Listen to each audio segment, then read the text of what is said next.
every time he's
All right, team, we're back live, and it is day 2, and by my side, Luke Powers, kicking in it, good, right from Rugby's Gardens Club. Go ahead. Good morning, everybody. Yeah, great to be back, Martin. Good to see you again. I'm sure you're well rested and ready to roll for another big day of the 100K here at the UT 100 and the 100-miler, which is underway since yesterday 5 p.m. So we're going to catch you all up on what happened during the night and bring you some images of the start from the UT 100 this morning, which started a couple of hours ago.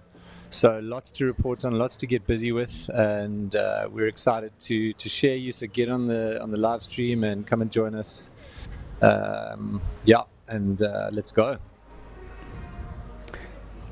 Yeah, look, and you were telling me that actually the weather is getting a little better, and maybe not as windy as we've seen so far. So that's an exciting news, because obviously we want all these runners to have the best possible time out there.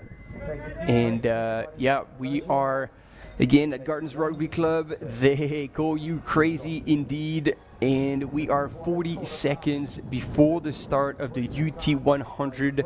Well, I guess we can call it the original, like the big race of this RMB UTCT weekend.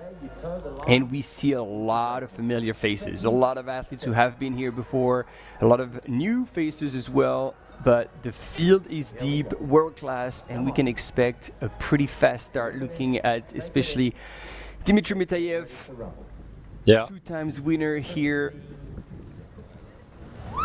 and I don't know if you remember, Luke, but the second time he won, he just went out right from the gun, and everybody's like, oh man, he's getting excited, there's no way he can hold it on. And he just spent the entire day crushing it. Here we go, team, we are off. Under the red flares, so this is the 100-kilometer. He's heading off into the pre-dawn light under the red flares. Epic scenes here this morning as they all heading out, grabbing some footage on their phones. Headlamps are on, and they are heading down into the city of Cape Town before they access the trails very shortly up into Signal Hill. Yeah, a bit of road section to stretch out the field to get the legs moving. It is still a bit early in the morning, so wake up nice and slow, and then start getting onto it. As you said, Signal Hill, and then all the way around Lions Head. Yeah, the tough part. Yeah, keep going. Yeah. Go ahead. You know, I mean, we're going to see a 3D course overview, so maybe we leave it to then to talk about the whole course. And there we go. So we have a bit of a replay of what went down. And this is Jeff, who's absolutely crushing it. Yeah, in first place. So that's just at about 17, 18 kilometers in at the top of what we've now dubbed the Stairway to Heaven. You can see there's tons of people there, even this morning at dawn. That was Dimitri going through there, and I didn't catch third, and those two runners also didn't quite identify. Great to see these scenes of the runners coming up there this morning, heading off towards Bladderklip Gorge. And so just past 6 a.m. right now. They started 2 hours ago. And as the sun rises a little bit, that's it. Just over 2 hours elapsed into that 100K.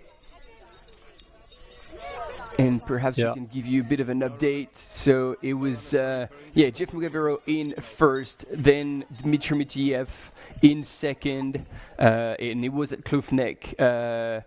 Macy, Marcel Hirsche, Macy Pacey, as we know him, Adam Loomis from the US in fourth, and Matthew Healy from South Africa in fifth.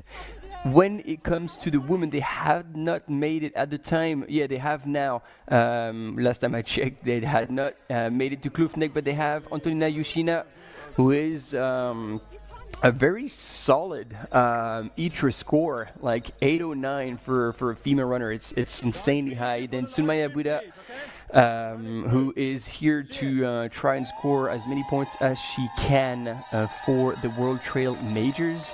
And look at that. This is Kloof Corner at its best. Yeah. Incredible. Very cool POV there of a runner coming through, and the sun just rising to meet them. That's just one of our camera runners giving us the vibe of how it feels to come through. They just, it's goosebump stuff. And we still have camera runners waiting. So do you know where the checkpoint is for Kloof Corner? The checkpoint is actually at Kloof Neck at the aid station down below. That's right. That's right. So that they're still waiting for our top ladies. Yeah, so they're still waiting for the top ladies to arrive here at Kloof Corner. So Kloof Neck is the timing chip mat. So that was probably about 10, 15, 20 minutes ago, because the leading men came through then 140, and it's now 210 elapsed. Yeah. So I'm sure we'll be coming up there fairly soon, in the next 10 minutes or so. Yeah, so very tight at the front of the men's field. I mean, only 40 seconds separating the front five. So that looks like it's going to be a very exciting race. Quite see who we've got coming through here now.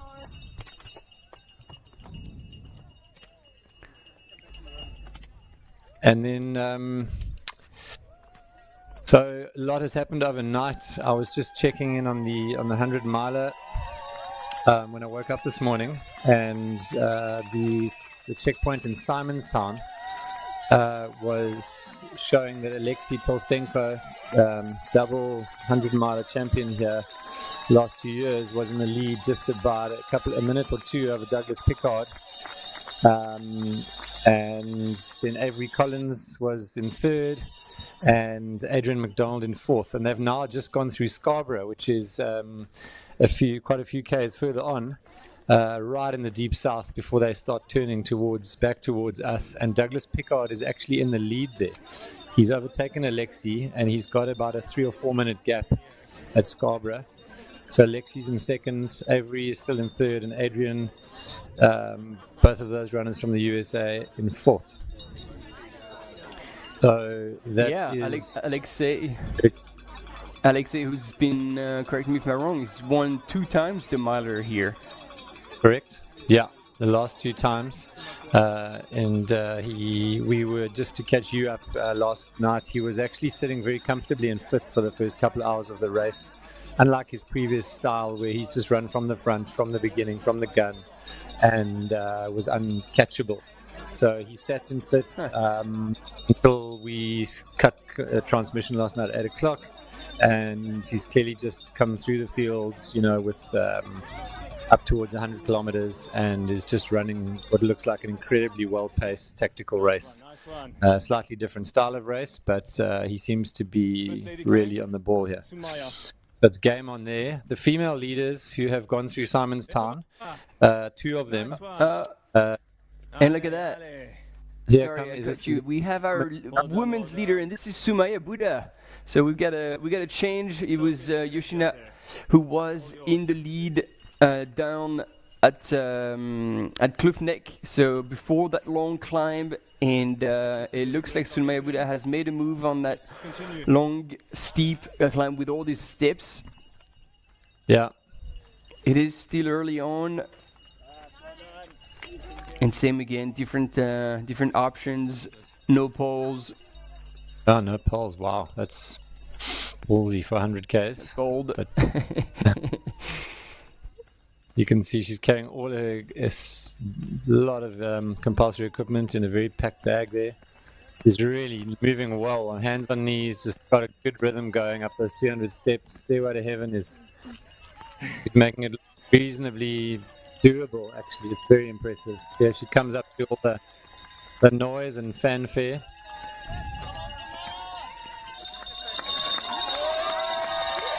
And somebody is putting up a show, going through Cliff Corner.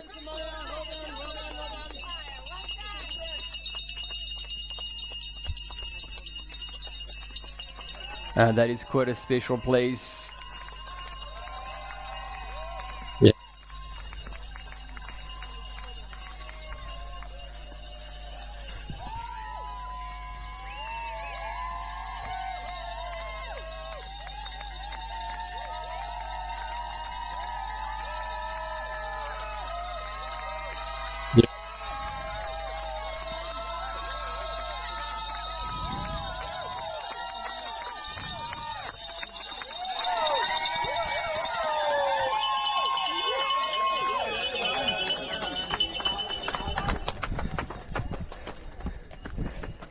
Well done, Sunaya. Nice, Sunaya. Well done.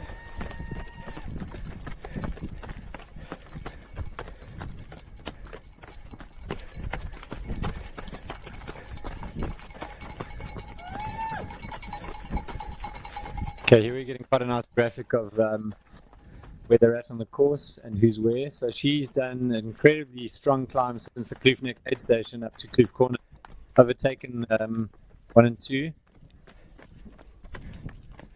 Jeff's in the middle of Plough Clip, it looks like. We know when the second woman is past Team 6.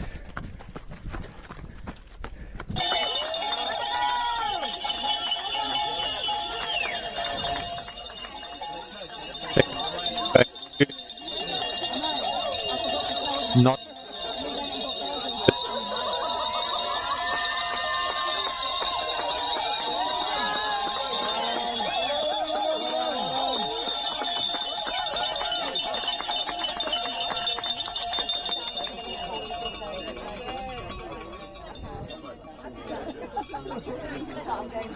All right, so it's already a few minutes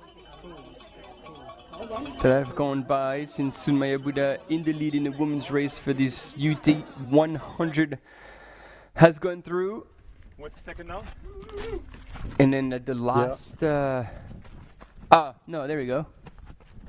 Have we missed her? Who, the second woman? I don't think so. Yee. There she is. Yeah.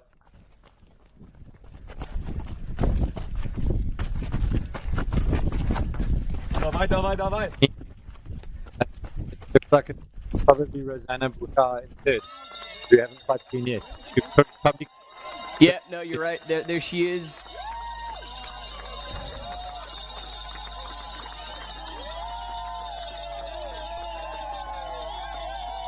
Oh, hang on. No, that is not Rosanna Buschauer. I take that back.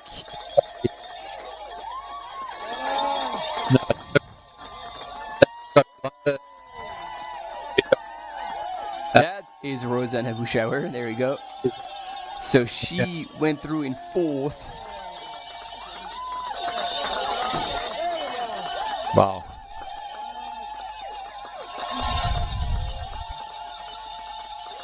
She looked very relaxed.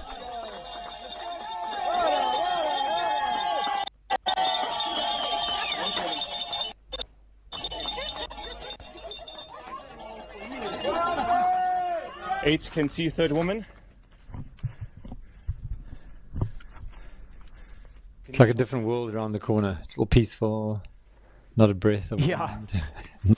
Not a single. Okay, let's see if we can pick up who this is. So, could be Sarah, Emily, who was in fifth previously. Emily Mann. Looks like it is. Yeah, because I don't think this is Sarah Humble. I think you're right.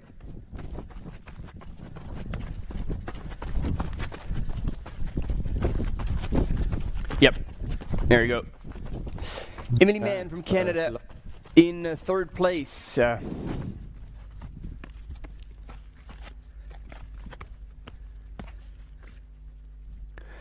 And seems to be having a lot of fun. Yeah, dancing along. Quite interesting. Quite a lot of shake-ups happening, even just in the first 20 Ks here. Lots of places shifting around in the top 5 even. So she's now got to tiptoe her way to Platter Clip. But yeah, she looks very happy, very sprightly, waving, dancing around, here in the sunrise. Have you on screen now? Auf geht's, Rosanna, auf geht's. Hoppa. And Good here spirits. comes... And then Rosanna Buschauer. Behind fourth, number 8. So I had been told, oh man, that shot looks AI made. Iconic, Devil's Peak, so the sun in... Yeah. Yeah. So yes, I was told, I'm going to try and correct myself again. It's Buchauer is the way I think we're supposed to say it. Okay. So we'll try our best. Well, it's German, so I think that sounds about right. You got to get your guttural going. So Buchauer sounds good. Exactly. And I mean, sometimes the CH is spoken in a different ways. So it was never obvious, but somebody was very helpful on the chat once, and so now this is how it is, and you have it nailed. So easy.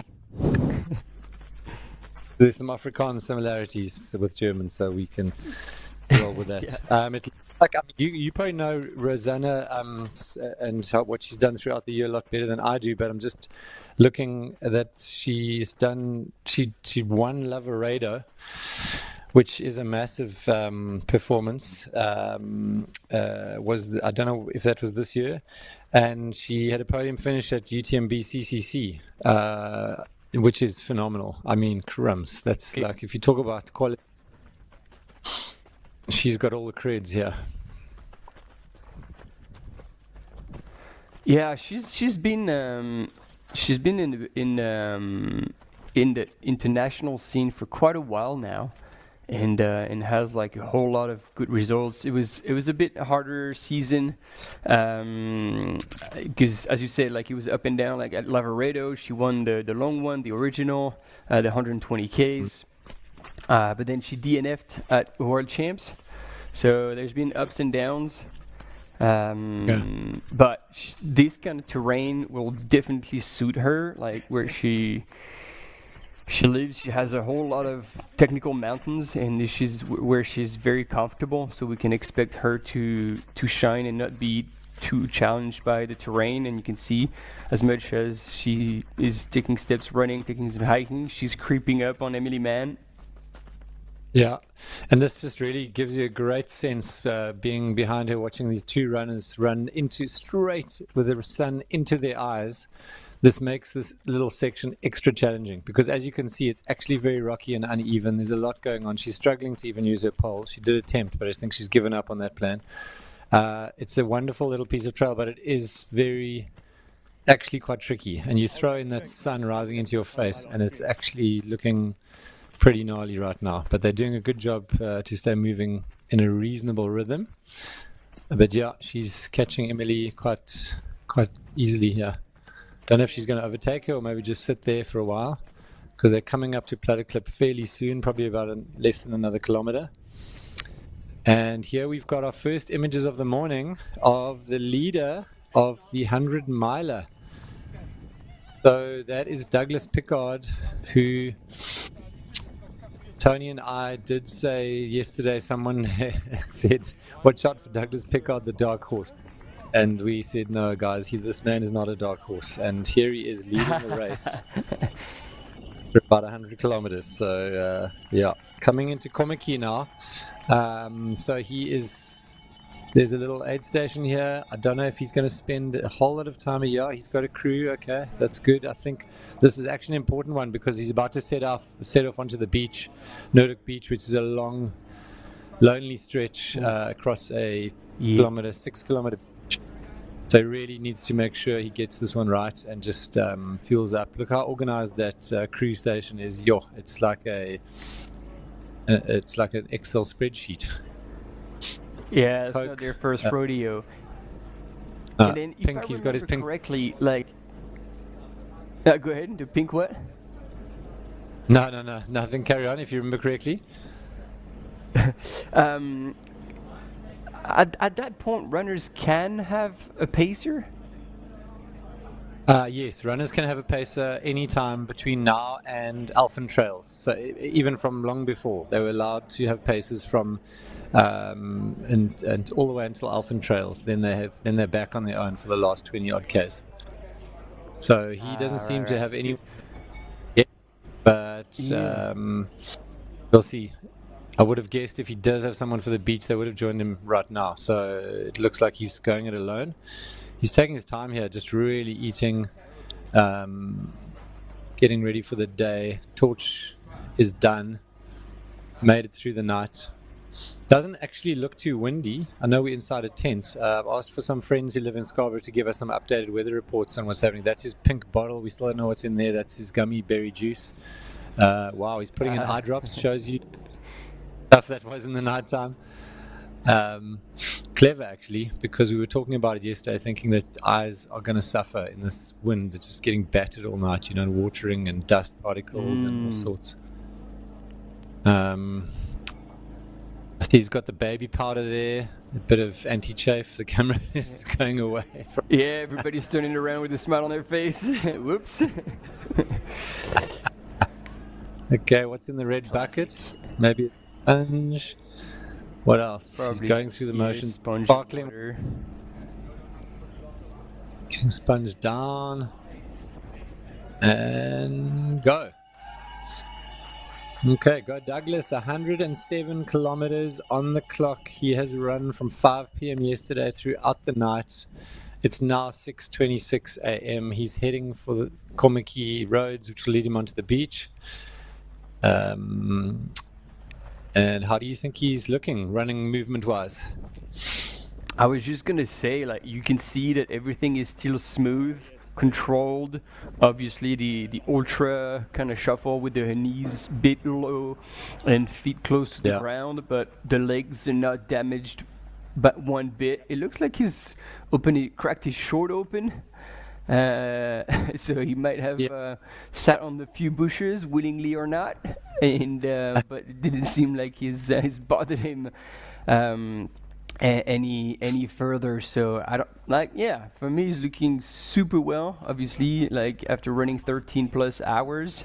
Let's see if we can hear something. Just shout if I get annoying, I'll drop back. I should have been able to do that, but no, mine's a bit more other stuff to focus on. Yeah, and see, being chatty is always a good sign. Like, seems like really good spirits, and he said my mind is a bit more. For tired. He says my mind is a bit tired, so if I'm not giving you good communication, please excuse me. But he seems in really good, positive place. And if you look carefully out on the ocean, the wind is actually pretty calm. There's no white horses out there.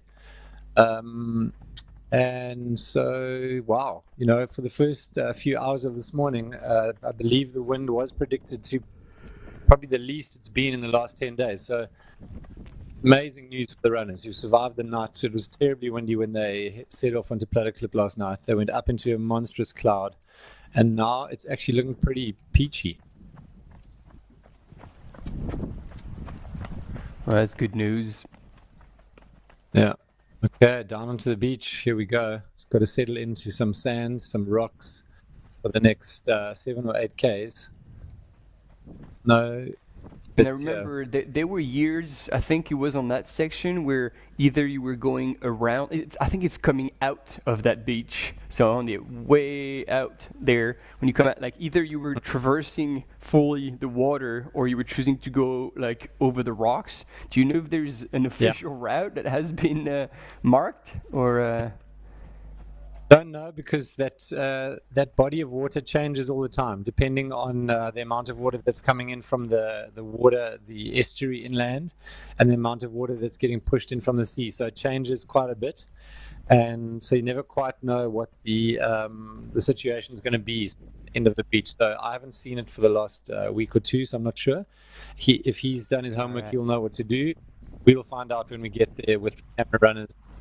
And we'll see if they have to do those crazy rock moves like some of them chose to do, and whether some of them just go straight through with wet shoes and take the shortcut.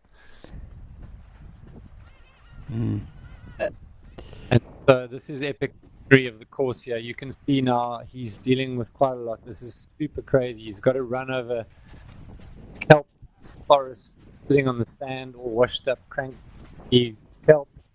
And what he can see, he's having to re-dig the whole time, try and find the lowest, flattest area. It is low tide at 9:30, so it's heading towards low tide. It's halfway to low tide. The tide switches every 6 hours, so it's high at 3:38 p.m. today. But look at this. I mean, look at that. It is super crazy what he's having to deal with there. And even if that was a bit of a challenging section here with all the kelp, like, again, that's another sign that he's doing good. Like, he was choosing to go close to the water to try and look for harder sand. So he's up there, like, he's still in control. But check this out. I mean, now he's got a rock pebble hell zone to get around before he gets to the Long Beach. Sure.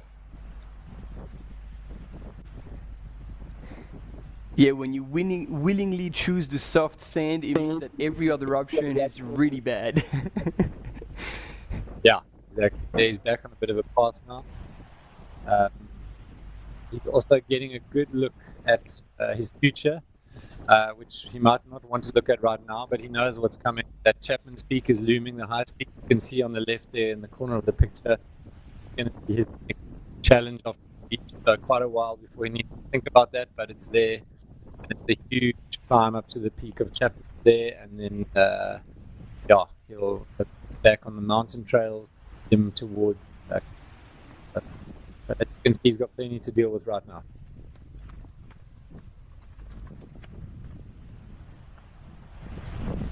And so behind him, still Alexei Tolstenko, still hasn't gone through Komechi, which gives him, let's look at the time, already 8.5 minutes lead. It's not done, but it's starting to get comfortable. Yeah. Put in a lot of time into Alexei in the last hour. Yeah. Him. Yeah, it's funny sometimes with runners, and when another day starts to come out of the night, sun rises, the internal clock is all out of whack, and some runners do really well with that period, and others really bad, and then they have to kind of shift things around. But it seems here that Douglas is he's doing good. Yeah.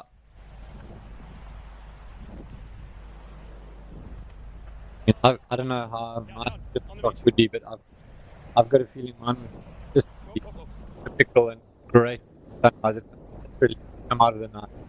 But see the morning coming through. How's that been for you when you've done these long races? I've actually trying to think about it, but I don't think it was ever a problem. Because the one time, like, I only did 1-miler, and the one time I did that, like, I actually chose to stop during the day for a power nap because I could feel like it was catching up with me. I had already bitten out. It was a start at midnight, and so through the night and I started feeling tired. I was like, okay, shit, I'm gonna stop, like, got off the trail, put my head on my pack, and after sleeping 15 minutes, back on track and good as gold. Yeah, nice. Yeah, a well-placed power nap is like pure.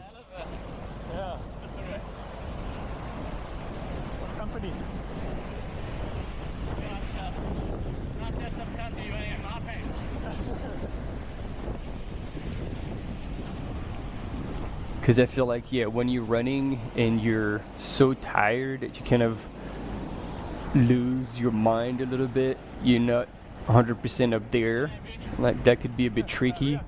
Although, like when you're on foot, it's not as bad as when you're on the bike, because you do some crazy stuff on the bike, and if you fall asleep on your bike, that's not good. Check out this.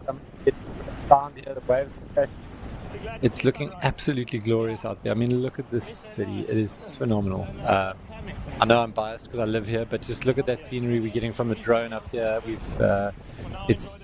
I've just spoken to a friend who's down in the neighborhood there, and he said that there's a reasonable breeze on Noordhoek Beach, but we're looking like pure glass on the ocean. So it's really looking magnificent.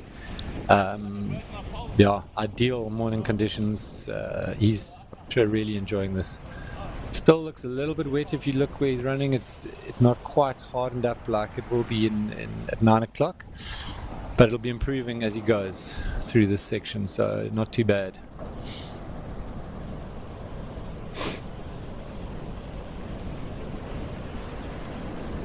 Yeah, it is quite a special place.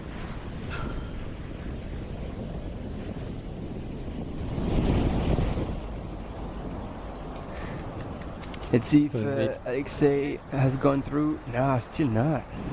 Damn. Hasn't gone through here. Oh, no, he has. My bad. I'll take it back. 10 minutes, team. Woo. Wow. It's not in the bag just yet. Not in the bag, but he's definitely made the gap bigger since the Scarborough checkpoint. So, so Douglas seems to be on a slightly better pace. You can see that beach is slightly angled as well. It's not quite flat.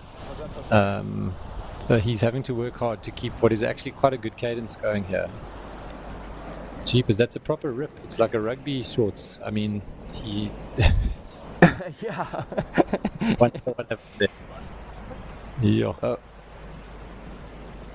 What happens at night is not to be told. Yeah, I'm sure it was a crazy night on the mountain.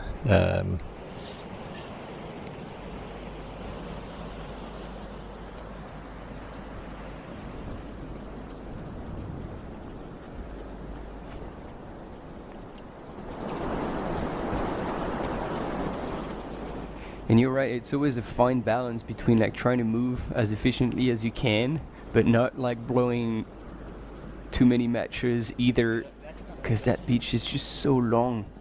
And you can easily get into a rhythm that, you know, you're like, okay, I'm grinding it, and you come out the other end, because then you have an aid station, and then this is a monster climb coming out of that beach. Yeah, so definitely is a fine balance on this beach. The upside is there's no obstacles really. You can just you can relax into a nice stride. There's no weird rocks. There will be a little bit of that just now, but then you'll be back on the pure sand. So from the amount of single track that they're having to deal with over these 160 odd Ks is crazy. So it is a super tough course. This is probably in a weird kind of way, no matter what tide you're getting. Okay, this is the last little bit of rocks he's got to cross through here, and then he's back onto the nice easy sand. But it must be quite pleasant to just enjoy one foot in front of the other without having to think too much about a single track step. Yeah, interesting perspective. Yeah, because I wasn't thinking about that at all. But you're right.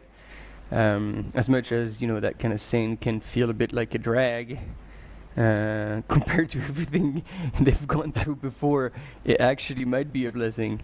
You're right. Exactly.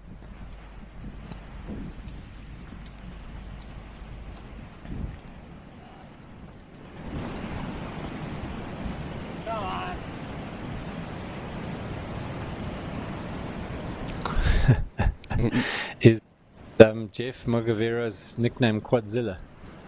Have you heard that before? Someone. I had heard that nickname before a different person, so I guess he's taken after him. Maybe. So Go Jeff Go on the chat is saying Quadzilla looking fit, so I can only assume that they're supporting Jeff if that's their handle. But we'll find out. Let us know. Go Jeff Go.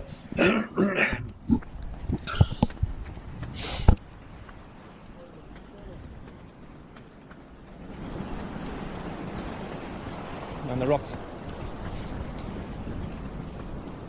So a few people joining us in the chat. It's still early in the day. You can see this little section is another little challenge. It just goes on a little bit longer than you probably wanted to. This is just in front of Sunset, the famous big wave, which is not present today because it's a nice calm down the ocean. And he's still having to deal with kelp. He's got a new friend.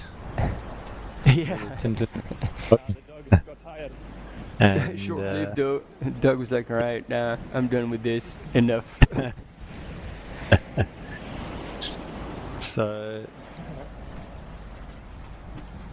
getting a few early birds joining us on the chat. We hope we're going to get thousands of you joining us during the day. It's a big day. It's kind of the biggest day of the RMB Ultra-trail Cape Town, because we've got the 100-miler and the 100K culminating around lunchtime today, with the winners we expect around 1 and 2 p.m. And then throughout the rest of the day into the night, and for the 100-mile rest of the field even into tomorrow morning. So some long hours on the trail. Come and join us, send in your questions and comments, get some coffee, pop it up on your laptop, on the TV, get your slippers on, and we look forward to hearing from all of you in Cape Town and around the world. And actually, we just got forwarded a piece of information, and actually I feel like as a local, you're probably better suited to tell that story, Luke. So check out on WhatsApp. I don't know exactly who provided that, but whoever, if you guys are listening, let us know in the chat so we can give you a shout out. But there's a bit of a story about our man here, Douglas Pickard. Do you want to tell us about it, Luke? Yeah, sure.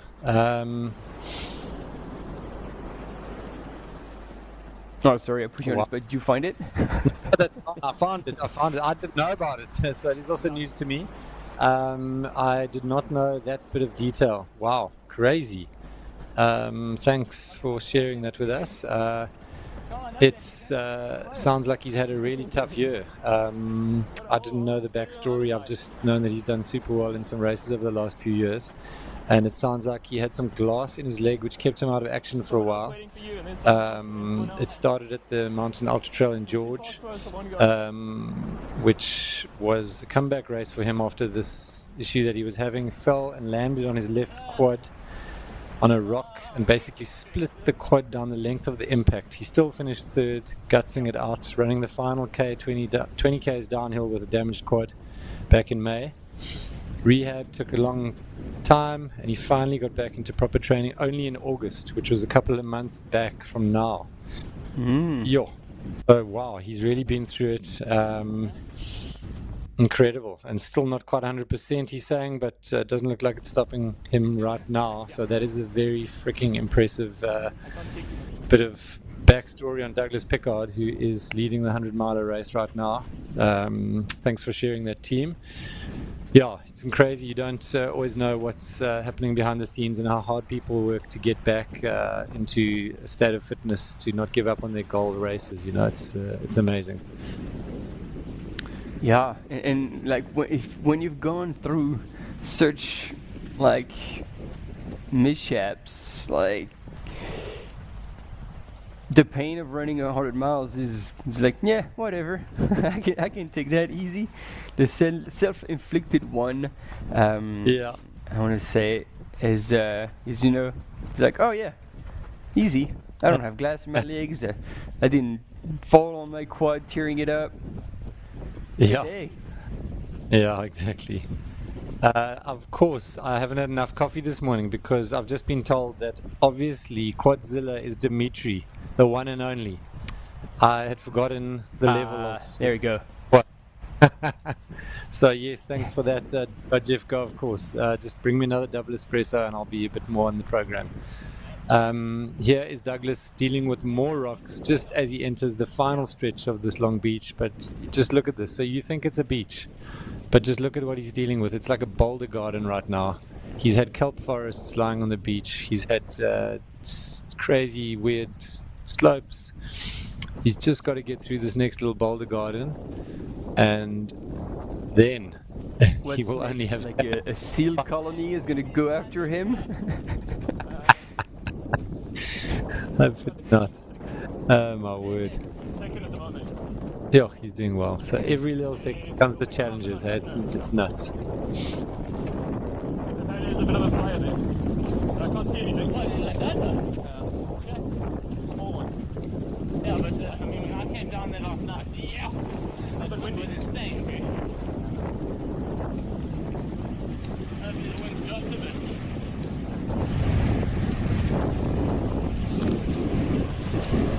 Yeah, I was howling.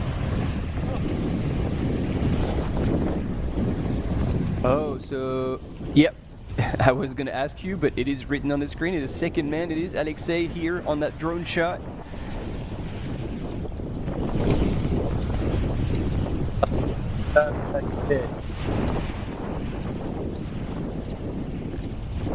And he also seems to be moving pretty well.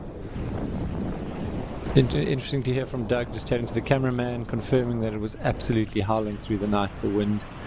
And this is also really great for any viewers who are not completely familiar with the course.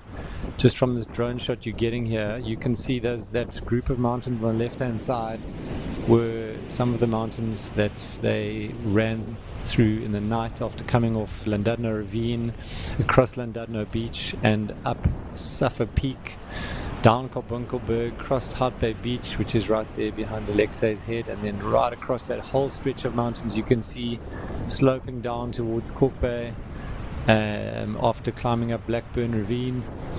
So yeah, it really gives you a sense of the scope of the mountains that are on this peninsula. It's just absolutely packed with all kinds of trails and challenges that they've had to deal with last night. So at this point, we've got the 100-mile runners going back towards Cape Town as all the 100K runners are moving away from it.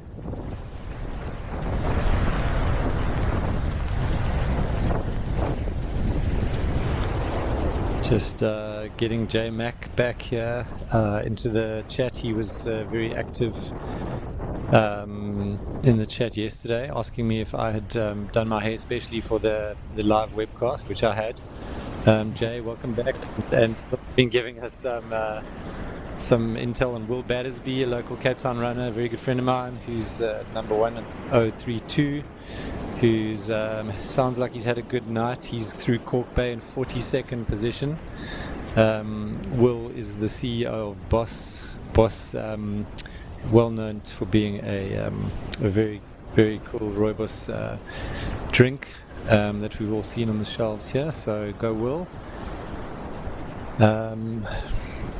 Who else has joined us? Goeiemorgen from Langebaan, Nini Brasea, Belgian, South African.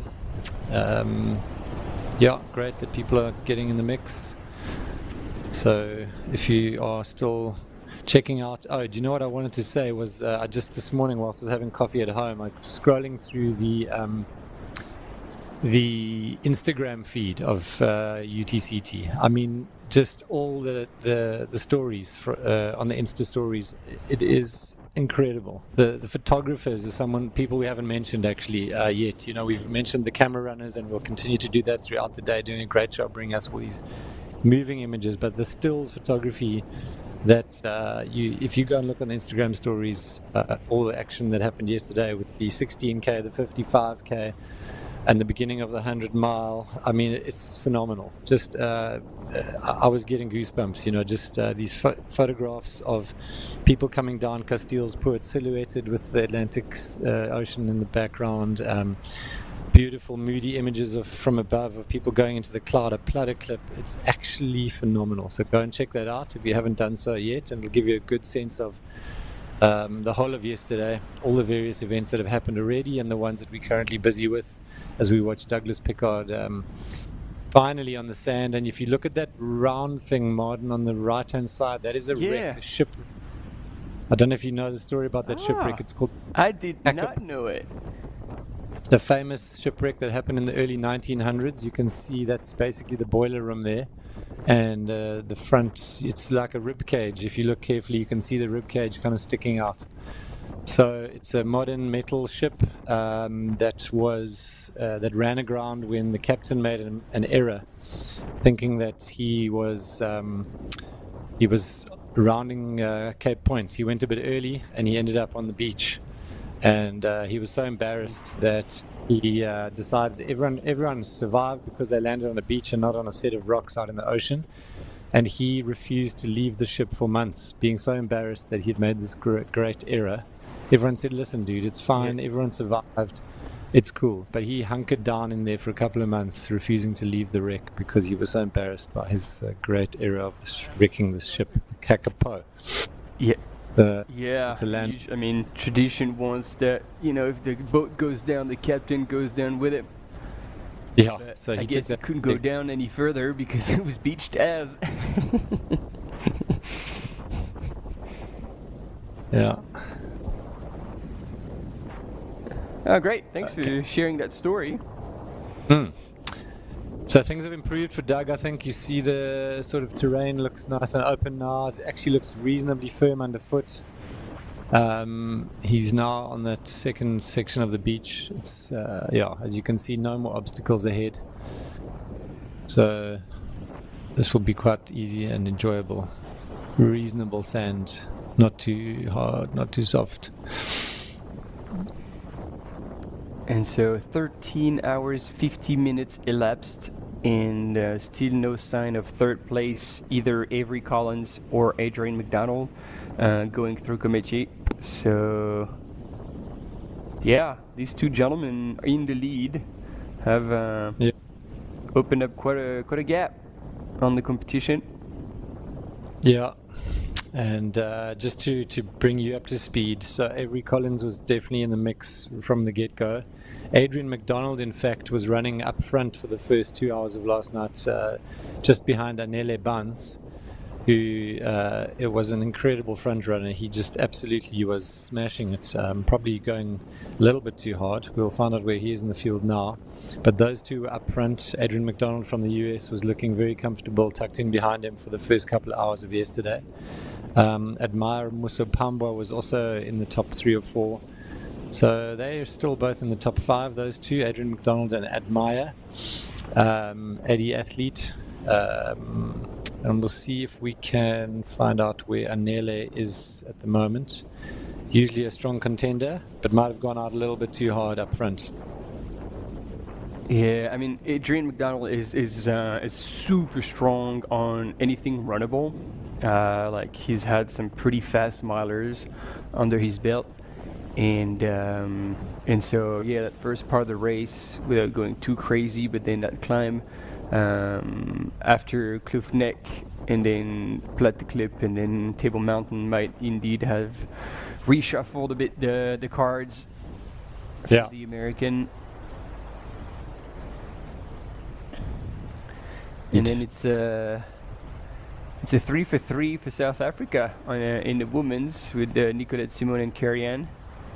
Yeah, so yeah, we were saying at the beginning yesterday, you know, the usual suspects who've dominated the podium for the last couple of years, the South African women are back in the mix again. Nicolette looks like she's still in the lead. Simone has been in second basically since the get-go actually as well. So she's running a really excellent race, it looks like. Carrie-Anne in third, and we'll have to just check where Naomi Brand is, because she was in the top 3 or 4. Seems like she's dropped. Yeah, when we started, yeah.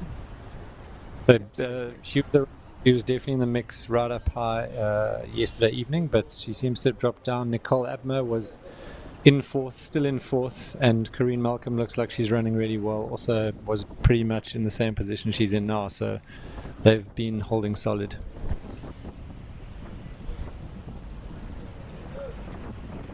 It looks like the wind is picking up a little bit. You can see Douglas's t-shirt getting a bit agitated. Yeah.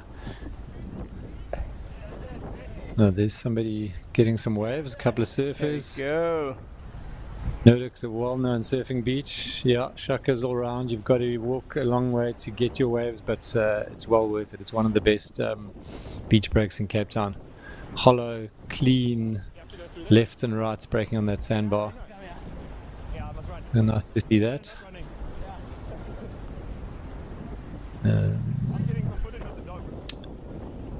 Okay, so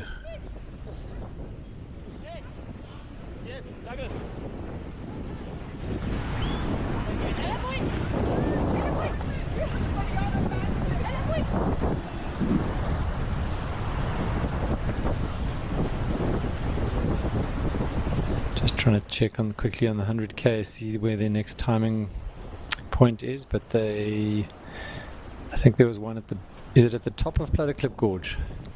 Probably, eh?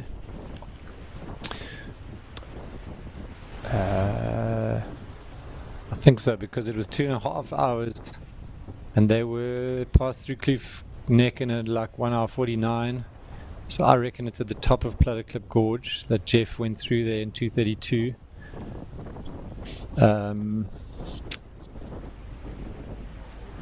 And Dimitri just a minute back. Adam Loomis from the USA, and Edson Kumwamba from Malawi.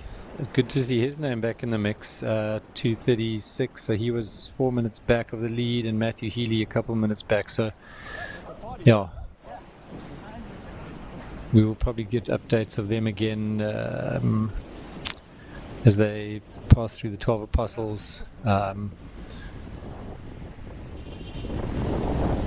can see lots of activity on the beach now as we near Noordhoek. Noordhoek just nestled at the base of Chapman's Peak. All the locals out and about enjoying this beautiful morning.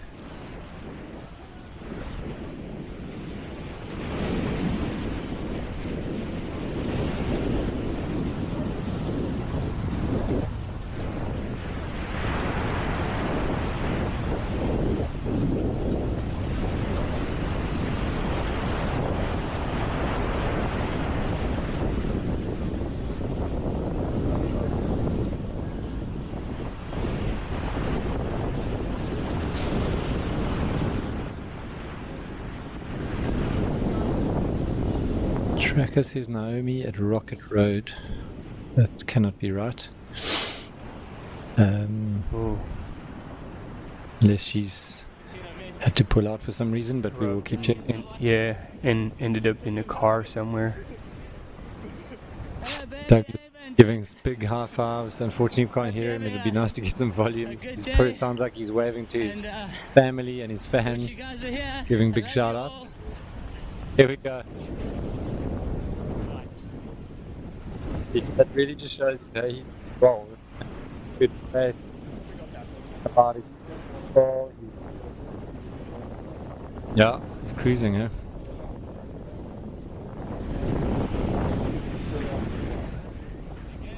Yeah, and I guess when things are alright, like having company of a cam runner is a good distraction. Yeah. It's interesting. He chose no pacer, but he's really like engaging with the camera runner. Yes, yes. Did need a pacer. But yeah, whatever works for you. Yeah, or maybe all the pacer who knew him's like, there's no way I'm keeping up with you on that beach. I'm not going out.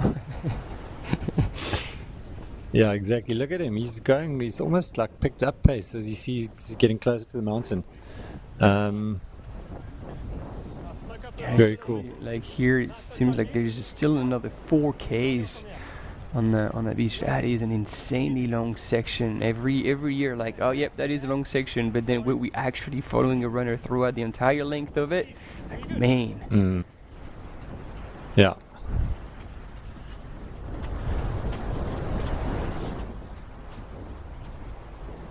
Yeah, so very cool shout out from Christopher here at the Com Run Club. So Komaki itself, where they've just passed through, is actually a well-known surfing kind of village or suburb or neighborhood, but also has a very active running club, and trails up there on the mountain above Komaki are very cool, and they probably don't always make it through Tuesday trails because it's quite far. So they formed their own running club down in the deep south there, and yeah, so shout out to the Com Run Club guys. Good to hear from you.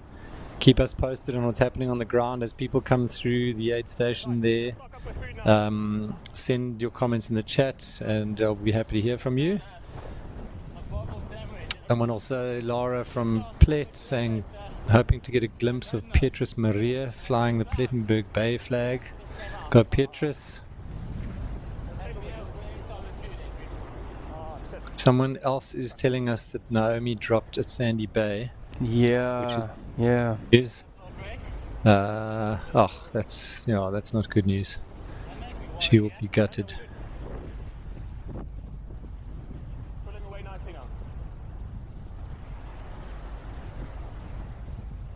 Douglas just stopping his cadence here to take a bit more food. Food and drink, making sure he also gets some liquid in at the same time after he's in, and off he goes. In the zone.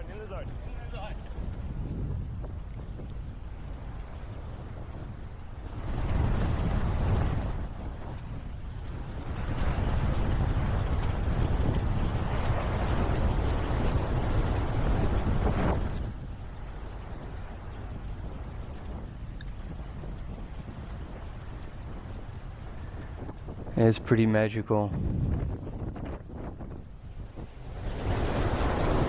Yeah, see the sun here just beating down. So what, 7 a.m. here local time? Yeah, 7 a.m. on the dot. I'm just checking in on a few athletes. Speaking of those who've pulled, unfortunately, another local runner, Chris Ngaka, who's been on the podium here 2 years ago, was in second position last year and made it to Bad Alphen Trails, where he unfortunately bailed, has unfortunately withdrawn at Rocket Road as well. Yeah, so that's very sad to hear. Local crusher, incredibly talented athlete, so that's sad.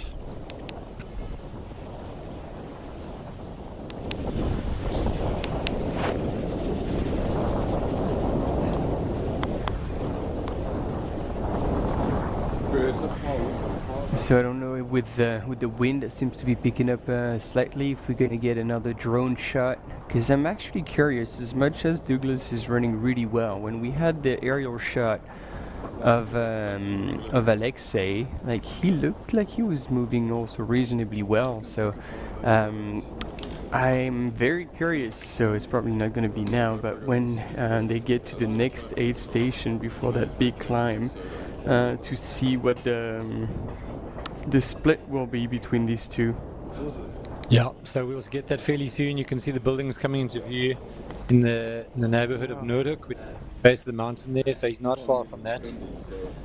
He's going to pull into that aid station just back of the beach, and we will, soon after that, we'll get a good split on how far he is ahead of Alexei.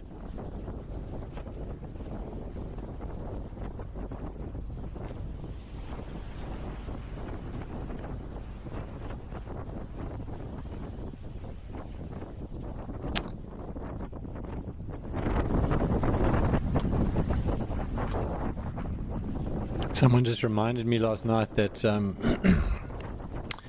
one of the runners in the 100-miler is Marius Herta, who is a former Springbok rugby player.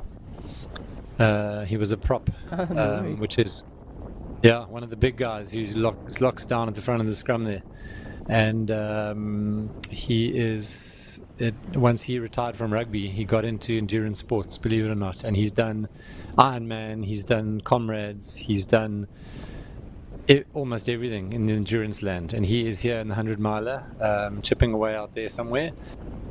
So very cool to hear stories of these guys who've been in the professional sports game in such a different space. There are a few of them. Joel Stransky, I believe, who was a Springbok rugby player who helped us win the World Cup in 1995. He became a Cape Epic mountain bike rider for many years as well. So very cool to see. Let's see how Marius Herta is doing right now. Is he still in the mix? We hope so.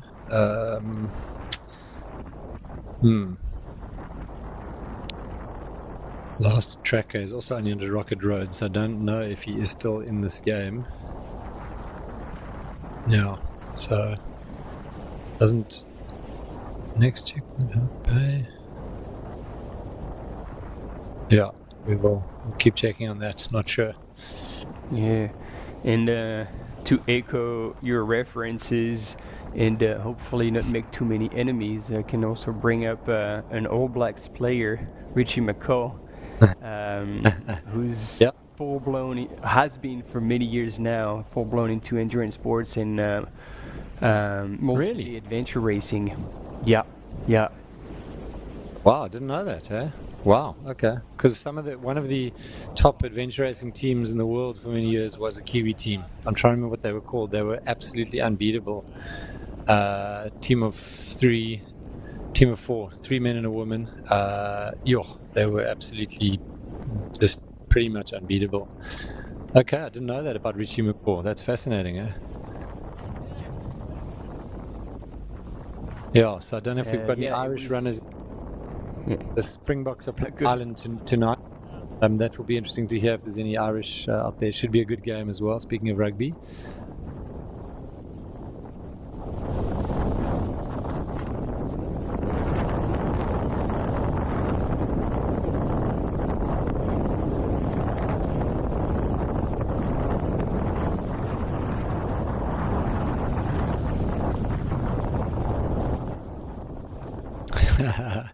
Very cool. Joshua Covenant Chigom coming to us live after his incredible performance yesterday in the chat here. Josh ran the PT 55. He ran an excellent race. We saw him on the live stream quite a bit. He was running close to and with Bianca Tarberton for a bit of the race. I could be wrong, but I think he came through in the top 10 or 12 runners overall. Josh is a surfer from Cork Bay, and he's confirming that Dunes, the wave that we were talking about just now, is firing over there. So he's frothing out of a bit of surf and obviously following the running closely. Josh, I hope you're feeling well and not too broken after a really great race yesterday. Well done, dude.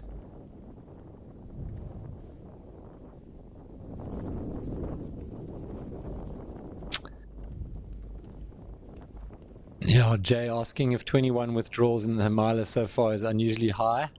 We kind of suspected there would probably be quite a reasonable withdrawal rate just because the conditions are so gnarly.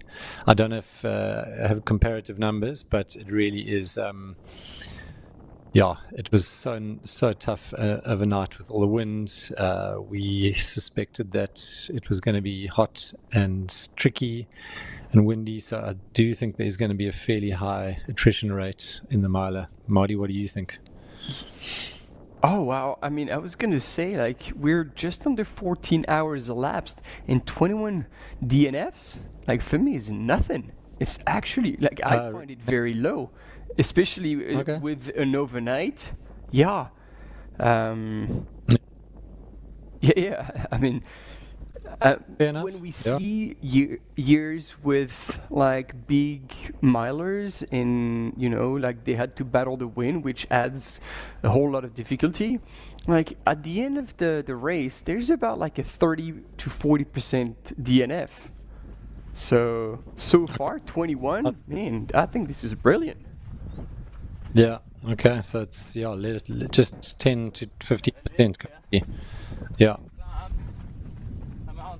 Like a freaking machine. Oh shit, but Josh, sorry man. Can't pass me.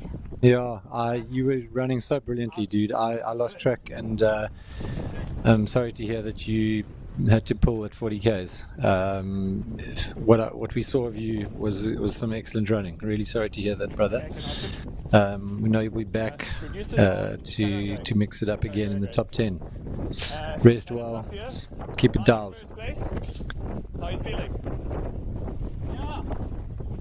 Okay, Douglas has exited the beach, and it looks like he didn't have to deal with any water. Did you see that? He's actually on a little path heading up towards the aid station. So, like I said, totally different ball game this time. No water whatsoever.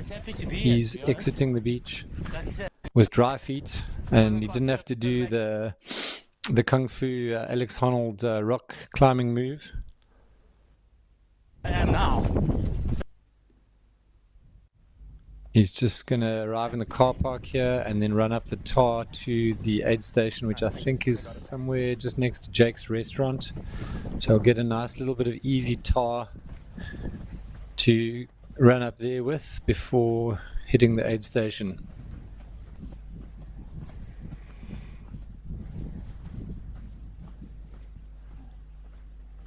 I gotta say, I felt like it was a very well executed beach section for Douglas. 100%, he really did well there. More surfers coming down. Yeah. And up.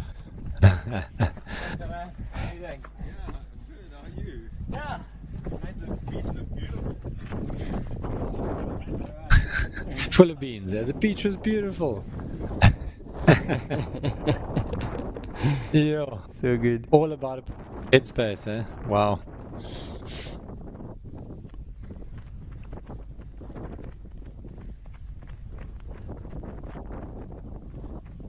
Yeah, and I don't know if all of you back home heard that when Douglas was talking with our cam runner, but one thing he said is like, after a tough year, as Luke read through the comment that his coach has provided us, after a tough year, how are you feeling?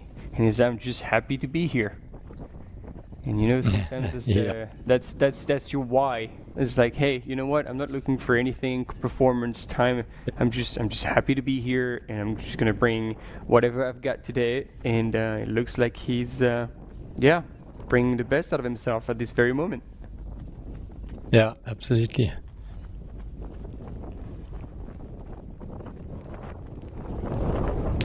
Okay, he's onto the tar. Yeah. Did really well there. He's hopefully his crew has managed to pack up their whole situation and move it on to the next aid station, which is just up the road from where he is. Big shout out to all the crews of these runners. They will tell you it takes a team. It's not a one man or one woman sport, and the behind the scenes crewing for people is actually tougher than it looks. You only see them at the aid stations with a nice towel and everything laid out, but they've got to get that stuff packed up, get back in the car, mission around, deal with traffic, find parking, and do that throughout the night for 24 hours. So it's a tough gig, and yeah, hats off to them. We're getting a nice drone shot now. Is that Alexi? I'm just trying to... No, that's a bit further back on Long Beach.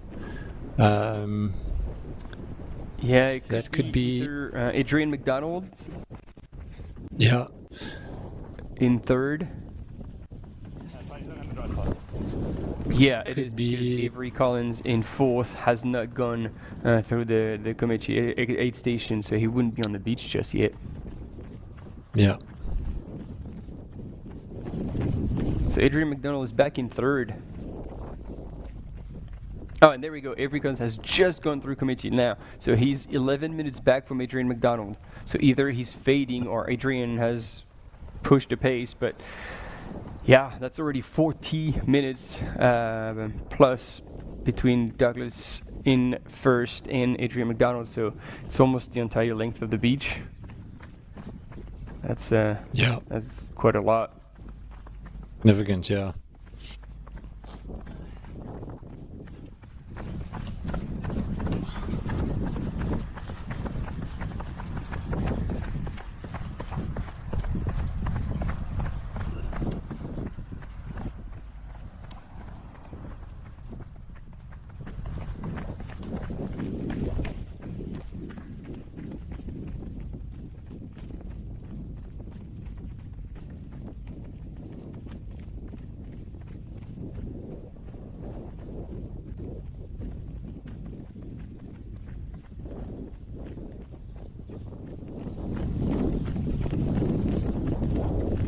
Go for him, yeah. That's good. E-bike.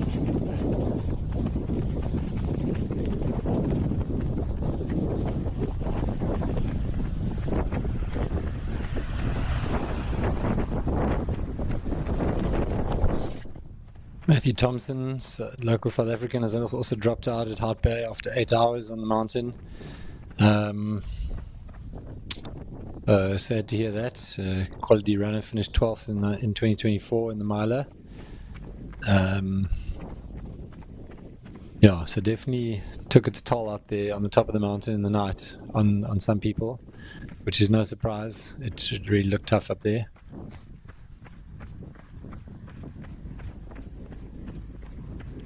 It's got to be getting close to the aid station now. Oh yeah, it's probably have someone in sight giving us a sign. No, I don't know who that was. It's got about another day actually to run. They definitely cheering. Yeah, I thought it was the checkpoint. Right up in the corner through the back of... So yeah, even Douglas got confused. He was like, "Oh, I thought that was the checkpoint." No, just enthusiast supporters at 7:15 out on the street cheering out the runners who have been out all night. Yeah. Hi, you guys.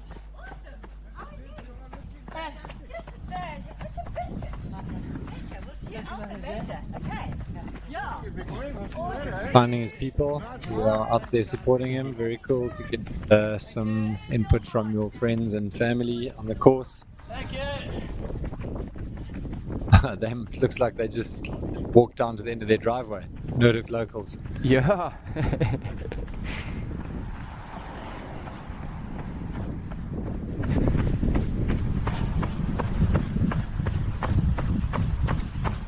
Yeah, so it's a bit of a grind. It's slightly uphill, but it's nice, easy tar. And the reason they've got the aid station here is because after the aid station, he peels back onto Chapman's Peak Drive, and that's how you access the trail up onto Chapman's Peak.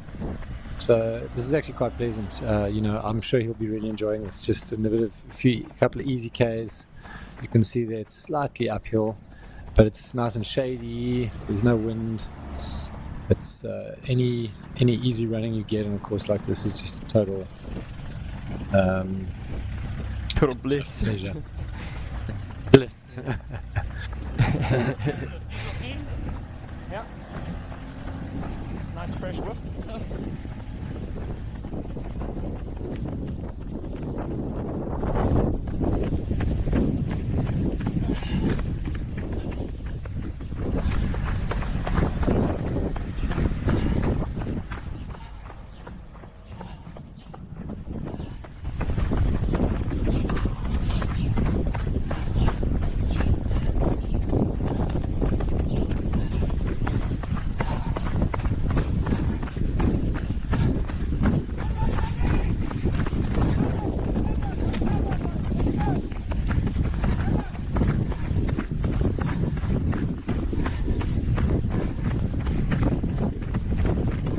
So I'm trying to look at the shooting plan to see if we're gonna get visual of the top woman as well.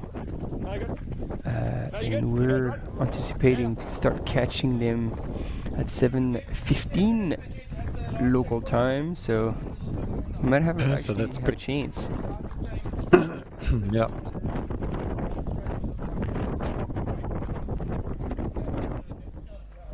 Damn.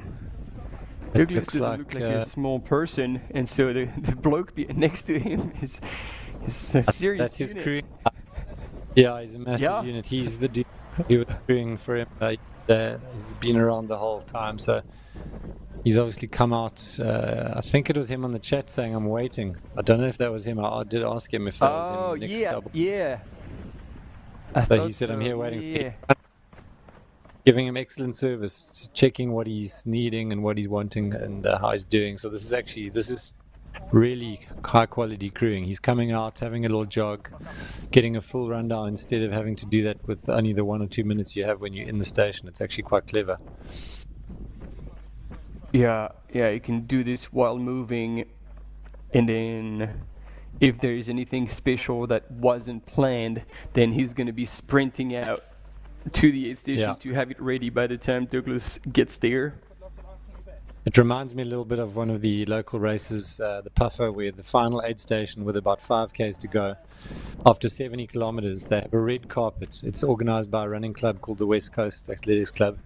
And they have a two-way radio. They have a guy running down the road asking you what you want. And he radios it in on the two-way radio up to the aid station. So by the time you get there, if you wanted a crepe with Nutella or a Bovril sandwich, they've got it ready for you. It's like silver service. It's unbelievable. Okay, here he goes into the aid station, hugging some family, and in he goes. Oh, okay. We can take bets. Is he gonna sit down or stay upright? He seems to be a standing kind of a guy. That's my bet. He does have the chair available with a towel on. Here we go. We're back to the organized, very organized setup there. Yeah, he's still standing. I gotta say, I thought after that beach section he would be like, all right, bring me your chair. But no, that's a pretty damn good sign. Yeah, he's rejected that bottle. Didn't like the taste of that when he do one. I don't know if we can maybe get some order. Yeah. Okay.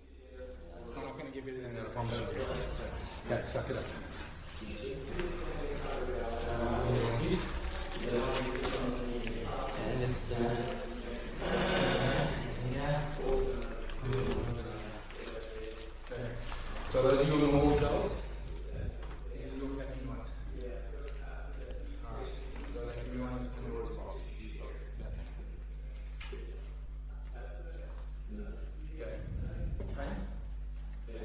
Weird, he's You can kind see of here- seems to be like empty bottles. What is that all about? Like, do they have powder in them or anything? So look, yeah, exactly. They're not empty. There's powder in it, and so it means that like for the next 8 stations, there might be a while until he see his crew again. So he's just going to be able to fill them up with water, and that's going to be fuel. So then he knows that like all the calories he's going to be taking until he sees his crew again will be like whichever product he's using and is used to, because it's always a safer bet than going off whatever is it at the aid station, especially when you're wanting to be competitive and you're riding the red zone sometimes and you could upset your guts. So adding some unknown to your nutrition is never advised. So they are definitely choosing to carry a little bit of extra weight with additional flasks and powder in them in favor of staying on top of their own nutrition. And it looks like, actually, by the look of it, it's all like a Morton energy drink as well as gels. And ooh, I like this, how this is done. So a wet towel that goes and that's being placed right under the cap, so that provides shelter as well as and some ice down the back and some. Yeah, How many gels are there? I got this. I like But that. also, I think Yeah, very cool. Also, this is a long stretch. This could be 2 to 3 hours before he gets to the Constantia side of things where the next aid station is. So it really is a long stretch. Eh? So yeah, hopefully there's some water up there for him to fill up some stream somewhere, because this really is a long time before he's going to see these guys again. Yeah, and as you were saying, like, you know, I like that you explain that it's a long time, because sometimes you can look at the section on the table and with the numbers and be like, oh yeah, it's only so many kilometers, but this is a slow section with a whole lot of climbing, and so, like as you said, Luke, it is a lot of time on your feet. It's going to be spending on your own. The long, big-ass climb up Chappies, then it's a lot of tricky, technical single track all the way past Blackburn Ravine. Yeah. Okay, he's looking organized. He got it done in a very calm kind of way. And off he goes. Yeah. Beating watermelon. Yeah, I think he... Yeah, it's always a goodie. It's just so fresh and good. Just consistent, I'll tell you. 9 minutes. Getting all kinds of splits from his crewing chief there. What's happening behind him. And there we go. Back on.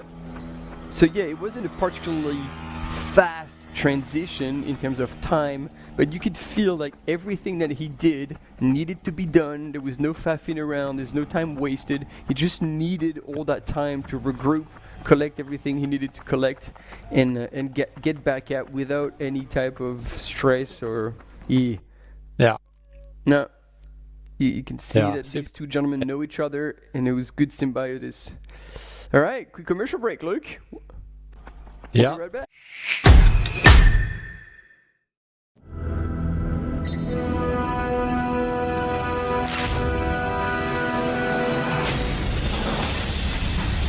And he is going to be the winner of the 2024 amazing performance. She's going to be facing the finish line of the Trans-Gran Canaria Classic. Our confident words. Stand through the cattle guard and towards the finish line for 2024 champion.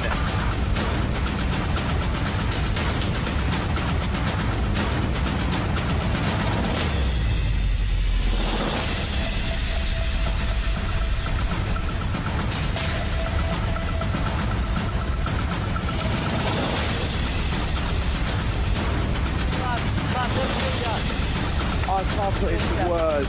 Stand through the cattle guard and towards the finish line for 2024 champion.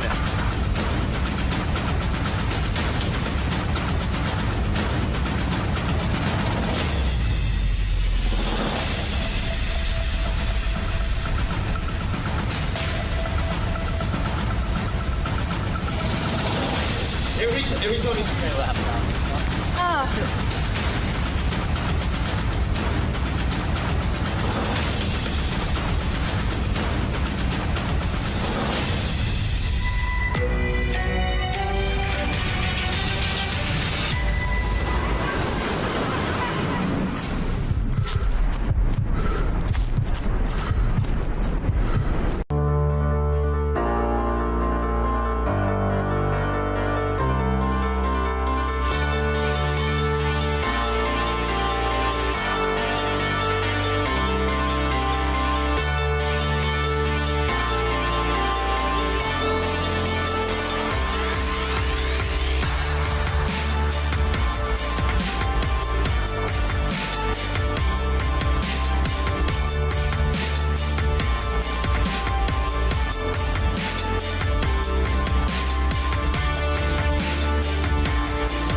All right, team, we're live, and Douglas is still running strong on that climb before branching back onto the trail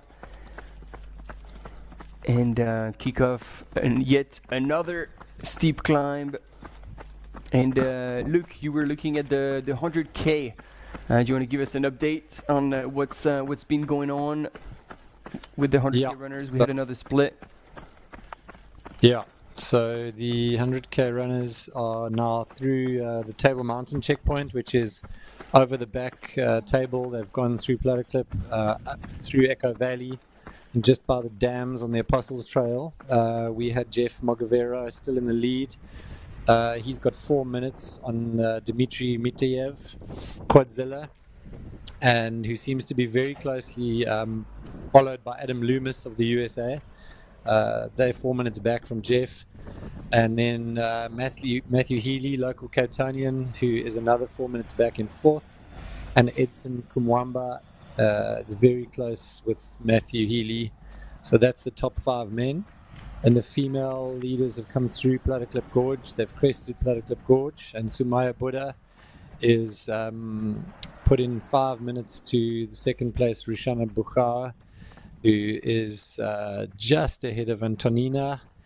Sarah Humble a further 3 minutes back, and Emily Dixon another 6 minutes back in 5th position. So that's where that is all at. I think there we're getting Alexei coming through Noordhoek towards the aid station. He kind of looks like he's limping a little bit. He's limping. Yeah. Yeah? 100%. Not a little bit. Yeah. No, you're Looks absolutely painful. right. Yeah. Eesh. And so I don't know if this is like an injury on a leg or blisters. Could be all sorts of things, but yeah, there is definitely something going on, and you can even see it on his face. Like he's, head down. You can see that his face is a bit tensed. Oof. Oh, Damn. this is That's still rough. early to have that kind of issue. Yeah, but we know he's a tough customer, so he's not going to be quitting on this mission easily.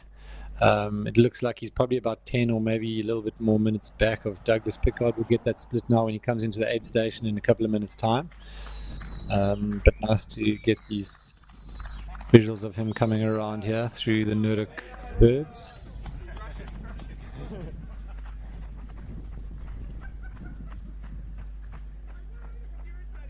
Oh, wow, I don't know who's crowing him. Well, I'm guessing they're also watching the live, so they'll be aware if this is something that developed on the beach section or if that has been actually going on for a little longer. Yeah, it's probably, I wonder if it's some of the Terex crew who've been running yesterday, maybe in the PT55. I'm not sure, we'll find out shortly. Yeah. The Terex family. Or maybe like a psoas, a hip flexor issue that prevents him from just bringing the leg back forward. Yeah. It's hard to tell. But yeah, well spotted. There's definitely something going on here with Alexei.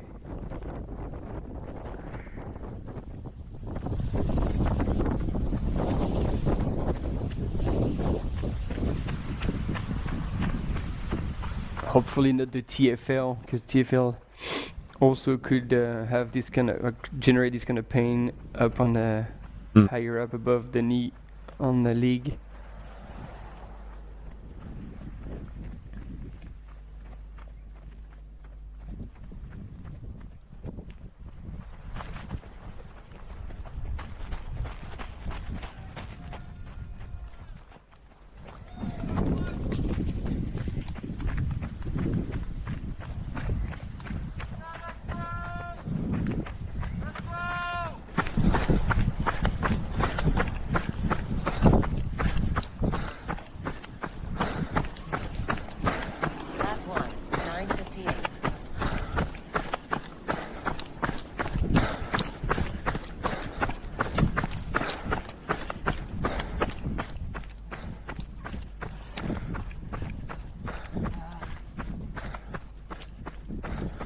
Yeah, Douglas just ticking off the last little bit of this tar, and he's going to hook a right any minute now and head up onto his next challenge, Chapman's Peak. He's getting a nice look back at all of that beach that he achieved. All the way back. And here comes Alexei. We've lost a visual on him. We've got him coming into the aid station actually, so that's great. He's chosen to, his crew's got him outside in the sun. He's sitting down. I actually remember last time he's a sit down guy. He's sitting down for some oats. And breakfast. Bob says you got this. Do you want to towel for your neck or no? Sounds like he's got some local guys crewing for him. Unlike South Africa. Yeah. Got an Avo, nicely freshly cut Avo, superfood. Oof, sheep. Like Douglas nearly went down at the beginning of the trail. Yeah, maybe a bit of a slippage here on the right side of your screen. Yeah, they're giving him a nice like valet here. He's cleaning up his legs, probably all dirty from the night. All the dust. So he's not talking about, like, he's not pointing at his legs or talking about any kind of issue. So perhaps he feels like there's not much that can be done, and he's just keeping it for himself. I don't know. He's hungry, that's for sure. He's pounding it. Yeah, dude. Tea? Some tea with his oats.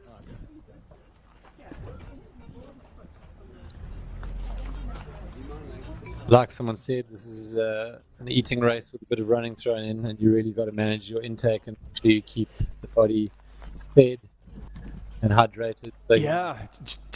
seriously, right now, taking his time. Do you remember who said that 100 Mile is a eating and drinking competition? Wasn't it Anne Trayson? Yes. I I was gonna say, like, you mentioned her yesterday. Yeah, you had it. Yeah. 100% the legend. Yeah. Doug put his poles out, making his way up Chappies. Why has he only got one pole? It's weird. He had two. Where's the other one? Can you see that? Yeah. He had two poles. Oh, the pole. Yeah. Well, I don't know. He had two in his hands. I was going to ask you, like, did he? What? Yeah, he was getting two out of his pack, and now he's only got one. So weird. Oh, because, I saw that, like, and I was like, was oh, looking maybe a bit that's his personal preference. Oh, that's so weird. I hope he didn't break one. Yeah, he might have. It looked pretty messy. He had a couple of falls as he entered the trail there on those weird little wooden steps, and he was quite wobbly. And I don't know if I think someone is saying they agree with us that maybe he broke one, because he kind of gestured with it whilst they were. So maybe he has broken one and he's just got to keep rolling. So he says he broke his pole during the climb up, was that Hout Bay? He told the cam runner. Oh, really? If that's the case. Why didn't he pick up one from his crew? Oh, maybe he didn't have spare. Are you allowed to? So I'm just trying to remember the Tony situation in CCC. Are you allowed to replace poles during the race? Yes, 100%. Basically, if you start with poles, you got to finish with poles. So if you've got, get them slotted. But yeah, you have to carry them all the way. But obviously, if you have a broken pole, you can subsidize it with a clean one. Here we go. Right, You're on it for the ladies' race. Okay, amazing. Thank you. Very cool. So this is Nicolette Griffioen leading the women's 100-miler. She looks like she is coming through Stuttgart, heading for Pomeki. Confirm it shortly, but she's right down by the coast, and she looks pretty good, hey? Yeah, just Ticking ticking along.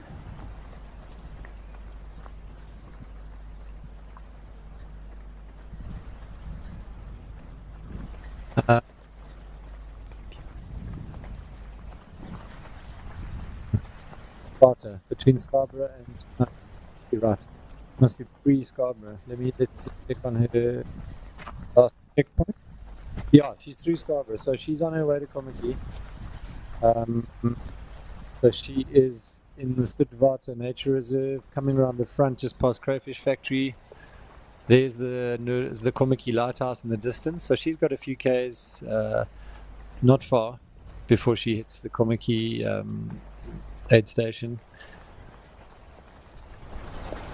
Nice, looking good. Yeah, it's quite impressive the difference like between the men's and the women's.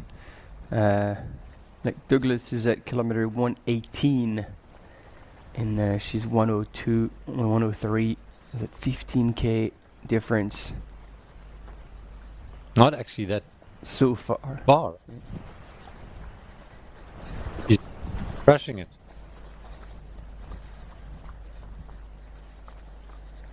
Oh, and the more Douglas goes up, the more he seems to be finding himself in the wind again. Yeah, picking up. I wonder if this pole could be a factor, that it's not really just sort of moralizing. I wonder. It's really put it down here or keep it sort of dialed. Things going well.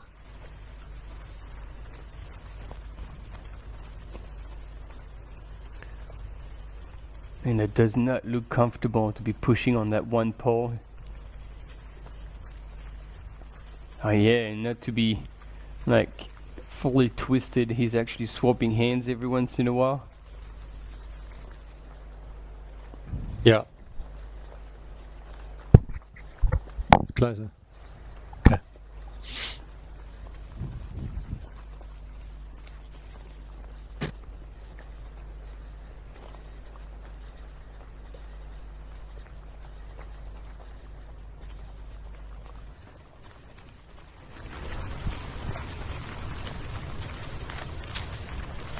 Okay, so we're getting a really nice visual of both of the leaders of UTCT, the 100-miler. They're in totally different environments. Douglas Pickard, two South Africans, both leading, Douglas Pickard and Nicolette Griffioen. Both no strangers to this 100-mile distance. Both have achieved incredible results at this distance, and Nicolette coming through the low sort of grasslands on the coast towards Kommetjie, between Scarborough and Kommetjie in the deep south of Cape Point area. She's got some nice, actually very pleasant trails to run through here. Just a gentle single track through the Sitwater Reserve. And Douglas is climbing his ass off up a very steep, long Chapman's yeah, Peak. it looks brutal. Those steps are high. Yeah, it's technical, it's tricky, and it's steep. So it's the full Monty going on there. So he's just got to stay locked in there and get to the top of that guy. And Nicolette is in the lead. She came through Scarborough aid station ahead of Simone, but it looks like about 15 minutes. So she's got what looks like a similar sort of gap that Douglas has got on Alexi. So pretty good gap, and we're waiting for Kerry Ann Marshall to come through Scarborough, who's in third position in the 100-miler. She is somewhere between Simon's Town and making her way down towards Scarborough. And then in the chat, there's quite a few of you asking for the coverage of the 100K. So at this moment, they're on Table Mountain, and there's no reception there. So that's why we're covering fully the UTCT miler. But don't worry, like we'll catch them as soon as they come off Table Mountain, and I think it's going to be around 8:09 local time for the men's in London, and then 8:50 in London now as well for the women. So that's where we're gonna get images of this 100K again. Yeah, so pretty soon. It's 7:45 right now, so in half an hour or so we'll be getting some feed from the from Llandudno at the aid station there as the first men arrive through there.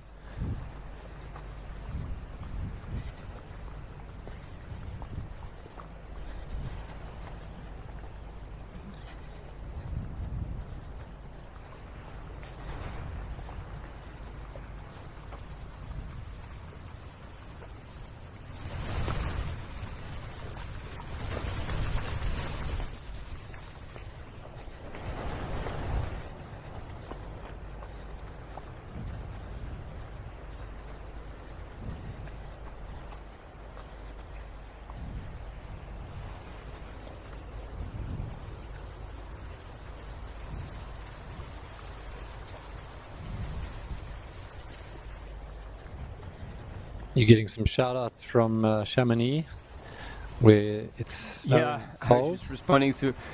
So Fred Bousseau is a veteran of traveling in France, and he was with me on the French commentary booth.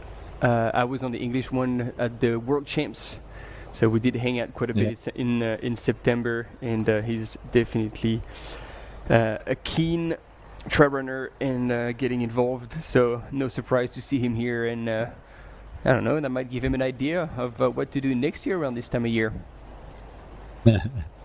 Tell me, any idea what this is? There good snow in Chamonix yet? What's it looking like there?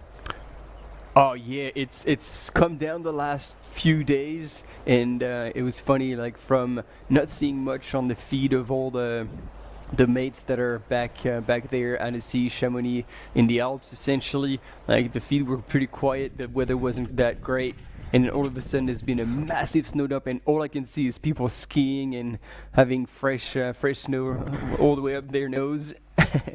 So yeah, it is.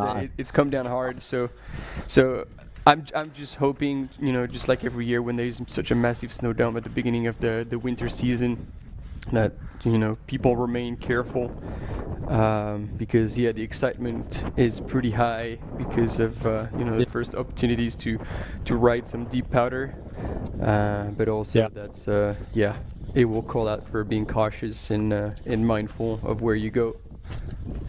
Yeah. So very cool images here of Douglas riding high over the Hart Bay and Chapman's Peak Drive. Absolutely beautiful scenery. You can see it is very rugged, this path. It's just rocks everywhere. He's trying to keep his balance. He's doing a great job with his single pole. I hope he has sent off his crew chief there to go and wait at the nearest Lekki outdoor shop so that he can buy him another pole that he can maybe use later. But he's doing very well. It's getting a bit breezy, but it doesn't look too bad up there, actually, considering what's happening through. Fairly decent. It's nice. It's in the shade. Total bonus. It's already 21 degrees out there in Cape Town. It's going to warm up, so he's actually in quite a good place right now. Still moving reasonably well.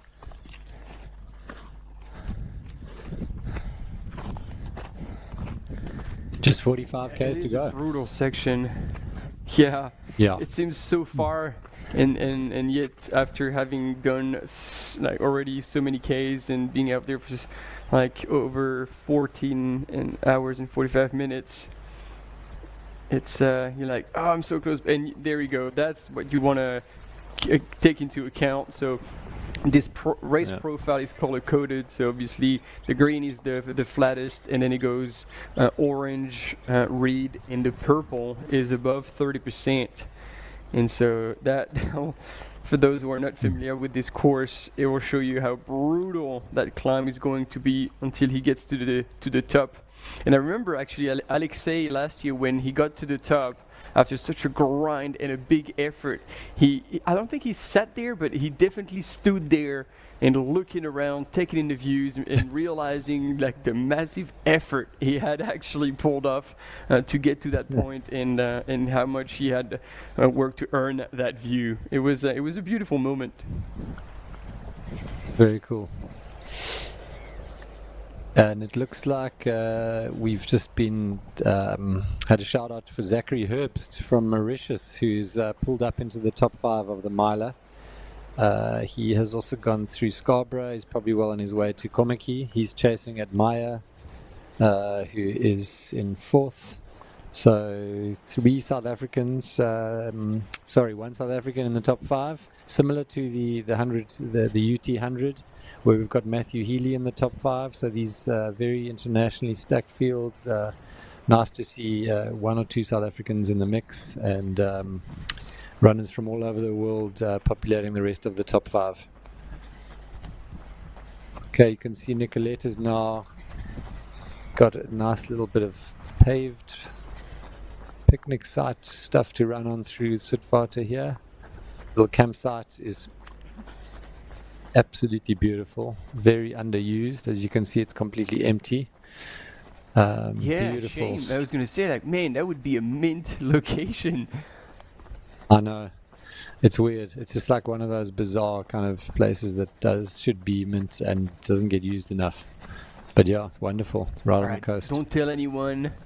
Next year, yeah, we're doing the commentary from this place. Yeah.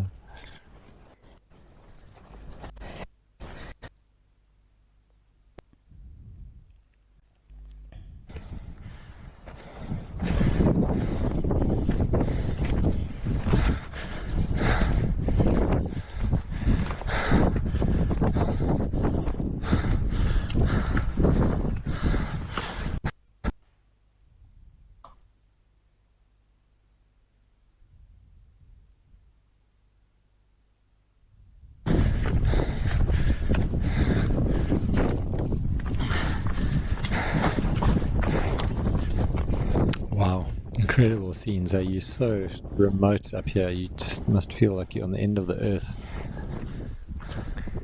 Yeah, and then there's a few sections that are a bit airy. Yeah, Yeah. Yo, gotta use all the flexes. Avoid the You don't want to be yeah, I was gonna say, like, we had the same thought. You don't want to be cramping when you're lifting your legs or up that boulder. You're like, oh yeah, oh my word. Yeah, I'm doing good. It looks like we've got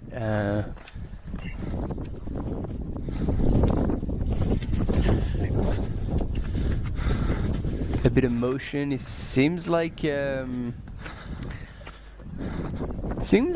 Maj has made it to London now,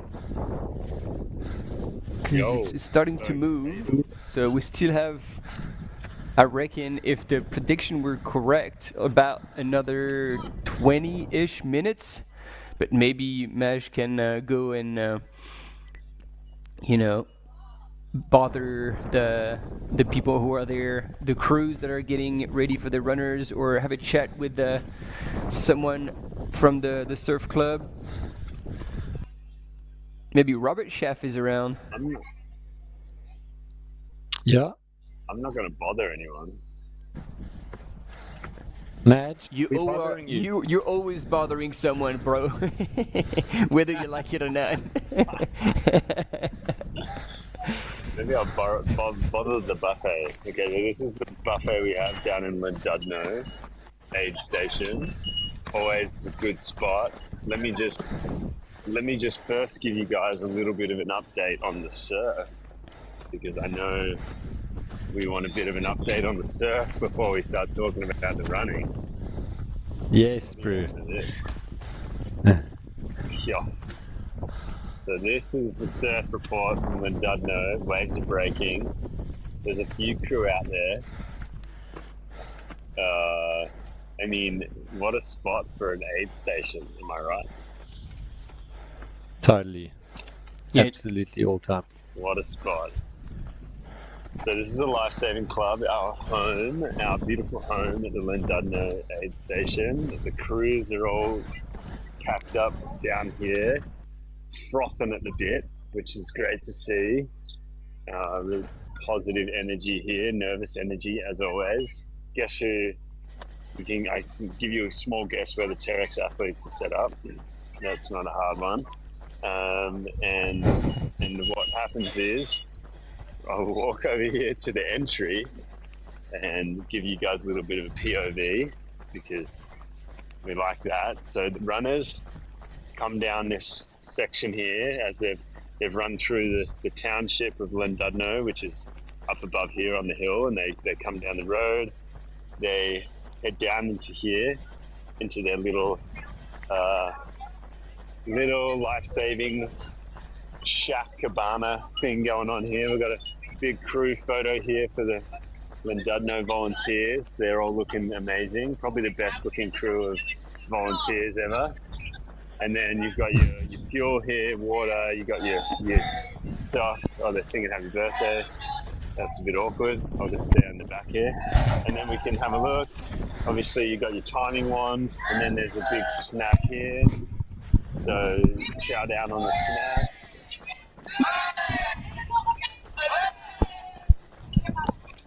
Away Masterkin. No idea. I know I'm in Cape Town. Away Masterkin. That's the way you say like hello in Afrikaans, I believe. And then you come over here, and this is where a lot of people have their crew set up. Good times. This is a barbecue down here. We've had a barbecue here once before, Martin. I don't know if you remember that, but that's what happened. Yeah, but you don't say barbecue there, bro. You say braai. Ja, Masterkind, jy moet braai. Jy moet braai, my bra. Jy kan nie barbecue nie. Yeah. It's proper kit. Anyway, so yeah, this is a pretty standard aid station. You can see here there's gels, there's salt, there's water, there's ice. Yeah, trail running's really getting exciting these days with more sugar and more salt than you could point a stick at. But yeah, we've got some crew here. Joaquin Lopez, his crew's up here.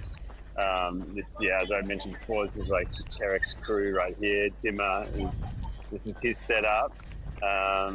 And so Katerina is just can't wait. She's been staring at her phone the whole time, and she's ready to rock and roll. And yeah, and this is actually Jeff Mugabiro's crew here. He's getting crewed by Meg McKenzie, and yeah, that's the little POV so far. It's pretty quiet here still. A little bit of nervous energy, but yeah, anyone you guys see on the screen that you want me to go and speak to, not bother, I'll speak to them. Might bother them a little bit, but I'll speak to them. We couldn't recognize anyone. We'll leave that to you. That's your judgment call about who you're going to bother / speak to. But thanks, Madge. Very cool to see the POV and the mix down there before it gets crazy with all the top athletes coming through. Hopefully that's going to happen in the next short while. So we can't wait. Nice work on the local lingo. Keep it rolling, and we will stay in touch. I think Llandudno is also a nude beach, so I'm more than wander down the sand to go check out if there's any nudists getting involved in the morning sun, because the sun is really warm when it's lovely, but it's getting really hot. Okay, well, keep us posted. Early punters, yeah. Well, you can just put your camera on the tripod and just go streaking on the beach. Show us the nude, man. Yeah, I totally agree with you there, Martin. I totally agree with you there. You can see here we've got a sign. This is Llandudno, and then the next aid station is going to be at Rocket Road in 6 kilometres. Yeah, and this, I believe, guys, you can call it. This is almost just a marathon into the race. This Llandudno aid station. So it's it's really high. I don't know, just for people at home, for the viewers at home, this is like such a tight little aid station here. If 5 of the top, like if 5 runners came in here at the same time, it's absolute pandemonium. Like there's not a lot of space, and it's like so tight. Everyone's just it's crazy if there's a tight bunch of runners coming in at the same time. it gets mental, which is kind of funny and exciting as well. So yeah. All right. Well, I might go speak to some people if I've got some time, and you guys Yeah, you've got time. Do it. need me to keep talking.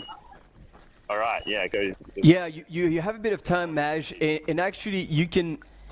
If you can start with Jeff, because you can share with them. I don't know if they can see that on their phones, but Jeff is in the lead, and he's got a bit of a lead. So he, like, luckily for their crew, it's not going to be mayhem yet. It's going to be coming in alone into the aid station, and Dimitri Metayev and Joaquin Lopez are kind of more running within 100 meters, 150 meters of each other. So you can check with Jeff's crew what they have planned. As he's going to be coming in first into the aid station and most likely alone. All right, cool. Well, I've queued that up because I'm such a professional here, and that's how we operate only. So, Meg, let me just frame this up to get all the right frames in there. But yep, cool. All right, Meg, how you doing? You're Jeff's crew. How are you? Welcome to the live stream, Meg.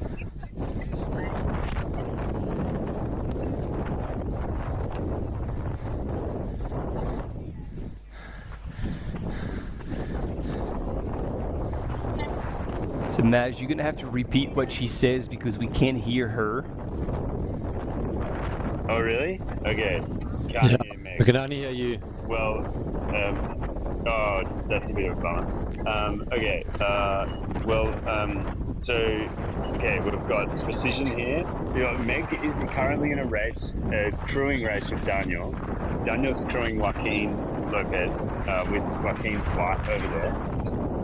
There's a race within a race, yeah. So they're having a crew race to see who gets the fastest crew time overall. And Meg was saying that this is Jeff's setup, right? This is Jeff's setup. So what do we got here, Meg? Arm sleeve ice, head water. Got his nifty. Oh, everyone's crapping on about these Eastpak ice bandanas. They apparently. I know Killian wore it, so now the whole world wants a piece of it. So Jeff's got one of them. Everything on ice. Everything on ice in there. Again, is this just water, Meg, or what do we got here? Precision. Precision Coke and Red Bull. Okay, cool. And then we've got 90-gram gel, 90-gram gel, 90-gram gel, 30-gram gel with caffeine, 100 milligrams caffeine for everyone following along. He wants to copy Jeff. And these are 5 salt tabs, all with 250 milligrams of sodium in them. So, and of course, we've got a bit of Blue Seal Vaseline. I don't know what the Blue Seal is all about, but maybe that's gentle protective jelly baby. Oh, this is the baby label. So I guess it's extra. Looks after his own skin. Yeah, that's what we've confirmed. And then what's in this giant bottle here? That's just water. Okay, yeah, sweet. And then, so is Jeff going to change his shoes? Has he got backup shoes? Have we got some protos here? Are these protos or a production? Oh yeah, wow. Look how big Jeff's feet are. They're size 13. Men's US 13. That's, okay, so Jeff's look at that. That's a headshot compared to Meg's. That's a big foot. I was going to say you've got a big head, but yeah, Meg doesn't have a giant head, but it's pretty much the size and length of Meg's arm. So that's cool. And the towel, is the towel important? It might be. Okay, so it might be important. That's good to know.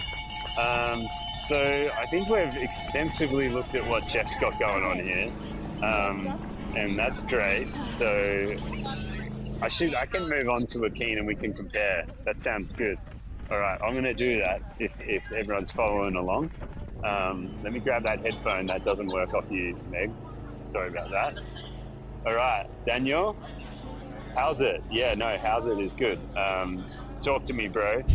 So you're crewing Joaquin, and that's good because you're a pro. Try to be a pro. And so as we're on the live stream, by the way, I'm not just doing this for my personal account. Yeah. That would be, I mean, that would surprise me in this day and age. But anyway, yeah, we're rolling. So, look, we had a bit of a look at Jeff Mugaviro's crew chief over here, who's in a competition with you about the crew timings today. So that's exciting. How are you feeling about your performance in that space? I think this one you Thank you. What does the button do? Okay. If you want to talk in your headphones. 15 seconds. Okay, cool. Thank you.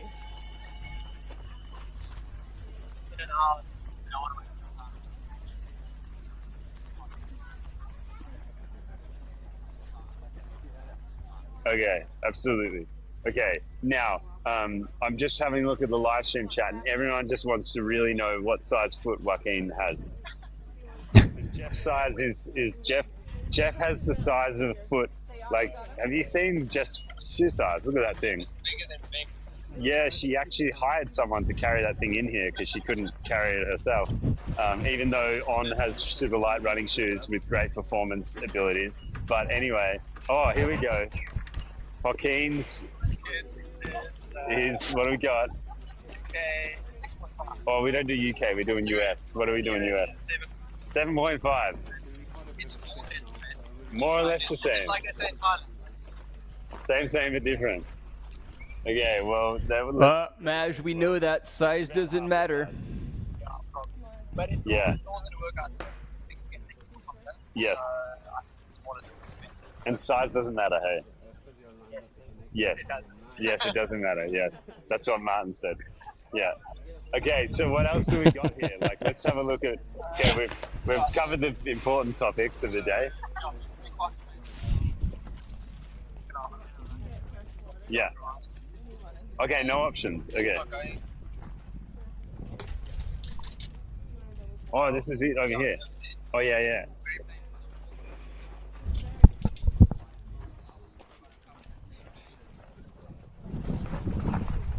Yes.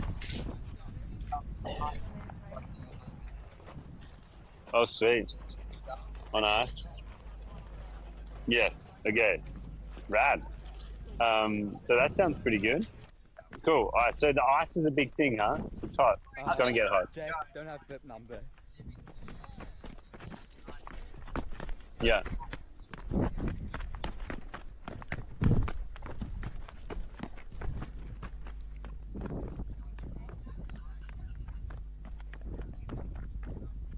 All right. Yeah. It's quite. Yeah. It's hard to imagine that it's only 8 a.m. here in the morning, and they started at 4, so they've been going for 4 hours. But yeah, good shout. Good to have experience on the crew. All right. So there we have it, folks. Right, Maj. Jeff is probably gonna be popping into the aid station soon. And in the meantime, just an update on the screen. As much as we're seeing our poor cam runners struggling very, very hard, we caught a glimpse of Jeff Mugavero coming down. Yeah, he's heading down from just above Suikerbossie. He's come down from Houtback Corner. He's on the zigzags just above Suikerbossie restaurant. He's going to be down in Llandudno very soon. It's going to be down here pretty soon. Excellent. Thanks, guys. Lovely update. But Cool. thanks for the updates. Absolutely epic. Loving your detail with the crews down there. So it's all looking pretty rigged and ready. Guys, welcome back to Tony McCann. She's back in the studio. You. Good morning. Good morning. How are you doing today? Great. I snuck in a quick little run this morning, got a coffee, and now I'm here. So Nice. what's better? Excellent. And I've been listening to you guys all morning, so I know exactly what's going on. Okay. Nice. Awesome. I couldn't resist. You know, when you're on the treadmill, there's nothing better to do than watch an ultra trail race. So you're still sticking to the treadmill for your runs when you're in your ankle? Yeah, Cape Town trails are still a little bit technical for me, and this morning it was just very early and I didn't want to run on the road. So just kept it easy on the treadmill. And I also wanted to follow along, so can't run on the road and watch a live stream at the same time. I'm dedicated to the cause, A bit Martin. harder indeed. Thanks, guys. Nice. And you did had all the views from the miler this morning, so yeah, it can't have been too bad.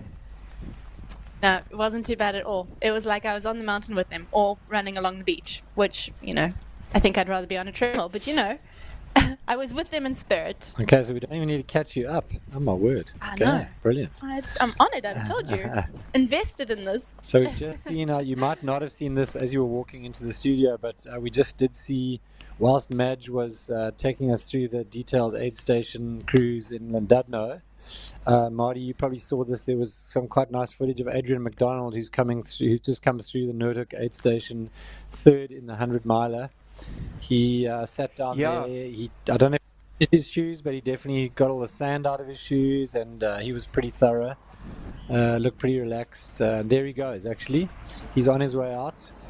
I was telling Martin that we saw him right up front with the Nele Buns last night for the first couple of hours, and he's still right in this race, currently in a podium position, and looking like he's moving pretty well. Yeah, so And believe it or not, because resting. less difference. So he's made up a bit of time on that beach section, which is not surprising. As we were telling you, he's got wheels and good running efficiency. He was 40 minutes back, so he shaved off 10 minutes on Alexei. So let's keep an eye on Adrian. Yeah. Yeah, I guess if he's used to the more runnable stuff, that beach section must have been a great little respite from all the technical rocks for him. Yeah. So let's see how he tackles this next section, because I think I heard you saying earlier the next section that he's heading onto is an incredibly long section, not because distance-wise it's long, but because time-wise it just takes so long. It's so incredibly technical, and there's a decent amount of elevation gain, but it's also very exposed. So yeah, it's going to be a bit of a slog as they head out of that Noordhoek aid station and up the back of Chapman's Peak, which is a bit of a wall as well. So Such a wall. very much that change from running along the beach to power hiking up the wall of Chapman's Peak is very interesting as well, and I think can cause a lot of problems. But super nice split screen we have here as well of Jeff Magavaro, who is the first man in the UT 100 coming down through Seikabosi here as he makes his way down to that aid station in Llandudno. Yeah, and he is flying. Look at him go. Doug. He took out a couple of dogs those on his way. went to.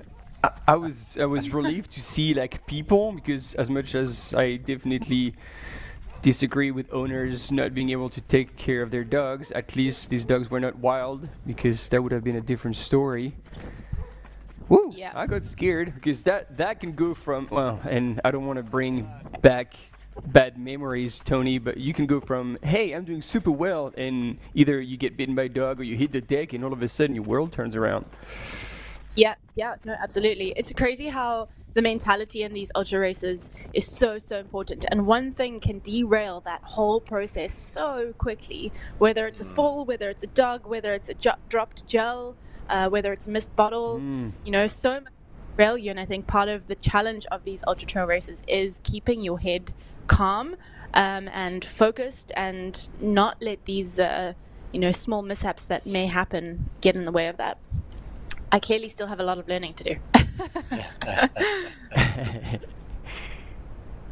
Every day is a school day. Either exactly. teaching or you're learning. Wow. It's great to see the sea so calm after basically a week and a bit of pretty rough waters we've had. So awesome to see that. And Nicolette making use of the slightly harder sand. Doesn't look super hard, but it could be worse. It's interesting. She's actually kind of taken quite a high line. This is Jack Davis, I think, who's seems to be crewing her. He was there at the Common aid station, and he's cut through, and he's spending a bit of time with her. He's in his kind of casual wear, so I don't know if he's fully pacing her, but he seems to be. Let's see if he's going to hang out with her for the whole beach, or maybe just going for a quick chat.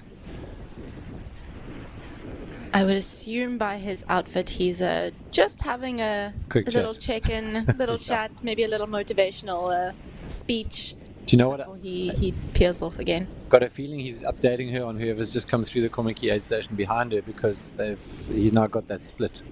Okay. You know, so if we look on the tracker, we probably will see that has Simone come through? She hasn't Not yet. quite yet. Okay. Yeah.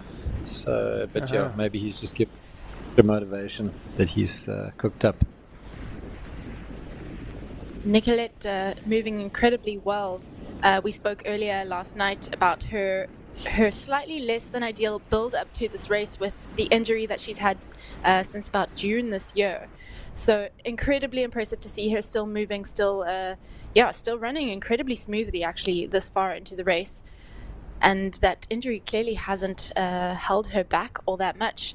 No, doesn't look like it. She is having she's been leading from the front all night. She's having a Nicolette day. Yeah, absolutely. The kind of day that expect from Nicolette. Just such a solid runner. She always shows up. She's always so consistent, and it's a great representation of South African runners. Yeah. The bike is a great tool for training people. Yeah, it's clearly working for her. Yeah. Working for you. Yeah, the question is it a voluntarily tool or a default tool, even though you know that it is something that helps with performance? Yeah, the mindset, the approach to the two options are very different for sure. I think the voluntary use of a bike is much nicer than the forced use of the bike. But it can be to increase volume without the impact, obviously, of running. But also just like doing threshold sessions. You can do double threshold sessions and not have the same impact on the mechanical system, but you still get that amazing aerobic boost. So, yeah, it can be an incredible tool, and Nicolette clearly has used that to her this year. Having been seen on the podiums of many mountain bike races as well. So yeah, so maybe she's not actually just using it as a tool. She might actually be enjoying it. She might enjoy It's interesting it. that you guys are talking about this bike as just a tool. You're such haters. She might actually enjoy cycling. What? No. Why would you do that? I have That to admit looks like that who's Matt that? Healy. Is that Matt Healy? It ASICS runner. could be, yeah. I think that is Matt Healy, and he is also making his way down that Llandudno ravine. The last splits we had from the top of Table Mountain, we actually had him in 5th position, but maybe he's pulled up a bit. That is definitely Matt Healy. Yeah. So if he might have made up some time if he's maybe passed a couple of runners since the Table Mountain checkpoint, which is very impressive. Go Matt. Jeff is in those like super tricky little trails through town, believe it or not. Yeah, these are the little surf fisherman paths down to Llandudno. They're fun little trails, actually. They sort of turn and twist through the Milkwoods down to the Life Saving Club. So he is arriving at the aid station. Yeah, so we've either missed Dimitri and Adam Loomis coming through or off Llandudno ravine there, but I would, 4 minutes on Dimitri and Adam from Matty at the top of Table Mountain is doable. It's a very doable gap to close, especially on trails like that. Not that Dimitri is not that Dimitri is a stranger to these trails. He's run here before and done very well here before. But I think Adam is new to these trails, so Maddie, who has run here before, I think will be a bit more experienced on those trails, and I think that can go a very long way to making up some time. So very, very possible that he's made up that 4-minute gap and is now in our second position. Yeah, and he is very diligent. He's a local, and he also does his homework on every race in incredible detail, so he really will know where to push, where to hold back, and how to extract the best out of that little section. Here comes Jeff through the Llandudno roads.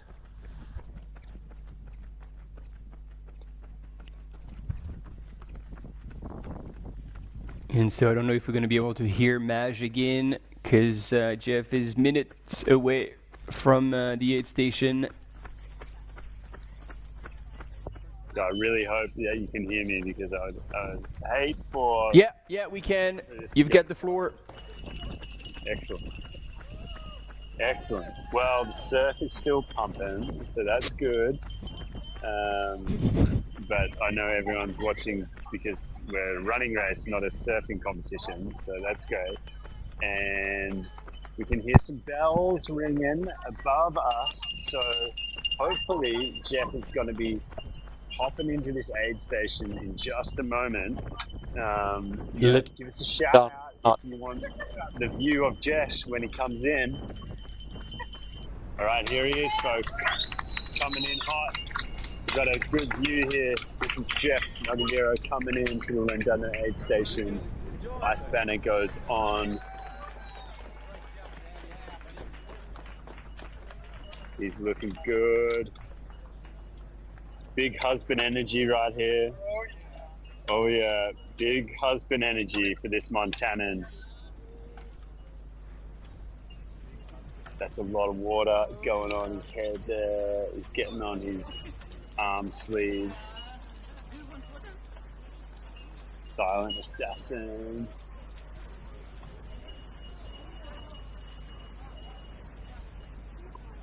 Rock and roll, Mr. Jeff. It's pretty chill. Quietly getting it done. Are they sharing much words? It looks really silent. It is very silent. It's very, very silent. It's just... They're not communicating. Fully zoned. Yeah. Just kind of the business side of things right now.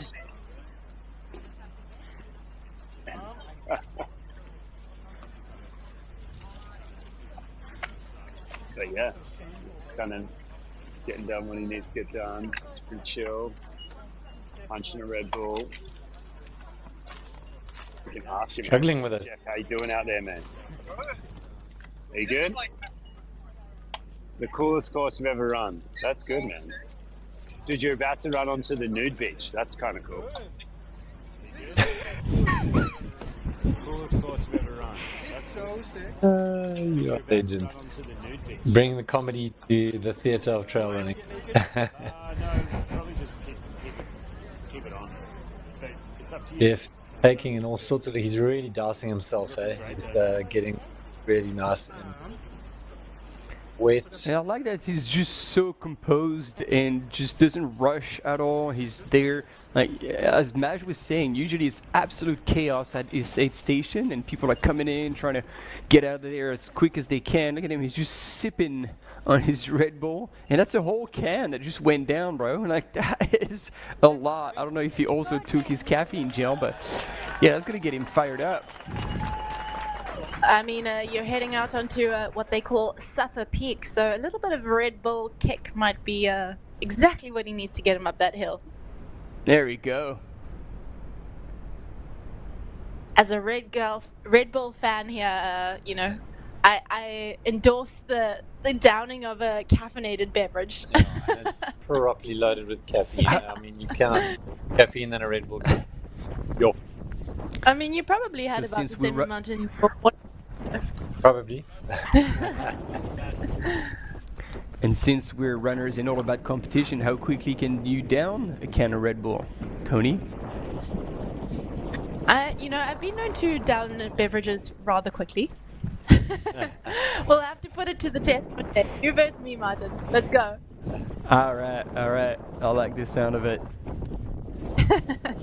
Man, Jeff is holing on that beach. Yeah. I'm impressed. Wasting no time getting there. Yeah, and it's such a contrast. Like, you know, he was calm, composed at the aid station, and all of a sudden flipped the switch and now full race mode again. I like that you can really have these two gears. He'll be heading up off the beach there and then across those boulders around the corner towards Sandy Bay, where, like Maj says, he's heading to the nudist beach. So Let's hope that we, well, I don't know what side you're on, but I'm hoping that we don't see any little bear bums. Oh, tumbling along man. there. I'm definitely in the other team. PG show, guys. That's rude, Tony. I went So- to an all-girls school, okay? It'll be interesting to see how Jeff does here. There's a couple of little Ks of tricky trails here across the granite boulders, and then he'll get into the Sandy Bay mix and then be presented with a whole lot more boulders. We're switching now to the view of Douglas Pickard, I think, coming down Chapman's Peak. He's finally crested. Kudos to the man with one pole. Very impressive that he's managed to pull that off with one broken pole. Well, with one. He's now stashed it and he's on his way down to the saddle. He can see laying ahead of him the whole of the traverse that goes under Noordhoek Peak, under Blackburn Ravine towards Fluckenberg. So I'm sure he is incredibly relieved to have got that one in the bag, Chapman's Peak. Yeah, absolutely. I'm not sure. I think I heard him say that coming off the beach towards that Noordhoek aid station, that he was just incredibly grateful to be at the start line. And I'm not sure if you did some talking about that point, but he had a really rough beginning of the year. He took out. We did? Yeah. I didn't know about this. Yeah, so he took out like a giant chunk of his heel. I don't know if you've seen the photos, but it's I haven't. pretty gnarly. Freak accident, just took out a big chunk of his heel on Christmas Day last year. And then another freak accident cut his leg quite badly with some glass, which then required surgery. So it's been a pretty hard year of running for him, and I think every time he gets to a start line, he's just incredibly grateful. Yeah. So very, very cool to see him running here and running so well. Yeah. No, he's clearly been through it, and wow, impressive to see him absolutely crushing this course as he is right now. Yeah, amazing.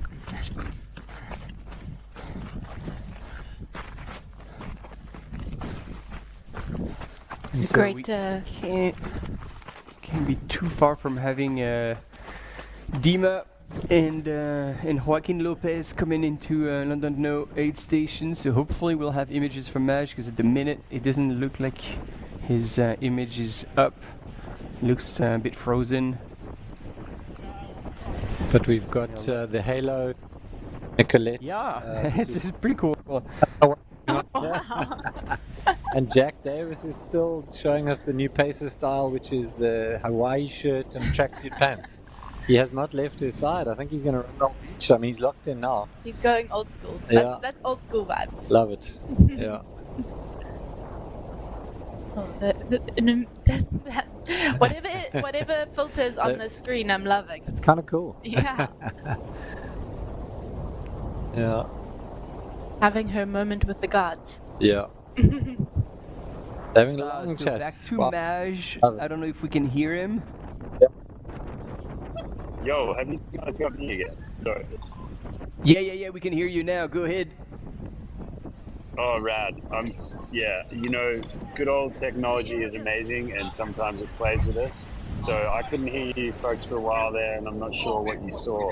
But Dimmer and Adam Loomis just came into the Llandudno aid station together, and it was just like, you know, it's just a whole different scene. It was like a different movie compared to Jeff. Jeff came in, seemed super calm and super collected, just kind of came in very quiet, did what he did, and then Zimmer and Adam came in, and it was just like they were just like in a rush. It was just seemed like a whole different energy that they brought into the aid station, you know, kind of barking orders and getting things sorted, and they were like really rushing through, and they kind of were in and out of here in maybe a third of the time that Jeff was in and out.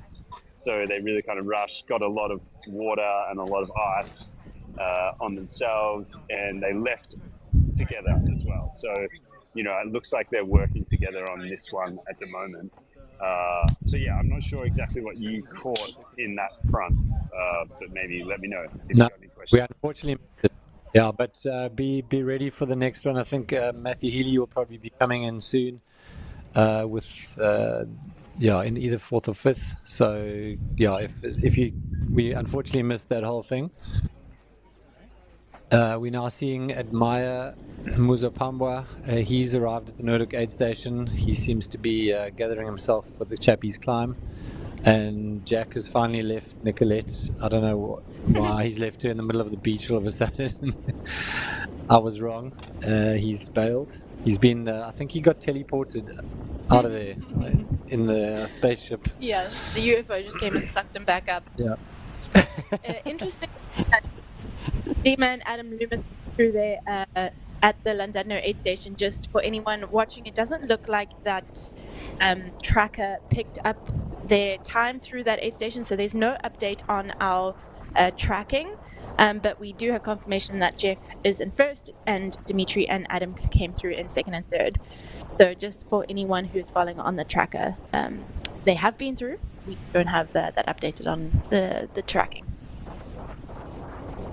Another update is that Simone Milan has gone through Komaki now. She went through in 15:24, so about 22 minutes behind Nicolette in the UTCT 100-miler. And it looks like from the last timing check we had in the UT 100 that Sunaya Buddha is still about 5 or 6 minutes ahead of Antonino, who's in second place, and Rosanna further 2 minutes back. All right, guys, we've got another runner coming in here. The Llandudno aid station. Bells are ringing.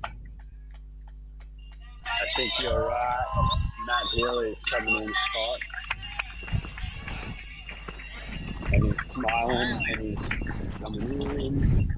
Oh yeah, he's cool. He's just down the bottom here. Oh, pit stop execution. How's this, folks? All right, what do we got? Ice bandana. It's putting on one of those flashy looking headbands that cools your forehead. He's got some Morton ABC stuff going on there down in the cup. It's all happening here. It's all happening.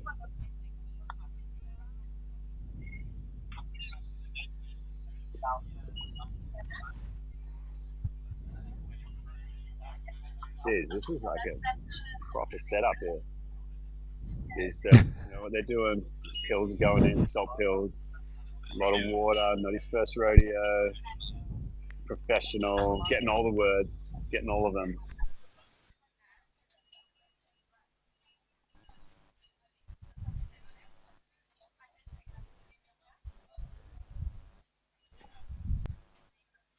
Sounds pretty positive. Wants the water all over him. Our first sapper coming in here. He loves it. Bought property on the mountain. Oh yeah. Got some presents from the trail, crushing a Red Bull. Life's good. Boys loving it.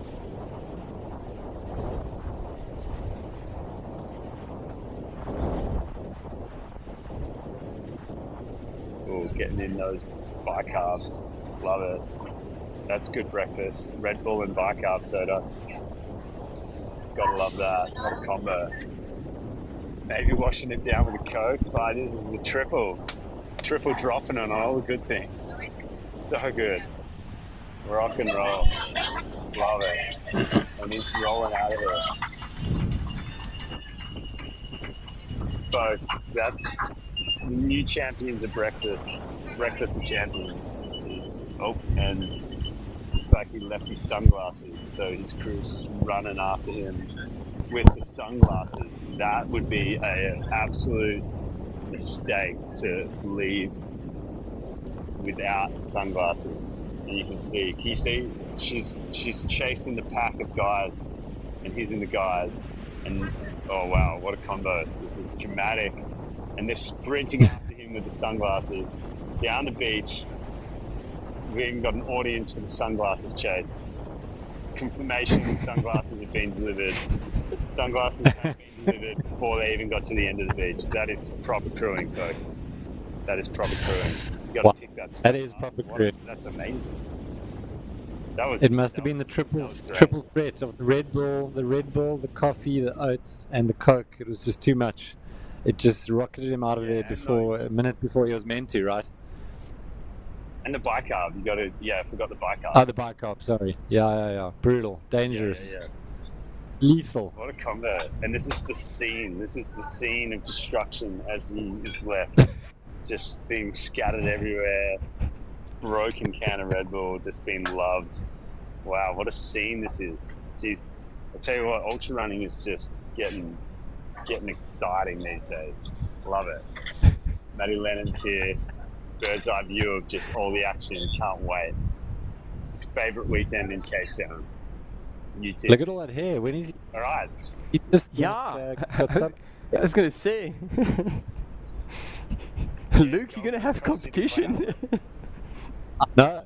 Yeah, he's rivaling Luke. Yeah, the only other person who could rival you all is Robbie, right here with the haircut. Yeah. Oh, there he is. He's the only one. Pull it off better. Yeah. So folks, that's what the top 4 guys, top 4 gentlemen of the 100 kilometer have come in and out of Llandudno, and they are all pretty quiet. The 2 and 3, Adam and Dimitri, they both in together, and Biddy. Did they talk? And I think the 12 on the. No, not really. Oh, when I did ask Adam, I put the question to Adam. I said, Adam, what do you think of the course? And he just looked at me, and he had a bit of a smile. He said, "It's lekker, bro," and then he ran off. And I thought that was pretty funny. That was like a nice little. Yeah, he was really clever. He's obviously pretty switched on to come up with some kind of joke like that halfway into 100K. Yeah. So kudos to Adam for being onto it. Because the rest of them seem to be on a bit of a vow of silence in the aid stations. Yeah, absolutely. Yeah, it's pretty quiet from this crew at the moment. I think they're all just here for business. They're all just here for business. The business of shredding 100K as quick as you can. So yeah. Well, and we have Jeff Magavaro, who has just made his way across Sandy Bay. We didn't see any bear butts. Sorry, Martin. But we do get to see Jeff. Sad times. I'm out. Section. So he's heading along the trail. This is what we saw yesterday morning. If you were following along on the PT55, we were here yesterday. We were following Bianca Tarberton. And she made that look incredibly easy. So Jeff is now almost 42, over 42 Ks just into over the race. a marathon, yeah. And I would say he's doing pretty well at navigating this rocky section. Yeah, he's looking good. This is going to be tough to keep his rhythm here. It's up and down and all over the shop. It's granite boulders. Yeah, so let's see. He's looking good so far. Still a little bit to go before he turns the corner up to Rocket Road. So, yeah, keep it real, Jeff, and see what he can do. Did we just see Robert Schaff, local Llandudno lifesaver, so just from where the aid station was, he has taken over the filming duties. So shout out to our cameraman Robert Schaff. Yes. Thanks for doing the good work. Yeah, local Llandudno legend, knows this area like the back of his hand. So he hopefully will, I think he should be able to keep up with Jeff quite easily. Just a side offer. I'm also happy to, stroll out of the aid station to go look for some naked bums down at Sandy Beach if anyone needs on the live stream. I'm remote and capable if anyone would like that. Just throw it in the chat. And Martin, you just send me a private message. It's yours. Yeah, I feel like this might be yours and mine.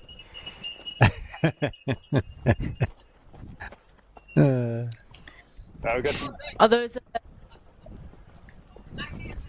Go for it, Maj. Have we got someone heading into that aid station again?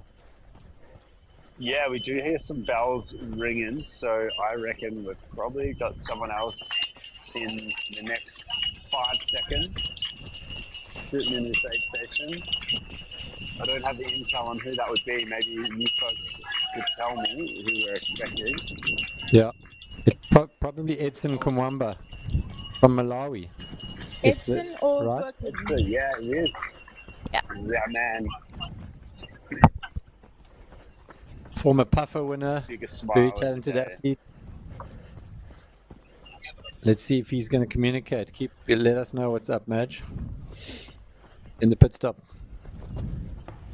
Yeah, he's pretty silent too.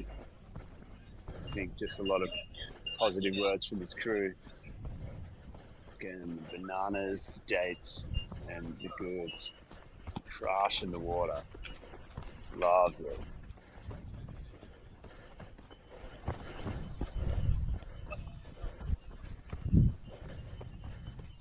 Yeah, pretty quiet and chill.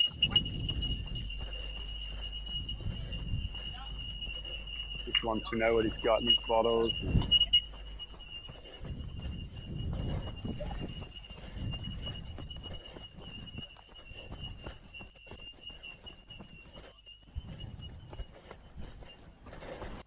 Edson's doing great. We've got another runner just popping in. Oh, we've got Joaquin Lopez coming in here.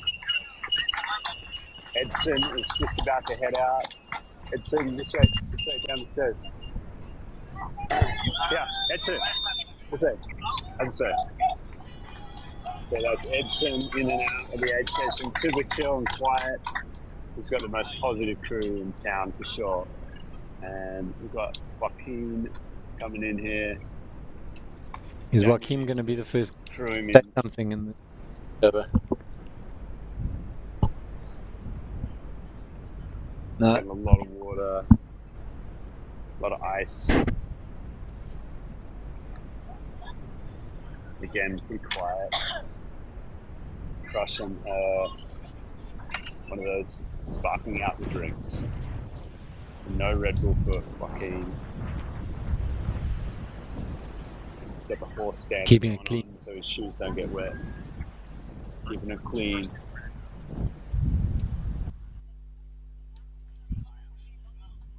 How's Daniel doing? Again, it's very silent. Well, I think Daniel has got him in and out in less than Pretty quick, eh? 13, that's for sure. Yeah. I think he might have just picked Meg's Meg and Jeff were a bit longer. Yeah, totally. Right, we've got our young French, oh no, not French, Augustine is coming in here, heading down. Where is Augustine from, guys? His flag is one that I can head off the trail straight off the car. Is that Mauritius? No. Oh, jeez, that's... I don't know that flag.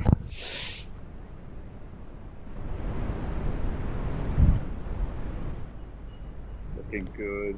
And that's just... Reunion, maybe? Oh, it's catching. What? It's catching the top one. Try again.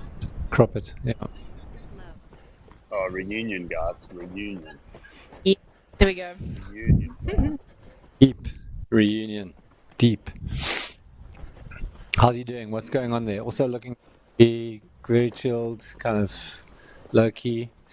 Yeah, very So he's quiet, very chilled. He's made up a bunch of time coming off of... Thank you.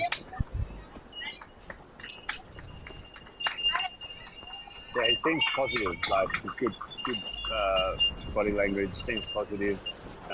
Obviously, I couldn't translate too much more in French, but he did say merci and had a smile when he left. And I can tell you that that means thank you, and the smile is a positive thing. And yeah, so that's that. So that's a bit of a flurry, kind of 3 guys coming in quickly and leaving. So, I mean, there's a long way to go from this point in the race. I think everyone knows that the next section is a real crux. Martin, you could probably elaborate a little bit more than me, but I do remember that when Ruth ran this race back in, 2019, she was always saying that this next section here was the super crux of the race. And like when you get up Southern Peak, you get really warm, and all of that is like a real challenge. So yeah, it's early days, and there's a lot of close people. Like those guys are actually pretty close when you look at it. So yeah, we'll see how it unfolds from here. I'll just be waiting for the next folks to run through. A lot of the top females, their crews are rocking up now and setting up. So hopefully we'll see them roll through as well. Cool. Thanks, Maj. Yeah. Give us a shout when the first ladies are coming in, and hopefully we'll have images. And you're right. Like there's still a whole lot of course to be covered, a lot of challenges to be taken.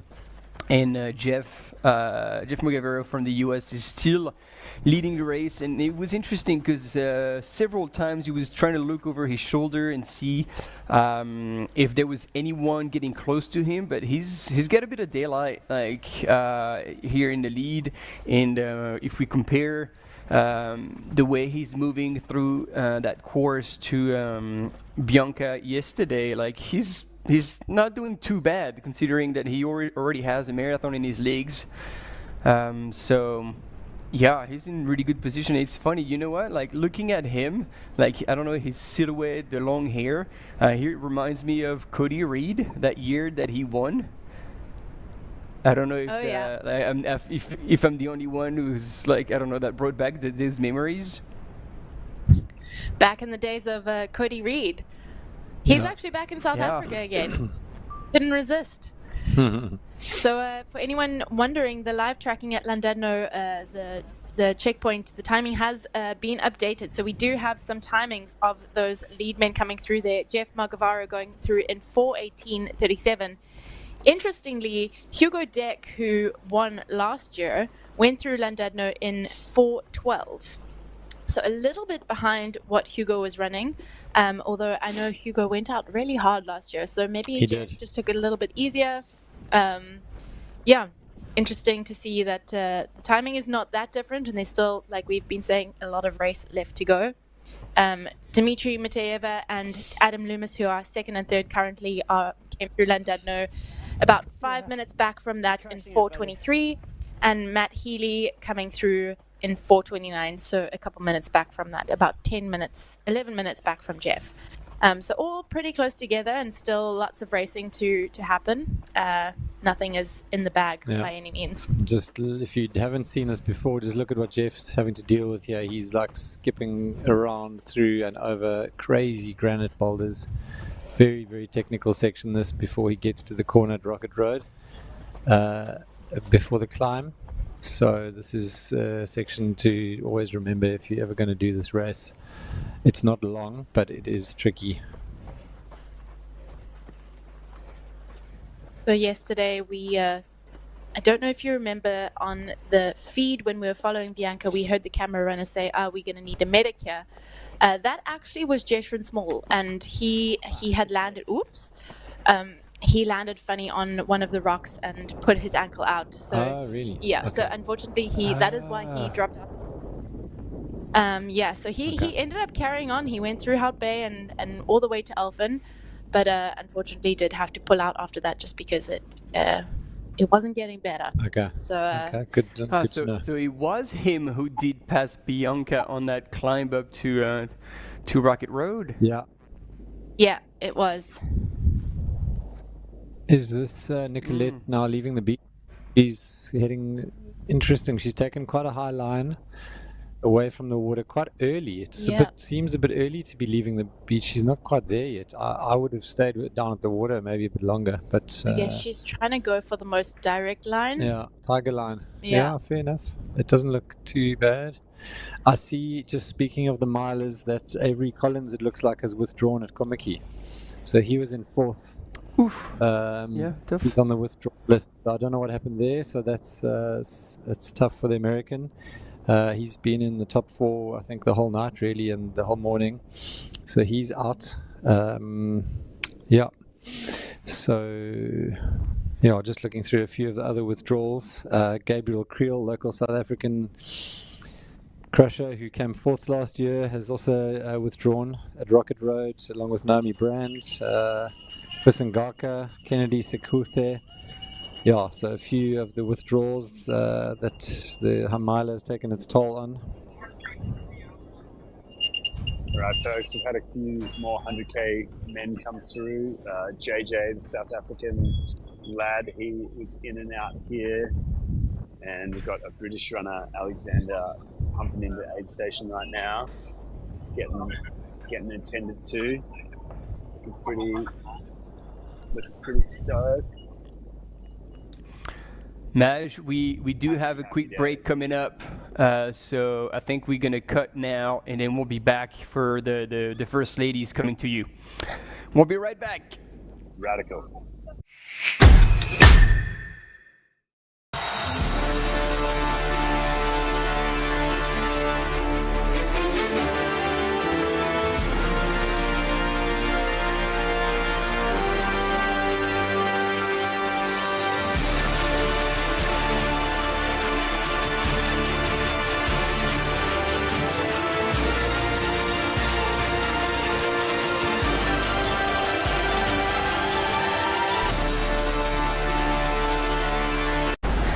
This is RMB Ultra-trail Cape Town. A celebration of challenge and of the landscapes that surround us. RMB joined as title sponsor in 2022, and the partnership has helped shape the identity of UTCT, creating moments, traditions, and memories that define the event today. Here, on the trails of our city, every bell rings of promise, and every year, together, we go further.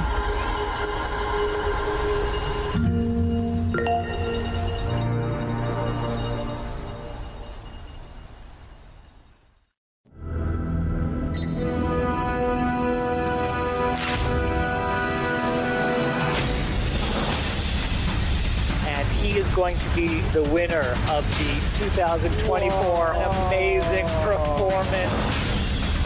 She's going to be facing the finish line of the Trans-Gran Canaria Classic. I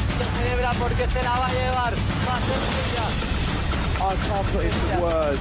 Stand through the cattle guard and towards the finish line, your 2024 champion.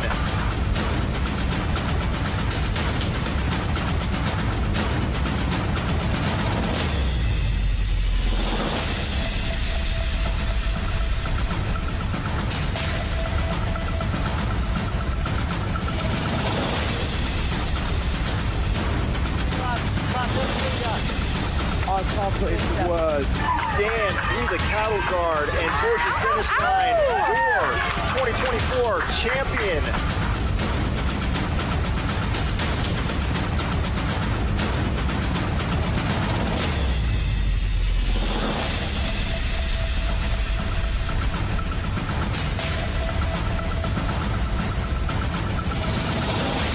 Every time he's going to lap now.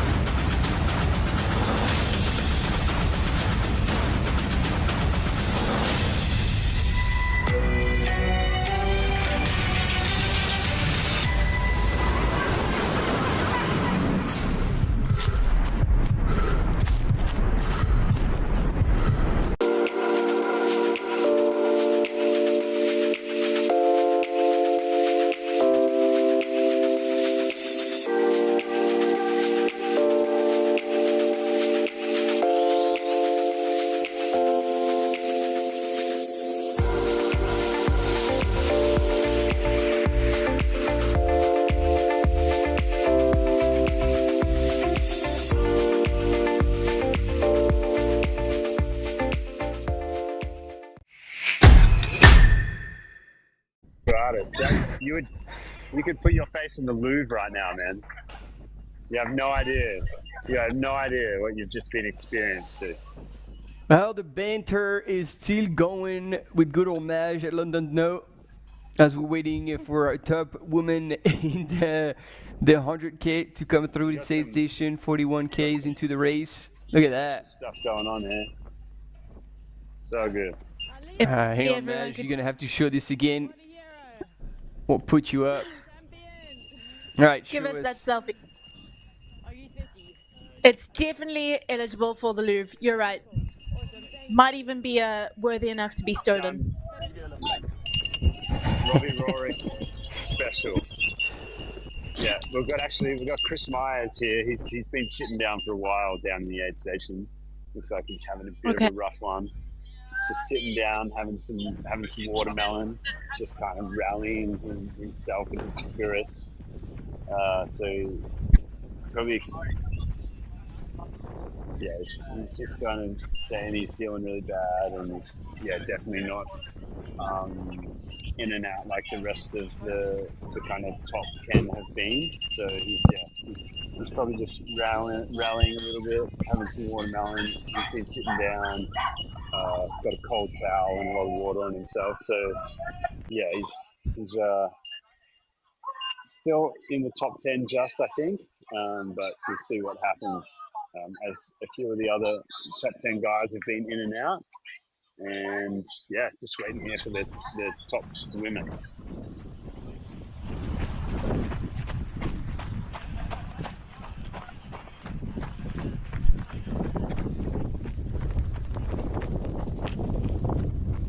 Yeah, so it looks like we've had quite a few men go through Llandudno so far. There's 14 men having gone through. Chris Myers sitting currently in 11th, but it looks like he might have dropped back as the rest of those athletes who have been through have moved on.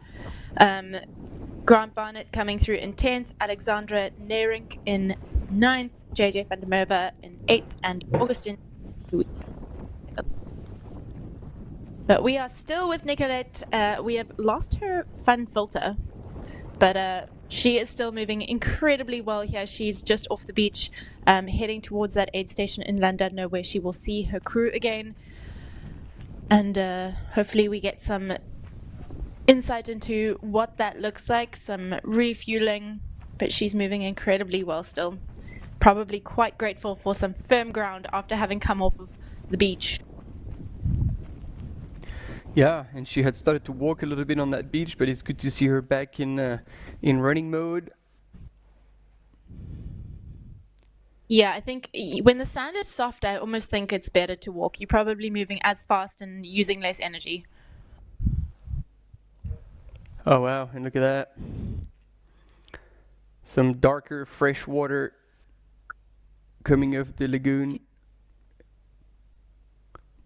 This is not gas, team, in case you're wondering. Yeah, they come off of the beach a little bit earlier. Oh wait, that's in Komaki. Sorry, that is not the Noordhoek section where they come off of the beach. That looked like it was. And we have eyes on our UT 100 leading woman. Ladies and gentlemen, Buddha. And moving really well. And if you were with us yesterday, you can see what I meant when I said that the two sisters have exactly the same stride and same running style. So she is just coming off of Llandudno Ravine here, running through Sekeborsi across the road, and then she is onto those little fisherman tracks heading down towards that Llandudno aid station. But you're absolutely right, Martin. Her and Ramaya, who ran yesterday, finishing third in the PT 55, their style is exactly the same. If they were running next to each other, I don't think I could tell them apart. No, for sure I couldn't.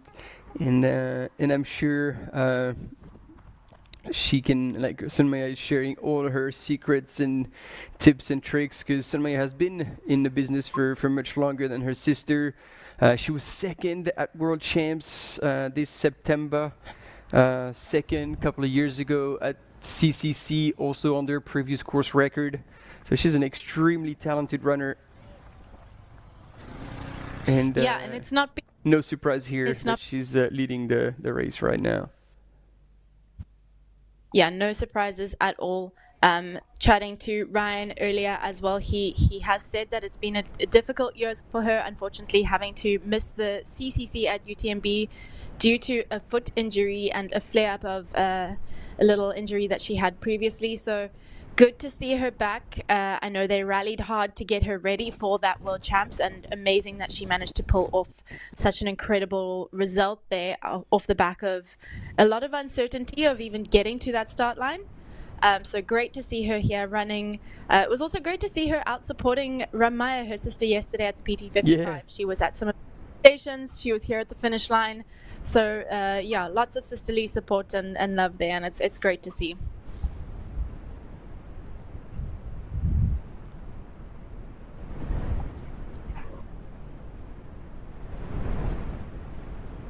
Yeah, I guess maybe it was a good thing in a way, because she it would have been much harder to do the double CCC and World Champs. So she definitely had her redemption race at Worlds, taking silver. I don't think this has been done before, like a medal for Nepal at a World Champs, both trail or mountain running. So. Yeah. I wouldn't be sure to say with certainty, but I would imagine that it's one of the first at least. So great result for that. And like you say, I think looking at the results at the World Champs, there weren't that many people who did that double and executed it well, unless they did the OCC race and then followed it with one of the longer races, or the longer race at the World Champs. So yeah, they were just a bit too close together, and I think executing that double is very, very, very challenging. So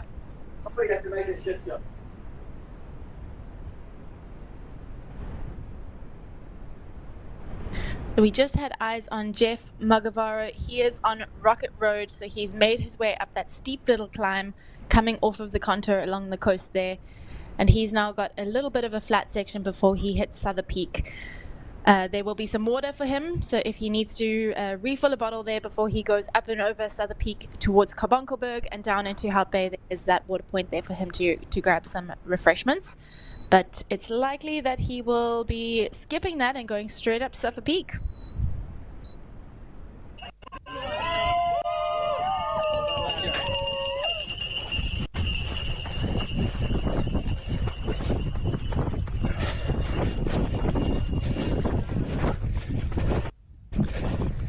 Also, just a little shout out to all of the 20-kilometer runners here today. They are starting now. The race should have just gone off. So if you are in and around Cape Town and wanting to support some athletes, make your way to that Newlands picnic site. They will be coming through here.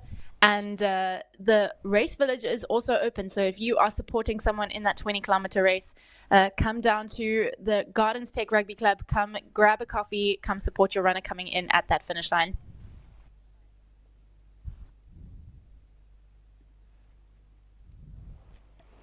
So there you go. She would be in those little hidden trails now, Sunaya. And I wonder if her sister Ramaya will be, if they've entirely switched roles, if she's going to be crewing for her. I would imagine she wouldn't miss this for the world. There's also possible that she's taking a break, but sounds like Maj is saying that she is absolutely there. Yeah, she totally is. She's over here, standing and waiting, looking a little bit nervous. But that's Ramaya just standing here with Samaya's setup, and yeah, she's looking like a little bit nervous. She's probably just a bit tired from yesterday as well, I suppose. So yeah, we're just here waiting for Sunaya to come in. I know she's smiling. She loves it. I'll go get her to give us a wave.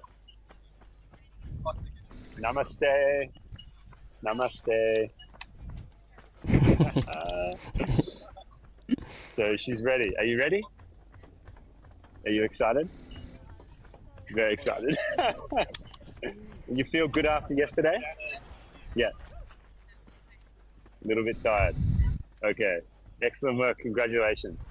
Everyone on the live stream says congratulations. Everyone in the whole world of trail running says congratulations. So, I'm pretty sure that's what the comment says. All right. So, yeah, Ramaya's ready. So, she's come. And I think Sunaya's like manager Ryan and good friend is waiting outside of the aid station, and will probably be the one bringing her into the aid station, as generally happens, being a spot-on experienced crew member. And so here he is here. This is how you do it, folks. You watch the live stream moments before they come down this road, and then you're right onto it.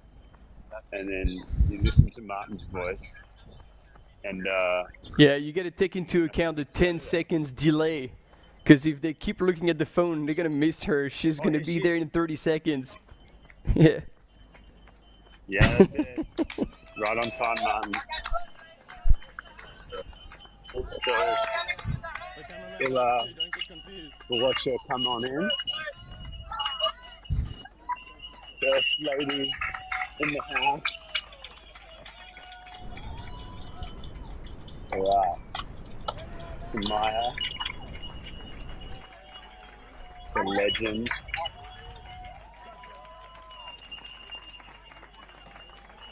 So much going on here.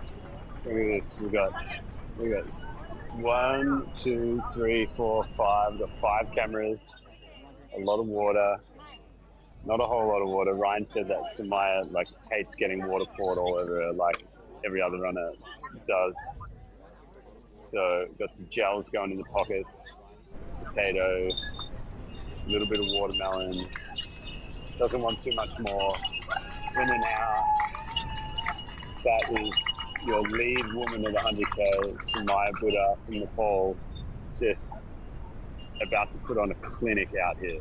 It's going to be amazing.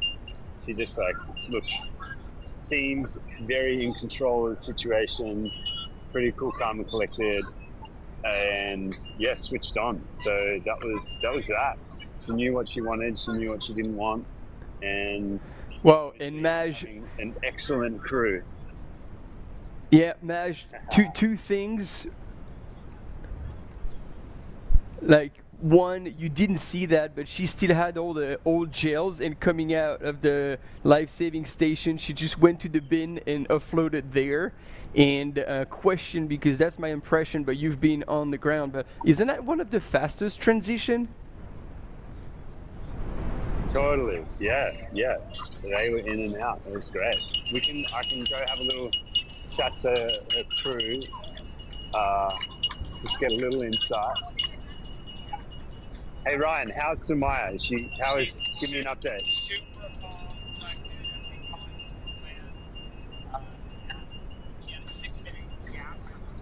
6-minute gap. What did she say she's feeling? How did she say she's feeling? Wonderful, eh? Awesome. Okay, cool, calm, collected, and she's feeling wonderful. All right, let's go. Good stuff. Excellent. Beautiful. Yes. All right, positive reinforcement from the crew on that front. Yeah, Martin, spot on. She was in and out, super quick. It was real, yeah. Probably quicker than any of the top guys we've seen come through by a long shot. So that's it. Our first lady is in and out of Llandudno. Game on. Let's see what the gap is. So, again, let's take it with a pinch of salt, because we've been fooled before by the GPS trackers, but it looks at least that Rosanna Buchauer from Germany would be coming in second, but she's probably still over 5 minutes away. And Sarah Humble would be in third place, about a minute back.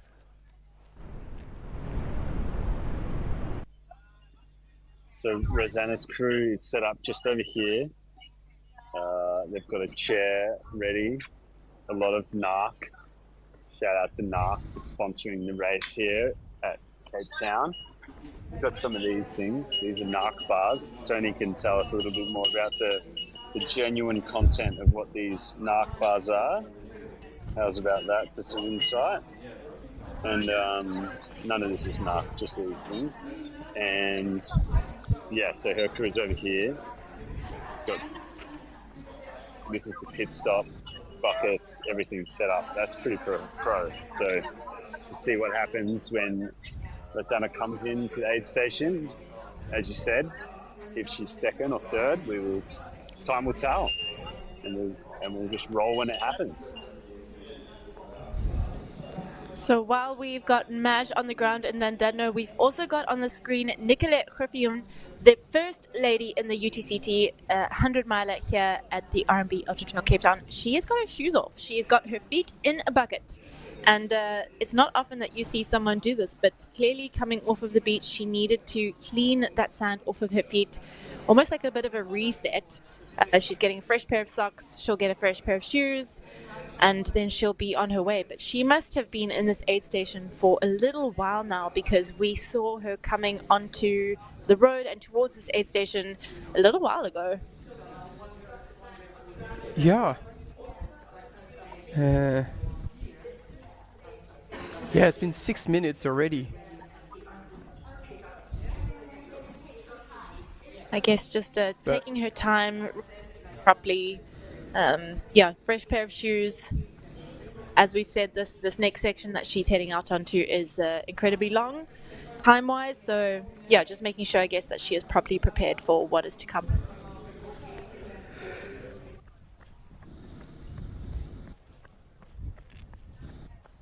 Oh, and I'm glad we have visuals of Sunaya through that technical section, because I got the feeling that she will be extremely comfortable moving on that terrain. And so, yeah, I'm glad that we're going to be able to witness that. Yeah, great split screen, getting our leading woman in both the UTCT and the UT 100. Very, very cool. And like you say, Martin, Sunaya is moving so smooth. Yeah, it's really beautiful to watch.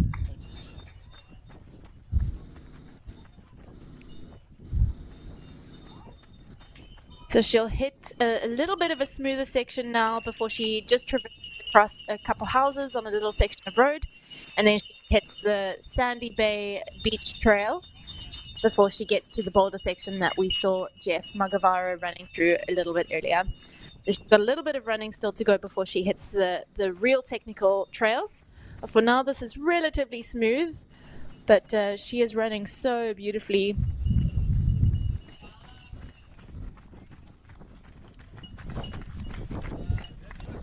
Yeah, and we have recreational runners out. Oh yeah, they were getting out of the trail, supporting.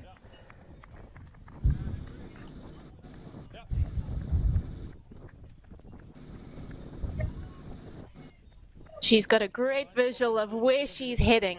The mountain in the background of that image is Carbonkelberg. She's going to be heading up Souther Peak towards that. Ryan, and it's quite time. It's 10:15. On the screen now, we've got Alexei Tolstenko, the previous UTCT champion. He is back this year to take on the same race, hopefully to execute a little better. He is currently sitting in second place. Not that he needs to execute better, because I think he did a great last year. Let's just clarify. Yeah, and the year before, like he's got 2 titles. And you weren't with us yet, Tony, earlier this morning. We saw him run on the road, and he really looked like he was limping. He had like an issue with one of his legs, possibly the right one.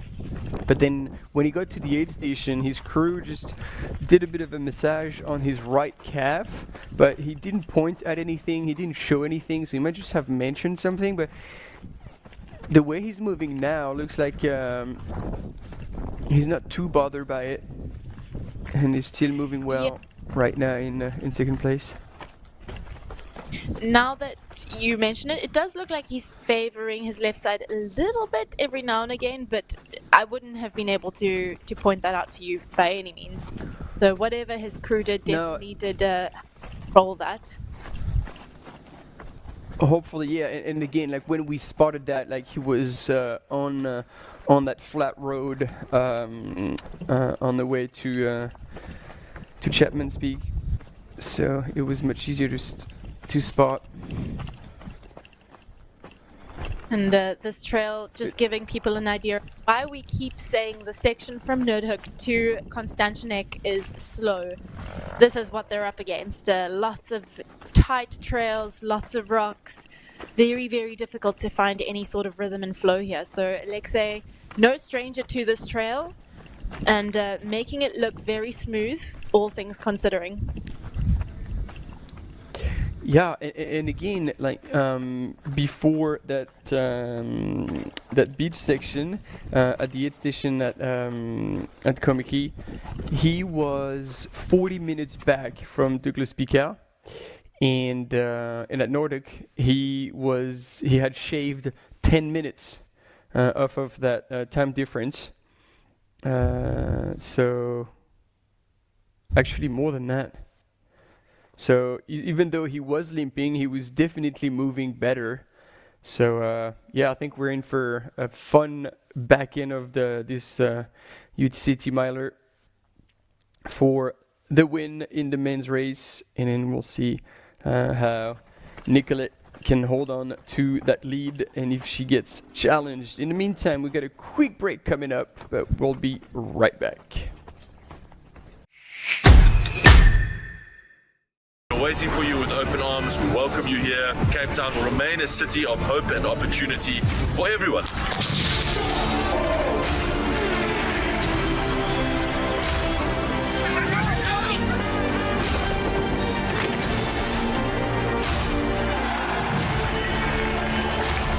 Cape Town is open, safe and ready to host you.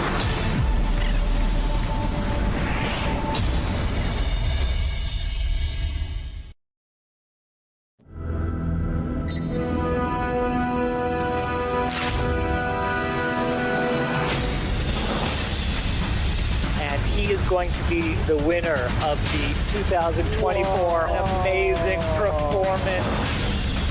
She's going to be facing the finish line of the Trans-Gran Canaria Classic. I can't put into words. Stand through the cattle guard and towards the finish line for 2024 champion.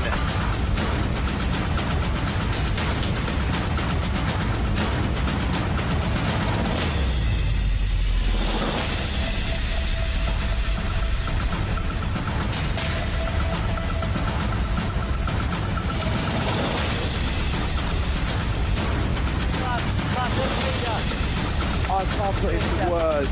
Stand through the cattle guard and towards the finish line for 2024 champion.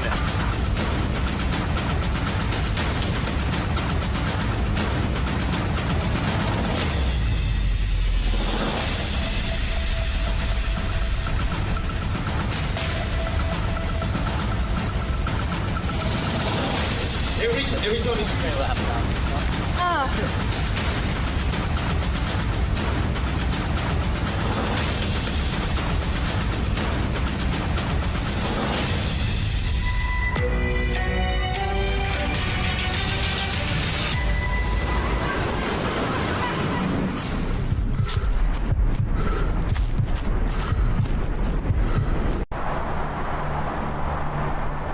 They call you crazy for the 4 a.m. starts, for the endless miles, for pushing your body to the brink. They might call you crazy, but that just spurs you on. Go further with Enduro 3, the ultra-performance GPS smartwatch from Garmin.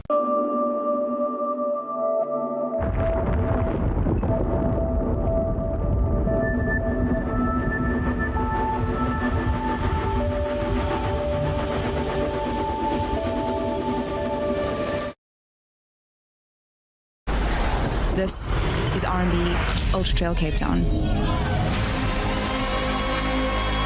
A celebration of challenge and of the landscapes that surround us. RMB joined as title sponsor in 2022, and the partnership has helped shape the identity of UTCT. creating moments, traditions, and memories that define the event today. Here, on the trails of our city, every bell rings of promise, and every year, together, we go further.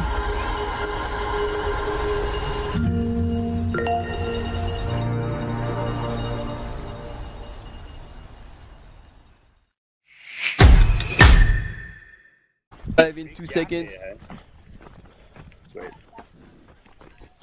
Yeah, so we're back live with Alexei Tolsensko in second place in the UTCT Miler, seemingly moving really well through that very tough section, and we're just chatting with Maj, still in London, waiting for the second and third woman in the 100K race.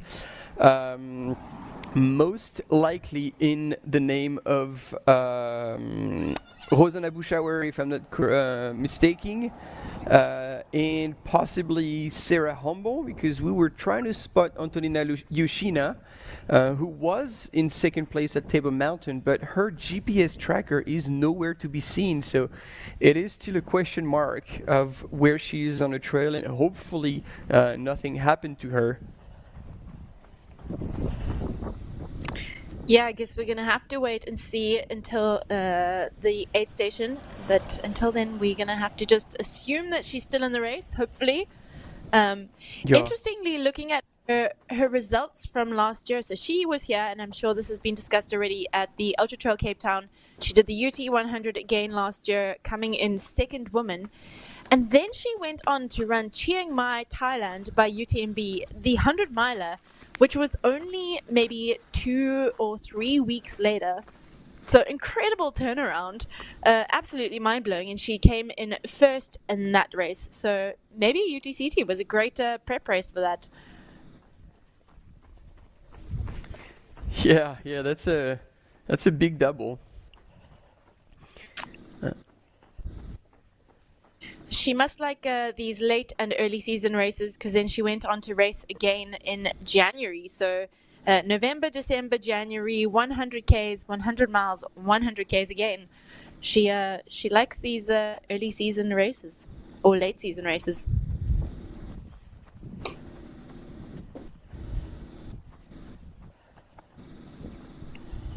It depends what hemisphere you're talking about, Tony. It's prime southern hemisphere racing season. Well, Thailand, I guess winter's probably the prime racing season, just to avoid too much heat. And then I don't actually know where this one is. The Goat Ultra-trail race. Oh, I think that's in one of the Emirates. I think that's in the United Arab Emirates, but I don't actually know. Goat Ultra-trail race.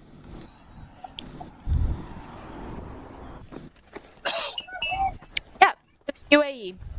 So, yeah, I guess winter there, probably the best time to race there too.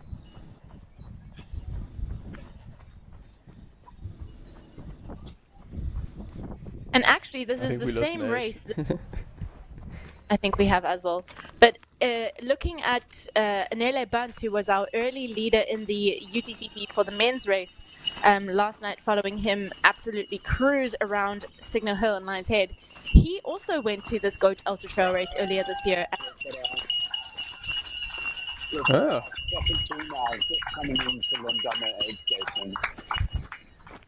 Here we go. All right, if you could speak a bit louder, Maj, we'll put you on screen. Yo, you got me.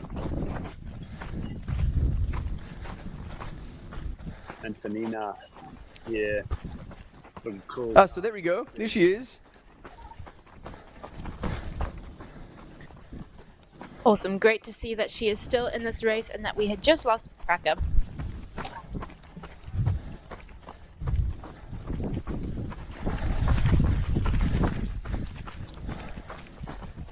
Doesn't look like she's broken a sweat. Not even joking.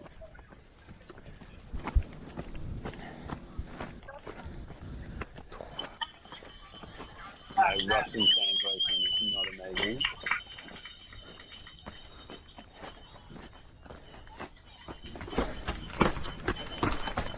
Here we have Rosanna, third woman coming in.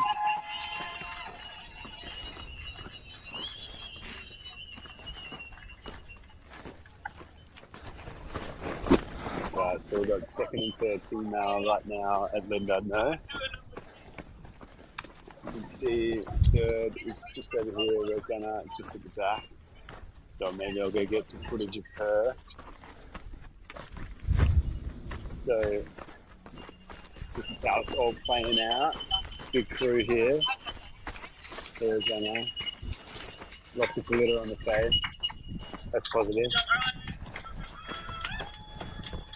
Alan Griff just running through there.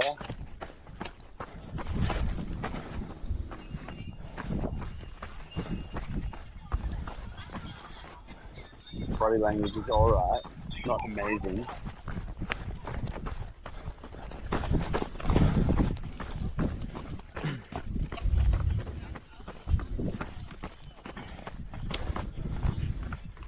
Solid crew team here. It's like solid 3 people doing Rosanna, and it's just one person crewing the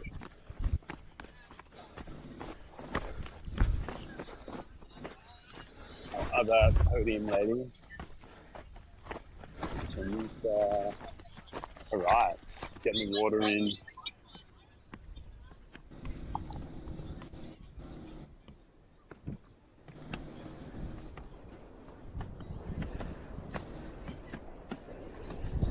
Alright guys, let's remember how quick Sunaya came in and out of this aid station, and let's compare it to what's happening right now for these 2 ladies. Alright, we've got Antonina is leaving right now, and Rosanna is going right after her. And they are heading out together down Llandudno Beach. Just see them rolling across this white sand beach here together. Alright, you can see them just there. They're rolling across the beach. Second and third female. What a scene. Like what a place to approach a marathon in a 100-kilometer race. Look at this. Unreal. Okay, update on that front. Geez, both of them were just like stone face, not a whole lot of positive emotion, not a whole lot of negative emotion, just kind of like, nah. And yeah, they just kind of both got in and got out. It seemed like, yeah, they didn't seem like, no, I didn't see any smiles or anything like that. It just like Rosanna actually seemed a little bit tired, I guess. Like she was like, you could see their facial expressions. It was like, oh God, like this is tough, or I'm feeling it. I'm feeling like it's pretty tough right now. And pretty similar with Antonina, if I'm pronouncing her name right. Apologies if not, but yeah, and you can see them now, they're just getting across that piece of sand. Rosanna is just leaving the beach kind of 5 meters ahead, and they are now off Llandudno Beach. But yeah, wow, and they took, in reality, their pit stop was very short, probably 2 minutes. But when you compare that to Sunaya being, 30 seconds, yeah, it's like a world of difference. And I'm sure you guys would actually have the proper split from some timing, but there is a big gap from Sunaya to these ladies as they leave the aid station.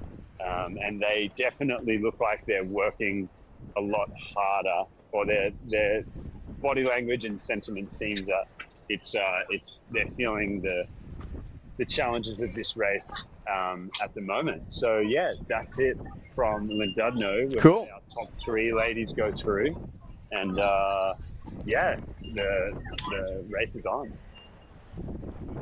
Thanks a lot, Maj. That was super cool.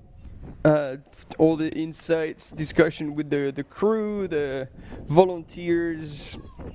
Still a bit disappointed we haven't gone all the way to the nude beach, but I guess we'll have to wait for next year. And yeah, I'm also trying to figure out like if these two ladies, because I mean Antonina Yoshina and Rosanna Buschauer, they are super legit runners, and yet they were so far back compared to Sunaya. They were 18 minutes back coming into the aid station, and as you mentioned, Sunaya was in and out, so she would have made a bit of time on them as well. And so is it them who have taken a bit of a more conservative start, but yet you said they did look a bit weathered already, so maybe the terrain is having a go at them, or is just Sunaya who's like taken a really aggressive start, but who knows, might actually end up paying it for it a bit later. So lots of questions. We'll see how it unfolds. Yeah, well, we all know that, like, you know, I've never seen a Nepalese runner ever start a race easy.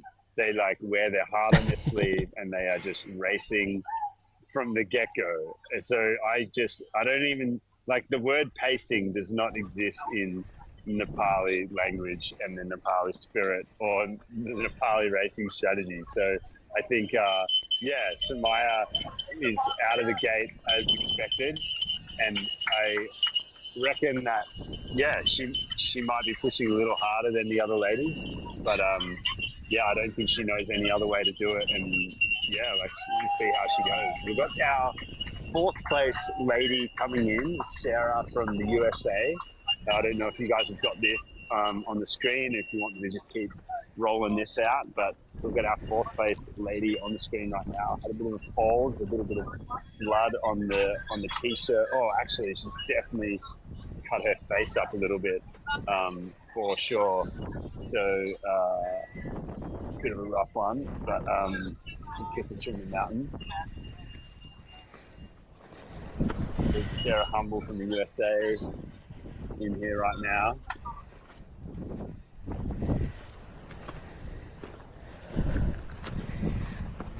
Changing of the ice bandana. Sarah, did you fall over or what? Oh, just a blood nose. All right. Okay, confirmation that it's just a blood nose.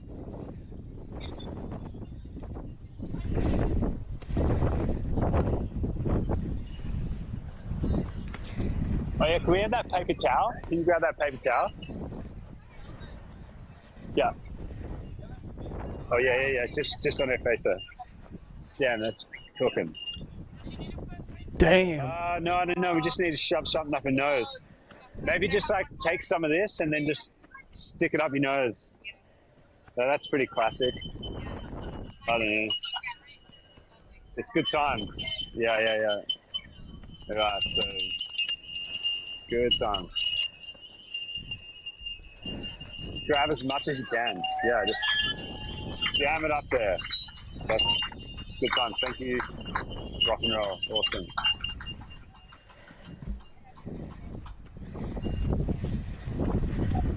That'll come good.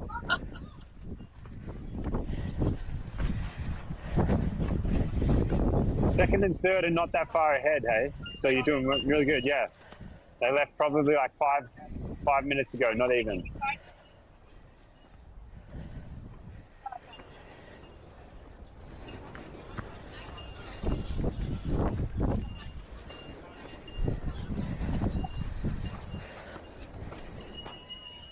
Alright, seems positive, good track.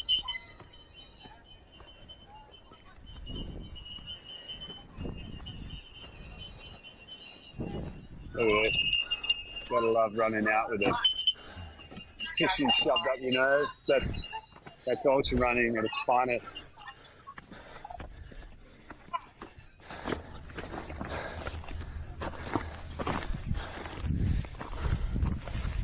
Copy. Plenty of ice. Got the ice bandana going.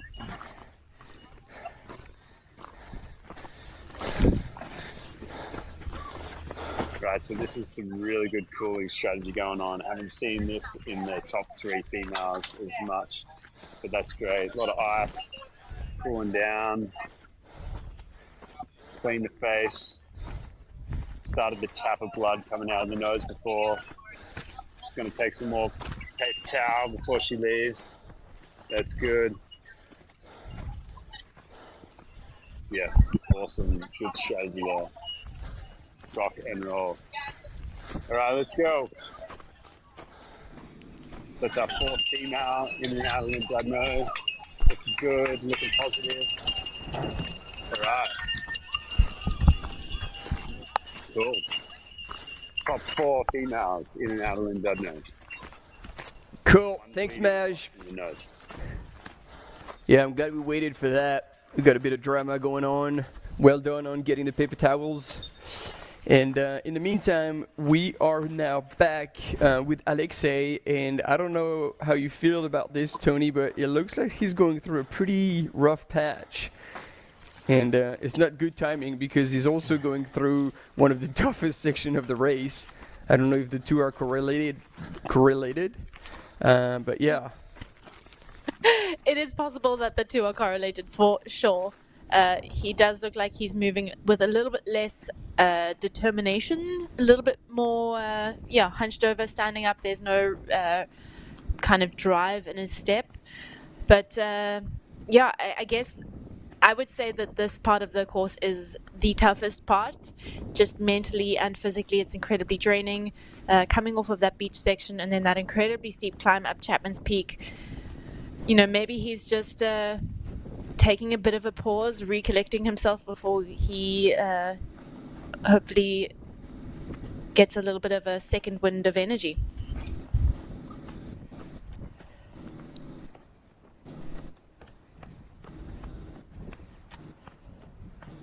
And Nicolette is currently, at the Noordhoek aid station. She was in 8th overall. And I don't think she's going to stop there. No, I wouldn't think so. She's moving incredibly well. She's at the base of this Chapman's Peak climb. She's maybe a third of the way up, but she's moving really well. I think she took her time at that aid station to look after herself. She changed her shoes, she changed her socks, had a little bit of a foot bath, and looks like she's moving incredibly well now. Does look like there's a bit of wind there now. Yeah. We saw that actually. That wind is not new. It was already blowing out pretty hard when Douglas Pickard went through. It looks like it's still holding pretty hard. So we do have a quick video edit about Nicolette. So let's check it out.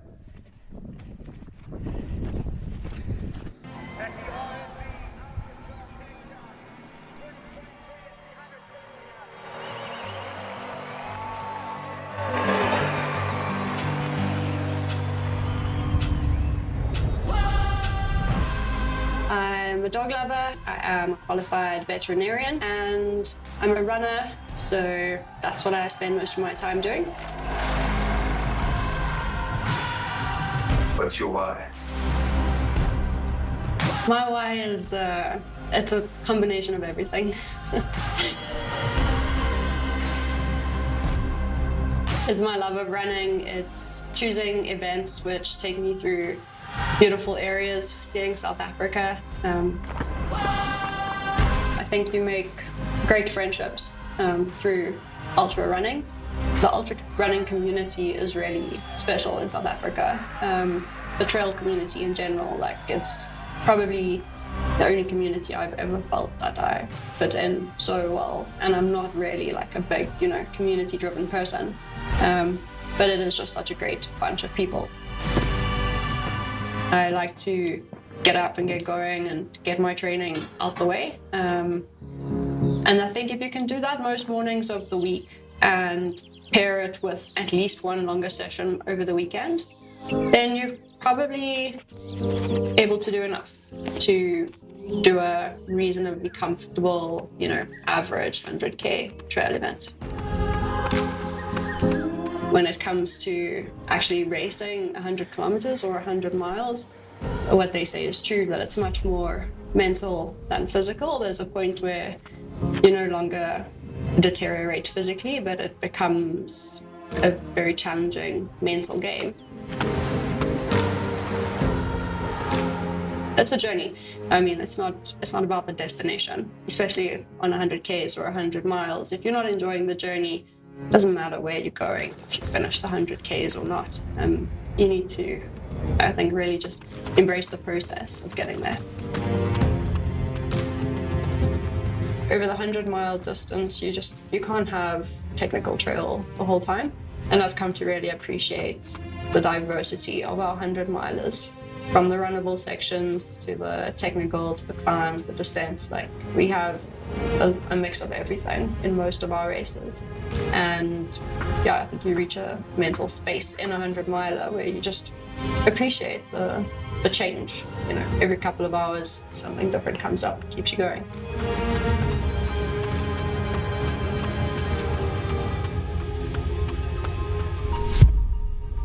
I enjoy being competitive. I enjoy seeing, how do I stack up against some of the best in the country, the world.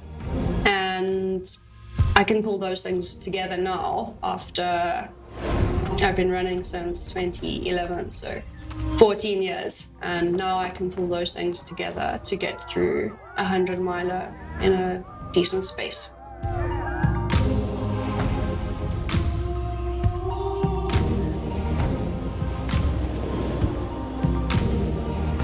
I like to think that I still have more to give. I think to date my running has been quite self-centered.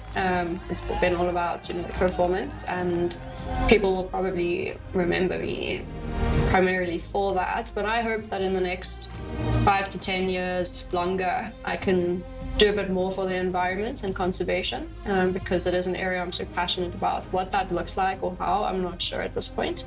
Maybe when I move out of the competitive space, more time and opportunity will open up there. And then coaching for me is a long-term endeavor. It's something that I think, I will definitely also move more into that. And as I experience more races, whether competitive or not, you just learn so much.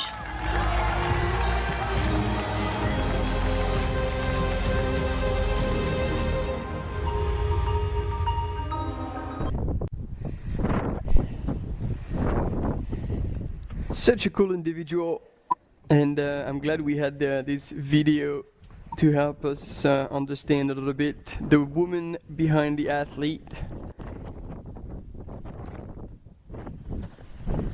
And it was interesting, from the training perspective, what she mentioned is after so many hours of training, there's not much more that needs to be done, and at the end of the day boils down to the mental strength and how you're prepared to go into the hurt locker and keep going. What keeps you motivated? And Yeah, she I also certainly has mastered that, because I feel like every time I've seen her race, she can finish strong, regardless of how much pain she could be in. Yeah, I loved how she said that with this 100-miler and 100-milers in general, I think you do experience such different moments in the race, and the fact that things can change so quickly, or that you are going to experience different types of trails, different emotions, it's what draws her into these things. It's not something that frightens her, and I think that's a great mentality to have when you do the long endurance events where things can happen. Trail's going to change, your feelings are going to change, you're going to have a bad stomach and it's going to turn around. So it's great that that's a motivator for her. I think that's a very important thing to have when you do these events like this.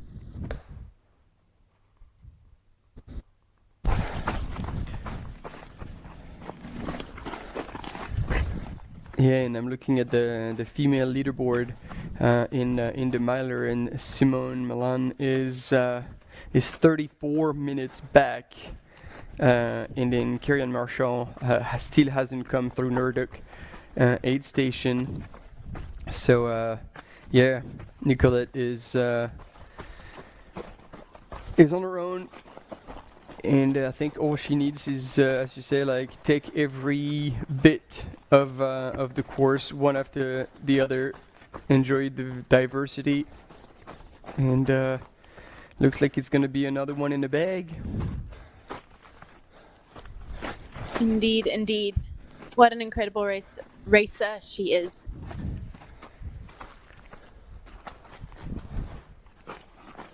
Alexei seems to have a bit of a second wind here. He's still moving cautiously, but he is moving. He's running where he can. Agreed. And navigating the technical sections with a bit more caution, but he's definitely looking a bit more forward driven. I like that. Yes, agree.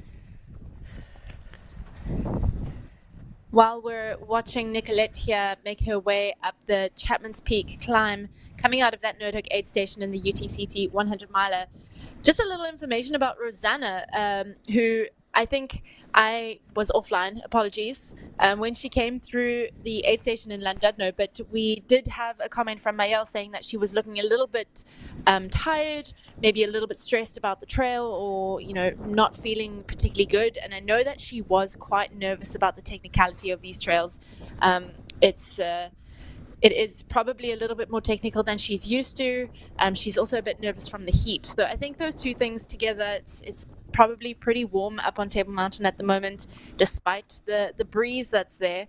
So it's very possible that those, what Mayel was seeing was just that trepidation about the trails. And luckily she's got the most technical part of the trail over that Table Mountain section coming down Llandudno Ravine. But it certainly doesn't get that much easier, so hopefully she's getting used to the technicality of those trails. While we're talking about technical, Nicolette managing her way to get up Chapman's Peak here. Little bit of a scramble, nothing crazy, but definitely not what most of the world would consider trail running, more scramble running, I guess. No, it's interesting what you mentioned, Tony, because she is used to technical, but a different type of technical. Like the alpine terrain is actually very different to what we find here in Cape Town, and I don't think we can find this kind of Cape Town technical anywhere else. Like, you've been around the world, so maybe you can tell us a bit more if you've ever been in an area that kind of mimic the terrain we find here. Because Rosanna she's done quite a bit of technical running, Alpi running. She's got an FKT up high, linking a few ridges. But you're right. It is a very different type of running, and maybe that's what throwing her off. I would definitely agree with the heat. This definitely might be a factor that is affecting her. Because, yeah, I mean, it's crazy. It was still early in the morning, and yet already the temperatures are pretty hot. Yeah. Yeah, I would 100% agree with what you say. You know, I think in Annecy, it's considered pretty technical towards some of the more mountainous areas of Annecy, running in the RV range. And it is technical, but it is so different from what you experience here in Cape Town. Nothing can really prepare you. I've never come across anything like the trails here. They're just relentlessly technical. And I think that is always the big challenge. I know Rosanna's also not crazy about the heat, and, 25 degrees already. I think she mentioned that Western States was a tough race for her this year as well because of the heat, but also because she didn't like the run. So a bit of a, swing on the pendulum. We've gone from very runnable at Western States to very, very technical here at the UTCT or the UT 100. So yeah, very, very interesting. But yeah, hopefully this is the season ender that she is looking for after a tough season with a DNF at Western States and then a DNF at Worlds as well due to a bad fall. So hoping that she manages to have a race that she can be proud of here today despite the tough conditions. Yeah, and we were talking about her earlier. Was it this year that she won? Now you're making me doubt about it. That she won Lavaredo? Not this year. This year, the 80K was won by... It was last year. Last year. Yeah. And the 100K right. was won by Courtney. Yeah. Yeah, you're right. And actually, Courtney did not beat Rosanna's time, if I'm correct. Maybe 3. On the 120. There's sections of that Lavaredo course that reminded me of Table Mountain, but they were very short sections. So I would say maybe in the Dolomites you could potentially train for something like Table Mountain, but there's only sections of it. I think what is so unique about the trails here is that it is just relentless. There's very little actual running that can happen where, you know, in the Alps you find 2 kilometers of uphill that is just completely smooth. You don't get that in Cape Town. Very, very little, very easy running. But yeah, maybe the Dolomites is where I'd say go and train if you're looking to try and replicate some trails in Cape Town. Or just come to Cape Town. Or just come to Cape Town. It's a great place. Yeah, because it was interesting yesterday during the live broadcast. We had quite a few people asking the questions like, "Oh, is the Trail World Champs in 2027 going to be on some or all of the course of UTCT?" And of course, it's going to draw a whole lot of interest on the world scene. And yeah, I guess best advice is just come down to Cape Town. I mean, what's not to like? Like if you've been with us since this morning, the images of the beach, the climbs, the everything, it's yeah, it's fantastic. I think Alexei on screen was just agreeing with what we were saying, taking a pause to just look out over the ocean, admire the views. We're going to say that's exactly what he was doing, not taking a little pause break. He was just admiring the views. Yes, he was indeed. I think the other great thing about this race and Cape Town or South Africa in general is there's so much to do here outside of just I'm going to say running, but endurance sports or sporty activities. A lot of the athletes who are coming from overseas have also mentioned that they are either going on safari or going inland and doing some sort of road trip after the race. So it's a great race to come to, or a great area to come to if you are looking to combine some sort of activity, mountain activity, with a more relaxing adventure as well. And you can go see the penguins too. For a lot of people around the world, this is a fun experience. They are very cute, but also very smelly. Well, I don't think the smell matters too much for ultra runners, I guess. Yeah, we're used to interesting smells, that's for sure.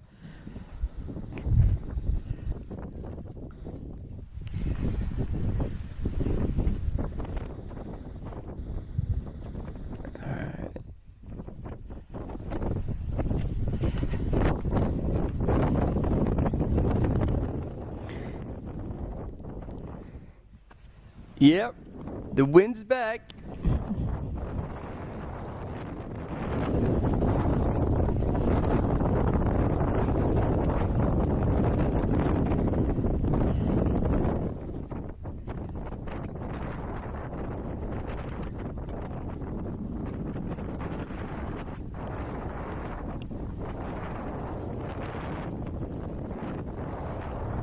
Don't have any images at of Sunaya Buddha. We are with our lead woman and man in the UTCT. Lead woman in the UTCT 100 miler, and our second man in the UTCT. But we do have an update that Sunaya Buddha has been through Rocket Road. So she has traversed across Sandy Bay, across the boulders, up that very steep little section of trail, and has reached the base of the Souther Peak climb. So she is up and coming over that peak. We don't have anyone else yet. Antonina has not yet reached Rocket Road, and we will give you an update when we see her come through there.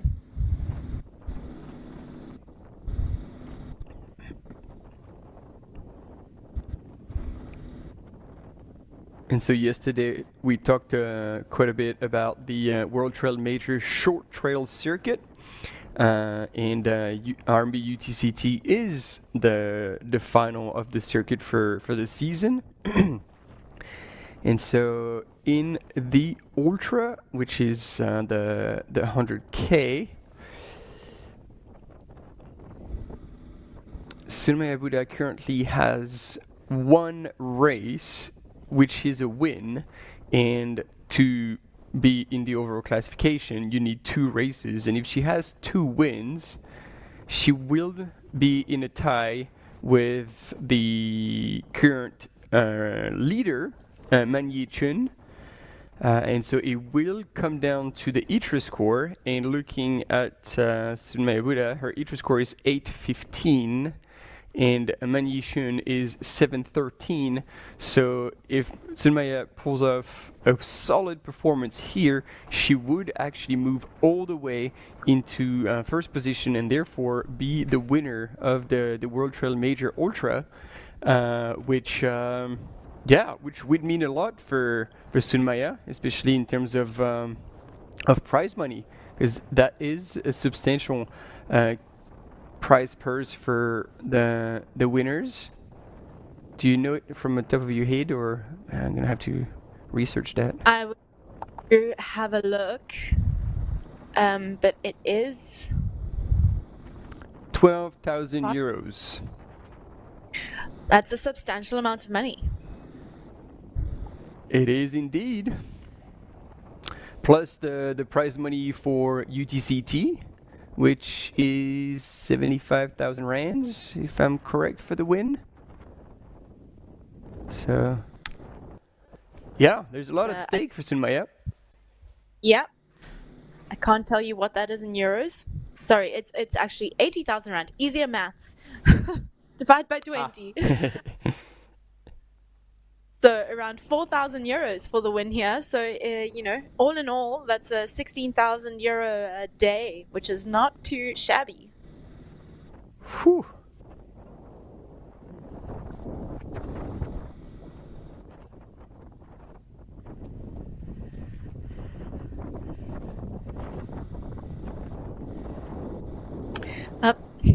Apologies, I was on the wrong page. It is indeed 75,000.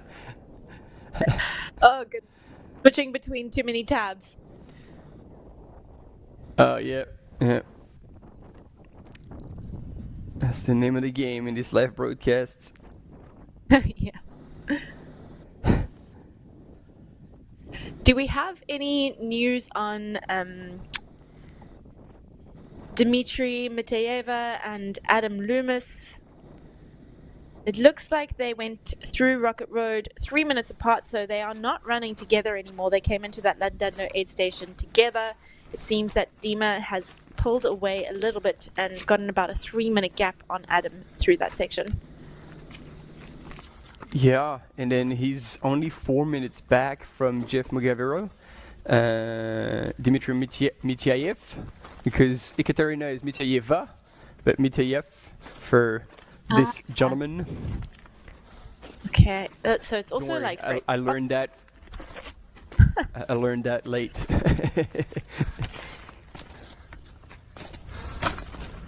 So it's but yeah, you're right. It's a gender thing.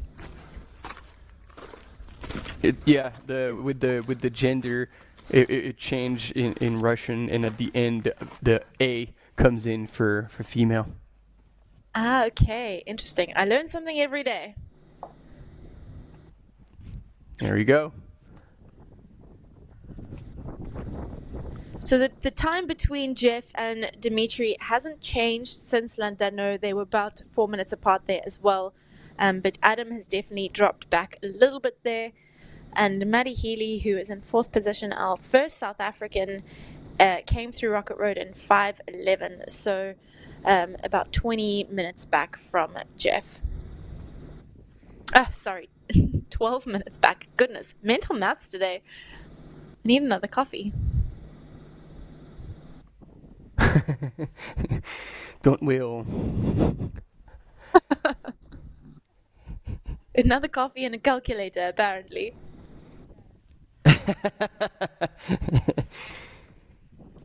So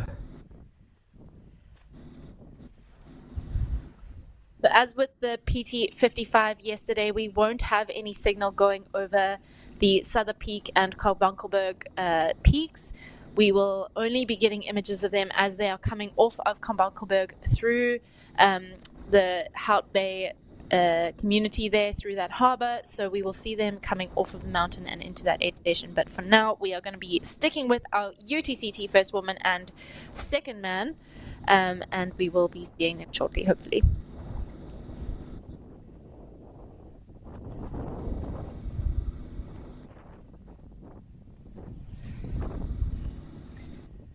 I would imagine we would actually see Jeff relatively soon, because our 55k runners yesterday came through that Hout Bay aid station around 1 hour and 30 minutes for the men. So it's been about an hour since Jeff went through Rocket Road. So I would assume in the next 20 to 30 minutes we will be seeing Jeff coming down into that Hout Bay, into the Hout Bay harbour. Alright, let's see what we can spot here, possibly on the... Oof. Yeah, well, nothing. I'm trying to look at the GPS trackers, and there's no one but Dimitri Mitiev. Yeah, he's the only one with the GPS tracker that seems to be working.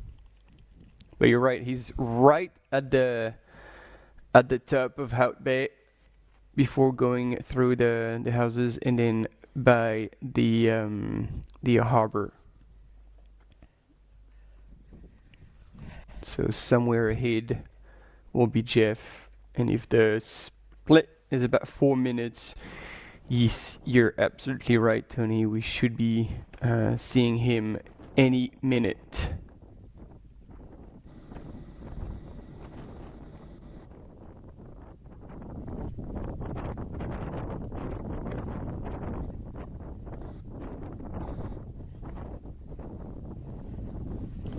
Nicoletta's almost at the top of this Chapman's Peak climb. She's maybe got a few 100 meters to go, and then she will be descending and on that contour path heading towards Constantinek.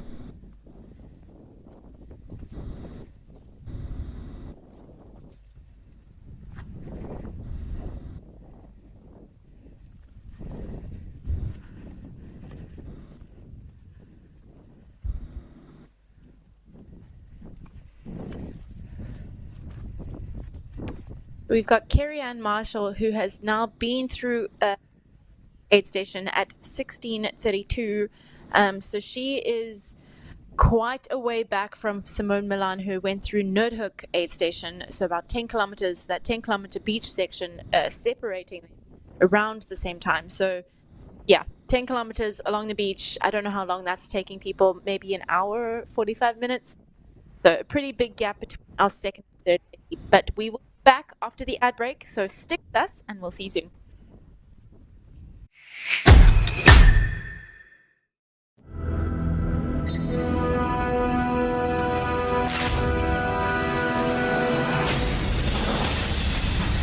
And he is going to be the winner of the 2024 amazing performance. She's going to be facing the finish line of the Trans-Gran Canaria Classic.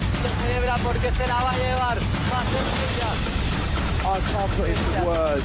Stand through the cattle guard and towards the finish line for 2024 champion.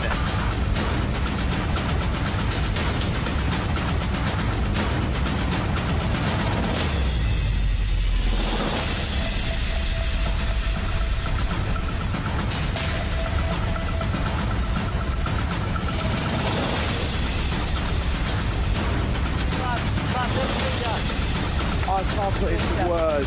Stand through the cattle guard and towards the finish line for 2024 champion.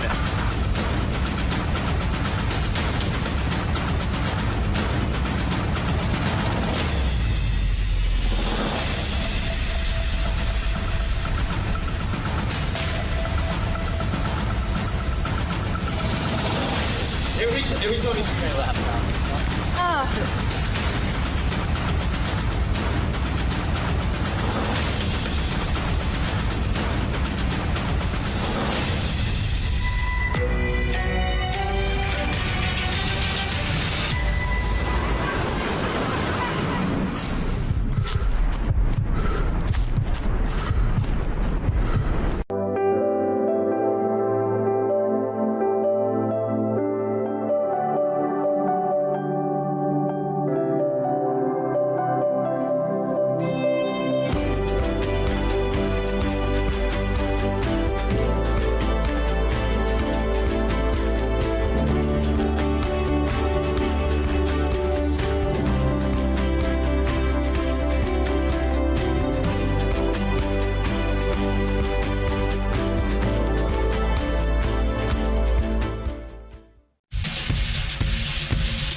And we are back.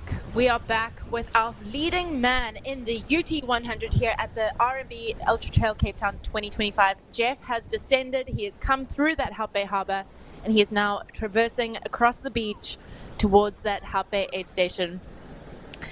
Thankfully, the sand is looking pretty firm, and Jeff is flying. He is moving so well here. It's great to see, and very excited to see him picking up his crew at the Hout Bay aid station. Yeah, I'm like you. I'm pretty impressed about the pace he's sustaining on that beach. Looking good. And then, yeah, seeing him with his crew and seeing if the split between him and Dmitry Mityayev has increased or decreased. But the race is definitely on. Yeah. Compared to yesterday, indeed. I guess high winds means high seas, and I imagine that has created a bit of a higher tide now. High tide, I think, was at 9:30 today. Low tide was at 9:30 today. Apologies. So we've got high tide where he is at low tide, which is why he's got so much firm sand to run on. But definitely more water on the beach today. And if Dima has been running hard down that hill, there is a chance that we will see him entering the beach. 4 minutes separating these two will not mean too much distance. There we go. We might be seeing Dmitry Mityayev enter that beach. He is coming through that Hout Bay Harbour now, about to start the beach section, while Jeff looks like he's just about to exit it. So we might not see them both on the beach, but they are close, that is for sure.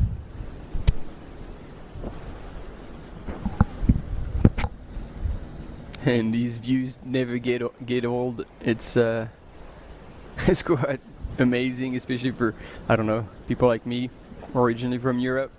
You see that, the mountains, the beach, the sand. It's like, is this real?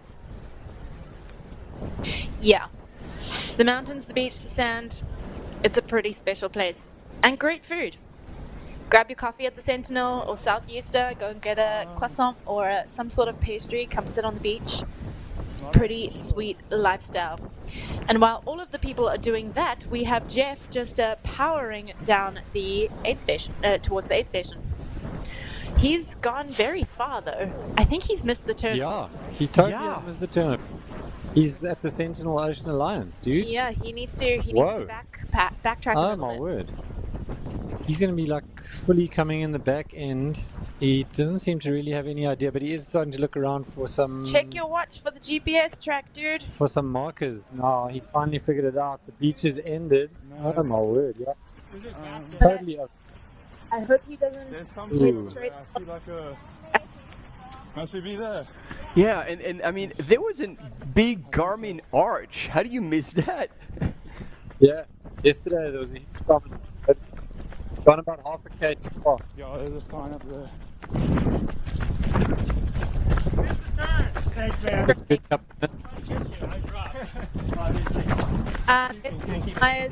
Did you miss it too?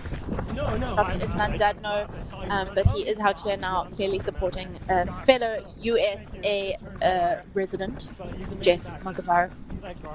But yeah, this is a valuable time that he is losing, especially with Dima close on his tail.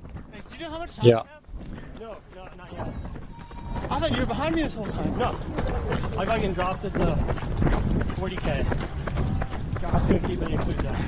But shit, but you know, fucking crushing, man. Thanks, dude. Yeah, they're almost going to be coming into the aid station around the same time. That's going to be a bit of a surprise for Dima. Big shake. Yeah, he just caught eye of. He just started seeing Dimitri. Yeah. Quite a tough one to mentally deal with for Jeff. Yeah, he was in the zone, just cruising along. He's got to also now still figure out how to get into the aid station. I mean, I don't know, where does this stack up in the sort of off course, like? Well, he is back on course, so he's backtracked and he now is on the right route. So he should have a fairly simple entrance. The aid station's just coming out. Okay. Just on the right, yeah. Okay. Yeah. So yeah. And I think that's a very good point. Like, for as long as he went back to where he went off course and then back on, to me there's absolutely no issue, no penalty. Like, that's just gonna obviously be an issue for him because he ran more than he should have. But at least there's not be any question of, oh, okay, he went off course and then he cut some of the course. Yep. No, he did not. They're in the mix. Madge is maybe there. Is he? All right, let's see if we can hear anything.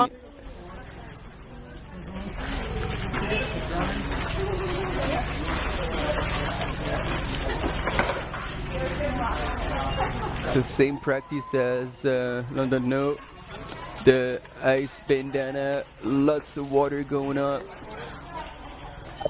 Oh no, ice bandana not going in. I think I've coached Daniel to get into this.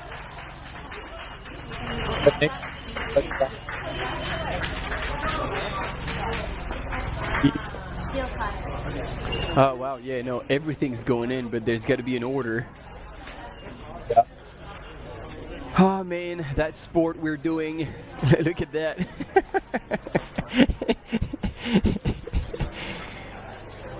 There's a French expression that says, "Ridiculous don't kill."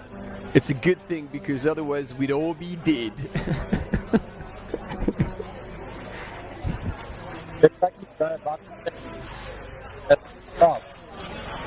Or like the what's the other one in the middle of the desert, where they have to run in white suits on the yellow line.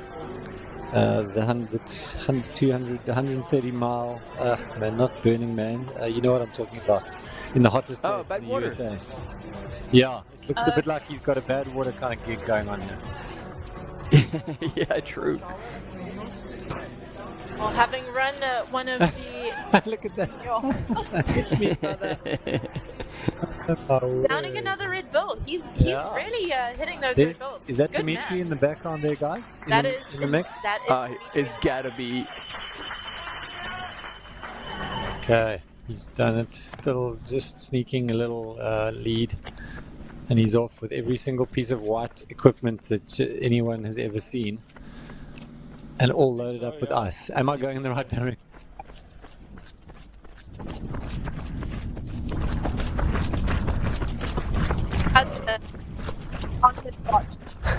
Yeah. Sorry? Is it just Dimitri behind me? Or yeah, about 50 meters.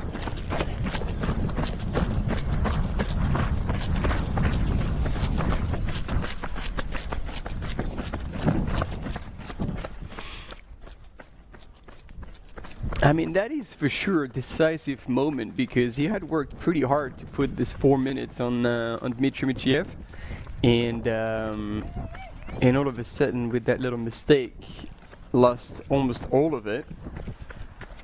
Yeah. That's a huge setback. At least he got out of that aid station first, but mentally when you come into an aid station, the goal is to not see the person chasing you. And to have them crossing paths like that is definitely going to be a hard moment.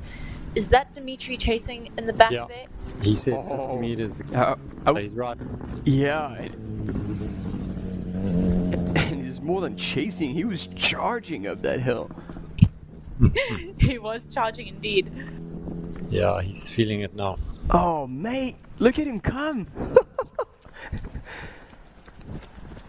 Unreal. I'm not actually... He's really wanting to close the gap.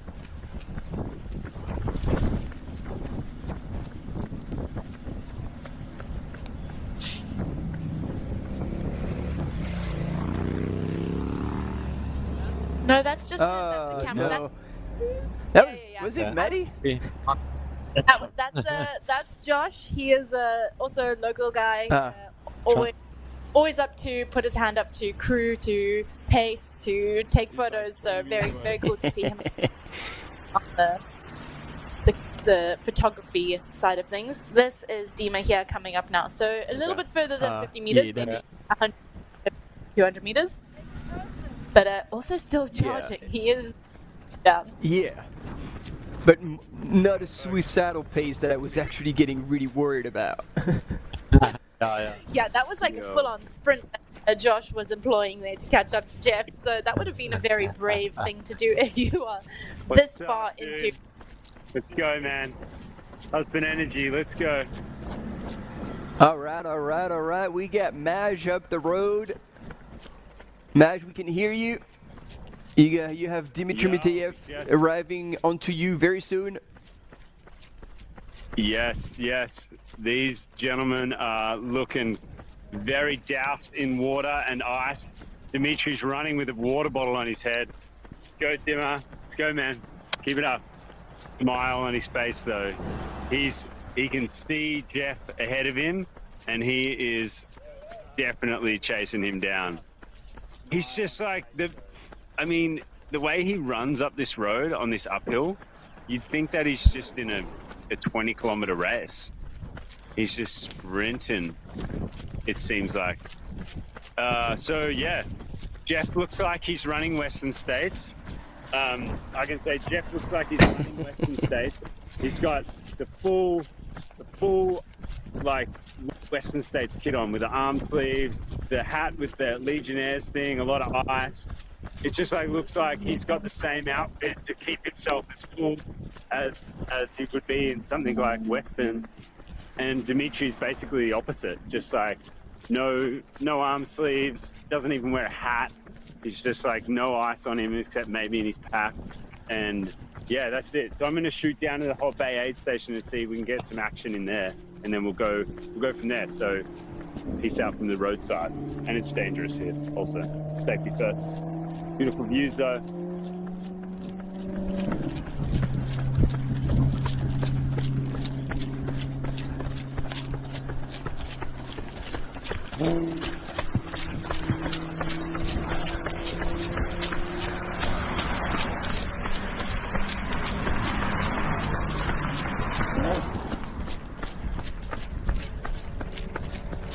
Yeah, incredible.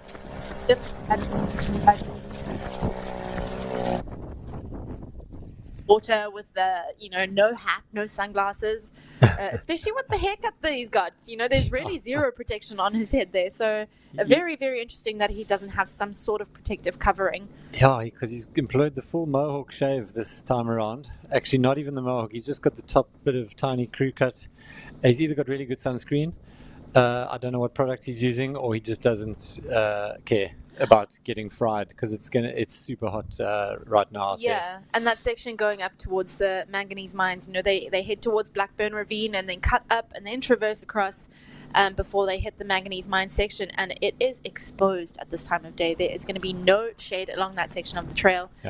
We see it's 25 degrees in Cape Town at the moment. I would venture to say it feels a lot hotter than that. With the clear skies, there's very little shade, so he, unless he is extremely adapted to the heat, I think he is going to be feeling it. Yeah, I just spoke to someone who was heading down Sekabossi towards the Hout Bay aid station, and he said there is not a breath of wind. It is absolutely hot. So yeah, that's exactly right. But we've got some exciting racing at the UT 100 here. Our top two men in the race so close together, potentially separated by just a couple seconds as they run up to Chapman's Peak before they head off onto East Fort and up the trail.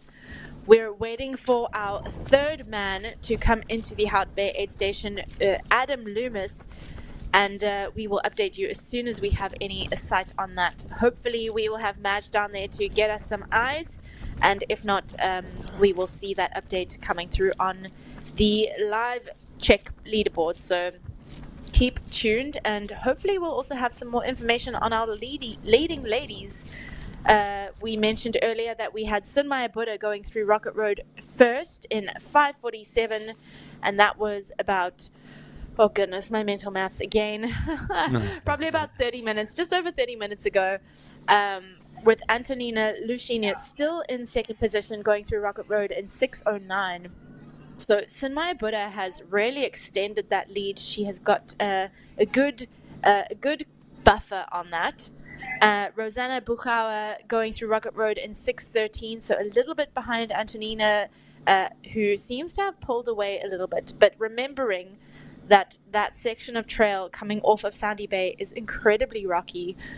There's that boulder section. It's pretty tough trail. So potentially Rosanna just taking a little bit of time over that, making sure she gets through that safely before heading up towards Rocket Road.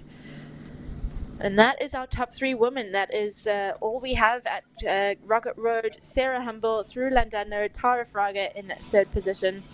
Yula Kapal is in sixth position. Melissa Lang in 7th, Emily Dixon 8th, and Alyssa Clark in 9th. No. Folks, coming at you from Hout Bay aid station, if you can hear me. We can hear you loud and clear, Madge. Rock and roll, good stuff. Alrighty then. So we're here in Hout Bay aid station in the tent of paradise here. It is warm in here, it's humid in here, so it's not blowing away like yesterday. The natural air conditioning of the wind is not as it was yesterday. Garmin helping out here at the Fort Bay aid station. We've got some massage tables courtesy of Garmin. Whoever knew they did watches and massages, but that is what's happening here. Southeaster the line is manageable at Southeaster. If you wanted to get down here and grab some pastries or a coffee, the line is manageable. And there are the crews setting up. Obviously, we just got a little bit of sight there of Jeff and Dimitri pumping through the aid station here in first and second male. We've got our third male just about 20 seconds off the aid station here. So when they roll into sight, I will follow them through the aid station. But if not, you guys can just, end my feed and I'll go to Southeaster and I'll rock and roll. But we've got Matt Healy rolling in here to this aid station, ready to go. Keep rolling. So Here we go. Coming in, getting a scan. Getting a lot of love here from the crew. Getting a lot of love, local support here. Big smile on his face. So that's awesome. You can go here, man. But that's Matt. Lots of water, ice bandana. Crew knows what they're doing. Fresh water bottles in.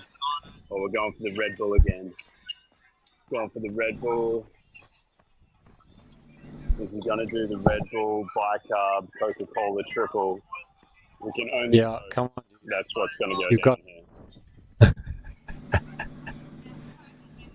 Dumping worked trash. last time.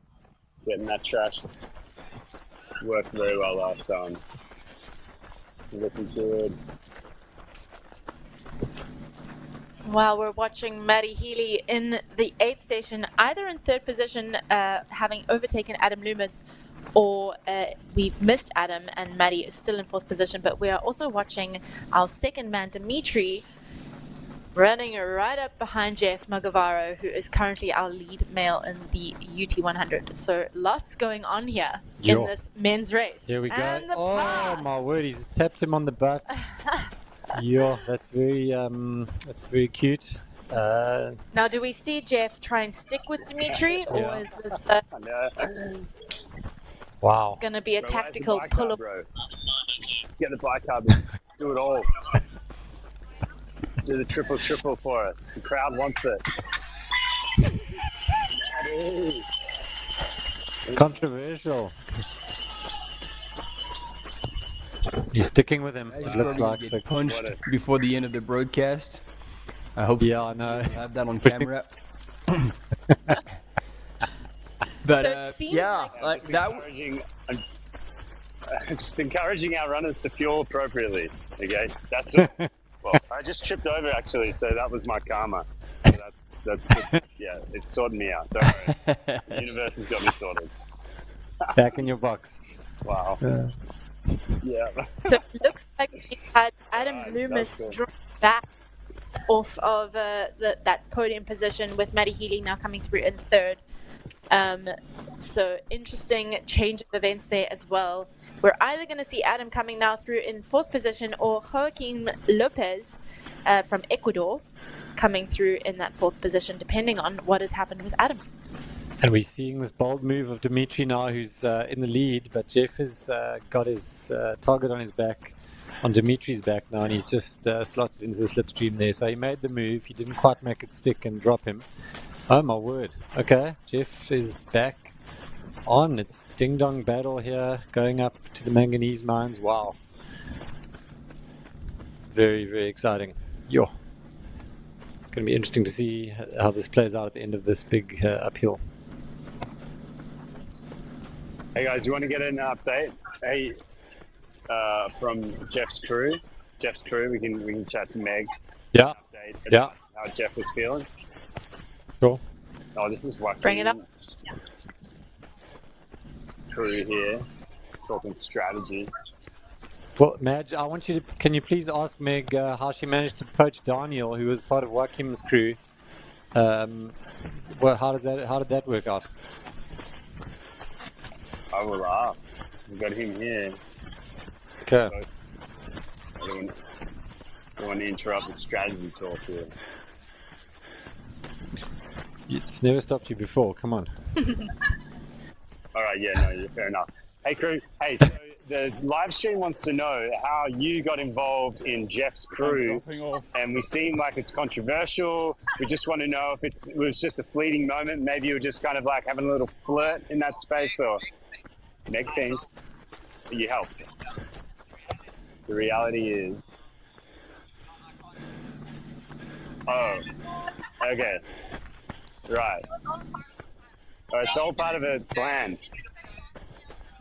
He wants to be on the winning team, and it's all part of it. All right. This is how it works at Hart Bay. I heard this is the location for a lot of intermingling, at Hart Bay. And if you're a local, you'll understand what I mean. Yeah, dude, serious stuff Spot goes on. down in the Republic of Hot Bay. What goes on in the Republic of Hot Bay Yes. stays there. It stays in Hot Bay. Is in Hot. Hey, it's but Meg, they want to know how Jeff is doing.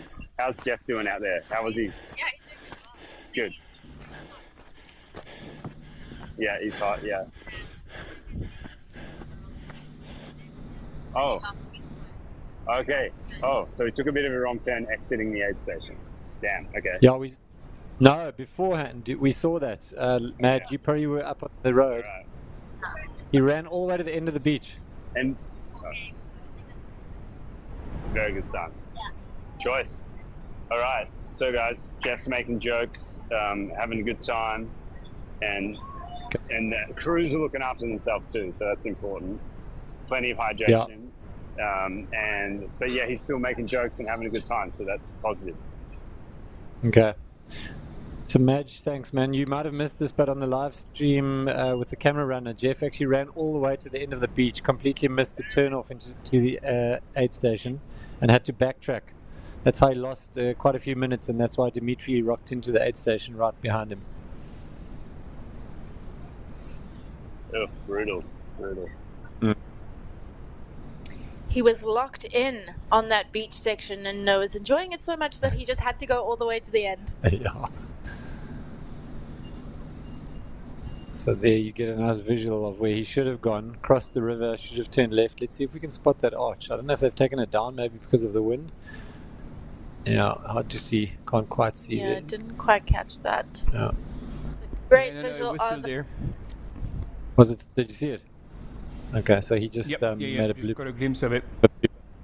Yeah. Well spotted.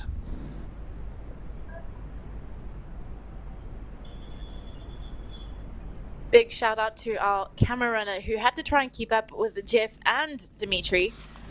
We think that he has let them run off ahead, and we will hopefully catch them coming off of the Fluckenberg descent towards the Bo Constantia and Constantianek aid station. Here we've got Nicolette, who kind of, I wouldn't say death march is not the right word, but she's not really looking very sparkly. She's just kind of moving forward in a slow walk at the moment. Still in the lead, so she's come off Chapman's Peak. She's in the saddle there below Noordhoek Peak. It actually looks like at least there's a bit of a breeze for her to cool down on, which is nice. And she's entering that single track section along the base of Blackburn Ravine soon. We're about to go to a short break, so we will be back with you. Don't go away. Comment in the comments.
going to be the winner of the 2024 amazing performance.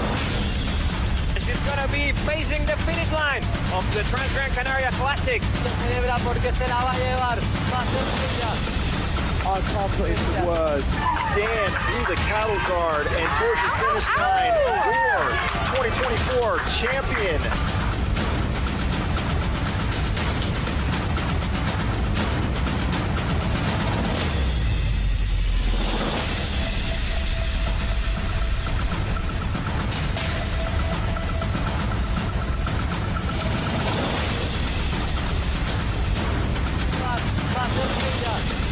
I can't put into words.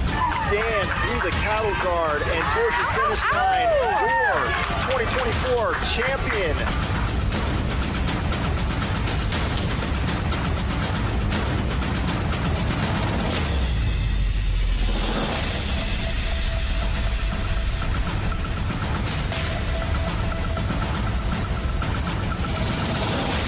Every time he's going to lap.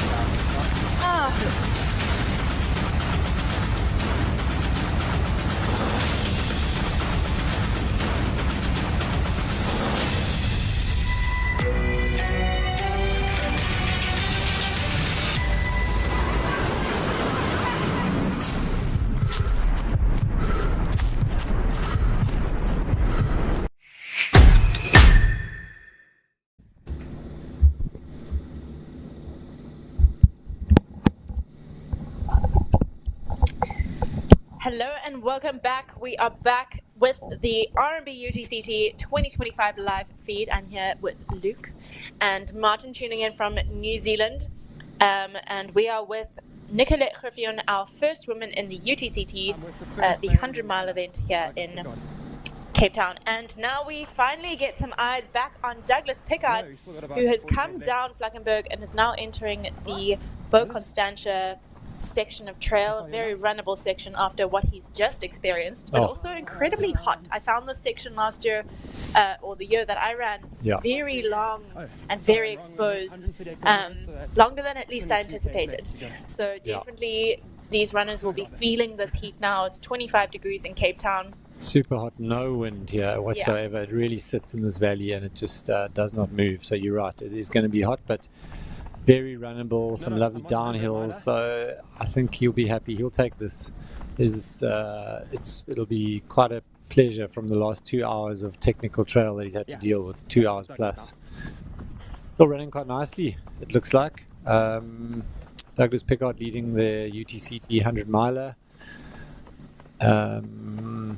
He will probably be very excited to drop in and fill up his water bottles at the Constantia Glen aid station, which is just around the corner.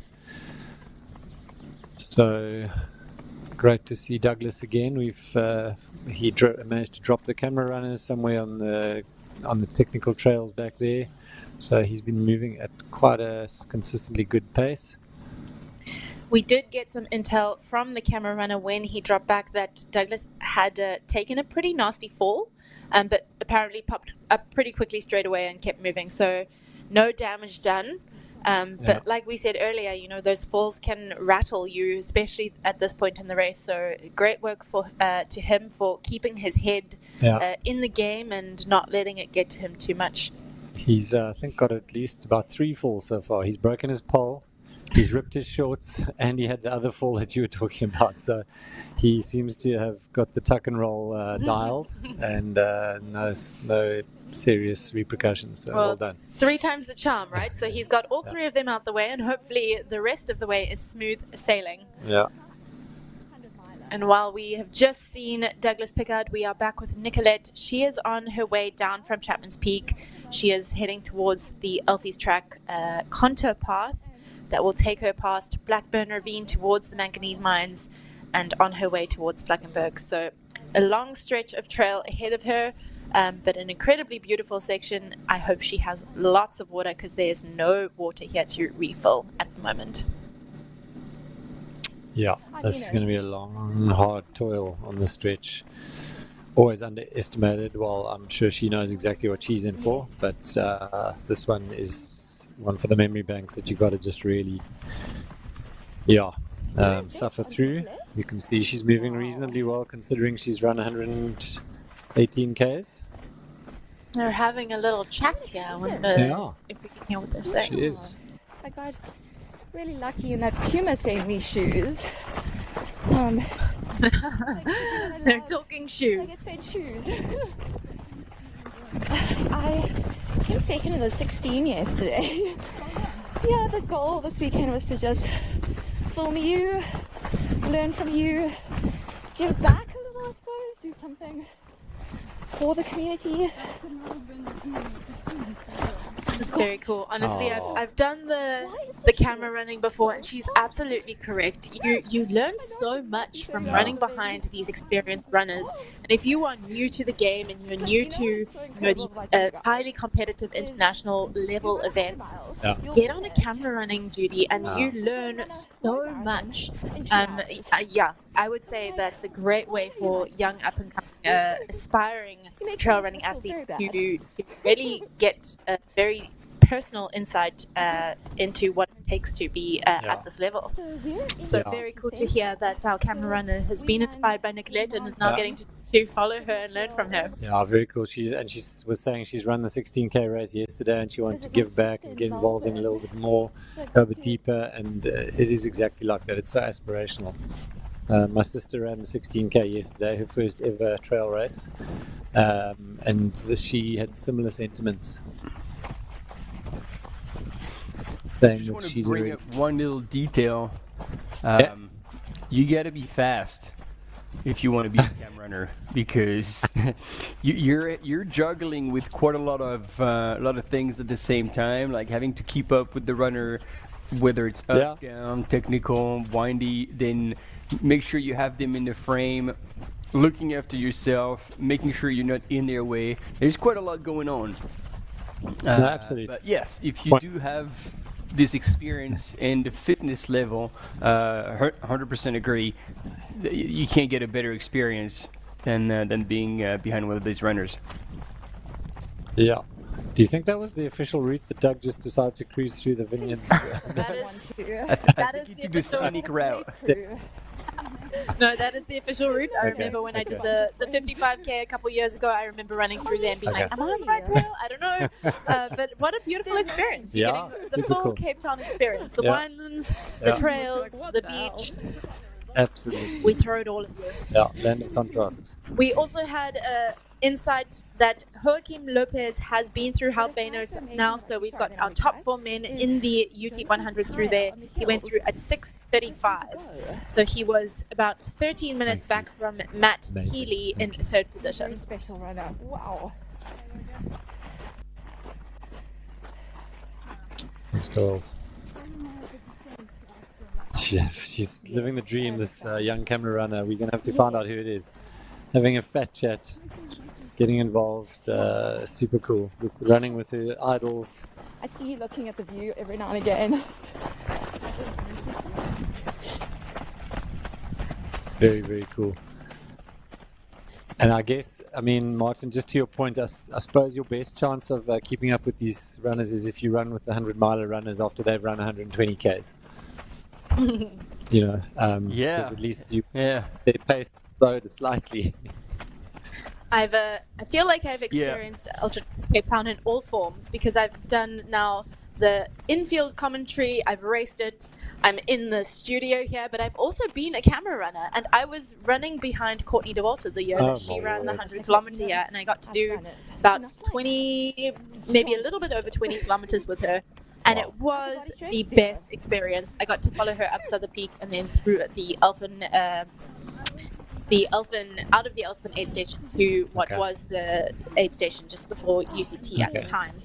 And like this camera runner following Nicolette is saying, you really, it is such a privilege to run behind people who are so experienced and so talented. And was she chatty or not so much? Relatively. Because I know she's super friendly. I mean, no, she was absolutely such a joy to run with. She was incredibly friendly and kind. But yeah, also very focused, as you are when you are running races as hard as she does. Yeah.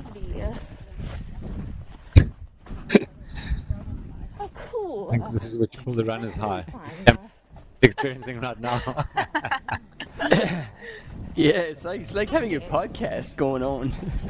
Yeah, it's epic. I love it. Who needs music or a podcast in your ears when you've got a chatty camera runner? And you know what? Like, if you Nicolette right now, if I was Nicolette right now, I would be loving this because you're getting entertained.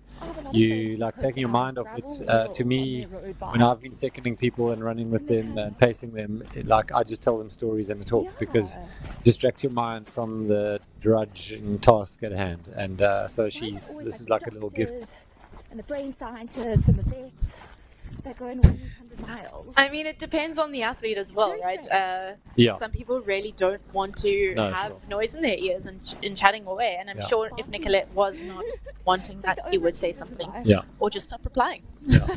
I think we can all take a coffee break, guys. You just keep the camera on Nicolette and we'll be back in an hour when she reaches Constantia Glen.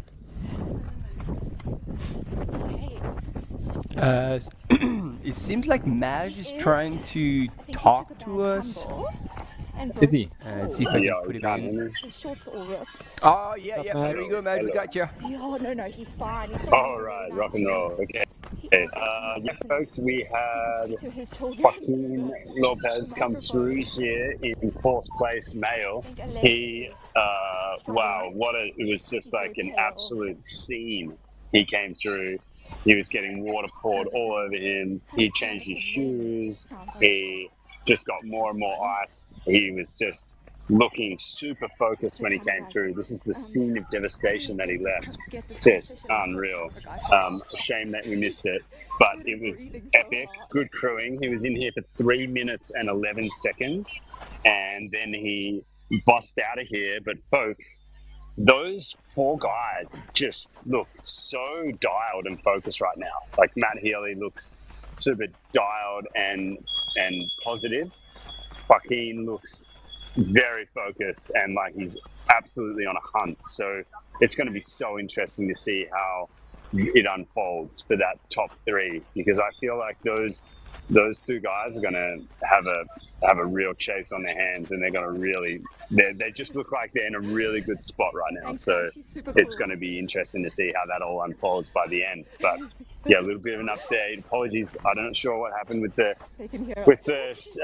camera and why that didn't come through, but yeah, it was a cool scene. We do have the young lad from Reunion Island coming through, and he's just about to come into the aid station now. So that would be our 5th place male of the 100K. Got you. Thanks, Madge. Thanks for the update. So Joaquin is 4th. Joaquin is 4th, I believe, yeah. Got you. So this is Augustine Sorrell. Who do we... From Maria. Who's walking in now? Augustine Sorrell, I think. He might have pushed up to 5th.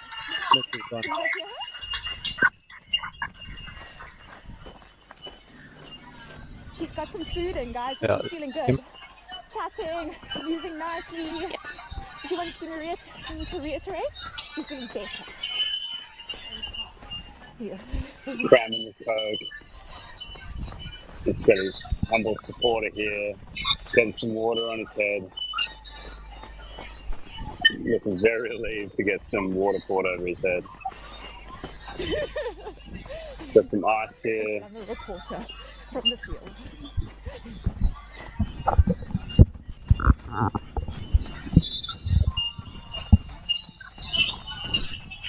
Max, you can repeat that to me, say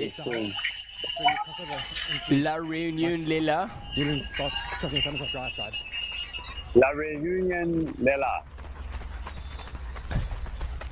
All right, I got nothing from that one. I don't know what you set me up with there. But. Man. Sorry, that was my best shot.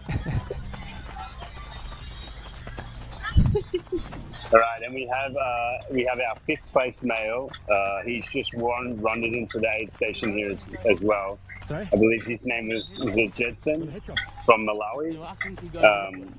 So he's in the aid station now too. In the middle, would you? So 3 soft flasks, 1, 2, 3, one in the pack. Drinking some sparkling water, getting some ice on the legs there. That's a strategy we've seen from a few people. He's going to put some more ice in his backpack. Look at this. What a team effort. No mucking around. He's got some ice in his hat. Yeah, plenty of ice in the backpack. He's going to get another soft flask of water. He's going to leave here with 2 litres of water. And we've got our 5th place male who's now going to leave in 4th. Edson coming out. Edson's rolling through. Unreal. We've got our 6th place male and 7th place male coming in as well. So we had, wow, yeah, okay. So 4, 5, 6, and 7. This is a scene here right now, so just water's flowing everywhere. There's a lot of stressed looking people. Shoes are coming off. Sand's going everywhere. We've got sparkling water. We've got still water. We've got flask water. We've got canned Coke. We've got it all happening. These gentlemen look like they're in a rush, which is cool. We've got this lad here. He's cramming the Coke, getting a lot of water on him. Shoe change. Seen a few shoe changes already in here. I think, with that sand, and I'm not sure what the water's like before this aid station, but, we've got this lad. He's not even changing shoes. He's just washing his shoes with a bottle of water. Just washing them with a bottle of water. Getting them out. Doesn't want to take off the Terex. Not today. So he's just going to wash them with the bottle of water and then get him back on his feet. Amazing. Yeah, it's all happening. It's all happening here. I've lost count of what running we're up to and what part of the race they're in, but it's all happening. Keep it up, Maj. You've got this. All right, we've got another one coming in too. All right, so let me walk it out. We had 4, 5, 6, 7, and 8.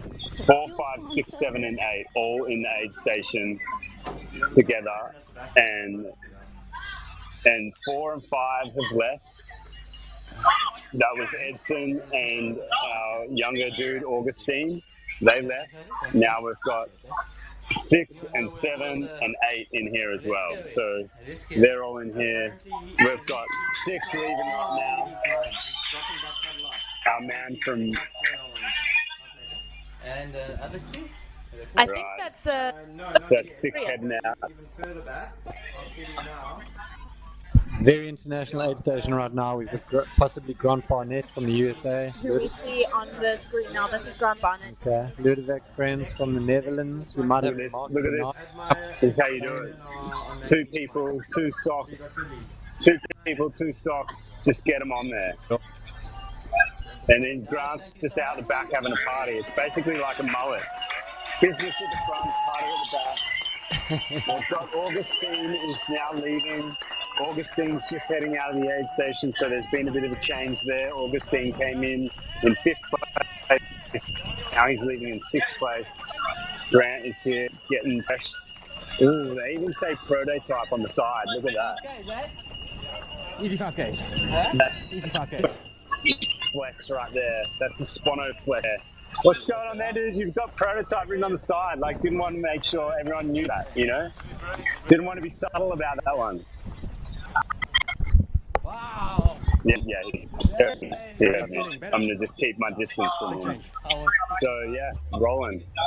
What an aid station. All right, we've got our other, I guess. Oh, and now I've got 9th position coming in as well.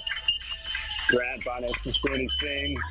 We've got 9th position here. I just got some liquid substance splashed on my legs, so that's always a good sign too.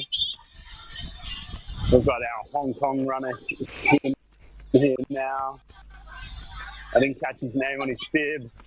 Help me out in the studio there. Conway. You good, man? Good times? Yeah, he's loving it. He's frothing. He's on the froth. Cup of Coke. Some water. Banana and Coke. That's how you do it on a Saturday morning. Yeah. This top 10, it's rocking. It's all happening. Yeah, top 10 is just humming, and they're all just like got a huge sense of urgency about them. You know, none of them are like this dude here. He's chill. Oh yeah, Hugo's stepping in with some crewing duties because this guy doesn't have any crew. The first dude coming in station without any crew, a runner from Hong Kong. Like that, Barnett's rolling out with his prototype. Loves it. Look at that. Loves it. Dan's putting on a show. We know the Americans in the aid station when they're slapping their face. All right, roll out of here, brother. Okay. It's such a treat. What a scene of devastation those guys left. God, unreal. And now we've got our last one, Mark. Mark is about to roll out of here. Yes, of course. Right. Regan, get a little bar for the day. And he's rolling out of here too. All right, I'm going to go need to sit down, guys. That was a little bit too much for me. There was a lot of liquids, a lot of tear smiles, and a lot of energy going on there. So we're going to take a breather here. Everyone's going to reset at the Hot Bay aid station, and then we're going to go again. Go have a little knock snack and take a seat because we're going to go again when our top women come through this Hot Bay. Wow, that was absolutely epic. I don't think we'll find more froth than that for a while again. Shows you how tight that top 10 is on the men's leaderboard. Wow, it's this race is on fire. Yeah, very exciting. Also, I'm always so fascinated when we see athletes from the Netherlands coming and running here. Just because it's so flat, and I'm always so curious about how they train for this race. But like we said yesterday, while we saw our 100-mile athletes hiking up Platteklip, where there's a will, there's a way, and training can get very creative very quickly. So big kudos to our runners from the Flatlands who have come and taken on this big challenge here at the UT 100 at the RMB UTCT 2025. Yeah, kudos to the Dutchman. Right in the top 10, right in the mix there. So keep it rolling. And while Madge had all the intel and insight at the Halpe aid station, we also had Douglas Pickard on screen. He has now been through that Constantinek aid station and is on his way down to the Elfin aid station. So if you're around and you want to give him a cheer, he will be there very shortly, probably in the next 20 to 30 minutes. So grab your coffee and go get down there so that you can give him a big cheer as he comes into that aid station. He has got maybe like 26 kilometers to go, I think, from that point. Yeah, so he will be there soon. Thank you, guys. He took his time in the aid station at the Elfin at Constantinek. Unlike our friends in Hout Bay, who looked very much more in a rush. A little bit more going on in Hout Bay versus Douglas Pickard, who took his time, refilled his bottles. The wonderful volunteers at that aid station helping him get ice on his back. Yeah. So really great, big shout out to our volunteers who are manning those aid stations and helping all of the uncrewed and uncrewed athletes here today. Yeah. So there's a bit of a visual update on the tracking of the climb that they're dealing with after the Hot Bay aid station at 57 kilometers in.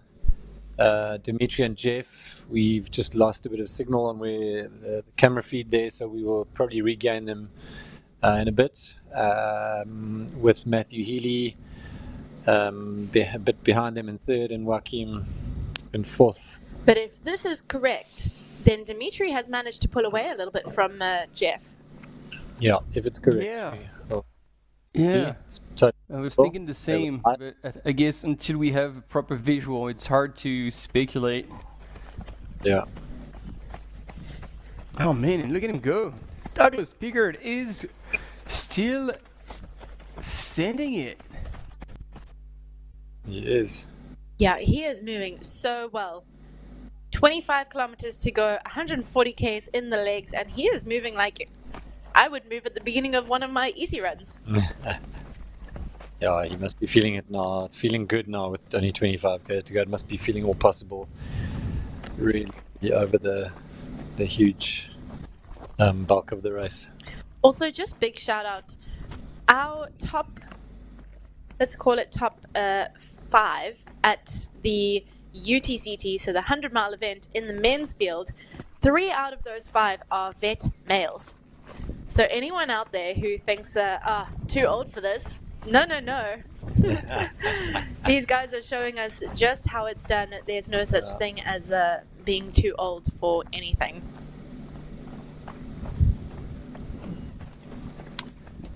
Indeed.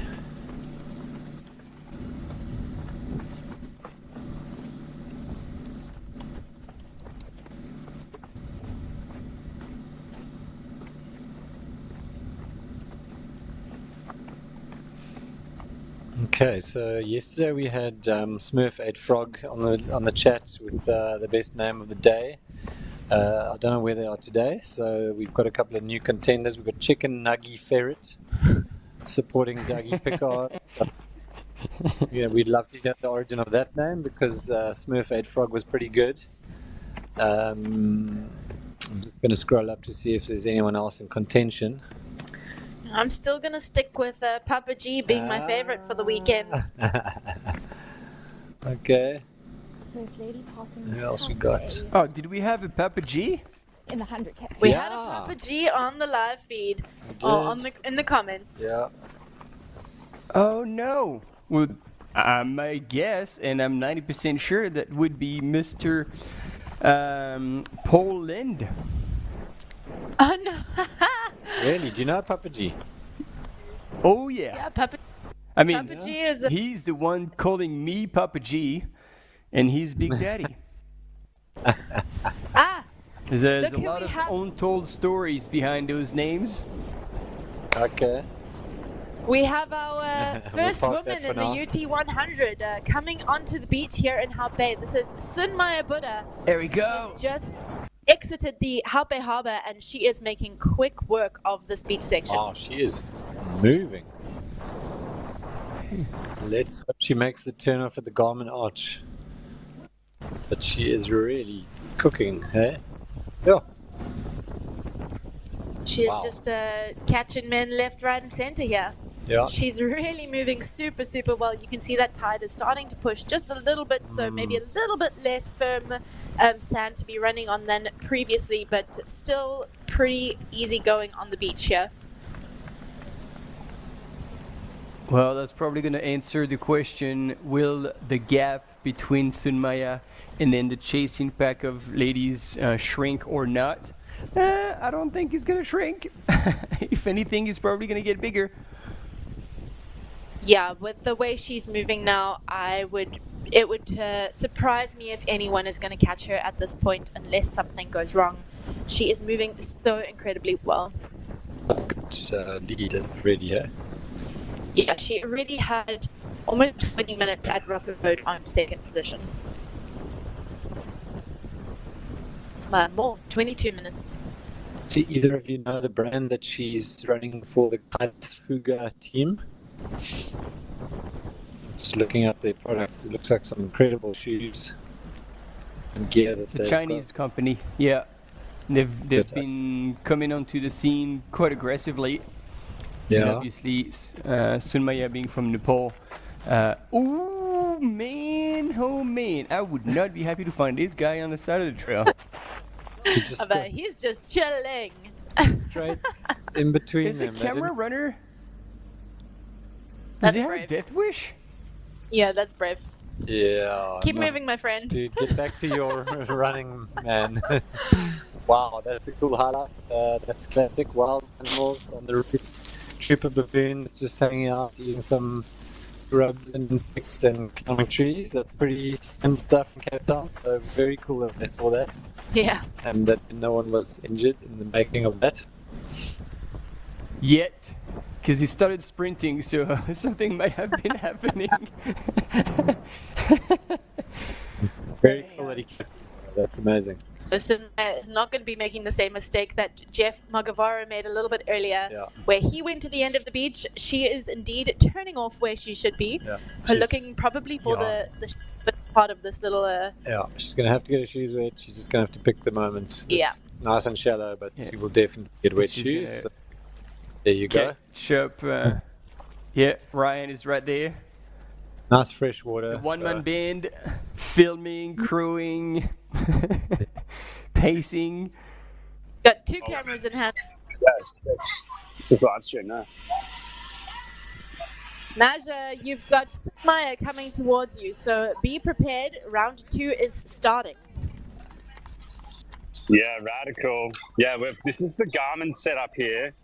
You've got a puzzle, you've got all the things, and you've got this amazing big screen over here. We get to see and hear you incredible people all day long. So I'm here ready, and I've found this little posse here in the spray shed, and we've got the cheers coming. So Sunaya is coming down the road here as we head into this epic Carpe aid station at Hort Bay, obviously. We have got, Sunaya is coming down here now. We're going to get a sweet shot of her as she comes into the aid station. And we're going to go right to where her crew is. And you'll see our female 100K leader get crewed by her sister, Ramaya, 3rd place of the 55 yesterday. And this is her other crew extraordinaire, Ryan. All right, went straight for the watermelon. Couple of potatoes into the bag. Got the towel on her face. Just chatting to her sister. Getting a cup of water there. Okay. Throwing a cup of water. She's going to be out of here in 10 seconds. Just like weaponry. Look at that. No one else has done it this quickly. She's got water. Ryan wants her to take another bottle of water. She wanted to leave without it. It's good. Watermelon. Unreal. So good. It's just weaponry. Look at her go. Just on a mission. Yeah. Sunaya. Far out. Just putting on an aid station clinic right now. What a legend. He had to hold her back a couple of times. Like, just think about it one more time. Take this, take that. Before she was just wanting to go. Wow. She's in a rush, Ryan. She's in a rush. She's so motivated. A lot on the line. I can hold one for you. Trail Major Series. A lot of prize purse. And she just wants to get out of here. Ready, no matter what the race. And execution's been flawless so far. I think the gap is 6 minutes to the top of the mountain. She cut it to, she extended it 14 minutes after that. And then now it was 22 the last time we checked, so we'll see here. But it's great. She's got a little cushion there. And again, feel like it's smooth. She gets a little bit hot and get too excited. 60K, it's got a long ways to go. Yeah. Anything can happen, especially on such a technical course. So she has to be just so focused on one thing, as you can see. Yeah. So, but if she wins this, there's a good chance she'll go home with the World Trail Majors overall. Absolutely. Yeah. Because she broke the course record, stayed race of the year, yeah. And today with the technical terrain, probably on the lower side, like a tiebreaker. If you have multiple winners of 2 races, which she wasn't in there would be. Yep. Because there's Man Yi who won at Fuji and at GPT the other weekend. So, yeah. Nah, long day to go. Awesome work, eh? Ah, yes. Nice going. Our viewers on there now? Our viewers on here now. Look, I know there's 3 people in the studio that are watching, so that's a good start, eh? I just want to say, if any 2 actually. Pick up, yeah. If anybody there has not done this race or in Cape Town, get your ass here, because this is way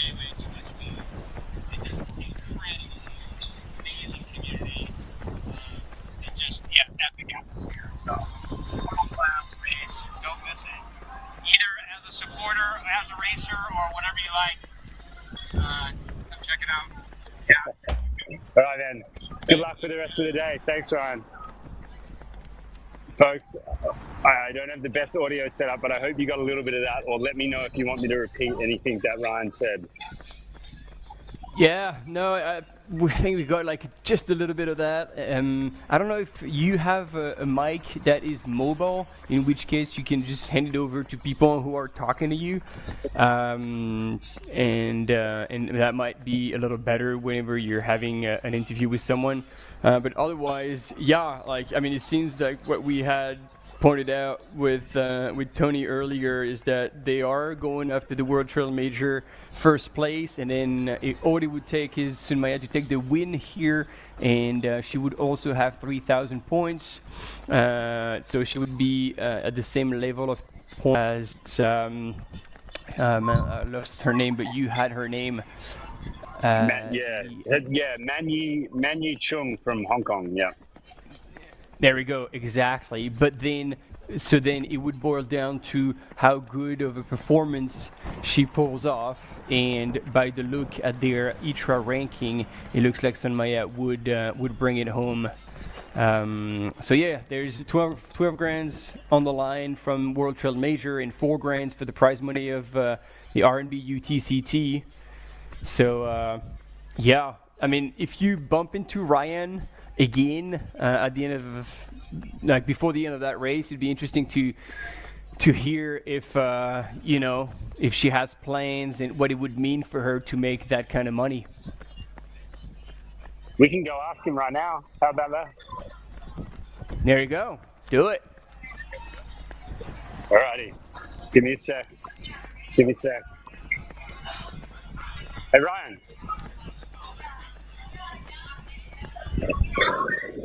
Listen, you're in. Yeah.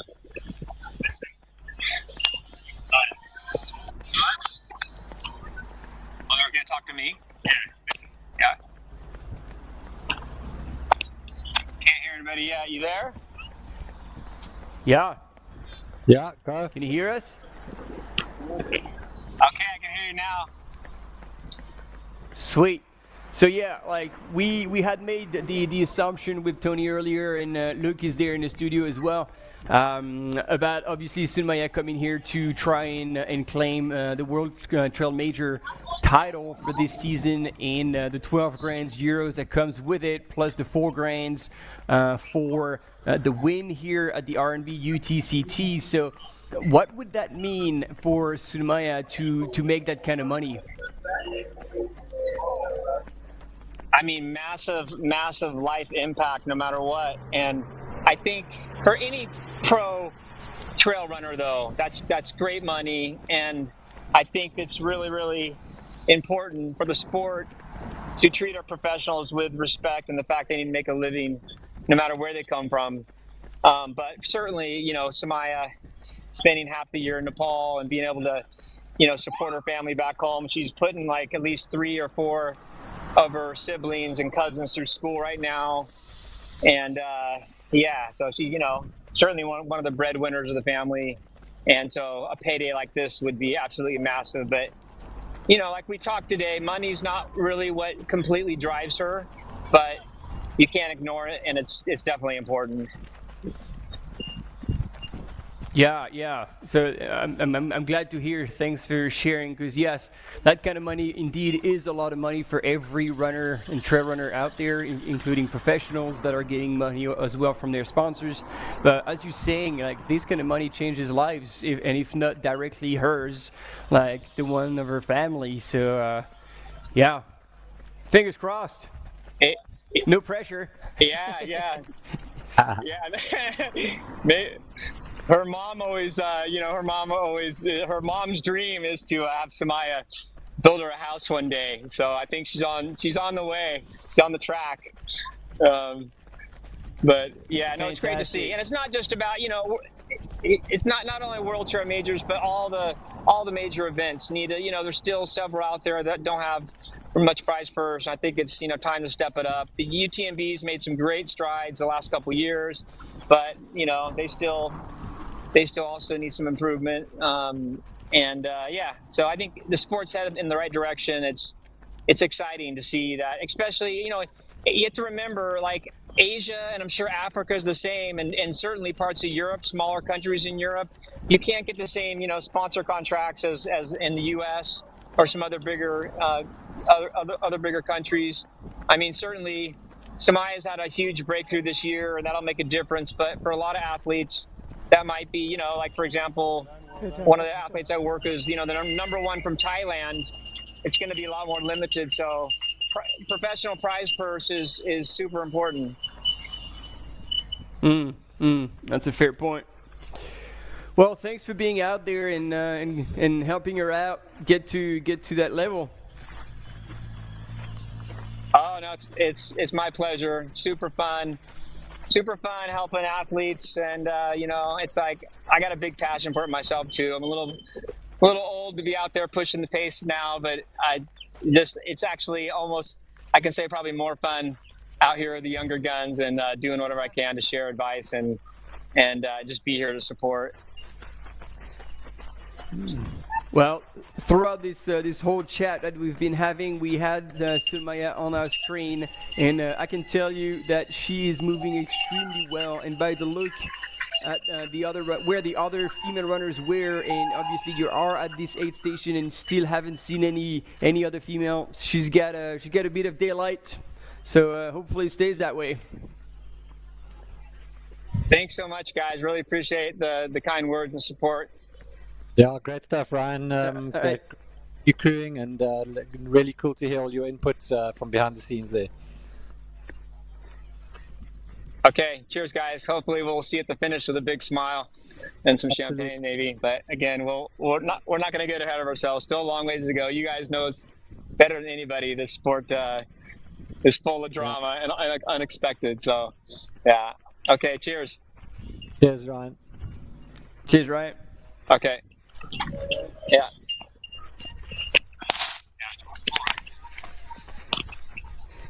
right, folks, here you go.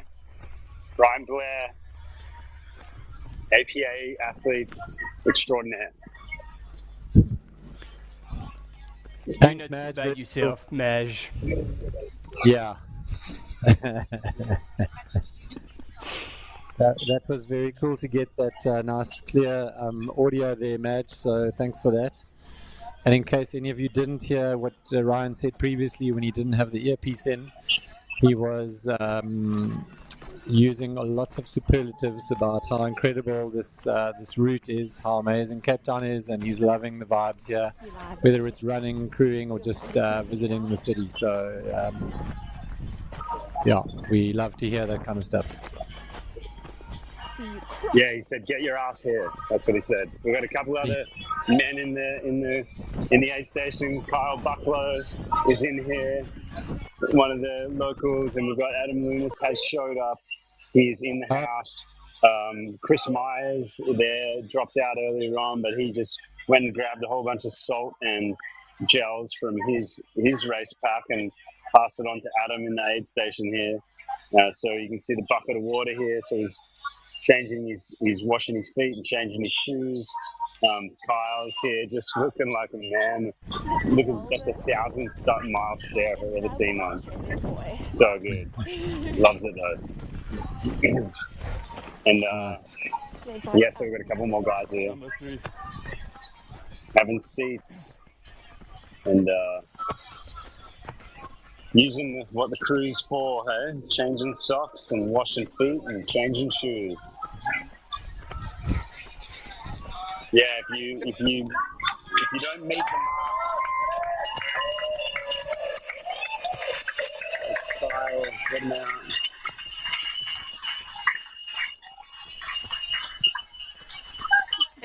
Have those eyes. Yeah, so if you... But while we've got eyes there, we've also got eyes on the athletics runner from South Africa. Very much a local boy. He's trained on these trails probably every day. So great to see him moving so well. He's climbed up that Blackburn Ravine and done that little bit of contour. So now he is on his way to the manganese mines and making it look very, very easy. He is still moving very well along this trail here.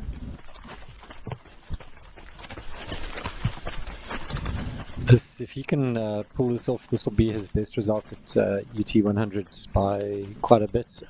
Can you remember where he came? I think he raced last year, was the year before. Did pretty well, but I don't know. It was probably like a top 10 finish. But I'm not entirely sure that it was last year. I think it might have been the year before. Yeah.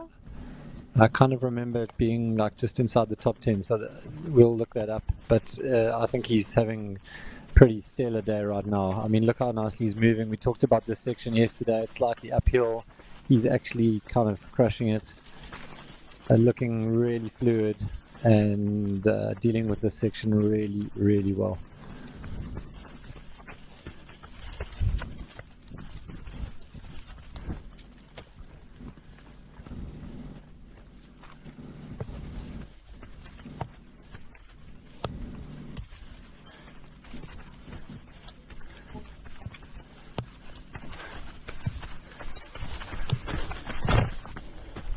Might have even been 2 or 3 years ago, 2022. Because I can't see him on the results from 23 or 24. Oh wow, so okay, I've lost track of time. Back one more year and then we'll call it a day after.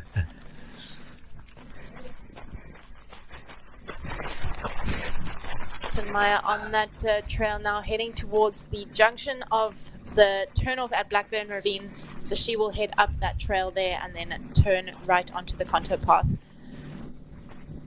Let's hope she doesn't get caught on that section that Ekaterina Miteyeva got stuck on last year, where she got confused in the trail. So hopefully she keeps on the right track, but I think she might have already passed that section anyway. So I think we are in the safe zone. Yeah, she's pretty up high already, you're right. Oh, it might be just up ahead, I think actually. it's still coming, yeah. guys. But she's been pretty good so far. She's made all the right turns, hasn't gone off course, so let's hope she reads the signs. They are there. So it was... Okay, guys, and did you find it? It was 2022 that Matt Healy last ran the UT 100, and he came sixth in time of 12:04. So he's back for redemption. Wow. Not that that was a bad result, but I'm assuming he's going to aim for top South African, if not podium spot. Currently, so he is very much sitting very. Yeah. Okay, and here we're back into the lead of the 100-mile. Douglas Pickard being flanked by all sorts of supporters coming into Elfin Trail. This is going to be a hell of a vibe. You can see there's a nice breeze blowing in the bushes down there. He is about to arrive at the Elfin Trails Terex paradise down there, where there is going to be lots of noise and huge support for the leading man, the overall leader in the UTCT 100-mile race. Wow. Wow. Damn. This is what it's about. The community coming out to support the local man, Douglas Pickard. Very cool to see so many people out there cheering him on. That feels like a finish line. It does, totally. A friend of mine was down there yesterday and he just said it was incredible, the vibe down there. So... And while... Yeah, okay. While we've got eyes on Douglas coming into the Elfin aid station here, we also just have confirmation that Alexei is coming through towards Bo Constantia. So he's just exited off of Flackenberg. Okay. So he is quite away where Douglas has really got a big lead there. Yeah, he's extended. He has extended the lead. Yeah. And this is his brother-in-law, I believe, who's crewing him. So the big man, he's able to set up and ready. Dinosaurs are pulling in to try and get a sneak peek and wait for him to exit the tent. Cheering flags are ready to cover out. We've got a nice drone shot here from above. It'll be nice if we can get back in the tent somehow with some footage.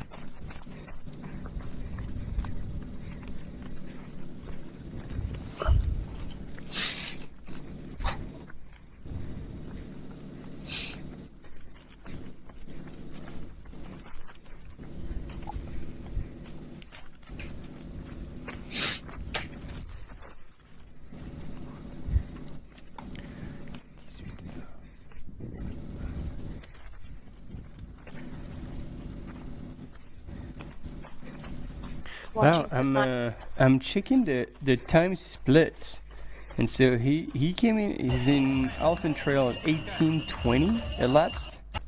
Yep.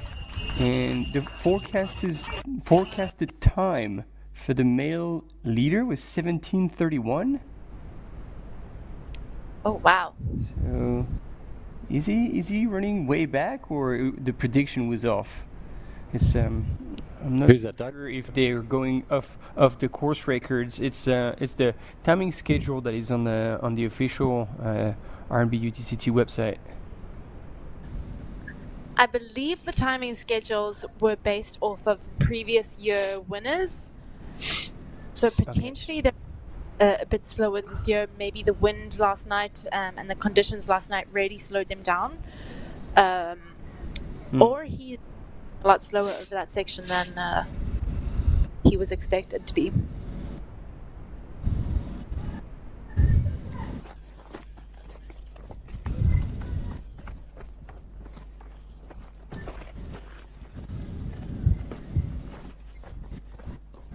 So we're watching Nicolette Griffillon, our first woman in the UTCT, making her way towards the manganese mines. You can see Hout Bay in the background there, where we have just seen Sunaya Buddha come through that aid station. While we're watching these incredible women, we are also hearing at the finish line these athletes who are taking on the 23-kilometer who had a race here at the RMB UTCT. It started 2 and a bit hours ago now, 2 hours and 24 minutes. And very cool to be hearing some of those athletes who are finishing their race here at the Garden Stake Rugby Club. If you're around, the race village is open, so come by. You're allowed to come and cheer your family and friends in at this finish line. And just looking at the top finishers in the EX23, just outside the course records, we had the winner Isaiah Kiriago, I think from Kenya, if I'm seeing that flag correctly, just about a minute and a half off Peter Anderson Gube's time. 10 minutes he managed to get on Collins Kanyimo from, I think, Zimbabwe. Sibonisa Soldaka from South Africa, a minute back. David Long, local legend, who we spoke about yesterday, ex-camera runner and incredibly talented local Cape Townian, 2:12. And Johan van Heerden, great to see him back in the top rankings, coming 5th overall there. And I think we've just had the first woman over the line in 2 hours and 24 minutes for a very tough 23-kilometer mountain course. So that was Ibeth Marais from South Africa, who seems to have beaten a couple of French runners into 2nd and 3rd, who are still on their way in.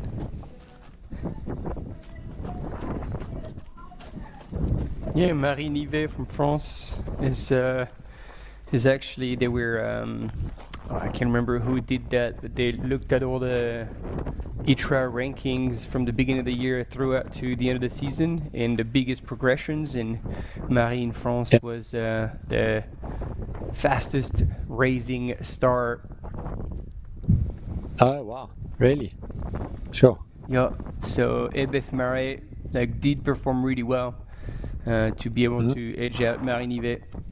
Marie Nivet, who's been quite a few times in the French national selection in mountain running. Wow, geez, that's impressive. Yep. She is here with her twin sister, who's going to be, who was crewing her at the 23K here at UTCT, and one of her close friends, who's a local sports photographer. So very cool that she's getting to share this experience with her family. She's also coached by her dad, so keeping it a real family affair. Wow. That is brave. Yes. I think I would not do well for me. So very, very cool that she can share that experience with her dad. But yeah, very brave. Very brave. If you think of the Williams sisters, etc. Yeah. Well, it seemed to work out well for them. So you know. Yeah. Yania. Got to catch up with her also before the race, and she said her plan was simple. That she really wanted to soak up every single second of Cape Town and UTCT. And she also said that she's hoping she becomes very smart and figures out how to stop time so that she can spend forever here. So I echo her sentiments. I feel the same. I wish I could always extend my time in Cape Town just a little bit longer. So if you figure it out, Marie, please let me know. But we haven't figured this yet. She also did mention that she was preparing for something very special happening here in 2027. So I think we can all guess what she's talking about. And as Martin said, she has already made the French national team for mountain running. So maybe she is targeting that again, or by then maybe stepping up into the short trail. Nicola, do you want to say anything to your sister if she's watching? Nothing. I think over the next year and a half, we will be seeing a lot more international runners coming down, either for Ultra-trail Cape Town or for just holidays. But I think those holidays are going to include a lot of trail running to recce these routes and hopefully prepare for those 2027 World Trail and Mountain Running Champs. Look after the cousins. Hope they're having fun. Well, team, if you wanna get to Cape Town, you've got the best. I mean, I don't want to put pressure on you guys, but you've got Tony and Luke, best guys in the circuit. So maybe you guys can set up training camps and all like visiting tour and smelly penguins and all sorts of fun stuff. I think Luke is probably more qualified to do the tour guiding and planning for that. People might not get anywhere or do anything if I am in charge of any of that. So I'll leave that one to Luke. Here you go.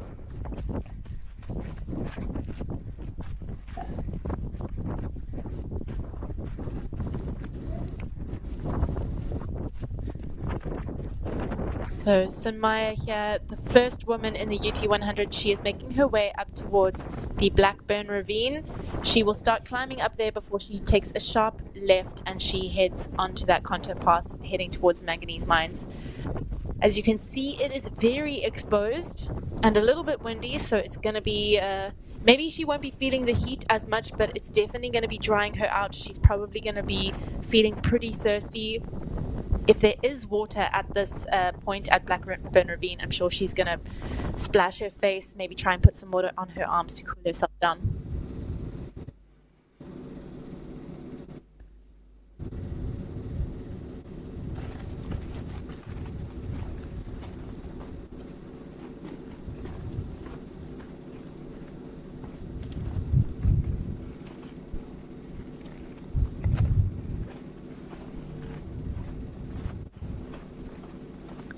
We still don't have our second woman through the Hout Bay aid station either, so definitely waiting on second place there. Either going to be Antonina Lucina, previous runner, second place runner at the UT 100 here last year, or Rosanna Buchauer from Germany. She was just behind Antonina at Rocket Road, so we are expecting one or either one of those women to be heading towards Hout Bay any time now.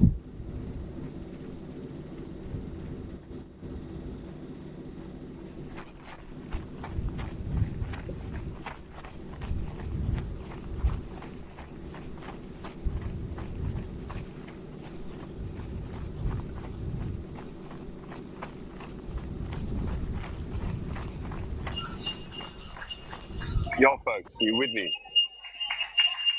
We're with. Okay, we've got second place female in the aid station right now.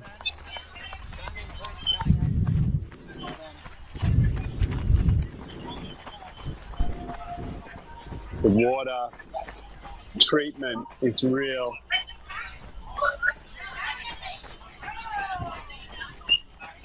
I don't know if you can hear me, guys, in there, but I hope you've got some visual. Go ahead.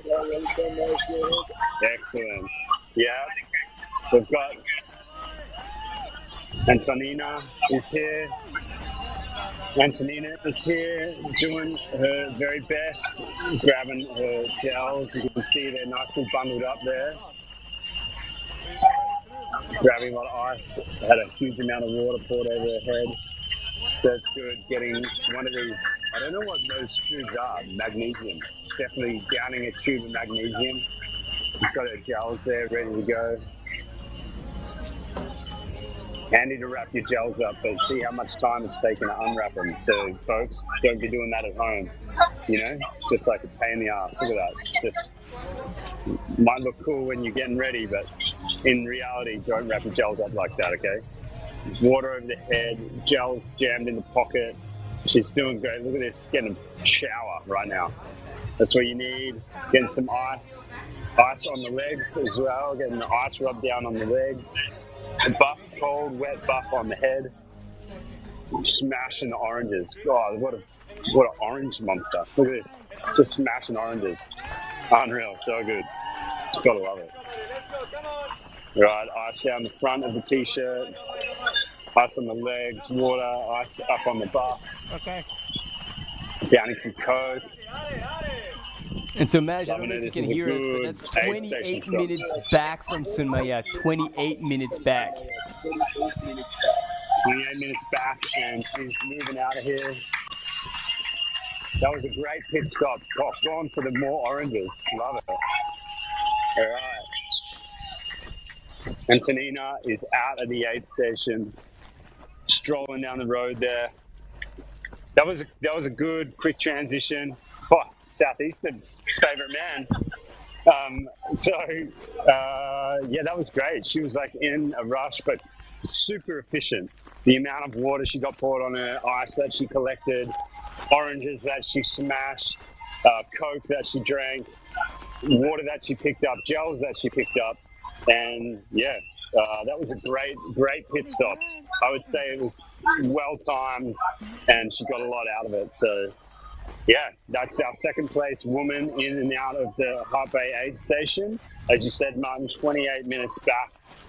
So yeah, Sunaya has got a decent lead, but Antonina was not waiting around and definitely still running her own race and making sure that if anything happens up front, she's going to be ready to pounce on the opportunity to move into that first place position.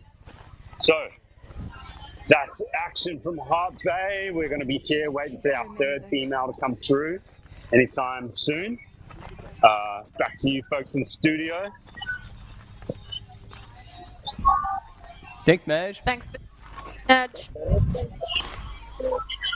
I see Nicolette has just passed Andrew King, who was out on the trail there taking photographs. I saw him probably an hour ago leaving the finish line here, and he's suddenly appeared up above the high trails in Heart Bay. So he's getting around. He was on Platter Clip last night. So yeah, just another big shout out to the photographers who are capturing all these beautiful images of this incredible course. And we're back with Douglas, who's looking like he's taking a little walk through the green belts. What a peach of a day in Cape Town at the moment. Very little wind. Picking up a little bit on the Heart Bay side. I'm sure everyone running across Noordhoek Beach now in the 100-miler is feeling a little bit more, I'm going to say breeze, but it's probably a little stronger than a breeze at the moment. But on this side of the mountain, got very little wind, especially where Douglas is now. He's going to be very protected from that southeasterly wind. What we're renowned for at this time of year, really. Yeah, and I've just been outside here at the finish line, and it is hot, not a breath. So as they come around the mountain into the City Bowl, it is going to be super warm this afternoon.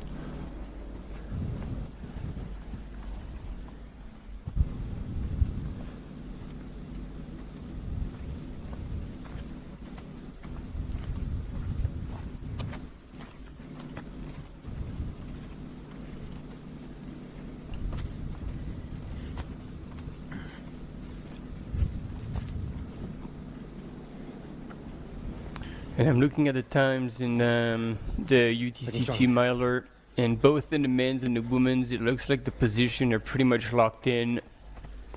And unless somebody has a major failure that forces them to DNF, there's enough room in between first, second, and third for these podium positions to be kind of acquired by now almost. So it's kind of taking a little bit of the fun out of the live broadcast. But it's hard to compete with racing we had yesterday where there was so much lead swapping going on all throughout the race.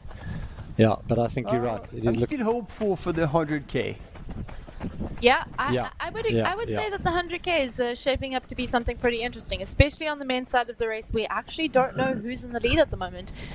Is it Jeff Magavaro who's held on to Dimitri's charge coming out of Hout Bay, or has Dimitri pulled a bit of a gap and opened that up? So yeah, I think there's still going to be some interesting racing happening today. Agreed. But we won't know until we get some eyes on them. We should be fairly soon coming over Fluckenberg, right? Jeff and Dimitri, I'm guessing, are going to be coming over there quite soon towards Constantia Glen, Constantia Neck area. Yeah, so yesterday in the PT55, I know it's not exactly correlated, but we had our top men coming through there from Hout Bay to Constantia Glen in about an hour and 10-ish minutes. So I imagine the 100K runners will be slightly longer than that, probably not that much longer, but I would say about an hour 20, an hour 30 minutes to that next checkpoint at Constantia Glen. So very soon, actually, we should be getting some updates. So they left Hout Bay 6 hours and 10, so and that was at 10 past 10, and it's now 11. Dimitri is 4 Ks away from Constantia Glen. Okay. Yeah. That's what I can see with the GPS trackers, and his has just refreshed 2 minutes ago, so that would be somehow accurate. And he was at 66 Ks, and Constantia Glen is 70 Ks, 70.7 actually. So, yeah, 4.7 Ks. And Jeff apparently would be half a K behind, but that was 7 minutes ago, so he might actually be much closer than that from Dmitriev. So yeah, agreed, team. We do have a little battle for the 100K. Definitely.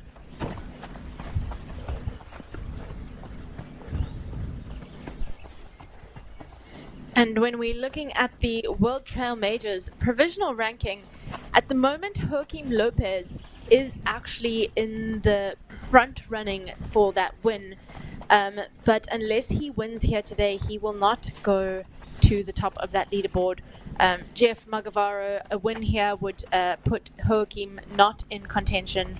And I believe Caleb Olsen will hold on to that win. Caleb Olsen running the North Face Transgran Canaria in the beginning of the year, taking the win there in a record-breaking time, I believe. And then not so long ago, Grand Peak Trail 100-miler in, I think, Australia. Yeah. And in the Grampians, yeah. So he took the win there as well. So he is currently sitting at the top of the leaderboard in the male provisional ranking for the World Trail Majors long trail category.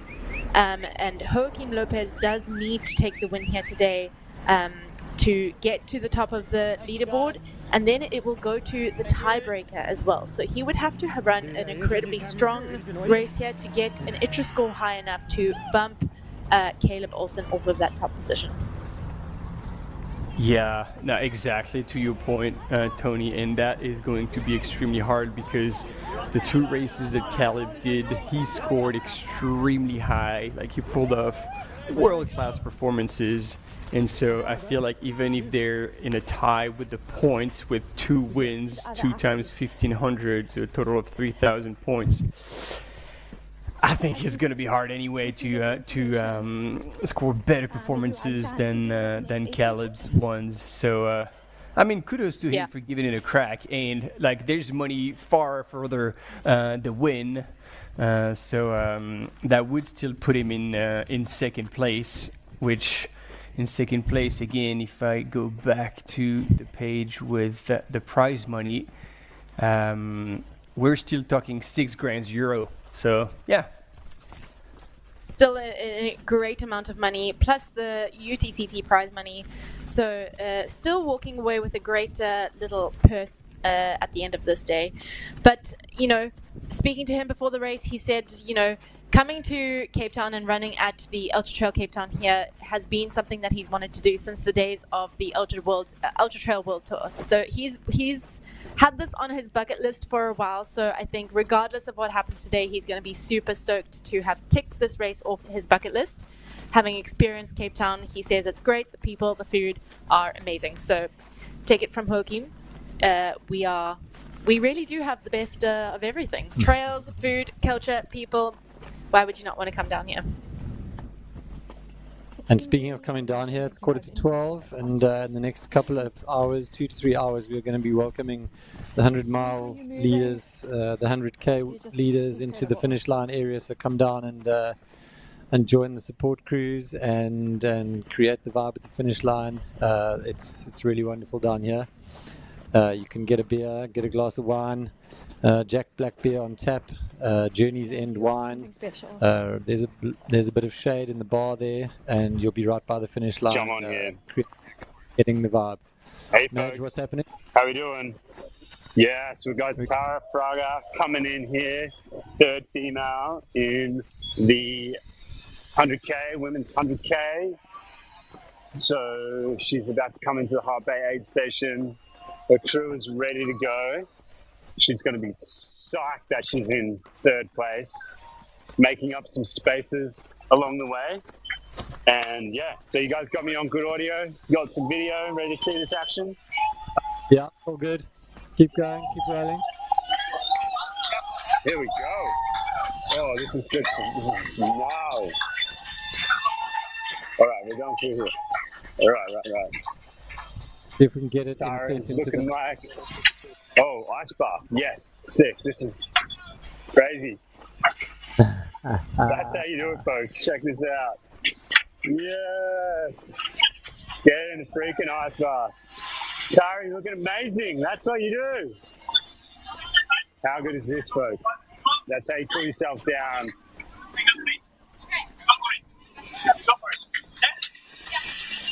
Alright, that's her crew, Hugo. Goes in and out of the ice bar. So good. And this is her gonna get a massive crew here. Tara's looking good. She said she wanted positive reinforcement, emotional reinforcement. She's looking good. She's gonna crush Red Bull. Getting a shoe change here, which is grand. Got the cow going on. How good is that, folks? No need for bottles of water when you just jump in an ice bar. It's when you know you got some good crew because they just don't muck around and getting you what you need. Right, there's a bit of a spill there. There's a lot of blood on the leg, but it's all happening. This is going to be made into a YouTube clip for sure. Right. It's amazing. Look at this. Mayland, be careful with those feet, Matt. They need to go a little further.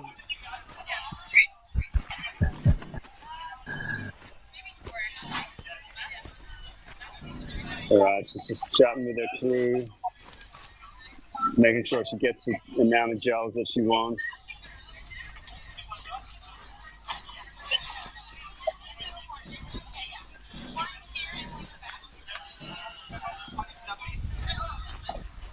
Tara, you are looking the best out of the top three. You're looking the best.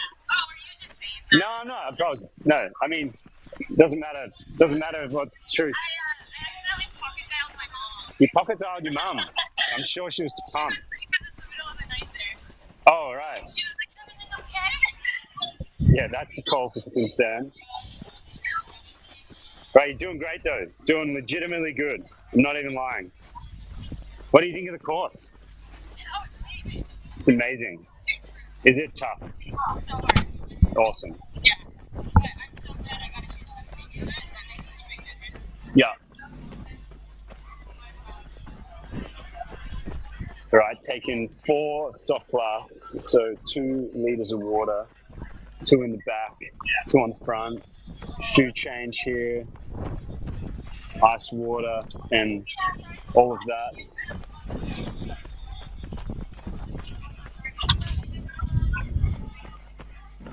Right. This is what happens when you get a French crewman, Hugo, who works at Ravenel in Chamonix, to volunteer to be your crew chief. And he colours his face. That's the spirit of the sport here. Hugo just met Tara like a day ago or 2 days ago, and was just like, yeah, I'll crew you. Let's make this happen. And he's an absolute boss at it, knows what he's doing, so this is sick. Hat, headphones on, sunglasses, clean sunglasses, all the good things,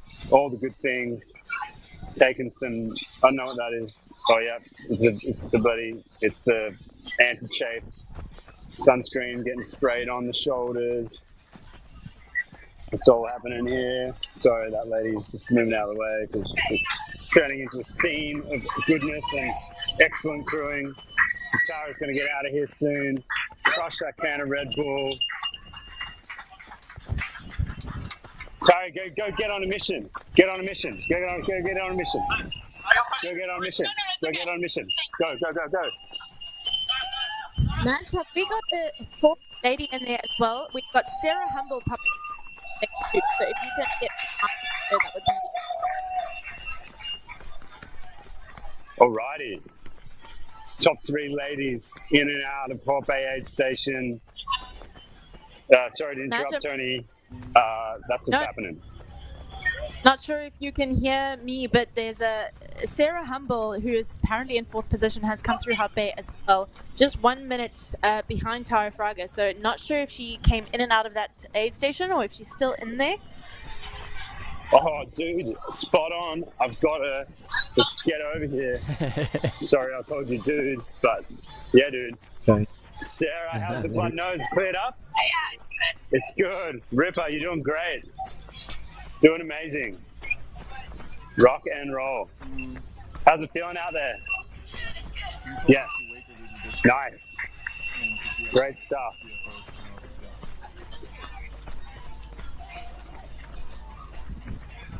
There's an ice bath out there if you want to jump in it. But it's over there and the exit's over there, so you got to choose. All right, go for the exit. Exit's out here. Right, she's positive, she's pumped. Thank you for pointing that out, Tony. Epic work. So 4th place, leaving the aid station now. Great, thanks, Madge. Nice. Top 4 women in and out of Hop A. And Sarah seemed positive, smiling. Was up for a little bit of banter about the blood nose that she had, so that's kind of cool. And yeah, I think I might try and wrap it up here, folks, and try and catch the front of the pack at the next aid station, wherever that may be right now, and I'll tune back in with y'all later on. Sweet. Thanks. Nice, Thanks, dude. Nash. Absolutely. Yeah, good work. Coverage. Fantastic. And I mean, no disrespect to all the other competitors who are now going through Hop A, and we saw Mash doing the commentary of their transition, but like seeing where Sunaya is at the minute, it's like I was trying to. Is she really in the same race? Because it's insane. No. Like she came through Hop A like 41 minutes ahead of Tara. And she's still moving at such a pace, like light on her feet, and despite like all the little bushes and branches going almost over the trail, I was like looking at her trying to dodge them, and yeah, like what she's pulling off right now is really impressive, and it shows that her 2nd place at World Champs back in September was everything but an accident. Oh yeah, and when you consider some of her other credentials, I'll never forget the CCC at UTMB that she ran, where she negative split. I want to swear, but I can't. She had absolute the most insane second half of that CCC I've ever seen in my life. Looking at her splits and how much time she managed to make up on 1st position, who that year was Blandine Lierondel. Absolutely insane. Wow. So she came 2nd that year. She came 2nd that year by not very much, running under 12 hours. And what an incredible run she had. So, I would say she's not slowing down. If anything, she is only going to be speeding up in the 2nd half of this race. Wow. Yep. Good. Right.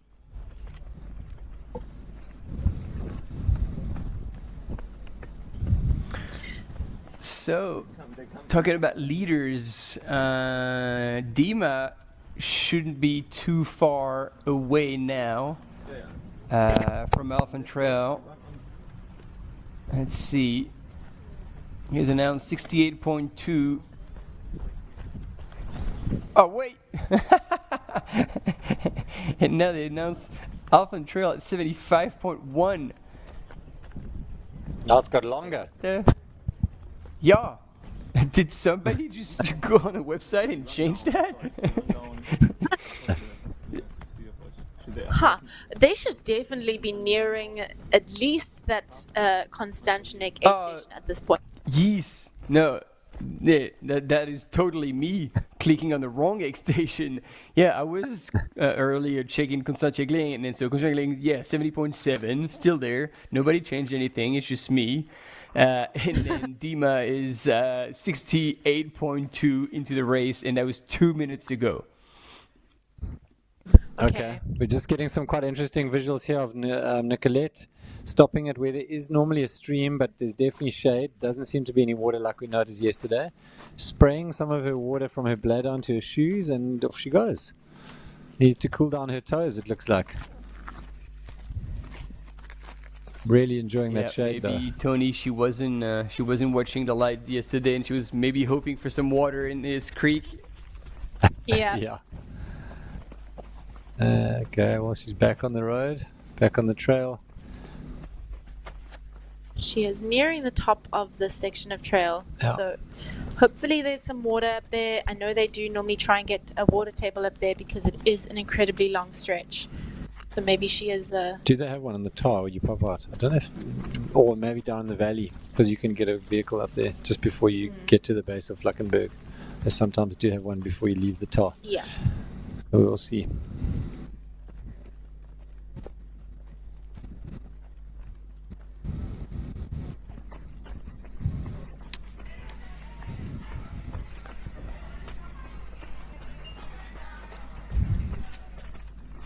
Oh well, team, so we'll get an update from Maj, and apparently Rosanna Buchauer, as she was coming into the Hout Bay aid station, she collapsed onto a bean bag, and she's just on the ground, done. And by the look at the video, yeah, they're trying to make her drink something, but yeah, it does not look good at all. Wow. Okay, so she might be there for a while. So she might or might not. Yeah. I'll keep you. That looks brutal. She looks broken. Yeah, she's not showing any type of injury or like crash, but to your point that you were making, Tony, it really looks like maybe more heat exhaustion. Yeah. The way she's leaning on the ground. Yeah. And you were saying that this is like she doesn't do well in the heat, and she already had mentioned that after her race Western States. So this might be a repeat, unfortunately. Thanks, Maj, for sharing. Just while we wait for an ad break that is coming up very quickly, we have eyes on Dima and the third guy in the 100-mile running past the top of Constantinik, so heading towards that Constantia aid station. So we should have eyes on them very soon. Stay tuned. We will hopefully get some messages after the ad break.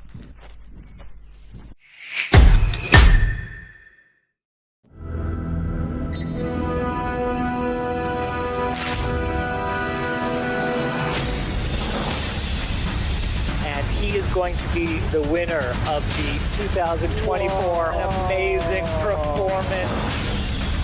She's going to be facing the finish line of the Trans-Gran Canaria Classic. I can't put into words. Stand through the cattle guard and towards the finish line for 2024 champion.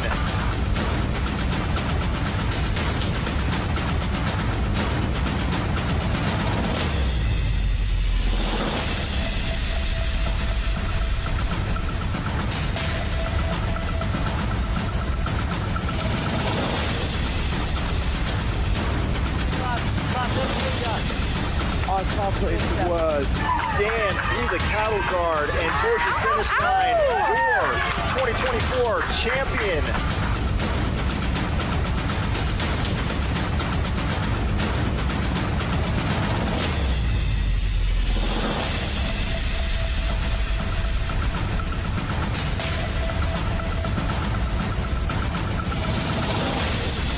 Every time he's going to lap.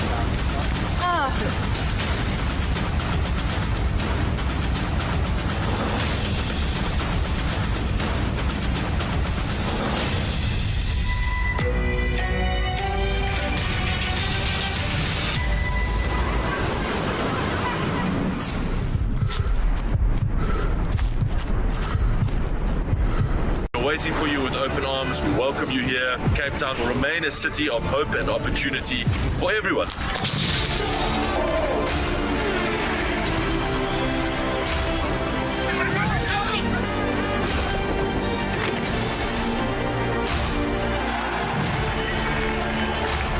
Cape Town is open, safe and ready to host you.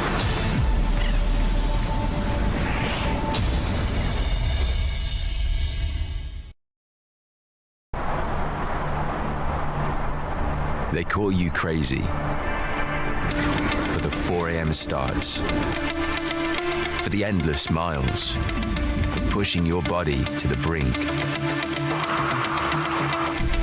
They might call you crazy, but that just spurs you on. Go further with Enduro 3, the ultra-performance GPS smartwatch from Garmin. This is RMB Ultra-trail Cape Town. A celebration of challenge and of the landscapes that surround us. RMB joined as title sponsor in 2022, and the partnership has helped shape the identity of UTCT, creating moments, traditions, and memories that define the event today. Here, on the trails of our city, every bell rings of promise, and every year, together, we go further.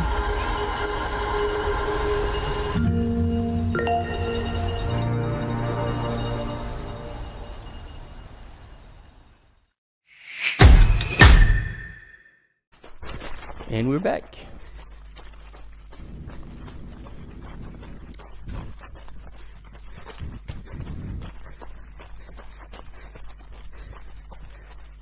Hello, hello, hello. We're back.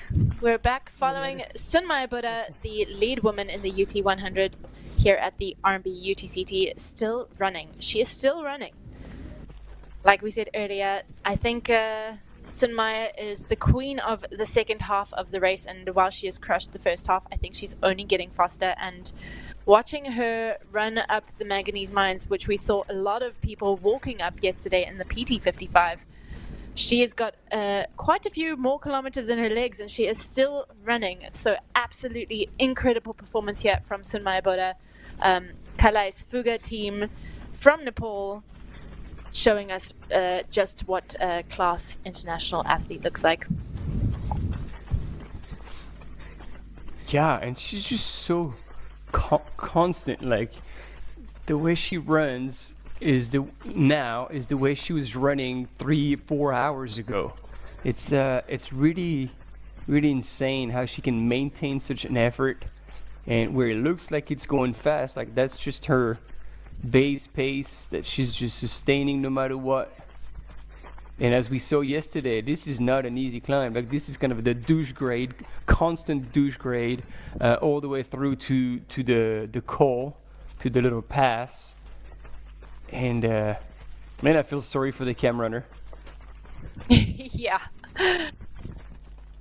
They're doing a good job so far, but they've got a long way to go to continue following her.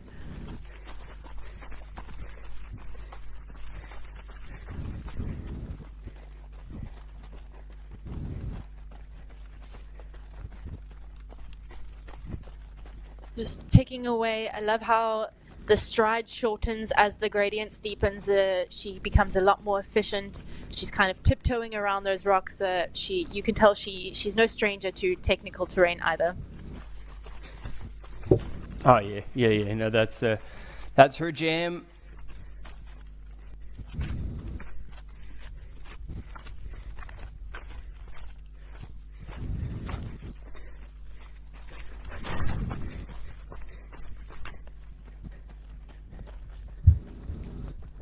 So for anyone who is just joining us now and did not catch us before the break, we have news that Sunaya Buddha, who was our third place woman at Rocket Road, has just come into Hout Bay and unfortunately does not look like she's going to be able to continue on.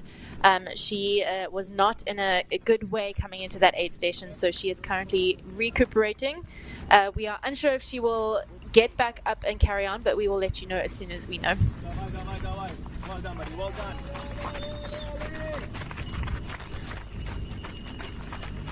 What do you need? And here we are. We've got our lead man in the UT100, Dmitry Mitayev. He is coming into this Konstantinik aid station here where he will have no crew, but there is water available. And the volunteers here, big shout out to them. They are amazing. They've been helping all of the athletes come through here with ice, with filling up their bottles. There's some snacks, so great to see that. And thank you for your work. Yeah, always appreciated. And there we go, the Coke is going down. It is that time in a race. You're getting to the back end of it. You need quick fuel, and there's nothing better than a flask of Coke. Make sure you give it a bit of a shake before you put it into the pack, because otherwise you're gonna get splashed eventually. That will explode back into your face, which you'd rather have that mouth than your body. Oh wow! And I think he's doing a double splash combo with some sparkling water mixing with Coke. Because I was gonna say, like, yeah, the best option is you cut Coke with a bit of water. Yeah. But look at this. He's making a cocktail out of it. Like, sparkling water for the minerals, a bit of Coke for the sugar, a bit of ice for the freshness. Is there going to be a zest of lemon coming in it as well? Zest of lime. But he's got watermelon in his mouth, so it's not going in the bottle, but he's good definitely enough. getting that little... Yeah. He's got a cocktail in his mouth at least. Happy Dan, days. Yeah, once again, just amazing work by the volunteers there who were really helping just get him everything that he needed. And they do that for every single runner who comes through here. So yeah, big shout out to all of the volunteers who are at these aid stations. You are making everyone's life a lot easier. And look at that, like yesterday we saw Ramaya going the wrong way after crossing the road, and instantly has been corrected today. And you see the volunteers like really being present and making sure that the runners are redirected onto the right path right away. And yeah, Dima is on a mission. Yep. And now we wait to see where Jeff Magavara is. The last intel that we had was that he was 6 minutes behind Dimitri. So Dimitri managed to put in a bit of a surge. We saw him pass, but then Jeff kind of caught up again, and it was a bit of a back and forth. But it seems that on that trail up towards Manganese Mines and then down Flackenberg, Dimitri has managed to pull away and put in a couple minutes. So we will see when Jeff gets to that Constantia Glen aid station what that time difference looks like. Yeah, let's not forget, for those who haven't been following the RMB UTCT live broadcast the past few years, Dmitry Mitayev is 2 times UT100 champion. He knows this course too well, and he knows the perfect way to pace himself, to deliver. Somebody in the chat actually mentioned it rightfully a few hours back, saying that if they finish being so close to one another, that last part is going to be extremely interesting from Alphen Trail, actually, from that point, and making sure that they have legs all the way up and after the blockhouse climb. So all eyes on the back end of that race, and it seems like at this game, Dima has played his card right so far. Absolutely, and also remembering that Dima is on a bit of a redemption run this year. Last year he had to drop out, I think, in Noordhoek. So he's definitely here this year with a bit more fire in his butt, because he's got a race to finish, and he is running like he wants to win this thing for sure.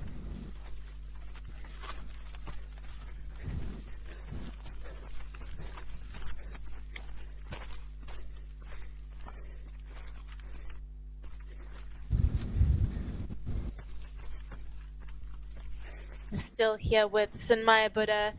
We've got a little elevation sign on the side there saying 3,360 meters, which is quite funny considering Sunaya is used to training up at 2,800 meters in a rural Nepalese village that takes 4 days to get to by a 4x4 bus. So very, very different conditions for her, but no less challenging.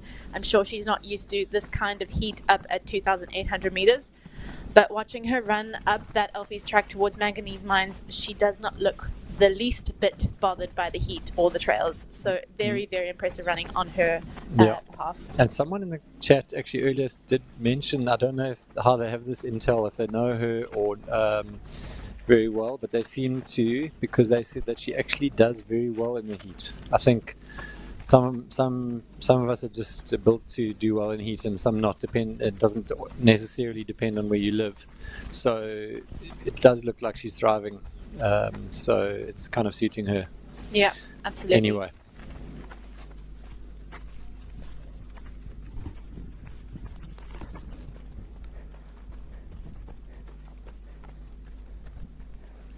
Great split screen here of our first leading man in the UT 100 and our leading woman in the UT 100 this year at the RMB UTCT. Very different conditions, and isn't that the beauty of Cape Town? You have rugged, rough, rocky, fynbos terrain versus the beautiful green lushness of the greenbelts. Yeah, great course design to incorporate all these features. Thanks, Stu. Yeah, thanks, Stu. Well done, Stu and team. I mean, it's just been a slow evolution of a fabulous course that's really just pinging right now. Is There this we go. Jeff? It's Jeff Glenn. is at the aid station. Yes, he is. He's taking off one or two of his white desert items, probably to get them wet and put them back on. And that's 6 minutes bang on still between the two gentlemen. They are running stride for stride.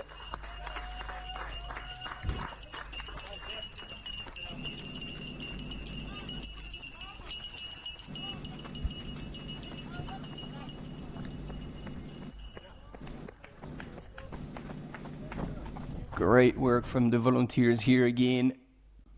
Yeah.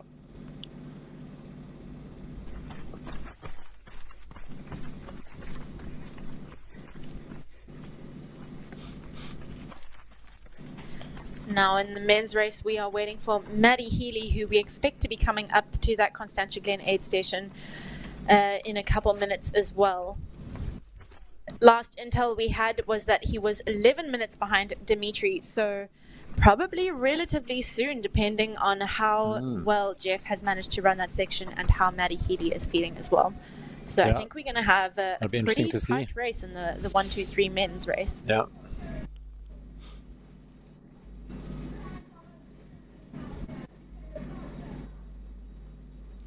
Trying to zoom in on Matt, but his GPS tracker was last updated 9 minutes ago, so that's a wee while, and he was at 68.4 Ks.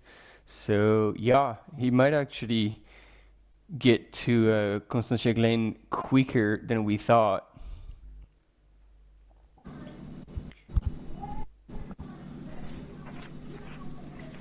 Not sure we will have a camera runner with him at that point, but hopefully we will get a ping on the checkpoint with a time update so that we can see how far back or how far forward he now is in comparison to Jeff and Dimitri.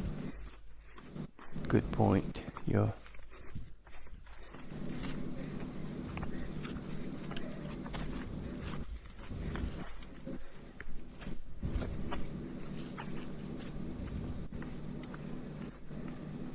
back here with Sunaya, where Nicolette took her little seat.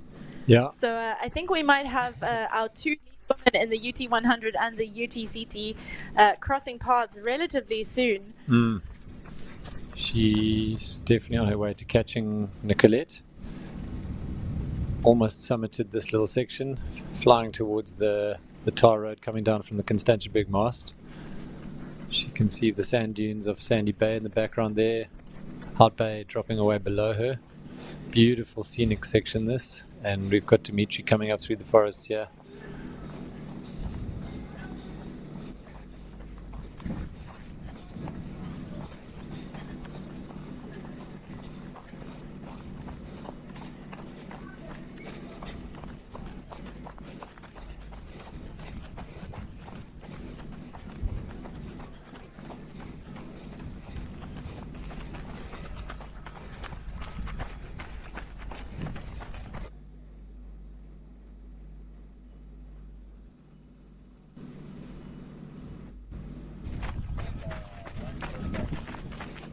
Looks like he's just going past the baboon minders.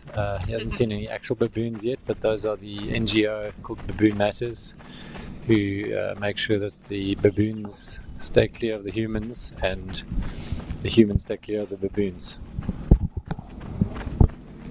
Well, if I were a baboon and I would see Dima come through, I'd probably stay up high in a tree. So, Yeah. they have been warned. Quadzilla is on the charge. Watch out. Yeah. Back and add.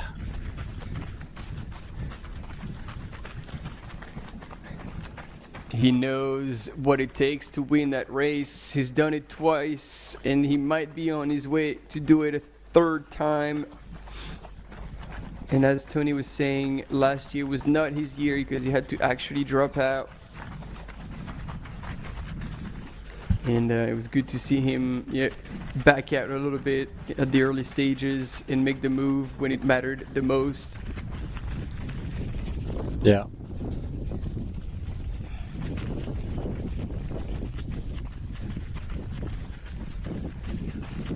Still good shape. She's moving. Yeah, he's probably one of the only runners, I think, to have pulled off the three-peat if he can take it today. Alexei Tolstenko was aiming for that. I don't think he's going to manage it though today. He's a bit far back and he's still in second position, but twice in the miler.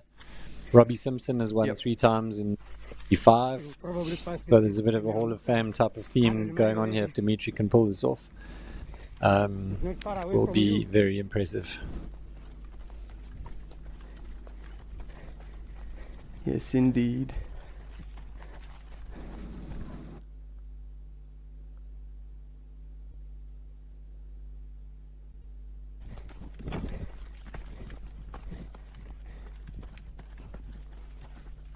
I've just been quickly nipped out to the finish line, and I can confirm that it is very hot out there, but the shade for the runners sitting in the shade after the finish line, enjoying their fresh Jack Blacks that they've been given on the finish line, savouring their medals after a tough 23Ks this morning over the mountains. Lots of supporters are filling into the mix on the field, buying food. All the food stores are open. The bar is open, so Cape Townians, get your asses down here and come and get ready to bring home these incredible athletes who have been toiling all morning under the sun in around the whole peninsula in the UT100 and the UTCT 100-miler, brought to you by RMB. It's going to be a vibe. Yeah, and actually, do we have an idea? Yeah, I guess I can try and do the math. Cape Town for the top runners in the 100K would be around 2:30 p.m. local time, and in the 100-mile 1:17. So we'll have our top miler runners. Douglas Pickard should be there. Shortly after 1. Yeah, about an hour from on par with the fastest time, so that would be, as you said, an hour away.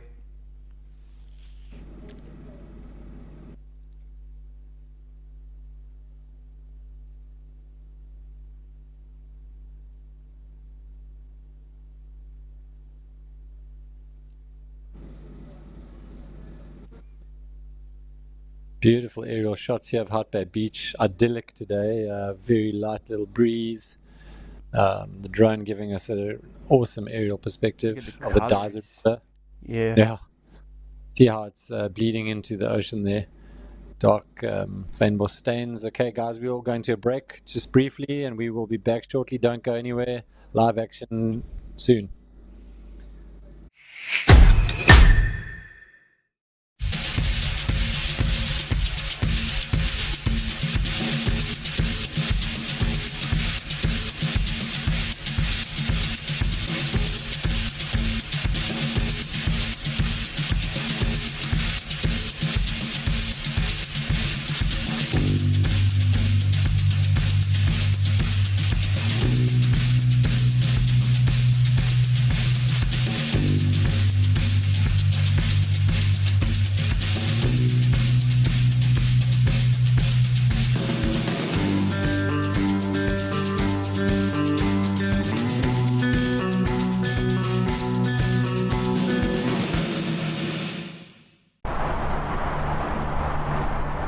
They call you crazy for the 4 a.m. starts, for the endless miles, for pushing your body to the brink.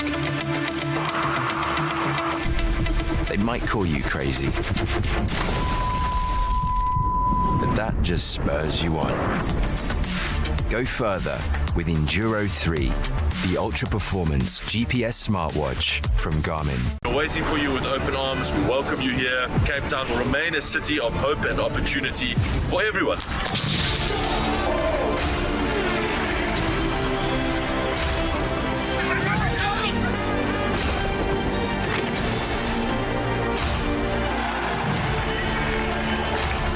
Cape Town is open, safe and ready to host you.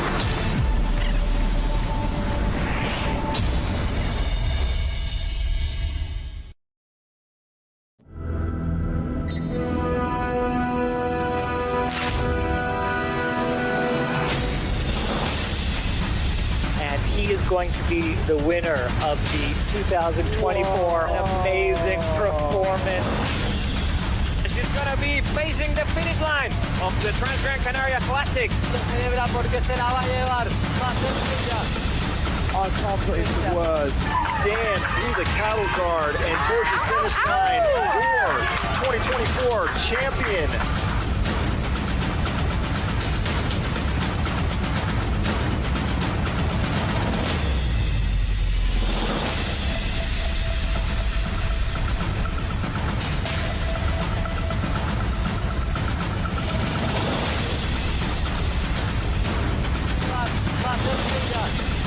I can't put into words. Stand through the cattle guard and towards the finish line for 2024 champion.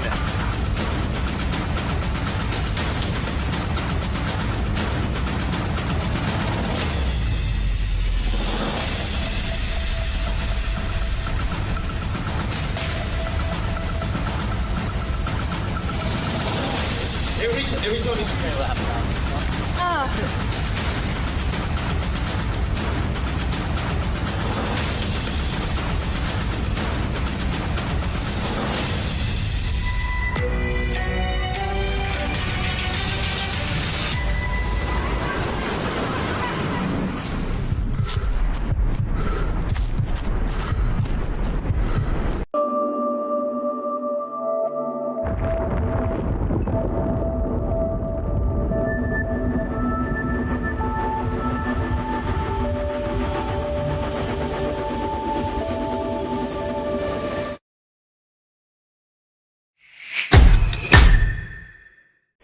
Get you on.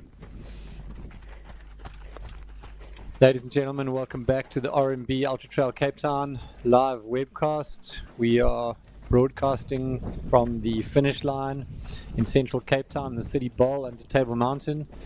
It is a gorgeous day. A lot has already transpired this morning. It's local time 12:22, just after noon. The sun is high and hot, and we are witnessing the lead of the race of the UT 100 kilometer. Dmitry Mitaev I just took a step outside and can confirm it is very hot out there. Again, we've got 24 degrees. I disagree with that. The real feel feels closer to 30. It is scorching and it's very dry. Reports from the trail say that it's quite dusty in Newlands as well. So definitely tricky conditions. Yesterday we had the wind. The 100-milers have had wind and this heat now. So it's definitely been tough conditions for the runners here today. Yeah, land of contrasts. You either get the wind or you get the heat, or some other factor is going to kick your ass and challenge you to the edge in this event.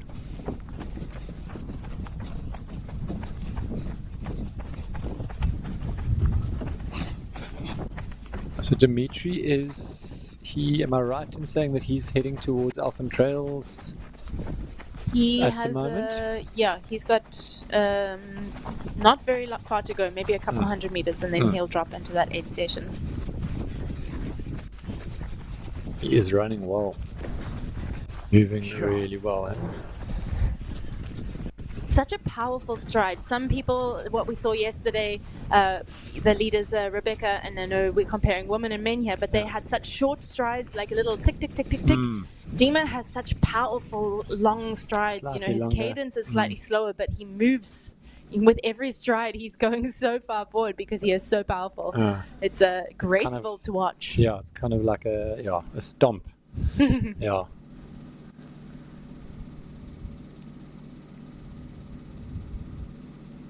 Is that great view over Hout Bay? That is the corner of Hout Bay. Yeah, Sentinel that we see there in the corner, and then up Chapman's Peak. Really beautiful aerial view of that section of the trail.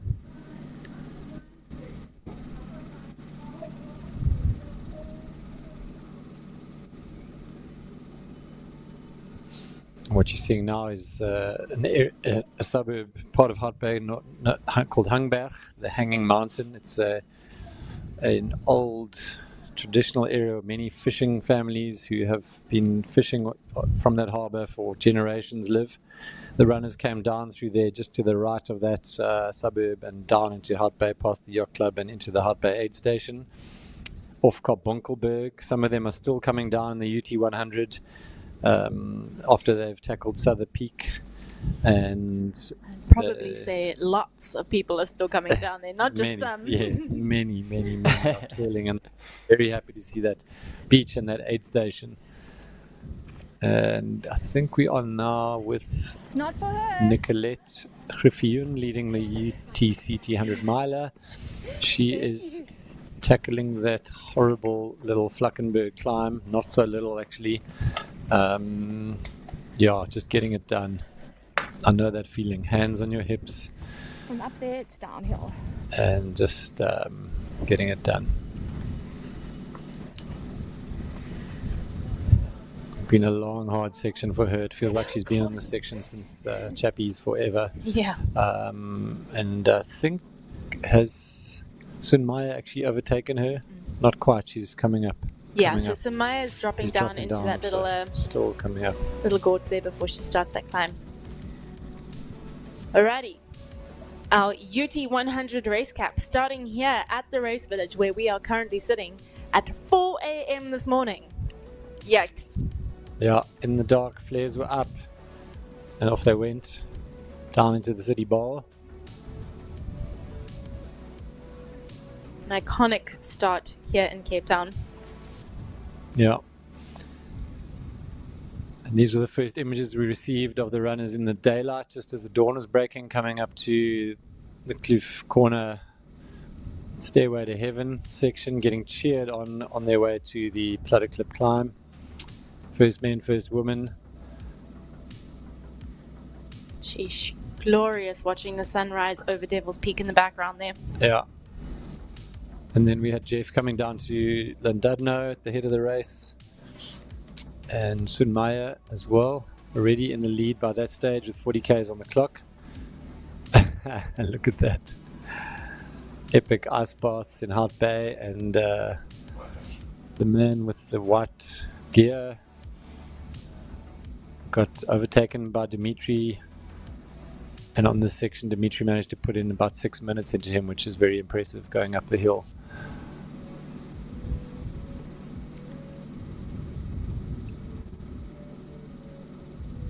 So this wasn't that long ago where he came through Constantia Glen and downhill into the Winelands with a decent gap on Jeff.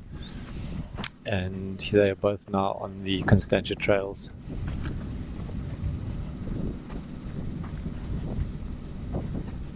Madge, are you live there? Look at this crew. Have you got me? We got you, Madge.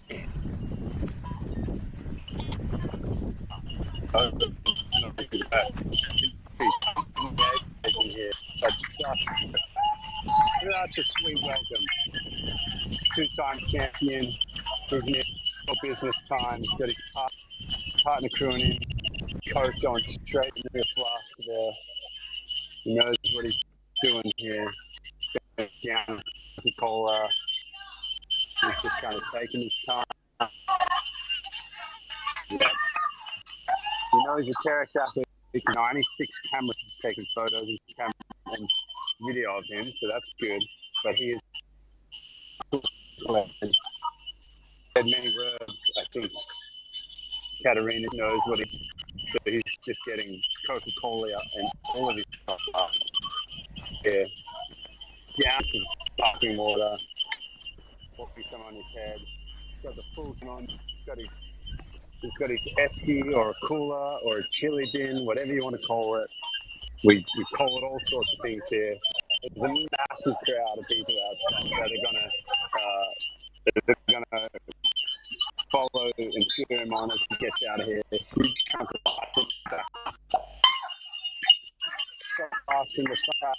stop bus in the back, ice in his pack, water. He's in his flask. A little bit rough, but I think he's cool, calm, collected. Drowning in other sparkling water, as all Europeans love to do in these long ultra races. Maj, it is actually a bit hard to hear you. I don't know if you have the ability to confiscate all the little ringing bells that are within the aid station, because that is absolutely killing the sound. Just tell everyone to stop ringing the bells, dude. I mean, bells outside. Coming out. Got a crowd, dinosaurs. There's two crew of people you can probably see on one of the other feeds, camera runner. Huge stream of people saying goodbye to him. He's in and out. Yeah, I hope you guys got a bit of that action. Very much hope so, but that's our leader, Dmitry Michev, going through on fire. Thanks, Madge.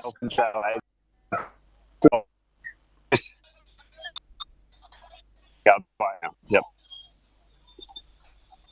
The signal down at Elfin Trail is not usually the best, so definitely a little bit patchy, but I think we caught the gist of that. There was a lot of sparkling water, and Dima is very much a sparkling water guy. He loves his San Pellegrino. San Pellegrino, I saw that. It's got to be a San Pellegrino, or it's nothing. Alien mineral water die.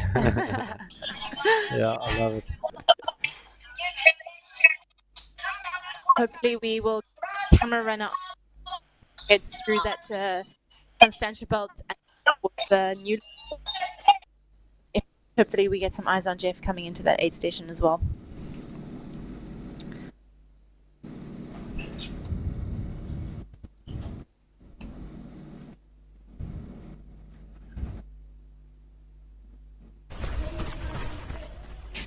There we go. Our camera runner is back with Dima live with our first man in the UT100. He has just been through that Elfin aid station where we saw Madge with the camera on him, and there was lots of sparkling water going on with his, what did he call it? An ice? The chillibin. A chillibin. I've never heard that before. Haven't you? Oh yeah. An esky or chillibin? No, I've not Very heard either of those. Yeah. I only know it as a cooler box. I think the chili bean, the head torch, that's all Australia and New Zealand, because I'm very familiar with the chili bean. Okay, well, yeah, makes sense then. One of my favorite Australian slang is the Egnishna. You spell it E-G-G, new word, N-I-S-H-N-A. It's that thing. Ignishna. What? Why? Yeah, Egnishna, mate. It's the ignition's air working. conditioner. Yeah.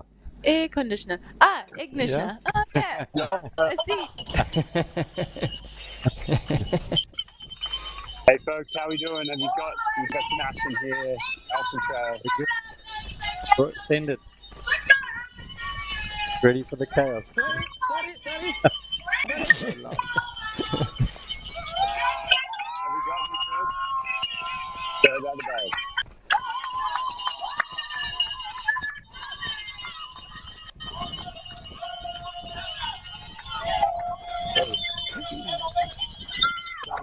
You don't know how to act in this situation.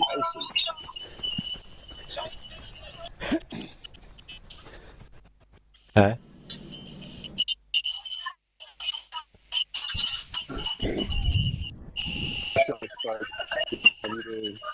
Oh, the struggle is real. The signal struggle is real.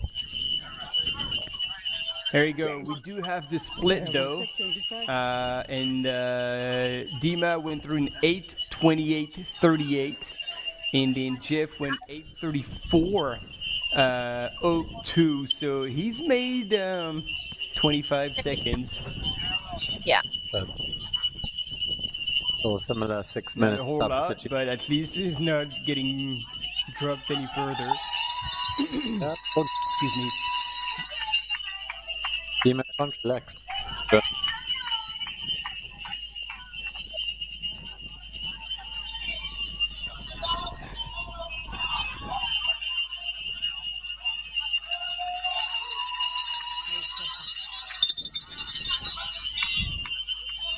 Let's go, Alright, Jack. in and out. Go, He Jack. is chasing hard now.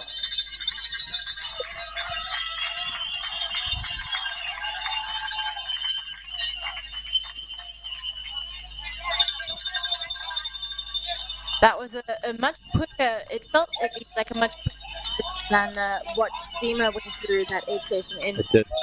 So interesting to see if any time, maybe a couple of there. Well, Yeah, possibly a minute. I think it was very quick.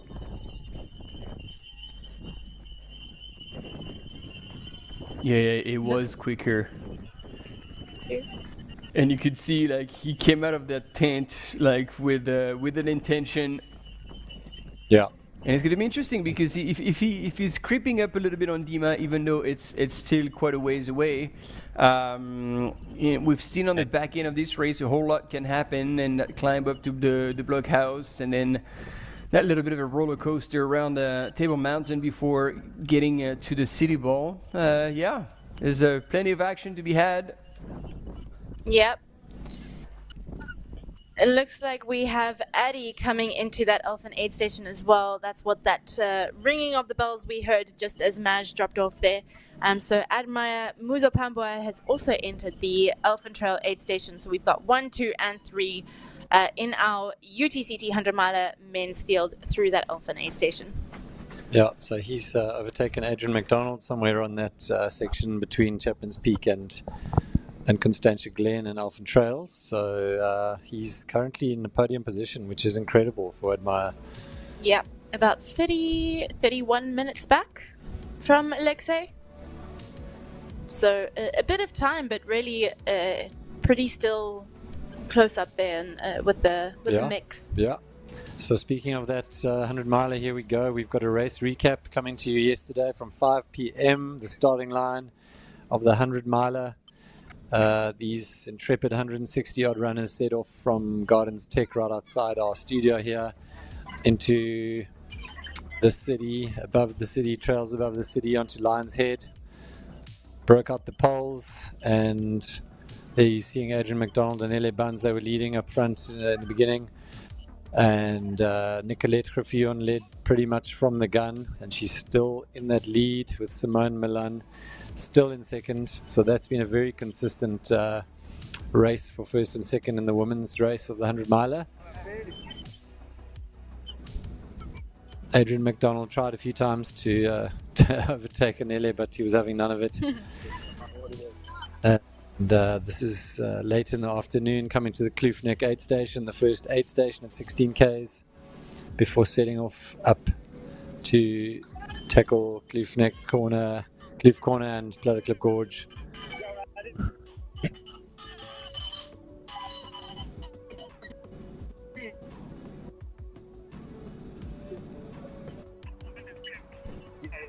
Up through the stairway to heaven and onward out of the froth. Yeah, the vibes were really good last night, and I think all of these 100-mile runners really felt that as they headed up to the infamous Bladderklip Gorge with the funnel and the tablecloth coming over. It was looking to be quite a tricky night up there. I think the weather took its toll on a few people, but as Martin mentioned, only 14 people at the early this morning after the sun came up had dropped, so very resilient runners out there on Table Mountain last night who managed to brave the weather and get to the other side of it to see the sunrise. Here with Douglas Pickard this morning running across the Kormaki beach there, and back in Noordhoek he crewed by his brother, correct? The brother-in-law, yeah. Brother-in-law with Alexei Tolstenko, and at the time Adrian MacDonald was still in that third position. And our leading lady who we've had our eyes on all morning from yesterday, leading from the outright, Linkele Gravion, coming through along that beach in first position, chased hard by Simone Milan and Kerry-Ann Marshall. There's Alexi and Douglas Pickard passing a few baboons, saying hi. Wildlife. Giving Martin the shivers there. Oh yeah, that's the kind of wildlife I could do without. And I love animals, don't get me wrong, but man, I've seen too many videos of very angry baboons and whew. Yeah. No thank Yeah, you. look, on the wrong side of a baboon, that's for sure. Yeah, they're mostly fine, but the ones in the Cape Peninsula have been messed with by being fed by too many tourists, and so they are a little bit unreliable in their behavior. Typically, baboons in the wild would actually stay far away from humans, but they are, not quite the same anymore. I see that, speaking of dropouts, that number has gone up to approximately 30 people have dropped now out of the 100-miler, so that number is slowly creeping up as the heat sets in and the day gets long and the wind has stayed down. I think heat exhaustion and just general exhaustion from a tough night, everything has been thrown at these runners, is starting to take its toll. I don't know if you saw some of the pictures from... so I think there was just over 170 starters. So we're still under the 20% dropout mark, which is very good, as you said, considering the weather conditions and the wind overnight. Yeah, 127 still in the mix. And while we're following our lead man in the UT100, we also have news that Matt Healy went through that Elfin aid station just 2 minutes back from Jeff Margavaro. So the men's top three here at the UT100 is heating up. I think we are going to see some either some shakeups or some hard challenges with Matt Healy really pushing from that third position. He is hungry for that podium and to creep higher up in the rankings. Wow, that is very exciting. And it looks like Doug Pickard has gone through Nursery Ravine checkpoint. It's 18 hours and 55 minutes elapsed in the 100-miler at the lead of that race. So he's still charging. And amazing how, if you think back to the beginning of the 100-miler, we had Mark Winter up in the top 5. He's back in 4th position after having gone a bit further down the top 10. Been very consistent overnight. He's pulled up past Adrian MacDonald and Nele Bunce and a few others. There we go. As you said, there's Mark Winter at the the Constantinek aid station. Yeah, looks like he's got a pacer with him. Yeah. Actually seen that many pacers with the front runners really at all, have we? No, actually. Interesting. Yeah, very interesting to see that very few of those top runners in the 100-miler have had paces. Yeah. Have you ever had a pacer in a race? No, but Have you I've allowed been to? a pacer. Okay. Yeah, I haven't run far enough yet to have one.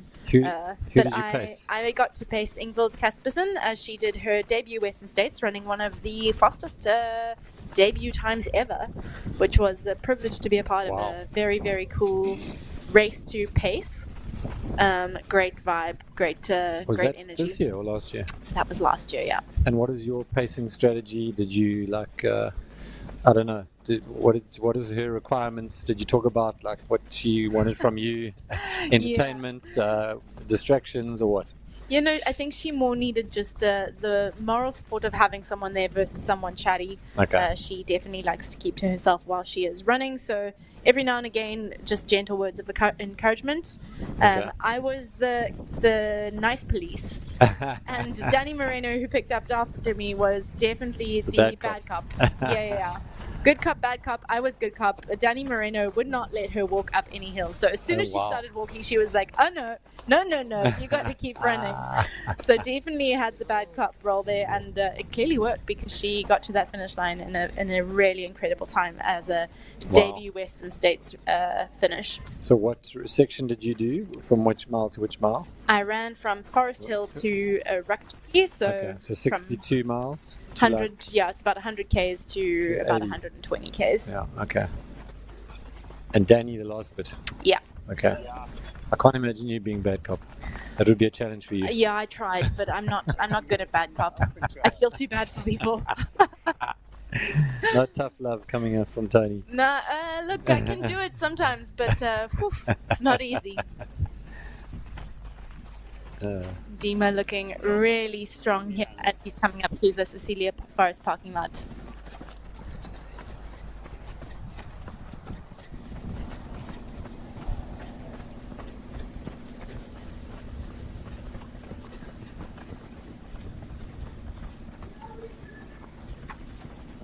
He is, hey, he's running well. This is a bit of an uphill. He's crushing. Go Dima. This is the section. Power output in his legs is just unreal. Yeah, there's watts built into those quads, man. Yo. This is definitely a section of trail where it's easier to find some sort of rhythm and flow. It's slightly less technical, heading up towards the contour path from Newlands, from Kirstenbosch towards Newlands. So it's definitely nice to see these runners able to get into a bit more of a rhythm versus what they've been experiencing coming across Flackenberg and down into the Elfin Trail. Yeah. Once again, just highlighting how diverse this race is. Really, you've got everything. Yeah.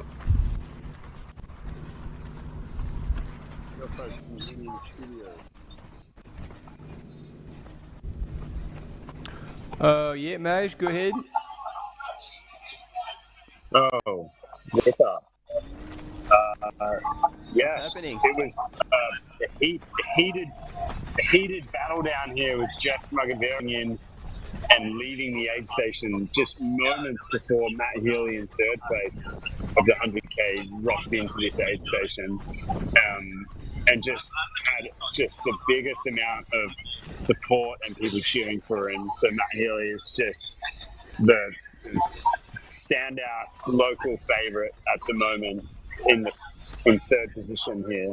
But Jeff is no amateur and got a whole lot of water on himself, a whole lot of ice, really dialed aid station stop, and he left out of here looking like a human on a mission.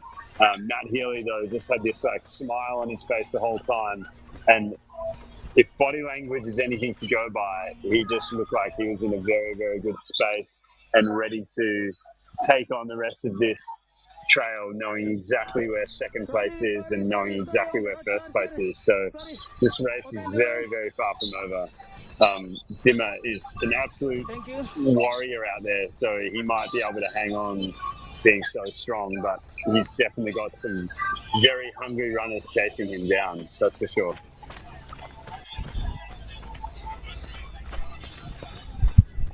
Exciting, that's what we like to see. Yeah, very exciting, and all credit to Matthew Healy at this point. He's an incredibly diligent in his preparation, and here we're seeing a few more baboons just cruising the herd. Where are we now? This Looks is like the is that Constantia Constantia Glen? Yeah. Oh my word. Hey, it's baboons or snakes? I think I would take a snake, honestly. Really? Yo? No, I'll definitely take it. Yeah, I'll second that. Snakes gain I would up take like a snake for sure. I would take a snake for sure. We're on the same page. Baboons are simple, guys. They're very sexist. You just give them a deep bellow. Yeah, but and they're that's out of there. probably why I would choose a snake exactly. over a baboon. So sorry for you. See, there's the guy from the NGO. He's got his paint gun there. He's looking after them and looking after the humans. Good.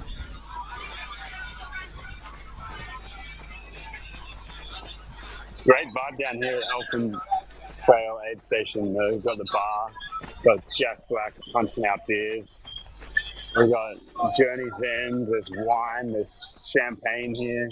I can't imagine that's actually champagne, Martin. I think that would be incorrect to call champagne. But bootleggers here, punching out coffees. Yeah, take us on more of a POV. This is good when we can actually hear what's going on and there are no runners in the Elfin Trails. And are you able to go and meet the dinosaurs maybe, Madge? Yeah. Have you got my audio and you've got beer is. Okay, see this? What do we got here, bro?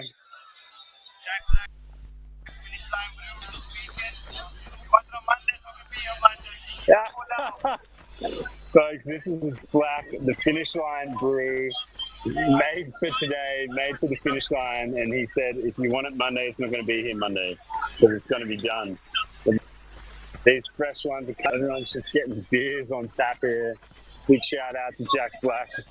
Beers on us, just ask how. So that's a solid one there from the crew at Jack Black. It's a good thing I'm not on camera. I might even just get myself involved on. Kane Riley here. Look at this. When Kane Riley is on the camera, look at this, folks. What's Kane's favorite pair of shoes? Everyone guess in the comments. Have a guess. Okay, so why are you not wearing any shoes, bro? Huh? Why are you not wearing any shoes? Okay, sorry. Staying in the river with my kid. Sorry, forget we showed you that. You need to cut that out. You need to cut that out. That's PG content. PG content. Let's focus on the upper half here. Kane is still. Kane, what do you think of the vibe down here, man? It's pretty good. Oh, it's amazing. Yeah, beautiful day in Albany. Good vibes. Hi guys, I can hear you again.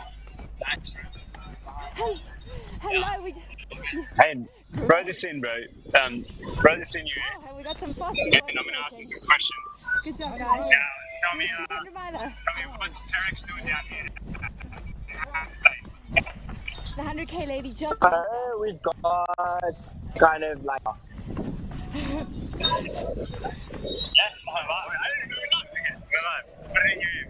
Yeah, so lots happening here. If we look to our left here, we've got a stage. Live feed is going all there.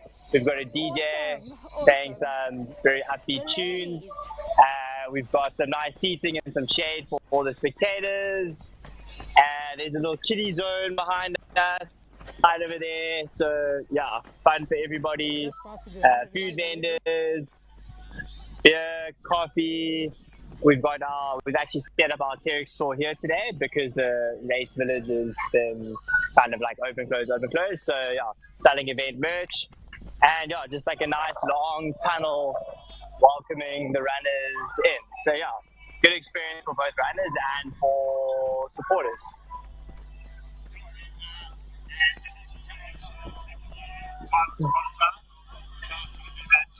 Technical sponsor. Yeah. Yeah, I think, it's been amazing. I think it's just it's fantastic to be involved in such a special event, and awesome that we can have a South African event really, standing up for some of the biggest events in the world and having it a focus for a brand like AS Terex. Yeah, I loved it. It's always fun racing at home. Had a little bit of a tough spell in the middle there, so I'm enjoying my time at Alpen more today than I did yesterday, to be honest. But yeah, feeling good, man. Like I've got 2 young kids, so when you get home after the race, it's like the race is done, and now it's like on to the next thing. So yeah, fun to be able to race yesterday and then just be around to support today. Great. Thank you. Thanks, Kane. Catch you later. Matt. Anyway. Matt, you're I don't want to have for Kane anymore. Oh, no. Can you ask Kane one more question? Stirring up the boss. When? Oh yeah, what do you want? Oh my God, no. I want to know when he was last. He last had a clean race. Regular, vegan, or corporate? How many you want? Oh, how many do I want? Waffles. Just if you're gonna say 200, I might just limit you. We can start with one. Okay. That would be great. I'm just gonna start with one waffle here. Nice work, folks. Thanks heaps for the waffle. Oh my Lord, look at this. Look at this. Terex waffles. Come on. I think I'm just gonna grab it with my hand. I'm just gonna eat it like this. Just ram it in. Well, while Mael is enjoying the station, we have been following Sunaya Buddha. I'm not sure if she had who is our lead woman in the. Oh, what is going on? I think she might. What just happened here? She has just passed her. Yep. But now she's away, so she can maybe. I think she might. The basket.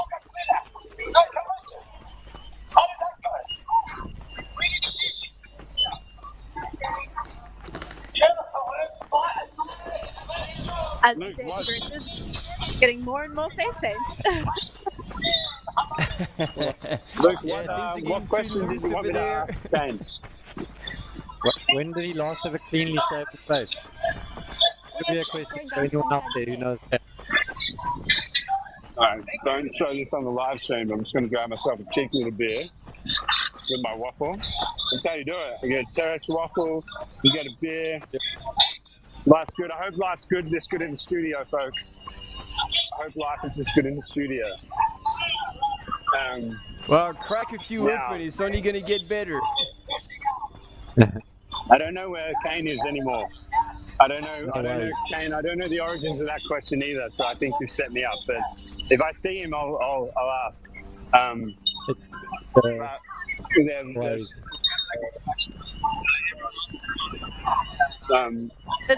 so yeah, folks, this is a promenade station. Obviously, you can see there's heaps going on. This is the chute where the runners are coming down. I'm going to go find a dinosaur to chat to, because it's not often you get to chat to a prehistoric animal.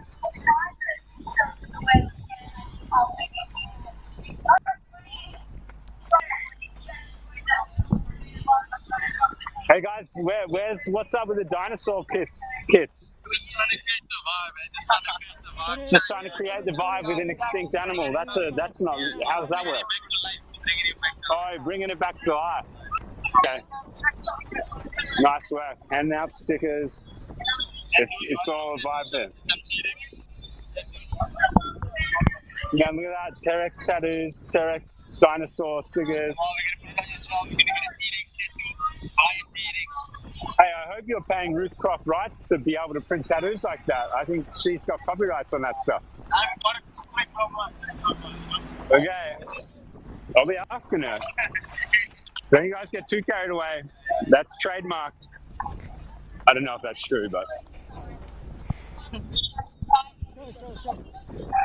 if it's not true, Martin, you need to get on that immediately. Trademark the dinosaur outfit.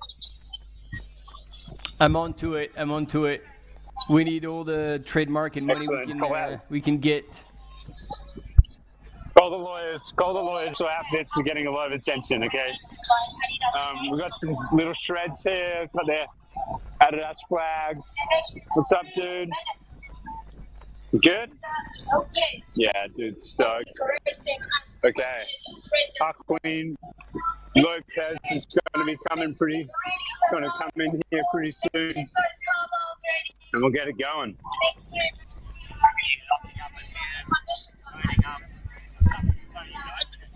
All right. Just how to open this beer, bro. There you go. Look at that, Jack Black. What does it taste like? What does it taste like? Golden goodness. Yeah, when the black gold of coffee runs out, it's time to crack the golden goodness of the Jack Black. Yeah, okay, I'm going to leave you that one, my bro. Okay, so, wow. I don't know if I've been kicked off the live stream. It wouldn't surprise me right now, but we're just rolling around here. Hey, Lennon's doing the good. Okay. We've got our next runner coming through. Joaquin Lopez is coming in. Fourth place right now. There he is. Coming down this massive Adidas terrace suit. Most well-established suit in the business. Look at him. Crowds are getting out here. Everyone's loving it. He's looking good. Big smile on his face. Oh, there's a sprinkler going on. Cowbells are going crazy. This crew is going to sit down straight away. Right, folks, I hope you got this. Give me a little yes or no. Yeah, we got you, Maj. Excellent. All right, pro crew in here. He's sitting down straight to the beaker of water or whatever goodness is in there. Ice is going on. Thank you. Absolute talented crew here of his wife, Maria and Daniel Fussen. Shout out to Dan. He's running PDF this year. All right, look at this. We've got ice going in the arm sleeve. We've got water going on in the back. Pretty quiet. He's just kind of getting it done. Salt tabs in the front pocket. We've got fresh soft glass. More ice is going on here. This is great. Hakeem's doing good. Down in one of these sparkling apple juices. Bit of a change from the Red Bull. Same can size, different drink. All right. He's looking good. He's ready to roll. He's ready to roll.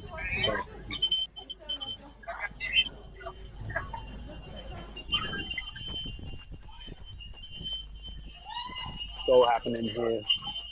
He's just taking it all in, getting those gels shoved into his pack.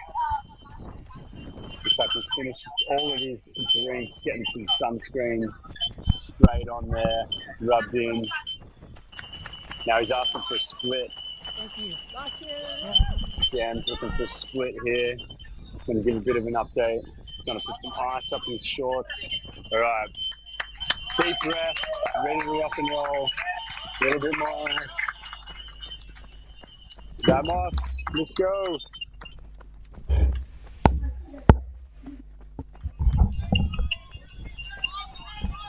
All right. Rock and roll. There we go, folks. All right. Thanks, Maj.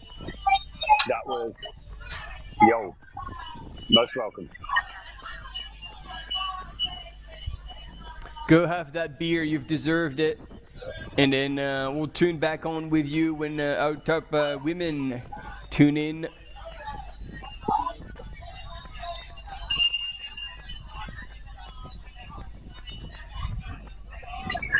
And we have on screen our female leader in the UT 100, Sunaya Buddha, commanding lead right from the gun. She's been leading from wire to wire and increasing her lead gradually over her competition.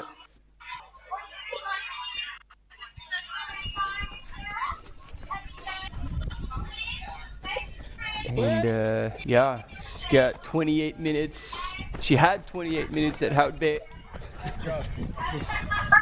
I think we're probably going to see that lead extended coming into the 100Miler aid station and the Contenders checkpoint.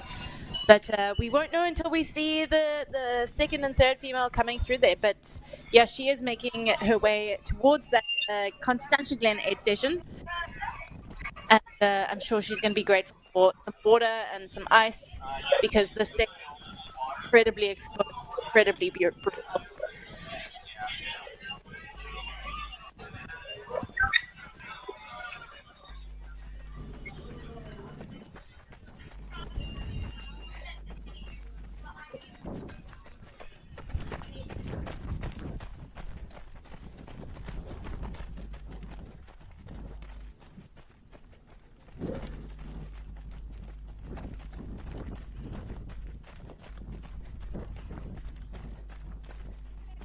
Yeah, the heat in this this part of the trail is definitely going to be felt again. 24 degrees temperature, real feel probably closer to 30, especially running through the vineyards there.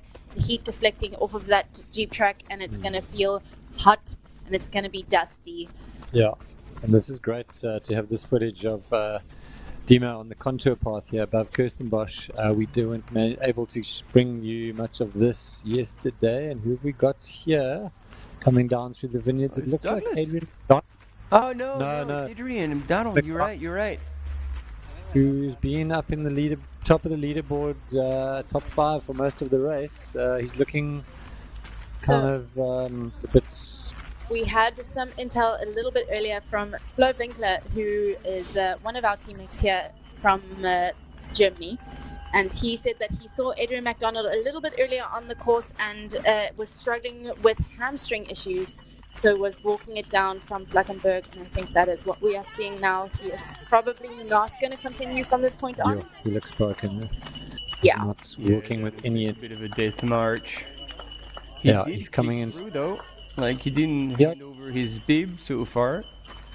Dude, but he's hurting. Just look at those ginger steps he's taking. Yeah. Fun.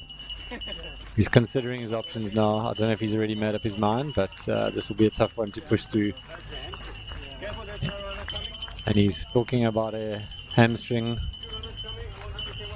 Here comes, who's that coming through? 100K runner, I think.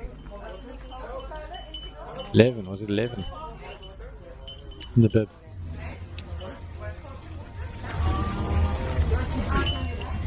Yes, that could be Mark Bernardes. Yes, from Spain. Spanish. Yeah, Yes.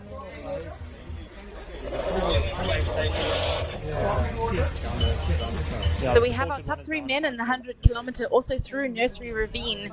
Dima still holding onto his lead, but it is closing.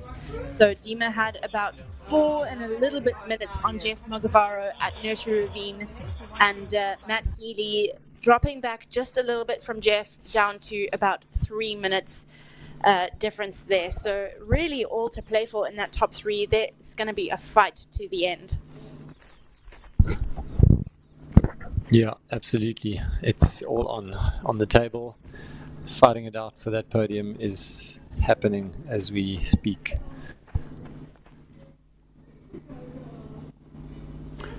Oh man, looks like Adrian's putting his cap back on and loading up with water. Seems like he's wanting to pull the plug. Yeah, it's such a hard decision always, but he's definitely like thinking hard. He's looking tired. Where's the beanbag? Like his body is trying to give him all the signs like, buddy, call it a day. There's no point. Do it. Yeah. Stop. He's Quit damaging. Oh, is he gonna go for the chair? Dun dun dun. Cliffhanger there. Yeah, so hard. Did he sit or did he not? There we go. Oh yeah, he 100% did. And he looks very comfy right there. That's going to be a hard position to get back up from. I can guarantee that. Yeah. Nicolette back moving incredibly well. She's got about 25-ish kilometers to go to the finish line here. Maybe a little bit more, probably closer to 29 kilometers. But yeah, moving incredibly well. Douglas Pickard, our leader in the UTCT Miler, and look at him go.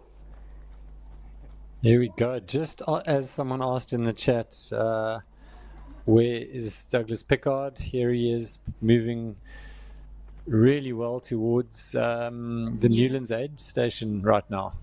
We haven't seen him for a little while. He's running nicely, making good ground. Still in the lead.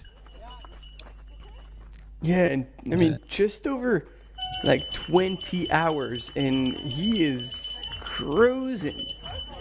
Yeah, incredible. Today was his day, and there was no touching him. Yeah. Yeah, Maya coming into having a bowl of ice.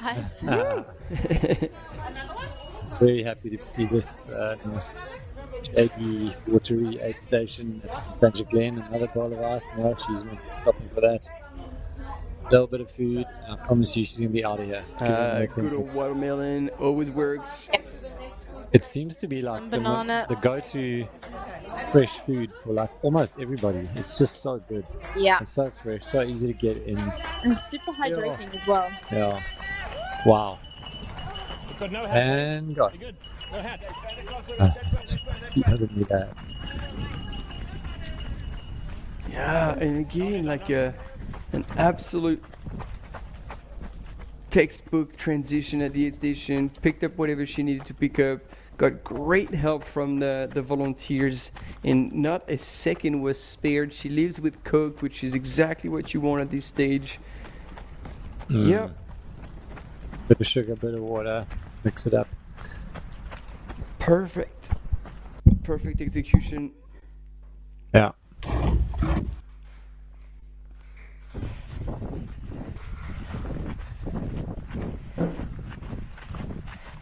Nicolette just a little way behind her, 100-mile lead of the women's miler. She is quite as rapidly approaching the Constantine Glen, but she's almost there.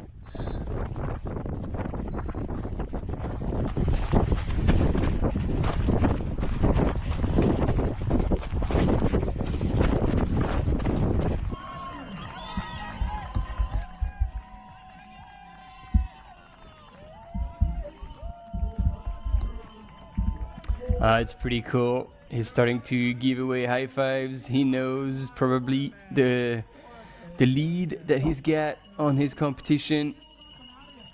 And so he's starting to feel like the win is getting closer and closer.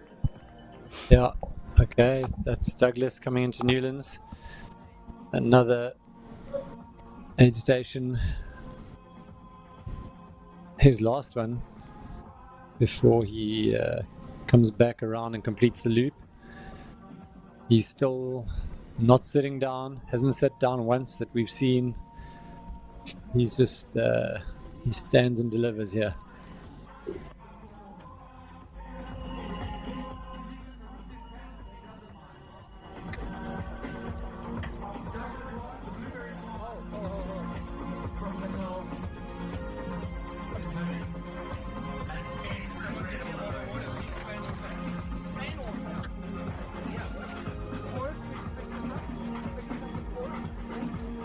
Yeah, it's kind of the last stretch, which is not an easy one, but as you said, this is the last time you're seeing your crew.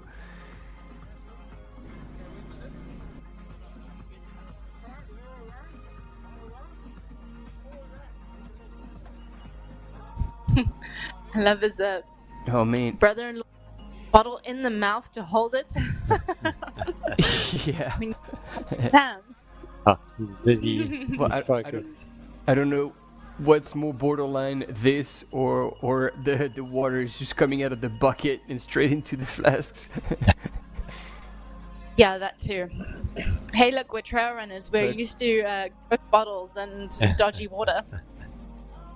Yeah, and at this point it's okay. Giardia only hit like a few days later, so you're fine. He'll survive to the end. Yeah.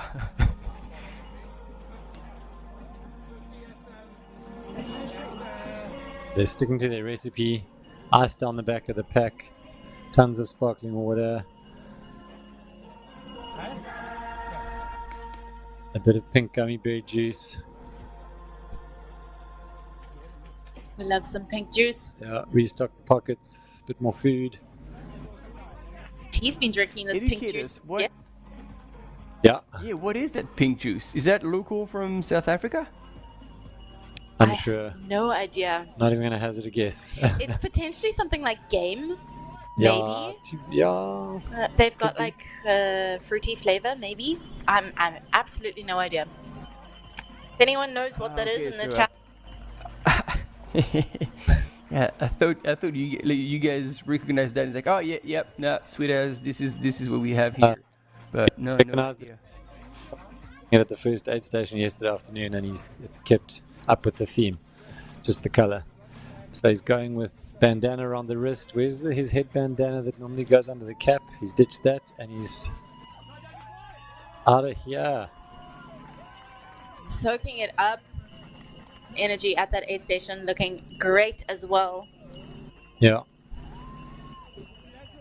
Remember that all of our aid stations are open to the public as well as the finish line. So if you are looking for somewhere to go today, if you're looking for something to do, Elfin Trail has beers and wine. Newlands looks like it's got ice baths, and I'm pretty sure there's a beer around there too. Otherwise, come to the finish line. Come grab a snack. All of our food vendors are open and waiting to serve you. And all of your runners are waiting for your hugs at the finish line. So come on by, come celebrate with us. And enjoy the vibes. Someone's got a theory on the fact that it might be pink Gatorade, strawberry watermelon flavor possibly. Huh. Do we get Gatorade here? Yeah, it's a good question. I thought it was not really. We're very Powerade heavy in South Africa. I don't know if Could be a Powerade sachet. Could be. Not sure if you get Gatorade here. Yeah. Oh yeah, good guys. Thanks for all the ideas. Could be goo, hydrate tabs, raspberry flavors, that color. Love it, guys. Love it. Yeah, it would make sense that it was some sort of hydration mix. Yeah. Because Yeah, I'm those assuming fizzies. he's keeping his carbs to his bottles and, and you don't have to using take the aid salt stations tabs. to fuel. Yeah. To hydrate, sorry. Yeah. So now he is out of that Newlands picnic site aid station and heading around the University of Cape Town up towards Rhodes Memorial, where he will be hitting probably the last, and I would venture to say the most grueling climb of the day, especially going through there at probably around 2 p.m. local time. It's the heat of the day, and it is Shudder. not cool today. Shudder. Can confirm, sitting in a a container at the finish line, it is warm. Yeah. Speaking of which, did you manage to get conditioner going again? I think I might have broken it. I thought I tried, but my word. can't be sure. Yeah. But when you start sweating on your hands, you know things are getting real. Oh, no. Here you go, team. That's some free heat training right there. Yeah. There we go. We also got some eyes on our female runner that was running behind Nicolette Griffin. So great to see her out there enjoying her time as well. Nicolette putting down ice in her pack. Ladies at the aid station making sure that that gets into the holes that it needs to get into.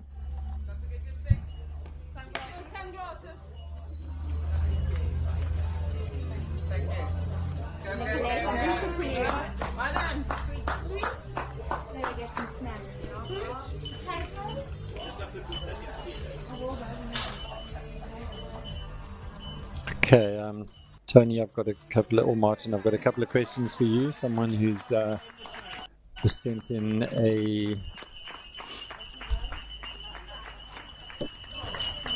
What is it? Question for you guys. So one question is, can you explain why Sunaya leans forward every now and again while she's running?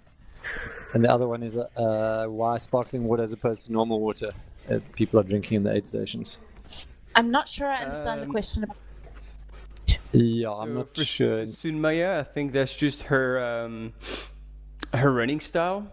Like, she is indeed a little bit hunched back and leaning forward, kind of a aggressive style. That's just how she goes, and you can correlate that with the fact that she's very much forefoot running as well in her style. Yeah. And then for the sparkling water, that's my guess, especially when I see that it's coming out of bottles, is that usually in most of the brands of sparkling waters, you have more minerals.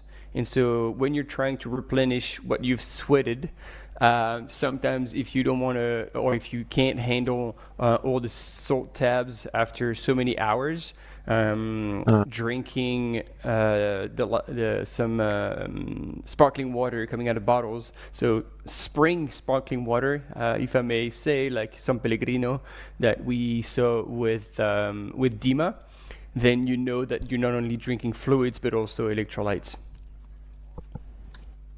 Nice one. Yeah, agree with that. I'm a big fan of sparkling water. It sort of feels like a fizzy drink, but it's not. But like you said, getting your minerals. And look at this, guys. Douglas Pickard has... Yeah, we got 2 poles again in the house. So I don't know how many sets they had in the stash or whether they had to go shopping, but he's back in the mix. And even on this flat terrain, he's rocking out on his poles. He must be quite happy about that. 140 odd Ks into the 100-miler that he's able to now just get that additional bit of help as he gets into his tap-tap rhythm on this nice open stretch, and especially going up that climb that is imminent. I think he will be very happy with having 2 poles. Oh yeah, it makes such a difference. And yeah, as you say, like even on like here, it's slightly going uphill, but even on the flat, when you're at that stage, like using poles like helps you stabilize your body as well, and it just propels you forward just a little bit. But it's so many steps left that every step you can get a little help from the poles, and there you go. That keeps you going a little faster and saving your legs and whatever is left in your legs. So yep, good on him for using the poles. Yeah.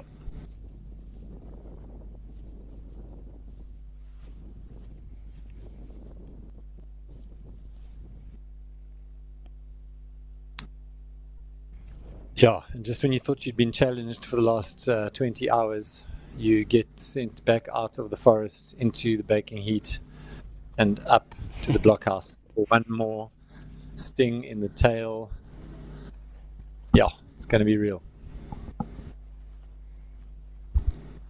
Look at him. He's moving. He's still moving with a purpose. Even though, you know, he's got such a lead, he could just let go of the gas pedal and be somehow freewheeling into the finish. But nah, he wants to leave it all out there and probably go after a very honest time.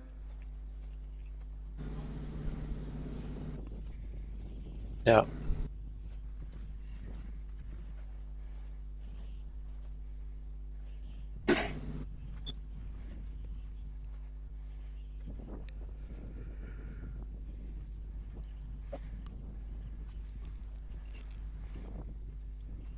So he's only going to actually arrive here in more like Hoppers 2. I think it's about an hour. This kind of oh man, a bit behind the sort of estimated time. So I'm gonna get PTSD with these ringing bells. Oh my word. Blinded bells in our ear. It's going to be like the Vuvuzela 2010 that were eventually banned. Yes, exactly. We loved them in the beginning and we hated them in the end. Yeah.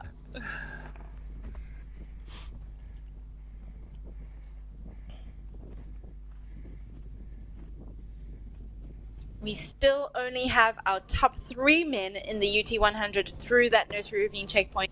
Still waiting for Joaquim Lopez and Grant Barnett, who has moved up into 5th position. He's running a really great race, really kind of moving up from the back. He started pretty conservatively, but great to see him up in that 5th position, just 21 minutes behind Joaquim in the 4th place. So great to see Grant having a good race here too.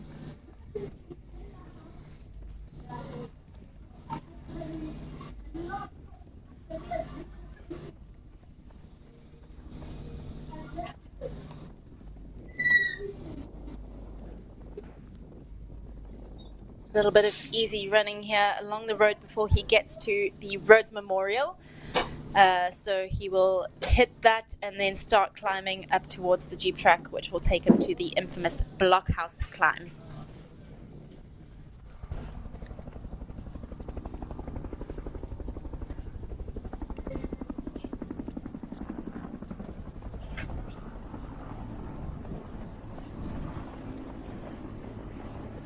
So we've got a new trail running frother in my family.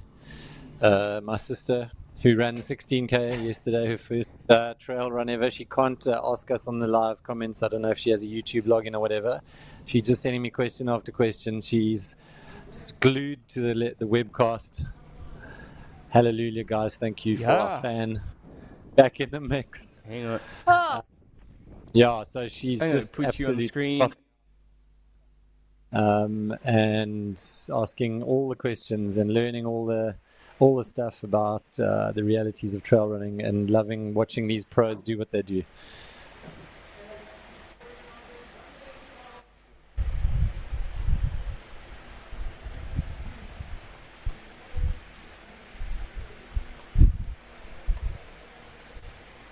Little update from Mayel, who is at the Elfin Trail aid station still, monitoring that system. That aid station. Wow, sorry, the heat is getting to me. But Grant Barnett has has left that aid station, so he spent a little bit of time there, probably cooling down, probably getting a bunch of fluids on board. But he has left that aid station now as well.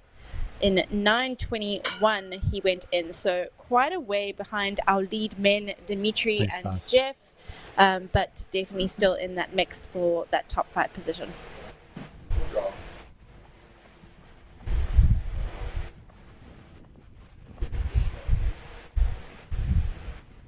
Yeah, that's amazing. Thanks, guys. I feel like I'm running an ultra here. Commentating is also not for the faint-hearted. Crewing is tough. We've got a crew behind the scenes looking after us, getting us aerated with a nice fan now that the air conditioner has died on us. So I think we'll survive. Well. I think my laptop is on the verge of overheating here, so if you lose me, you know why. It blew up. Great to see our first man in the UTCT and our first woman. Once again, just highlighting the differences in the types of terrain that these athletes get to run on. Nicolette running through that green belt, heading towards the Elfin Trail aid station.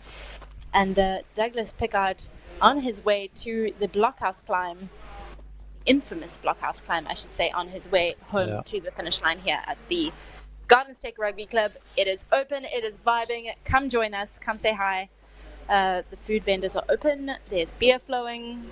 Looks pretty cool out there. Yeah, no, it's great. And I think just quickly updates from Madge at the Elfin aid station. It sounds like that second half of the top 10 of the UT 100 is still very tight. Okay, cool.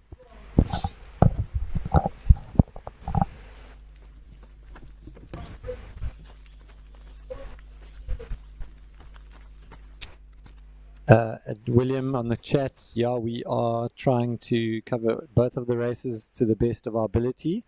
We keep flip-flopping between all the cameras that we have available.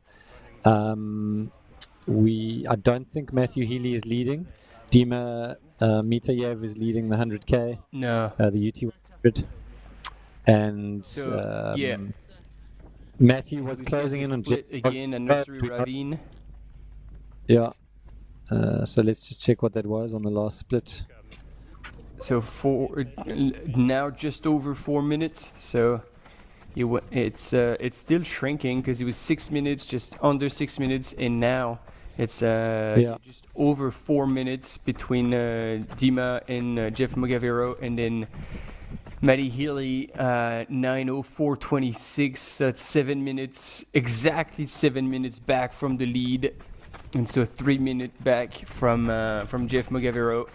It is on like Donkey Kong for the top 3 of this UT 100 in the men's category. We had a brief look at Dimitri there on the boardwalks inside the forest. So we'll keep bringing you those images as we can. Yeah, difficult to get signal in that forest area. There's not great service, so it comes and goes. We will get that to you when we can. But for now, very happy to follow Sunaya Buddha, who is very close to reaching that Elfin Trail aid station as well. She's maybe got a couple 100 meters, 800 or so meters to get to that aid station, where she will see her crew, Ryan, Blair, as well as her sister, who ran the 55 kilometer yesterday, coming home in third position. So, yeah.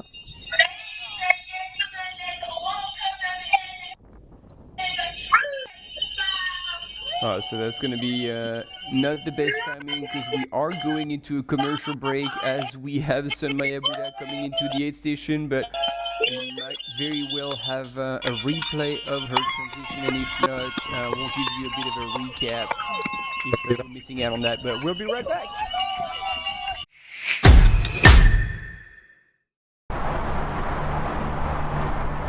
They call you crazy for the 4 a.m. starts, for the endless miles, for pushing your body to the brink.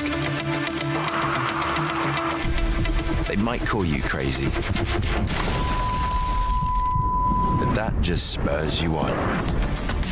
Go further with Enduro 3, the ultra-performance GPS smartwatch from Garmin.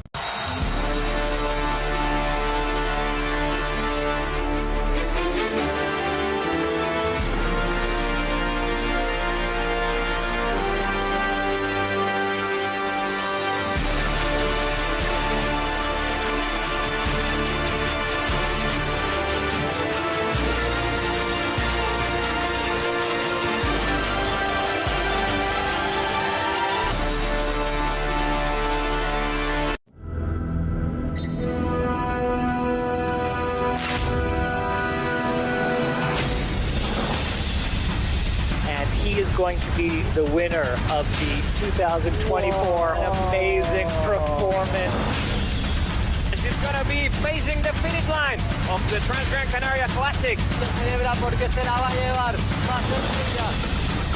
can't put into words. Stand through the cattle guard and towards the finish line for 2024 champion.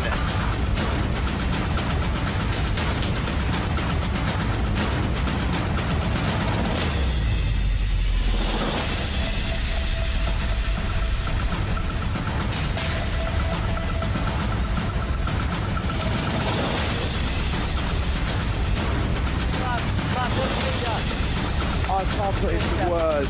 Stand through the cattle guard and towards the finish line for 2024 champion.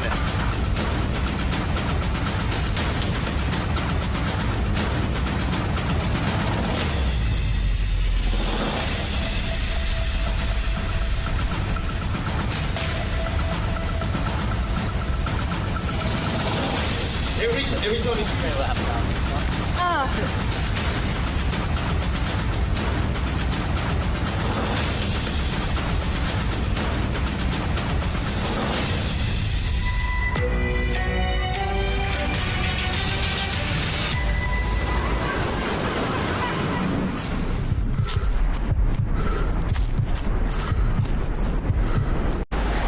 This is RMB Ultra-trail Cape Town.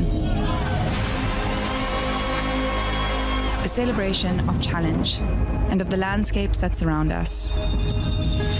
RMB joined as title sponsor in 2022, and the partnership has helped shape the identity of UTCT. creating moments, traditions, and memories that define the event today.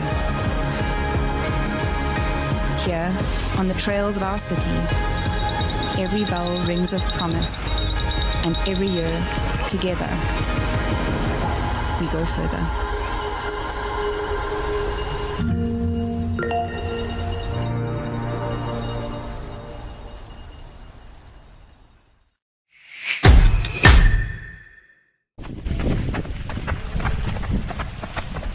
And we are back. We are with Sunaya Buddha, our first woman in the UT100, and she is actually around 30 seconds away from the Elephant Aid Station, so we have missed none of the action.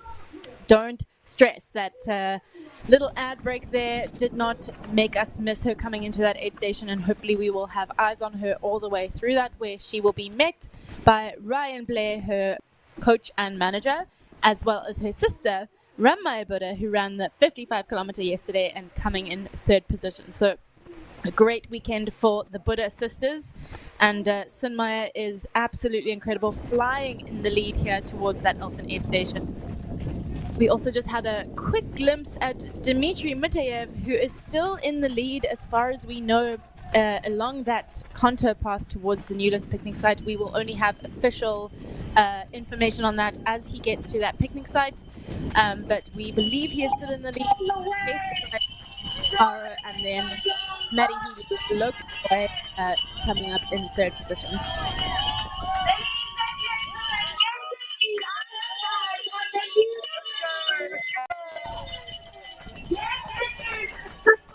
Very cool to see all of the support for these athletes coming to this aid station.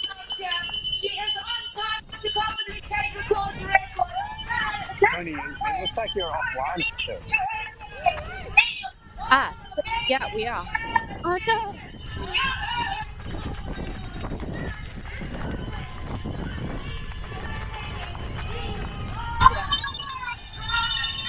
Oh, there we go. We're back. None of the action. We are going to see Sunaya Buddha coming. First, Madge, are you on command? Get some visuals here.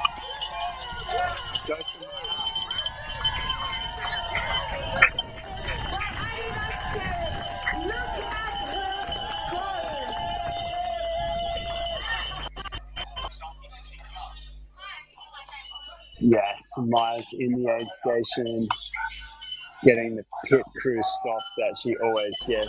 Awesome. She's going to grab a hat, throw it on her head. She's going to throw some water on herself beforehand. That's like one of the first times she's done that. Heaps of water. More than she's done before. Going to grab a drink of water.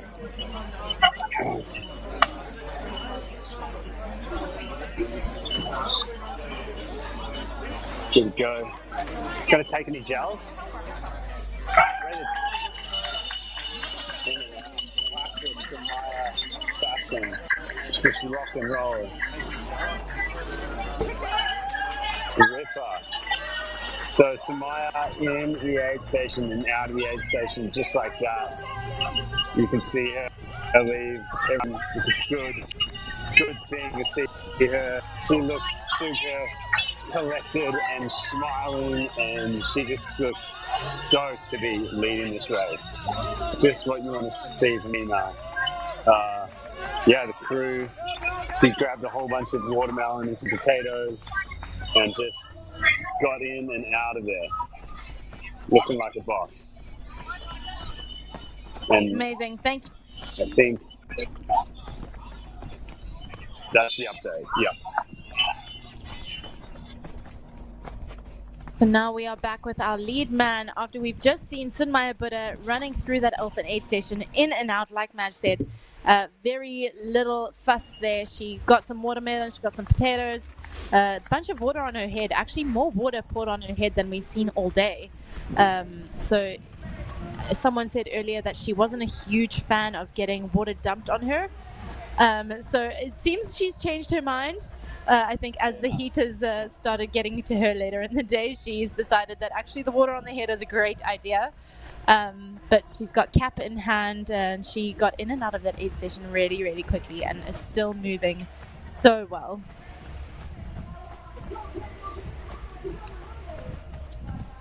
hat. She has Yeah.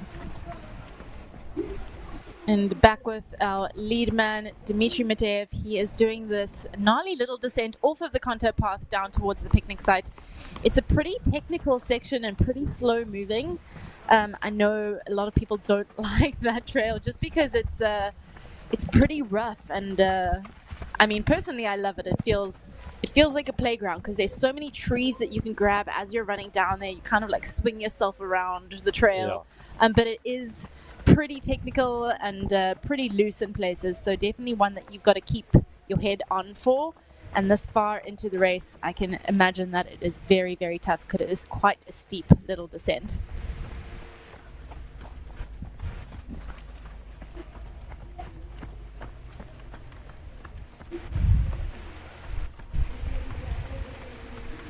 And yeah, just a shout out to the crew on production, because I don't think we've ever seen images of that descent in the live feed. So very cool to see that we are able to get exclusive insight into what is going on. Never before seen images. Yeah, very cool to see some stuff from inside Newlands Forest.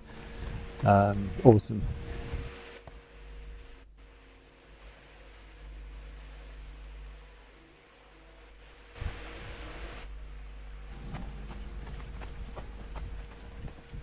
And while we're watching our lead lady, Sunaya Buddha, in the UT 100, we're still waiting for our second and third ladies to come through the Constantia Glen aid station. So the one before the aid station, we have just seen Sunaya come through. They are still on, their last checkpoint is still in Hout Bay. So we are still seeing this gap growing with Sunaya in the lead. There's no real chance that any of these women are going to catch her today, as long as things keep ticking away as they have been.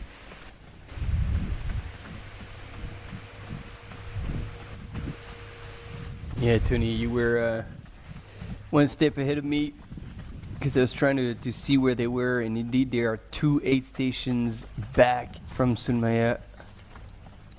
It's a one-woman show today on this UT 100.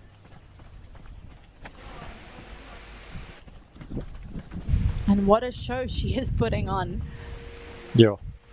Also good to pivoting a little bit, like putting on a cap. She clearly doesn't like to wear a cap typically, but she's realized it's actually going to be kind of crucial for this last section.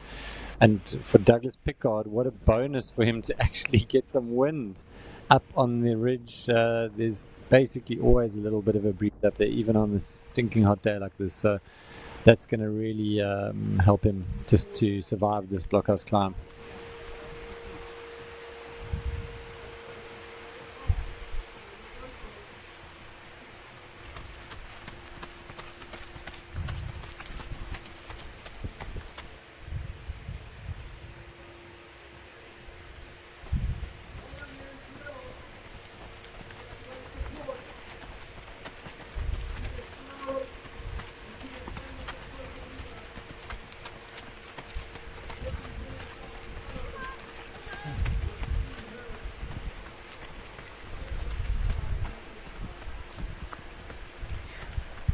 So now that we know where Dmitry Mateev is coming down that steep little section towards the next aid station at the Newlands picnic site, we can say that he's probably going to be there in the next 10 to 15 minutes, if that.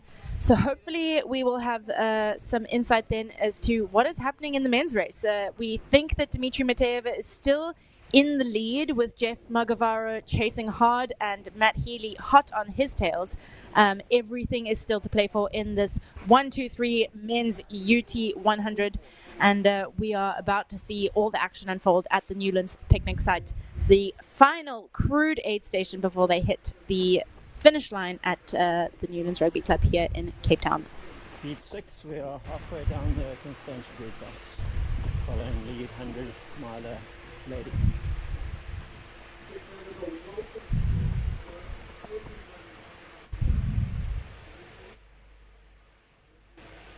And Nicolette just going about her business here. All day, all night.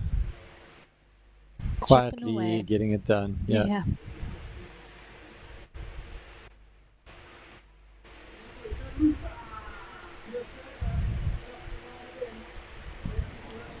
Yeah, we talk about how long that section from the Noordhoek aid station is all the way to that Constantia Glen aid station, or water point, I should say. Yeah. And that's about 4 hours. That took about 4 hours for Nicolette to get between Noordhoek and Constantia. And that is only, a monster. and I say this with a pinch of salt, that is only 19.3 kilometers. Yeah. So a very, very long section. We've got Simone Milan currently on there, as well as Kerry-Ann Marshall rounding out our women's UTCT podium. And they are still on that track between Noordhoek and Constantia Glen. So it's a really tough section of the course, very exposed at this point in the day. And yeah, I can imagine as they get off into the Newlands, the Constantia green belt, they are very, very grateful for some shade and some water. Yeah, absolutely.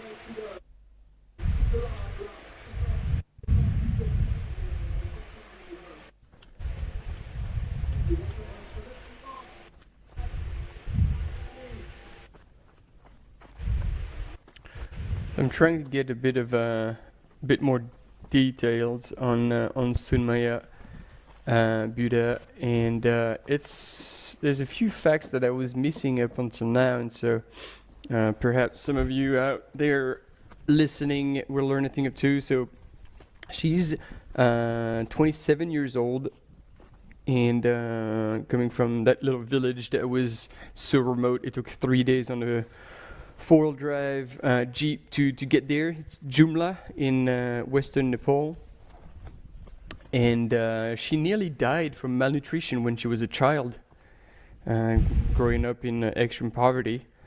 And like her sister, she was expected to enter an arranged marriage at 16, and instead she literally ran away from home to pursue education and later running. And so she first tried a trail race after moving to Kathmandu, and she actually thought it was going to be a road race. And then she got there, and it was on trails, and she won it. And that's what kind of propelled her into that scene. And she started structured training around 2015, 2016 with double sessions every day. So yeah, she went from not much to full swing, which is definitely not recommended, but she pulled it off. And yeah, like her narrative is from arranged marriage to world podium, because indeed earlier this year in September she brought the first ever medal at a world championship in trail running or mountain running for Nepal. I've double checked that, taking silver in the long trail. Dang, so what an inspiring ever was one. And very cool that she managed to bring home the first ever Nepalese medal. Yeah. Her sister, who ran the PT 55 yesterday, coming in third, was also supposed to be at the World Trail and Mountain Running Champs in September. But unfortunately, with the visas, it just was a bit tricky, and she was unable to get her visa in time. So unfortunately, she did have to miss that and could not run at the Canfranc World Mountain and Trail Running Champs. But hopefully she won't have that problem come 2027 when we invite them back down to South Africa and experience our trails once again. Yeah, absolutely. I don't know if both of you picked that up, but just in that little interlude, we saw Douglas Pickard arrive on the Jeep track just in between the blockhouse climbs. As he crossed over, there was another runner there from the EX23 who was sitting down. Yo, you can see he's really just getting challenged by this climb. But he, so it was a similar situation to this. He popped out on the road, and there was a woman sitting down there, one of his fellow runners from a different event, looking pretty broken. And he asked her how she was doing, and handed her a gel from his own stash. Oh, wow. Which is pretty Good epic. man. And that shows the community here, coming from the race leader in the 100-mile UTCT. So that is freaking awesome. We love that. I'm sure he's quite happy to see the back end of that gel as well. At this point in the race, I can't imagine that is going down particularly well. As Good much as point. he may need it, I imagine he's not too sad to be rid of it. But really great sportsmanship shown by Douglas Pickard, our leading man in the UTCT 100-miler race. Yeah.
Thanks to everybody in the chat who's been chipping in with all kinds of incredible running nerds, top tips on how to train, how to do plyometric training to build tendon stiffness and bone density, talking about strength work, single leg strength work, Romanian deadlifts, Bulgarian split squats, calf raises, and all sorts of things that you can do to build strength to be able to deal with these very tough trails that these runners are on. Keep it coming, guys. We love your comments, and yeah, keep it locked and keep it dialed as we go through these the last bit of this race for the leaders. And we're back on the stream here with Douglas finally arriving at the blockhouse. Still at a very steep gradient, but he has actually conquered this climb. All credit. It is an absolute monster. And he will shortly be on that runnable trail where he can hopefully break into the 100-mile shuffle and enjoy those couple of Ks of flat, fairly open single-track trail on his way to the finish line with about 6 kilometers left to run. What a journey. Whew, yeah, what a journey indeed. And then look in the comments, I don't know if we addressed that. J-Mac was asking a meaningful question. This is like, which is more arduous, commenting or running the 100-mile race? Yeah, I saw that. I was trying to type a response, but we can answer on the voice. Jay, obviously we were joking. As you can see, these warriors are out here killing it and taking shots in the heat and through the wind, through the night. It's easy to sit in a chair and froth out and talk about it all day, all night. We love it. And we also joke about how hard it is to crew someone, but it's obviously damn tough to get this thing done as a runner. And it's phenomenal to witness. It's inspiring. It's just incredible. We absolutely love just taking this all in and watching these warriors do their thing. So there you get Douglas is getting his first views of the city. He's packing away his poles. They've done him an excellent service. Popped them in the quiver. Struggling a bit with that. And no. Tired. Nothing's working. And off he goes, shuffling along. Good man. Very well done.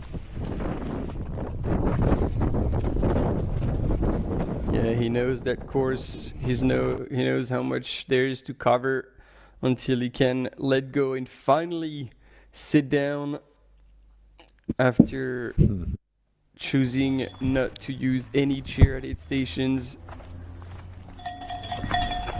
Yeah, and he probably will sit down then finally. We've finally, I think, got the answer to the pink mootie that Doug has been drinking for the last 24 hours from Nick Stubble. It's slow mag. which is an amazing fizzy magnesium fizz tab, which I actually should have known. I've got some at home and I had one this morning. They're amazing. And mixed in with Rehydrate, which is a nice secret ingredient to add those extra electrolytes into that mix. So that's a pretty epic mix to use. So there you have it, people. All of our speculation has now come to an end. So when it comes to secret ingredient, what do you think that is? Rehydrate. So it's a product. I think that's done it. No, but he said it's. He said apparently. Oh, sorry. Yes, sorry. I can't read. Fatigue's kicking in. Yeah. So there we go. He's obviously not going to disclose that. I'm going to guess maybe a little bit of sugar. Okay. I don't know. The sugar. Like one thing for cramps is pickle juice. Ah, yes, the legendary pickle juice. And I saw someone down super well. Yes, I believe so. Haven't tried that, but I do believe it is. Oh, there it is. Teaspoon of cement to harden the F up and keep going.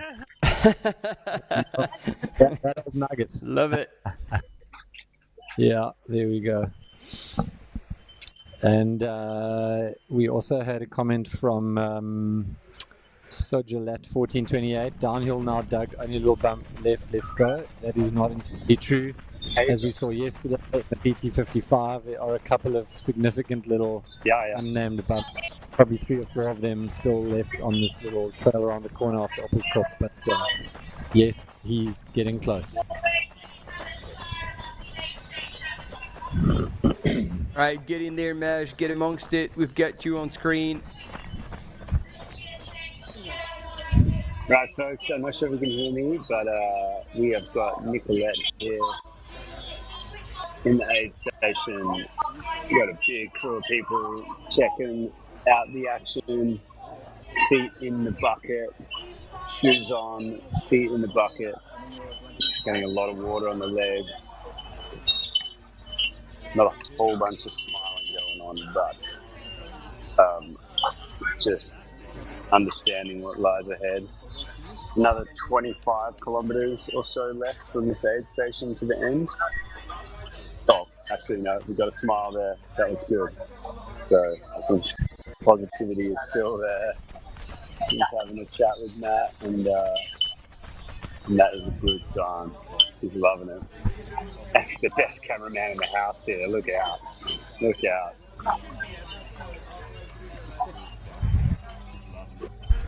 So it's a very positive atmosphere here.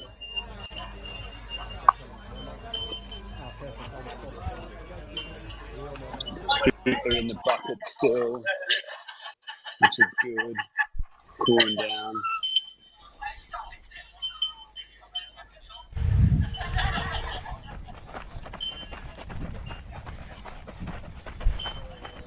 Solid aid station pit stop there. The crew is very quiet and just asking the necessary things. Keeping it pretty chill. Aid station volunteers just offering up some quesadillas, or I don't know, what else do you offer a runner in an aid station here? Watermelon, sorry, not quesadillas. Watermelon. Biscuit. Nicolette's going for a biscuit. Oh yeah, epic. Looking good. Yeah, it's so quiet here. So quiet. Yeah. Thank goodness. Can anyone give her a round of applause? Oh, Maj, what have you started? I can finally hear you. Bring the roof down. Let's go.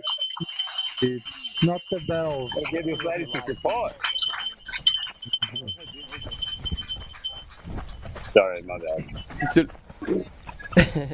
Luke, is it still Robert Chef filming? Filming, I'm not sure. Madge can maybe tell us. Is it? Is that the Chefinator? Can't quite see. No, I don't know. That's the Chefinator. He's here. Is it? I think he would have taken over Getting the girl that we saw at the Constantia Glen aid station. So she accompanied Nicola those 4 hours from Noordhoek to Constantia Glen, and maybe Shaf picked up After that. After that. Okay. Sounds like it's... Thanks. All right, we're about to see Dimitri coming into this aid station, I think. Yeah, looks like he's approaching Newlands.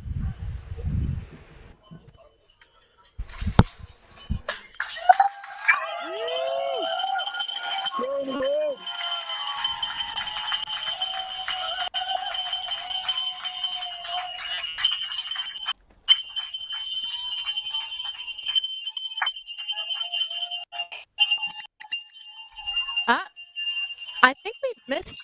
I think that he's actually through the aid station here in Newlands. I don't think we had eyes on him coming through here, because this is Matt Healy, and it looked like he's already running up towards Rhodes Mem there in that image that we saw earlier. So I think that Dimitri has been through that Newlands picnic site aid station, and might have missed Jeff, probably not entirely yeah. sure. So here's Matt Healy in that. Oh no. Did they get it? No, Matt Healy is in the lead. Unless Dimitri's tracker hasn't clicked yet on the Newlands picnic site. Matt Healy has checked in first at the Newlands picnic site in 9:58. So we might have a new race leader here. What a shake up that last section. Oh, it's looking great today. That sea is very blue. Can you come here? Very curious to see if assumption is correct. Happened? Does look like Dimitri was on the trail to head towards UCT, and yeah, very, very curious. Hopefully we get some intel on the ground about what's going on there. If anyone is at the Newlands picnic site and you're on the chat, send us a message or on WhatsApp. We've just like to find out. What I'm seeing, this is Dimitri climbing up towards UCT. He's climbing up towards I Rhodes. kind of think he is still. Those are the dead bushes, the dead trees on the right, and he's going to go along the fence line and get out onto the tar any second. So I think this he is where still. we saw Doug with the poles out after he had been through the aid station. So unless he's missed it somehow. I think the cameras might have just not been on him when he went through there. So Jeff Magavaro has now dabbed in the Newlands picnic as well, 1 minute behind Matt Healy. So okay, so that makes sense because Matt was definitely on his case. He was a couple of minutes behind, and he might have pipped him through there.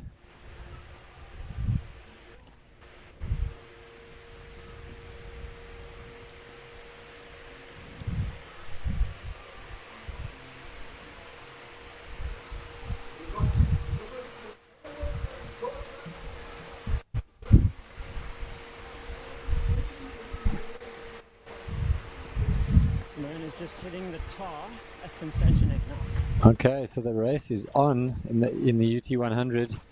Like we suspected, Matt Healy seems to have slotted into second position overall. Dmitry Dima Mitayev still in the lead, and we are live with Matt Healy. I think he's just left the Newlands aid station, and yeah, it's working. Thanks, guys. Don't know what happened to that thing.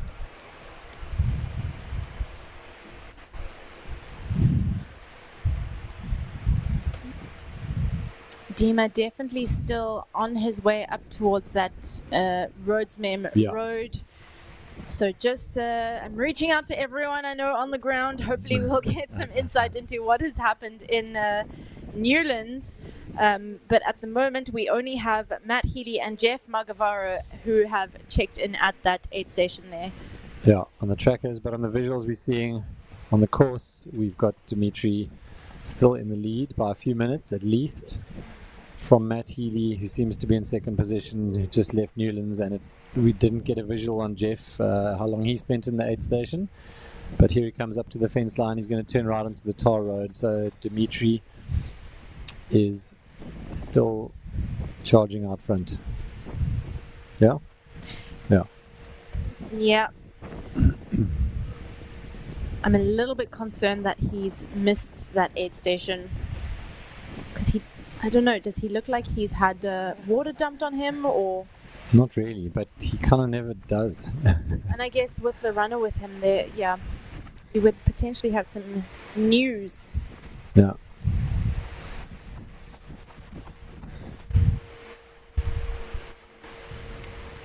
There is Matt Healy coming out to the trail that we've just seen Dima running through about, I'd say about 3 or 4 minutes ago. Yeah.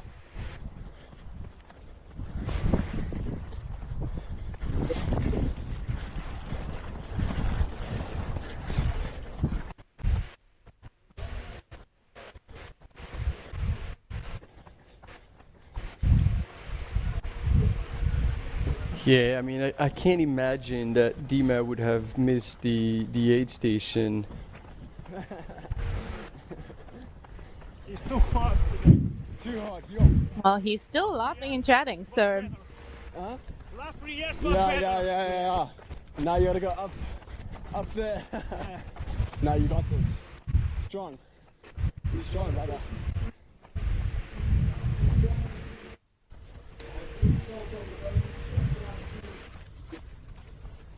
Yeah, so confirmation here, I think that Dima is definitely out front. We are assuming that he just didn't get his tracker picked up properly in Newlands picnic site, but Matt Healy in second position, chasing hard, probably 3, 4, 5 minutes, somewhere around there behind Dima, but yeah, definitely chasing hard. Jeff Magavaro going through Newlands picnic site about 1 minute, just under a minute behind Matt. So the race is on for this. Yeah, it is so on. Yeah. Confirmation from Meg McKenzie from the floor, from the ground. She confirms the runners in this order coming through Newland aid station. Dima, then Matt Healy, then Jeff, all within 3-ish minutes of each other. So, oh wow! There we go. We can be reassured. Dima did go through that aid station, and they are all on course, and no issue, no changes, no disqualification could occur, because that is really the worst thing that we can witness from the sidelines. As Maj is going to town on those waffles. He is, he's addicted now. No turning back after this. Well, I don't want to speak too soon, but it definitely looks like Dima is moving a little bit better at Matt at this point. Dima was still able to run up that hill there, so I'm assuming that at this point Matt is not going to be catching Dima in the next couple minutes. But, you know, there's still a long way to go. Yeah. Well, and yeah, I mean, basically Maddie has passed Jeff, so Jeff might be willing to regain the second place at some point. And they were literally within 3-ish minutes, as Meg mentioned. So on the long stretches, they might even see each other. Yep. But at this point, based on where we've just seen Maddie and where we see Dima now, there is a pretty big gap. Dima has finished that entire road section, which I would say is maybe about almost a kilometer between the two. Yeah. So, yeah, potentially Dima came into that aid station and left a little bit quicker than Maddie did. But yeah, I definitely think that the gap between second and third is very tight, and there's every possibility that they will be seeing each other on that road section. There you go, Matthew, on the road now.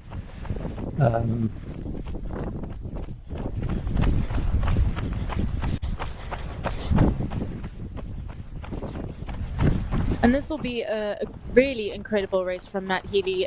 Not only his best result here at the UT100, but probably also one of his best results against such an international field. Yeah. Earlier in the year, he was at the Eiger Ultra-trail in Grindelwald and unfortunately had to drop out. I'm not sure what he's done since then, but I think he's just been putting in a ton of work to be ready for this race. So very, very cool to see that all of that preparation, all of that meticulous planning has paid off so far. Agreed. I think he's incredibly well calculated and doesn't over-race. He probably runs 2 big races a year and he's had a couple of good results in Europe actually over the last couple of years.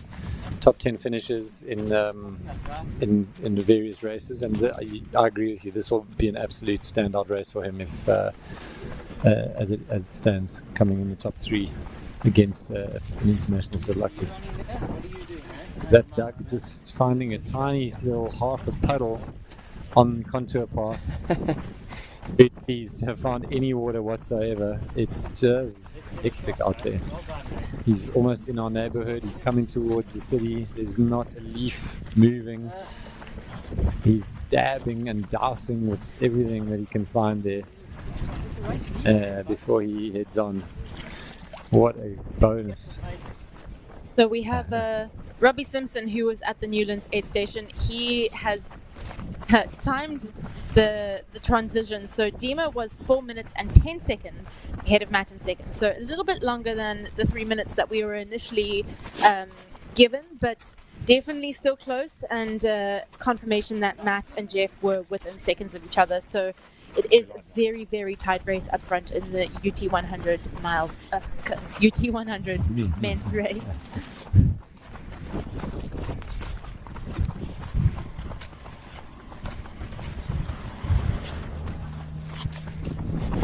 You can how Dima was moving, you know, we were anticipating the first man in the UTCT Miler to come into across the finish line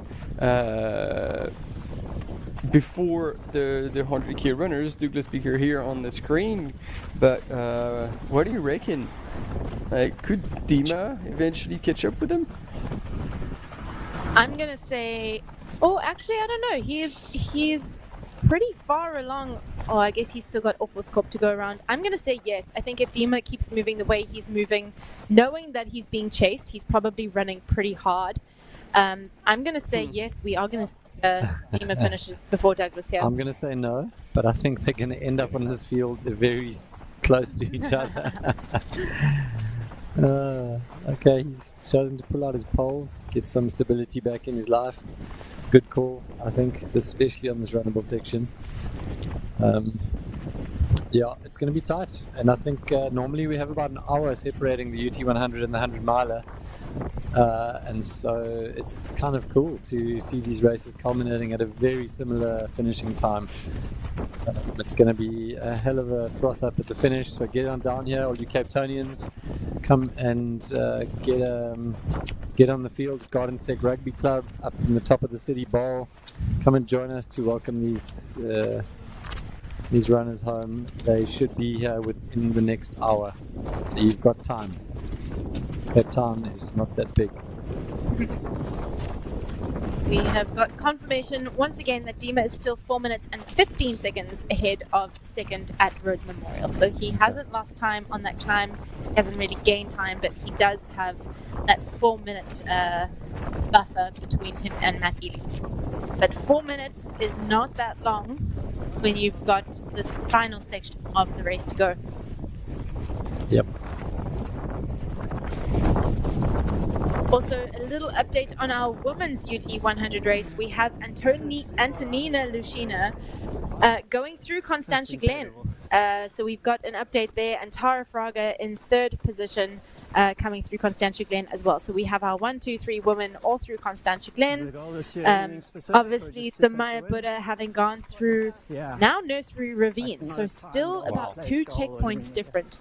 Sunaya Buddha is running away with this race. It's an incredible performance from her. So we will see Antonina and Tara Fraga about 7 minutes apart at the next aid station at Elephant Trail. That's absolutely wild. Yeah, it's not that much. No. Second and third is on. Wow.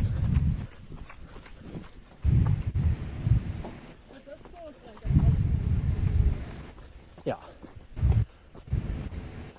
100%.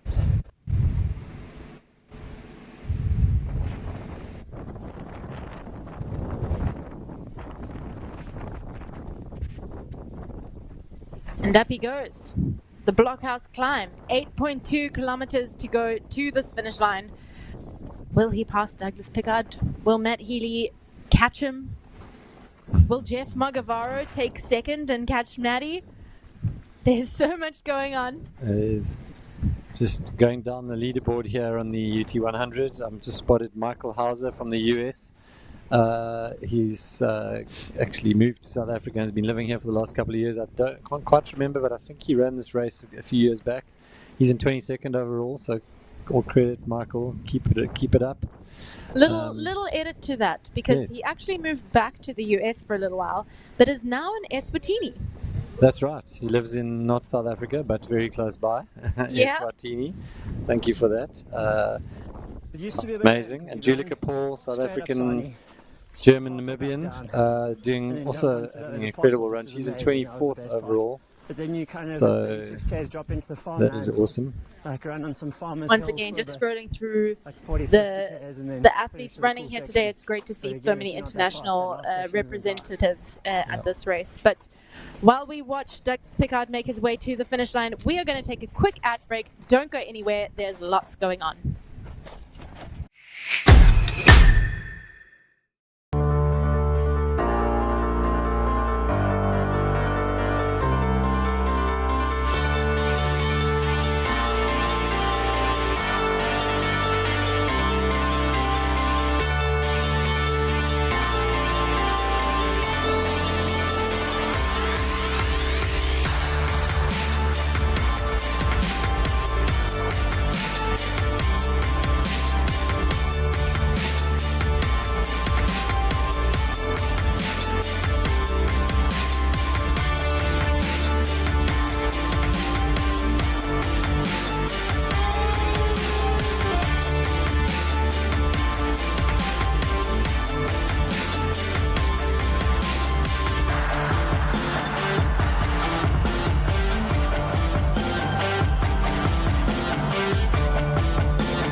Going to be the winner of the 2024 amazing performance. She's going to be facing the finish line of the Gran Canaria Classic. I can't put into words. Stand through the cattle guard and towards the finish line for 2024 champion.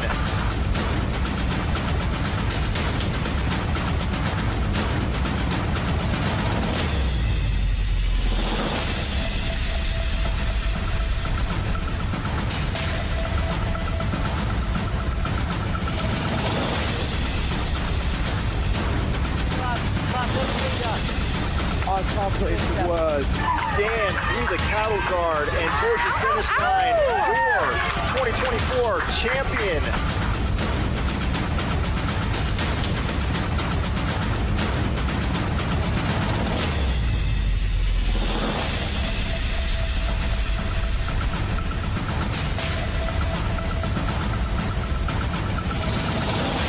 Every time he's going to lap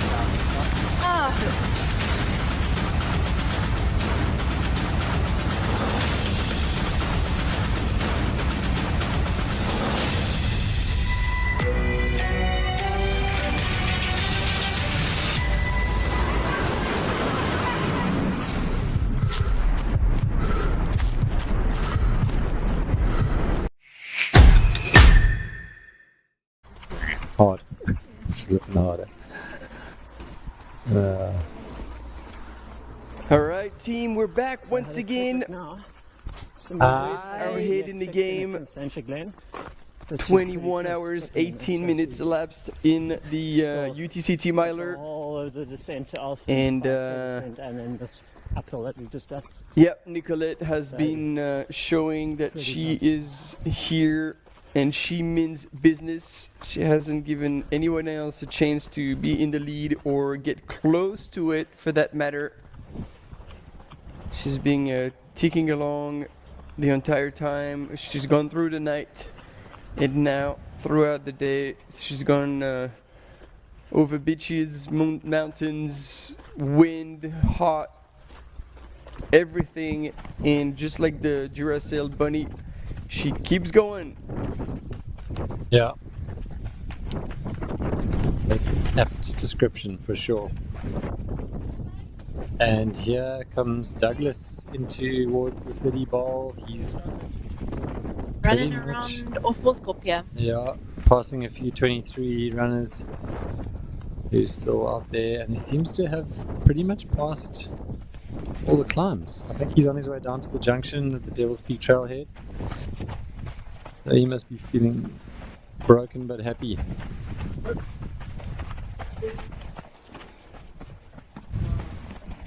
Yeah, you can definitely feel like his legs are starting to give a little bit, but the pace remains really honest.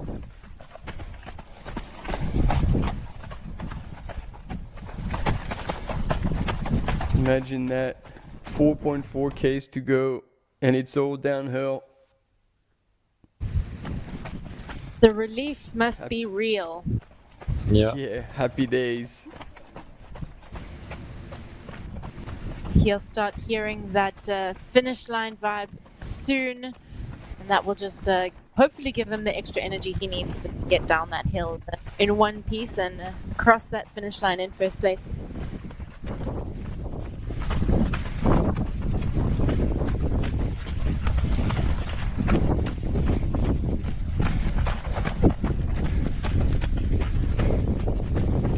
A little update on the women's UTCT race. Unfortunately, it looks like Corinne Malcolm from the US has had to withdraw at Noordhoek.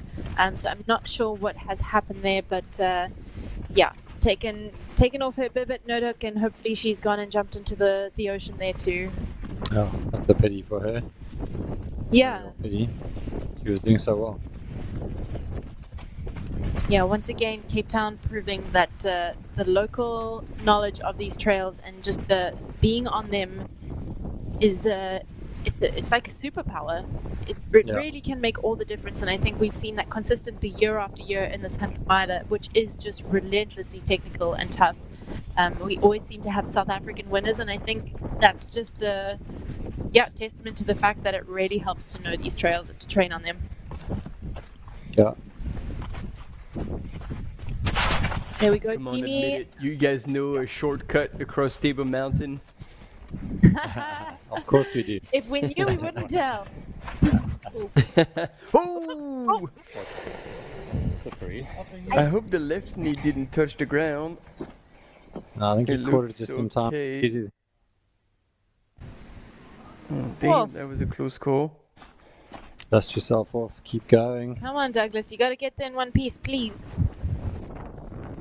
Right, Dimitri has made it up to Blockhouse. He is finishing this climb here, and then he'll have about 2 kilometers of easy running before he hits that slightly more technical section of trail running again.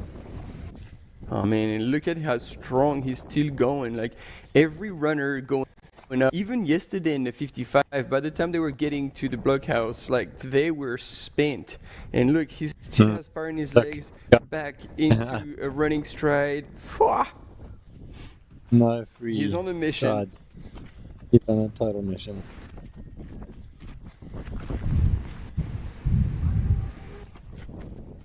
And Tony, he might very well claim his redemption run and his third win here at the UT 100. And Luke, we were talking about this earlier. He's going to be possibly part of the club of the very few having won 3 times one of the events. And I think only Robbie Simpson has done that with the 55. It's absolutely incredible. Again, just seeing him getting to the top of that climb and instantly moving into a run, that's so impressive. By this stage of the race, most of the time people tend to take a couple steps, collect themselves, let their legs kind of catch up to them before they start running. But the fact that he was able to transition so quickly into a run, that's absolutely incredible. I think, you know, as much as Matt is looking great today, I think Dima is going to be really hard to catch in this final stretch. Yeah.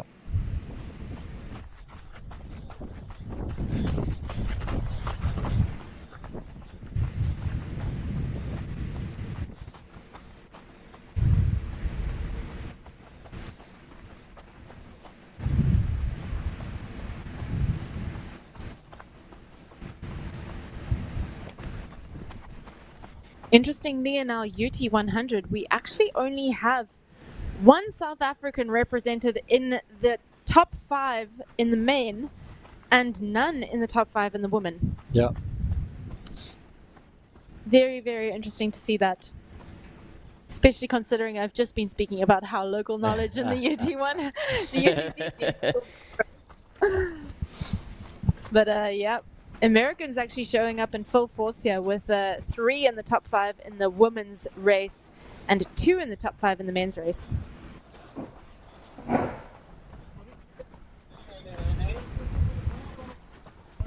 Sorry guys, sorry.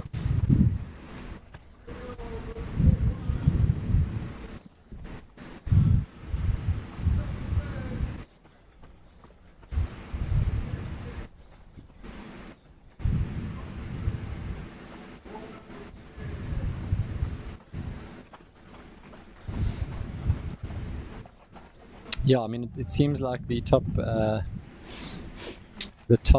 South African women runners seem to have turned their attention to the 100-mile, mostly. And the 55K. Yeah, yeah. So leaving the sort of the door open for all international runners to step up to the plate at the UT 100. A little note from Dimitri's crew in Newlands. He said they said that he is looking good, he's looking strong, and maybe a little bit biased because I'm sure they would want to say this, but they did say that he was looking a little bit stronger, a little bit more determined than the other 2 men who are chasing him. So we'll see if that is true towards the end here, but at the moment, watching him on screen, he is moving incredibly, incredibly well.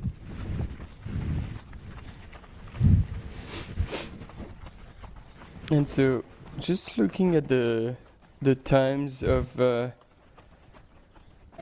miler for Douglas, like when he was second, not last year but 2 years ago. 2 or 3 years ago, yeah. 2020. Yeah, 2 years ago. He was 23. Was it 2 years ago? Yes, second. Yeah. He finished in 23:53. Okay, so he'll dip under that today quite comfortably. Yeah.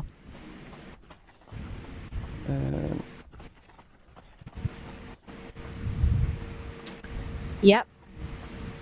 We're on 21. Yes. Oh yeah, there we go. Yeah, I couldn't find it. Where's my elapsed time? But yeah, he's gonna absolutely blow out his previous time.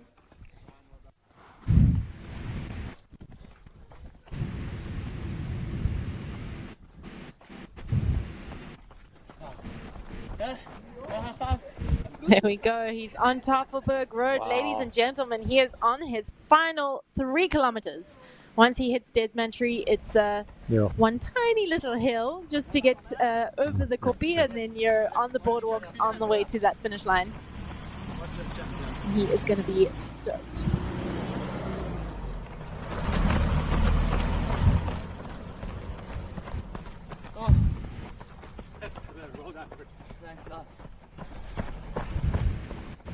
Thanks to you, eh?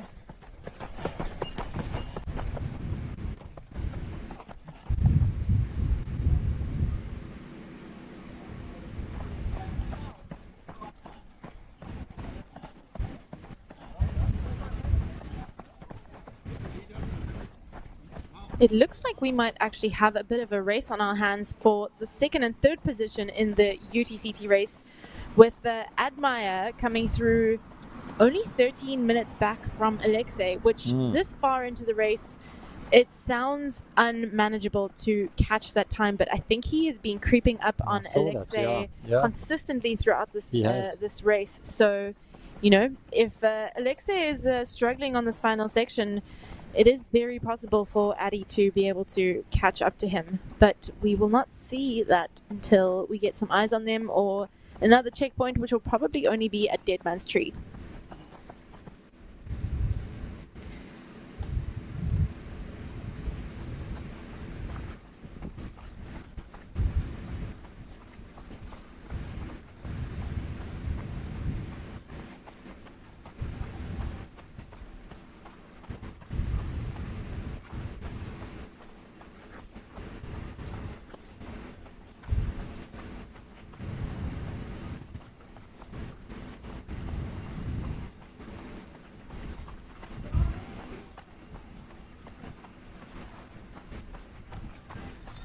Yeah, we'll follow that closely, but I agree with you. He's definitely seems to be catching Alexei.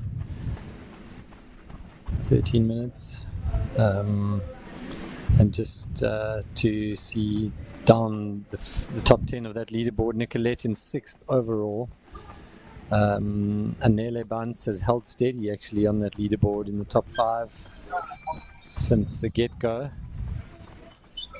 Mark Winter also really running an excellent race. Adrian McDonald, we're still not sure if he continued after Constantia Glen and got up from his chair. That was his last checkpoint. I mean, that was about an hour and a half ago, and if he is hobbling down to Elfin, I think even at a walk, we might already see him at that checkpoint. Yeah, so that's probably his day. Simone also in the top 10. 2nd in the women's race, and Kerry Ann 13th overall in 3rd. I am just in awe of how Dimitri is running this contour section. Yeah. Is very well. You were showing me this feed earlier in the day. I would have believed it because you know, he would have been not so many kilometers in his legs, but he's truly running so well, considering how far into this race he is and how technical this trail actually is. And this section is steep. Yeah, 95 k's in to a monster day. Well, the thing is, he knows he's being chased and he doesn't have that much of a margin. And I'm pretty sure he doesn't want to leave it down to a sprint finish, so I think he's going to go as hard as he can every step of the way. Yeah, absolutely.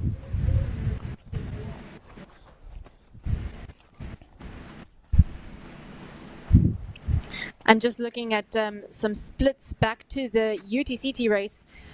While Douglas Pickard has run away with the win, our 2nd position, I think, is very much up for grabs, because we had Admire making up about 10 minutes on Alexei to that Newlands picnic site from Nursery Ravine. Wow. So Alexei is either slowed down substantially, or Addy is having an amazing second half and is cruising. Yeah. It's very promising for him to go up a place before the finish line.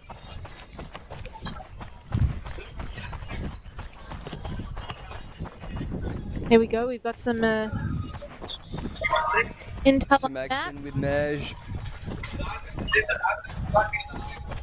Hey folks, you got me? Yeah, we got you, bro.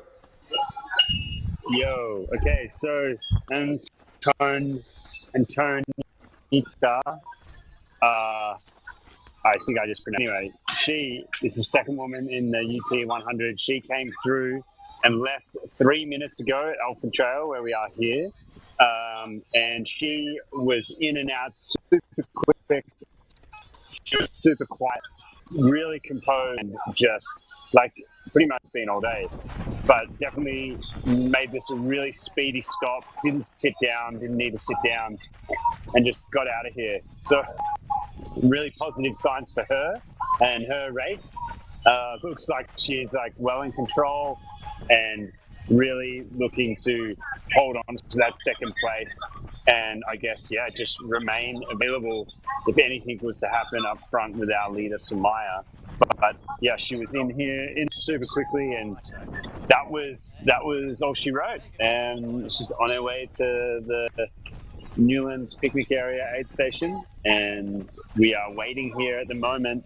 I've got Hugo here. We're waiting for potentially Tara Fraga, who is the third place female according to the tracker.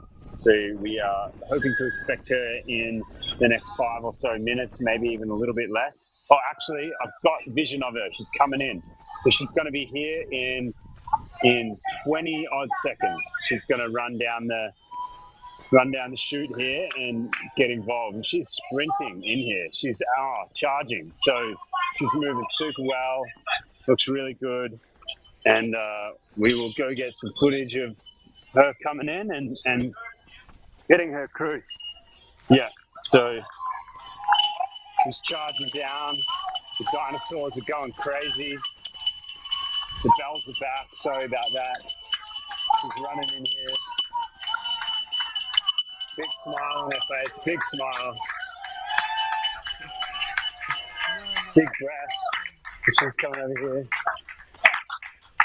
She's looking amazing. We got more face paint, yep. All right, here we go, folks. A third place female of the UT 100. Yep, we've got extra face paint.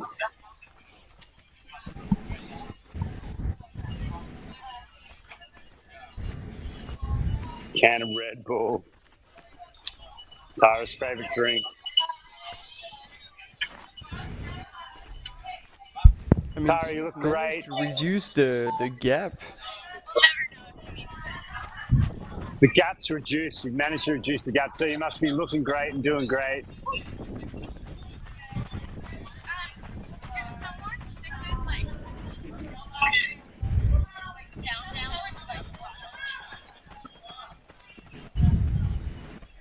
Phone going back. Very coherent, which is great. Water bottles going in.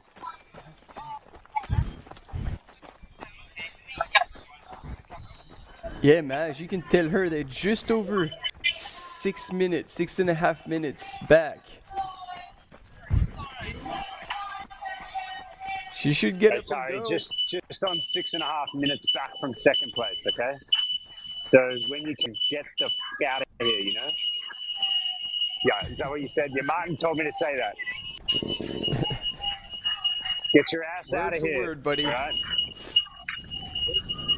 Word for word. Doing great, looking great. How is it out there? Is it hot? Like, what's going on? Yeah, that's cool. We're elsewhere. Say whatever we fucking want. All right. Yeah, totally. All right, Tara, Doing a great job. 6.5 minutes to close it, all right? You got time to close it. Out this way, out this way. All right, let's go. Yeah, Martin's saying, get out of here. He's screaming it. Jesus. All right, there we go, Martin. Excellent crewing. Thank you, man. You, backseat crewman, and she's out of here. Probably took now please a confiscate couple of minutes that longer. bell. So can I borrow that bell, please? Thank you so much. Nice work. So I'll go get it. I'll go get it. Making friends with people there, Oh wow. as usual. No, I was just joking. I was just joking. I'm just gonna put it in the toilet, and no one's gonna use it.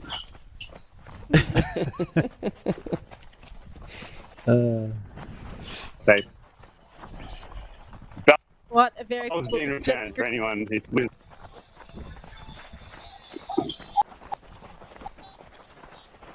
Dima on his final little climb before he rounds Opelskop and will see the finish line. Yeah. And from that point, it's about 6 kilometers to go. Douglas running his last little bump before he drops down to the finish.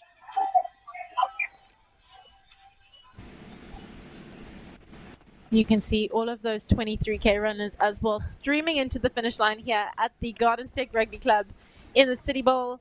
If you're around in Cape Town, come and welcome them home. We've got our two lead men in this race coming in as well shortly. So come down, come grab some lunch, come grab I was going to say coffee, but it might be too hot for a coffee. Come grab a beer and come and join us down here and cheer these guys in.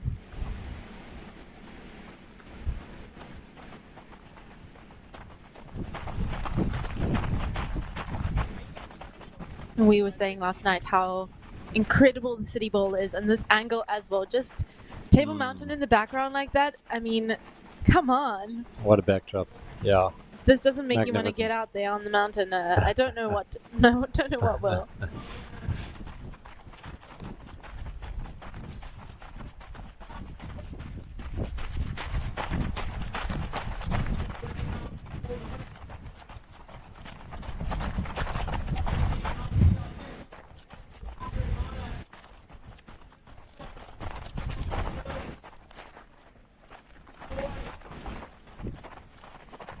He's only got a couple kilometers left, maybe 2 kilometers from this point, and he will hit some boardwalks and then onto the road.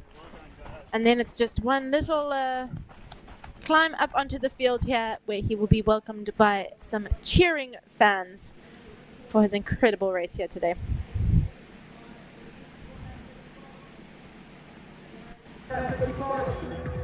Today and the last 22 hours have been phenomenal. Here we go.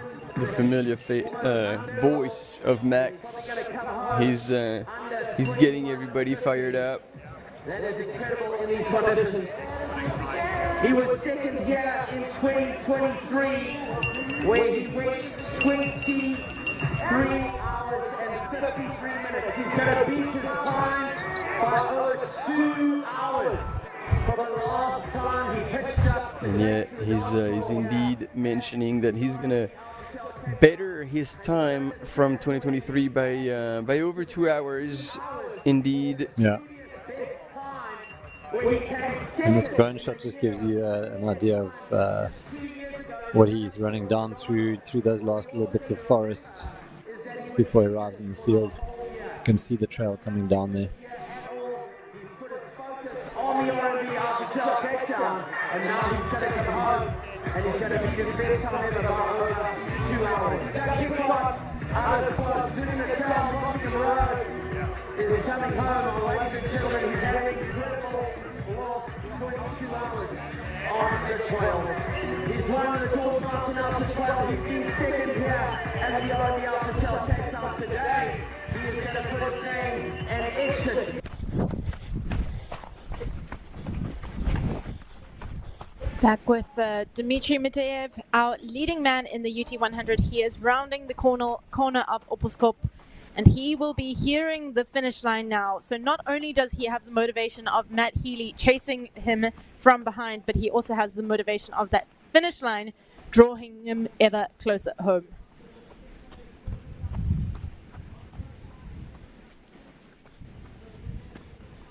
Yeah, he'll definitely be hearing the noise. There's no wind to send it away over the ocean, so it'll be crystal clear. Speakers blaring down on the field, and it's a big pull. And he's still thundering away.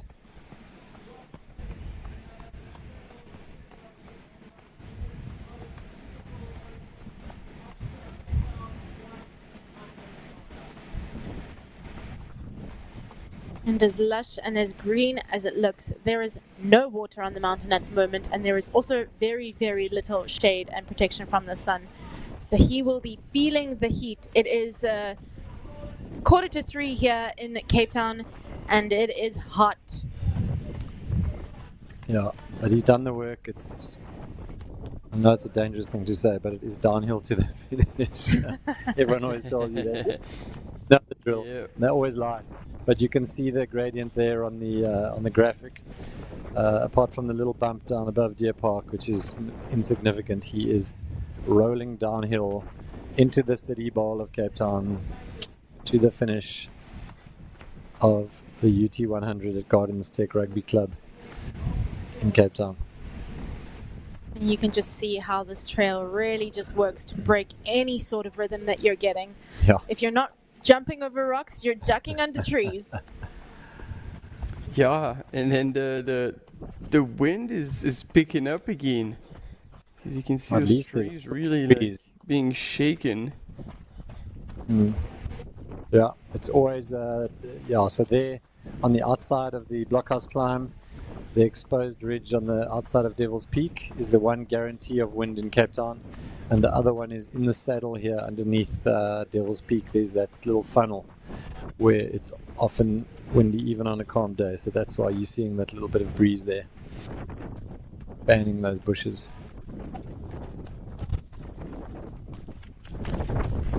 But he has just got to round that corner, and then he is on the descent from the Devil's Peak saddle. And then he will be hitting Tafelberg Road and on his way home. But we know that Matt Healy is chasing hard, and behind Matt is Jeff Magavaro, who I'm sure is not willing to let go of second that easily. Yeah. They went through Newlands picnic site only a minute at least, or a maximum of a minute apart. So all's to play for still in this top three. We actually don't know who's going to cross the line in first, second and third, and that is so exciting. Yeah, Matt's definitely going to have to be watching his back as he tries to chase down Dimitri. So he's sandwiched. Yeah. And that's a tough gig. He's going to expend a bit of energy, but we will see how that pans out shortly.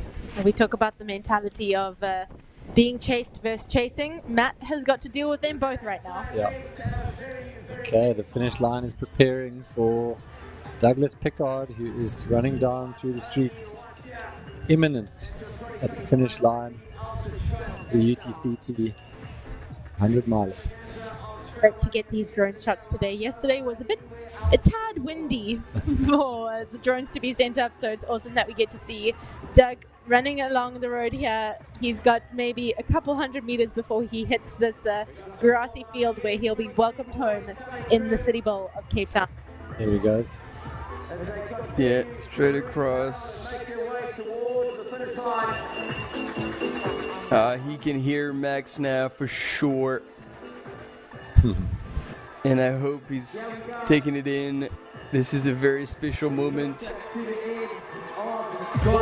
after everything he's gone through as well, and that his coach was sharing with us.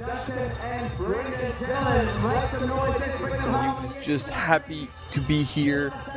Well, now, let's say he over-delivered compared to his expectations. Oh, yeah, tell me about it.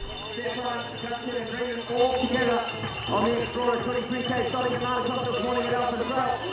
What a beautiful setting, what a new start venue for the Explorer 23 kilometer.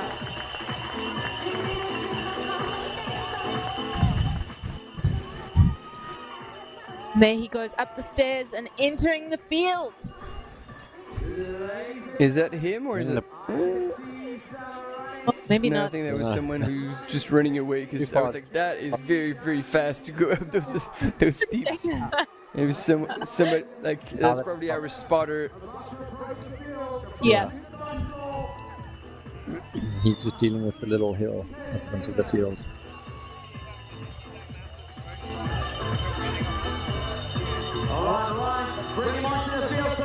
Here he goes. That's a much more reasonable pace upstairs at that point in the race. There we go. Tap on the butt.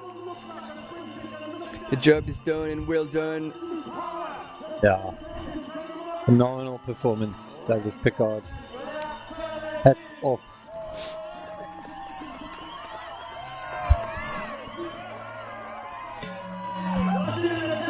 Ring that bell, Douglas Pickard, our Ultra-trail Cape Town 100-mile 2025 champion, rounding that corner and soaking up these final few steps. What a race he's had.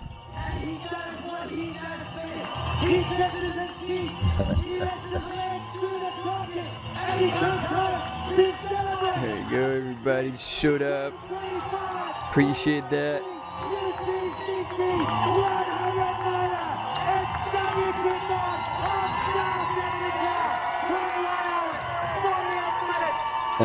What a day. What a night. So good. What a run. Absolutely blowing all expectations out the park. Douglas Pickard, your 2025 UTCT champion. Man, oh man, is he going to be happy with this race. Yeah, massive victory lap.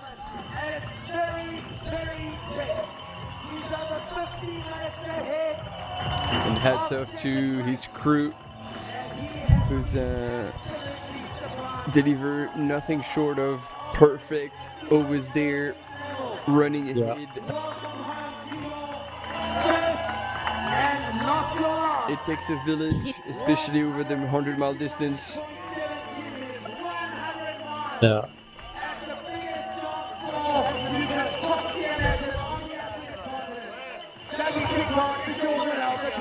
He was here 2 years ago. He was just as happy.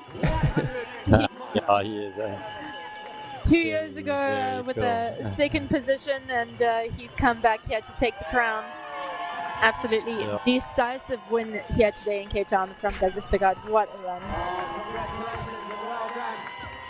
And leaving behind the 2 times champion Alexei Tolsensko. So it's not like he had an easy win. And the big names like Adrian McDonald as well, you know. Yeah. You can't say, oh, you know, it wasn't a competitive field. It was a deep start. And here he is, his crew.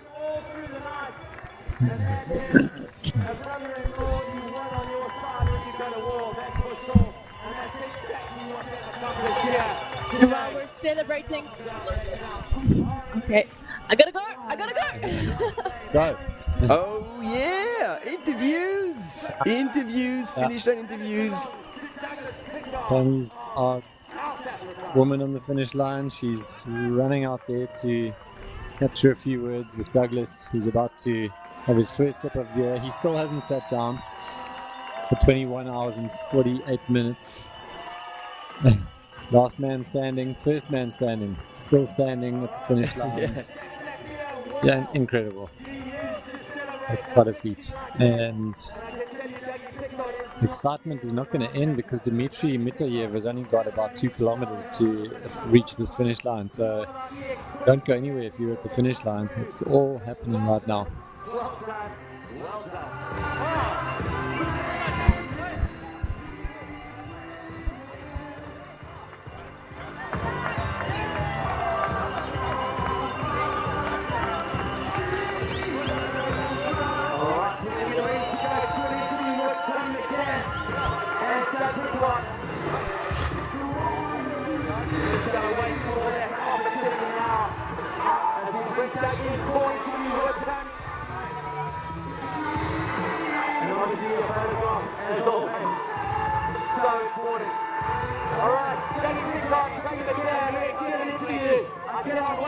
see what Doug has to say after that incredible sub 22-hour finish. Let's get down to the finish line with Tony now.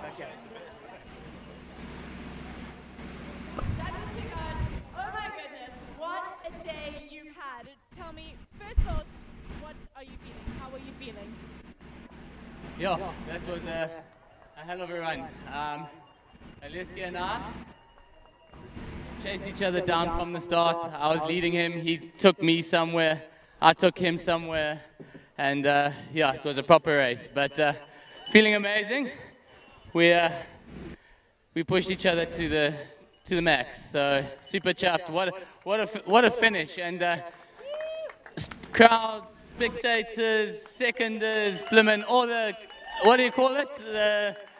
The guys that help. Amazing. It's just been such a good vibe.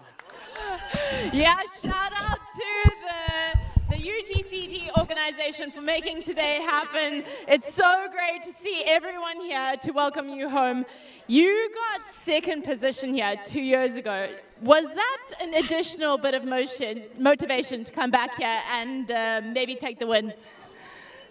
Tony, I'm not going to lie, I wasn't expecting this, but yeah, things just worked out.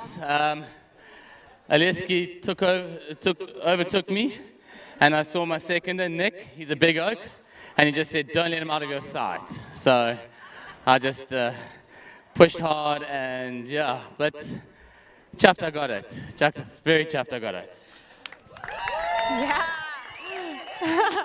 From what we've seen, you've had a bit of a rough year. So to come here and to take the win, what does that mean for you? Yeah, it's big.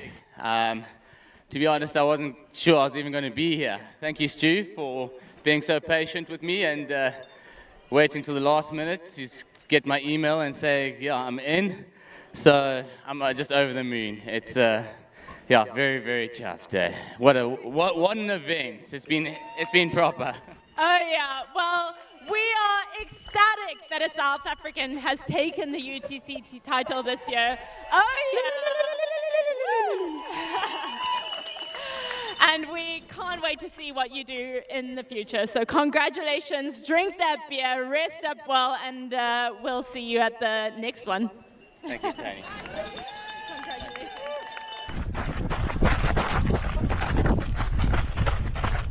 Yeah, what a day. Certainly one to remember for Douglas Pickard. Yeah, massive win. Wow. Yeah, very, very well done, Douglas Pickard. And he is looking over the moon, like he said. You know, rightly so. And here, hot on his heels, about 10 minutes away, we've got Dmitry Mitayev charging down into the finish line with about 1.5 kilometers to go. The gap's like leading the UT100. Oh, mate, and look at this. There was 40 seconds between Dima and Jeff Mogavero in second at Deadman's Tree. That's why our cam runner was like panning back. Oh my word. For real. We are on for a ding-dong battle, and what Dima was trying to avoid might actually happen. Look at that. You know, we Thank said you, we were the going to get studios, for providing us those images. Oh, there's going to be drama, and our cam runner overshot that turn. It tells you how fast Jeff is going. He has Dima in the bullseye. Yeah, target on the back. He's literally like 150 meters off. I mean, we said a little bit earlier we didn't think that there was going to be a sprint off, but there's literally about to be one. I mean, Jeff is feeling it. He must have run an incredible split to the last 6Ks, and he has hauled Dimitri in. Can he pull this off? It's going to be interesting to see how they both run over the cobbles here. Very uneven ground, but I think he's just going balls to the wall. Wow. There you go. Dimitri's camera running. Yeah, Just about 50 meters and closing. So yeah, Jeff is definitely running faster right now. I don't know if at this point Dima is waiting for the pass to try and respond. Will he be able to switch another gear and counter-attack Jeff? But what a finish! I'm not sure if he even is aware. Yeah, like that is going to shake his world. And now they've got Look at that, the move is made. And Dima is responding, there we go. He did not know. Hey, he didn't know. And now they've got to get over these horrible, tricky rocks, but he's on it. Ooh. Oh yeah, he responded, he did have that extra gear. Yeah, he's got it. Oh, this is exciting. Oh, we're back, we've got it. They are about to take a left turn as they can hopefully navigate this last little bit of rocks successfully. We don't want any broken ankles or wipeouts. Please. Oh, actually, maybe we do. I mean, this is what we're after in the live broadcast. We want drama. It's not drama enough. How much drama do you want? Wow. Okay. Oh, look at that. They're looking at each other. Jeff's looking back. Maybe he's blew out his last match a bit early. Yeah, this Imagine is that last that, little a sprint finish for a 100K race. Is he just picked him over the hill there? Was that Jeff still up front? That is still Jeff Jeff's up front. Yeah, Jeff's still up front so far. They're just finding gears they didn't know they were going to use today. Going deep, this is going to hurt. I mean, we said that it was going to be an exciting finish. I'm not sure any of us expected this, but dang. Yeah. Oh, Just 30 wow. seconds. Yeah. And it looks like now Jeff has opened up a bit of a gap, and that was actually quick.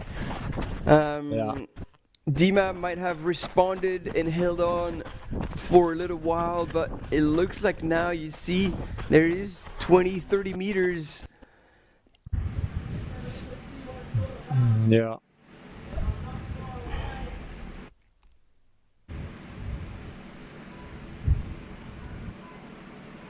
But nothing is done until they've both crossed the line. Shame you're losing those images. Maybe a drone shot, something. Give us something. Well, we hopefully will get a drone shot of them running onto that road, and it's a nail-biting finish here. Oh my goodness.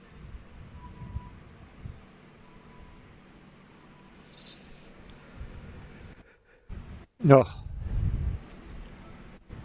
And Jeff must have really sent it on that last section, because he went literally from third place back to reclaiming the lead.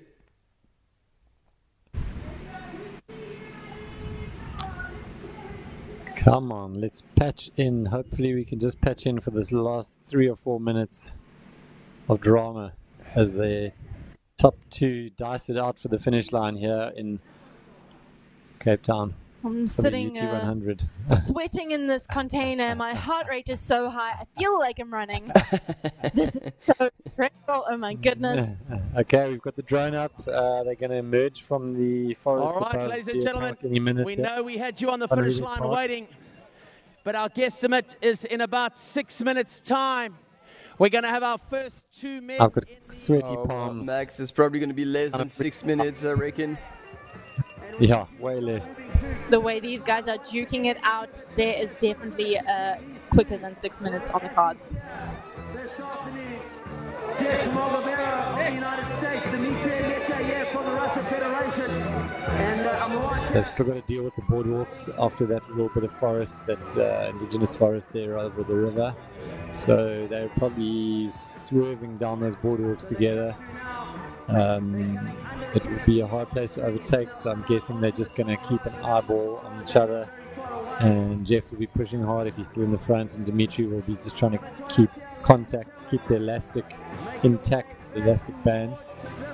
And as soon as they hit this tar, as they cross the last bridge, it'll be another throwdown. There we go. I get. Can you see them? Yep. Yeah, there they come. That is Jeff with the white. Oh, and there is a bit of a gap because I reckon this is the cam runner who's with Jeff. Yeah. Jeff, like the elastic, as you were saying, Luke, has been broken. Yeah. I think he might have enough. That was quite an impressive little stretch that we last couple of minutes. Well, whatever happens, I think these guys are going to get a little bit of a breather at the end, because this has been a full-on effort at the end here to make that overtake, to go from third position in Newlands Picnic to first position over the finish line. That is a huge effort. What a throwdown. And just not forget, Jeff was leading 40 Ks, you know, so this is pretty epic for him to have pulled it all back. And looks like he's going to be taking the win. Draw. What an impressive turn of events, and how disheartening it is for Dima, who was well on his way to get this redemption run and third win here at the UT 100, but that was once again without counting on the Americans and their legendary speed here. Dima is being cheered on by Katarina, giving everything he's got. But that's not going to be enough, I'm afraid. No. Second separating these guys, but I think Jeff has just managed to pip him at the post. That final little effort down from Dead Man's Tree, sealing the deal as he runs onto the rugby field here at Garden State Rugby Club. Wow. What a perfectly timed attack on Dima. Wow. Look at that. Oh, what a scene.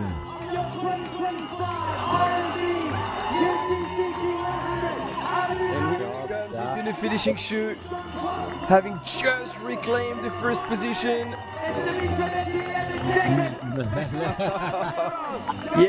Gave everything he had and more.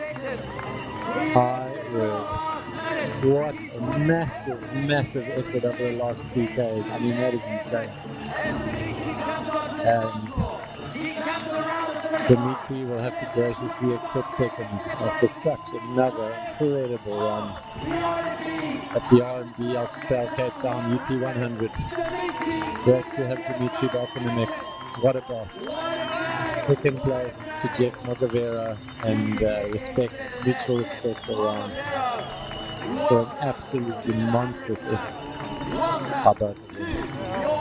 Super cool. And look at the respect between these two gentlemen. They have gotten the best out of each other. Yeah. 100%. So cool to see.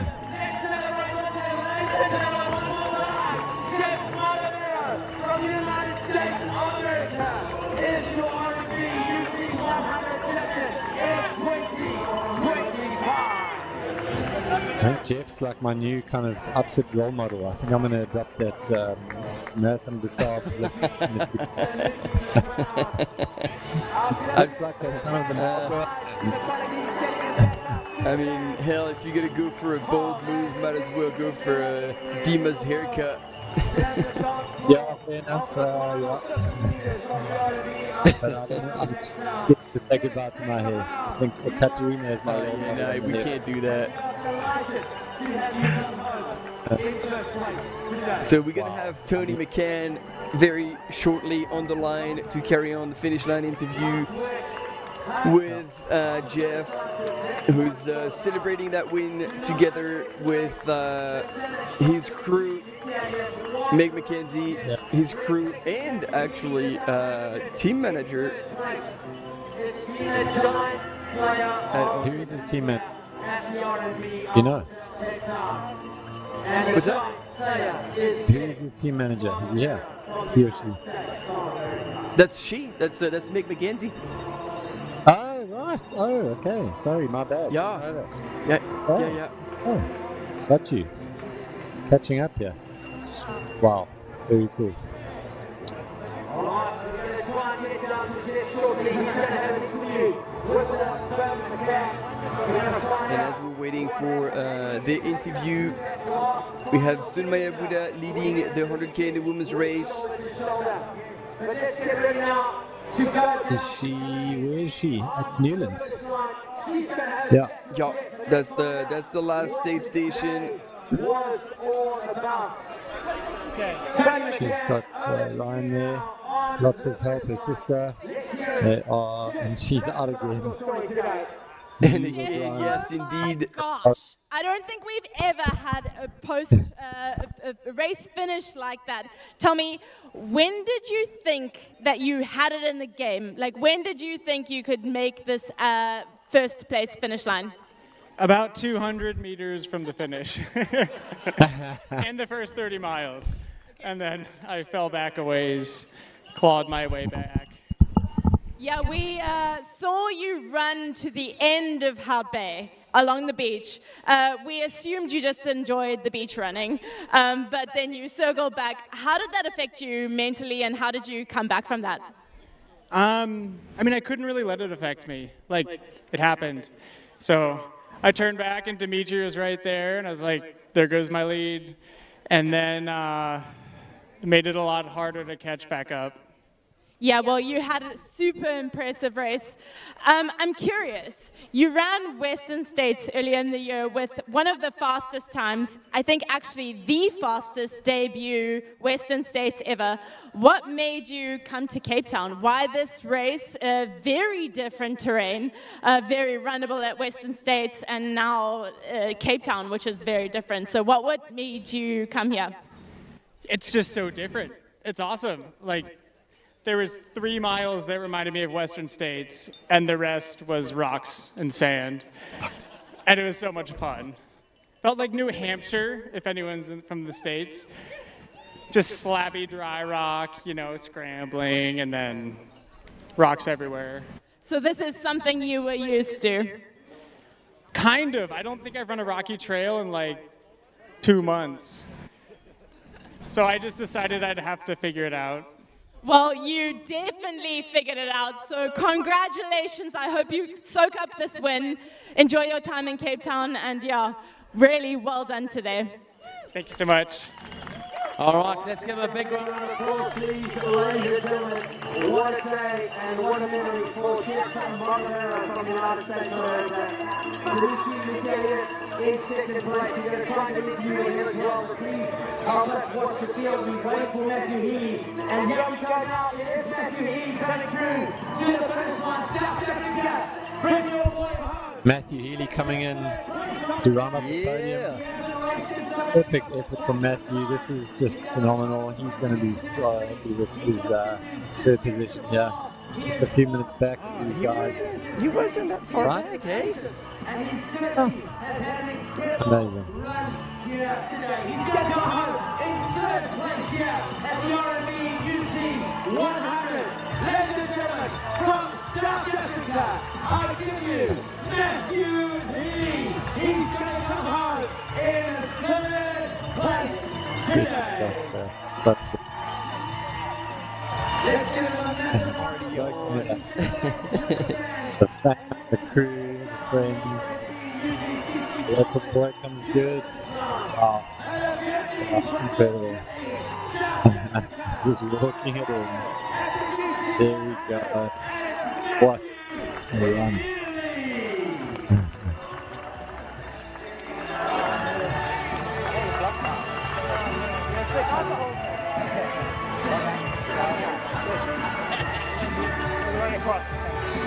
Oh man, what a day. Super Club, he gets the medal over Matt's neck.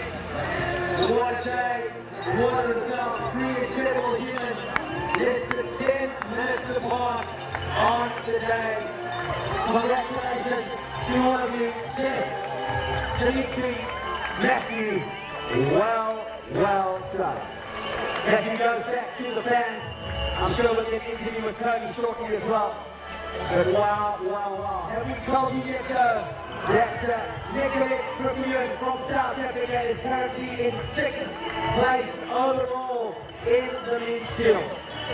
She's won 3 100 milers this year. When she wins here at RMB UTCT, she will be the only person to ever win 4 100 milers in 1 year. The vet from the cradle of humankind in Johannesburg, Nicolette from here will be coming home the next hour and a half, and she's sitting in the top 6.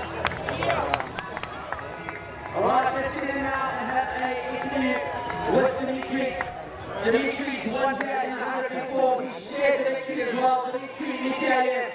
We're going to get to Tony to have a quick chat with him and see how his day went and about that epic sprint finish to the line. Dimitri, wow, what a finish. Tell me what's going through your mind right now. How are you feeling? Thank you. I'm very happy. Today was my Ultra-trail Cape Town. But every time is a very special race for me. 2 times I won. Last year I had problem. I'm DNF. But this year I'm second. But I'm very happy this sport. But I didn't have information. I ran first. But okay, maybe I will be first. But before 2.5 kilometers before finish, for me was very big surprise. But I had cramps, maybe last 3 hours. But for me it was very crazy last kilometers. But I'm very happy. It was very interesting race. But today was very, very hot. Maybe it was my mostly hottest race, yeah. But from the start, feeling is not so good. The middle was good, but last 3 hours I had cramps and stomach problem. But I'm very happy. Thank you for volunteers, for organization. I love you, Cape Town. Thank you so much. All right, one of our favorites, Dmitry Mityayev, here on the finish line, talking to Tony McCann. He took second place here in the RMB UT 100. And we're going to try and grab an interview straight away. We're pretty lucky to have people like Dima or even Ekaterina, who are the ambassadors of our sport. Yeah, absolutely.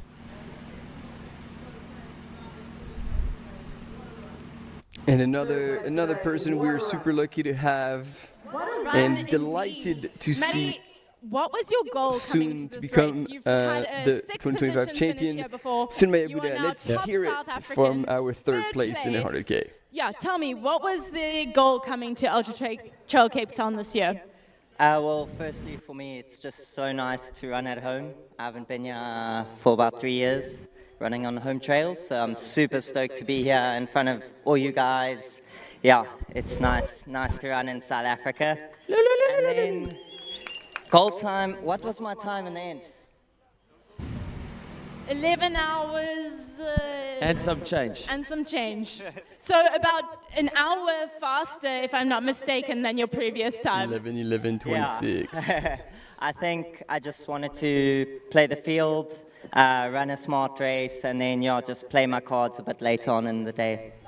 Yeah, well, we saw you creeping up through the ranks all day. I think you had an incredible race, incredibly tactical race, in a very stacked field. So you must be incredibly proud. Tell me, what was your favorite moment from the day?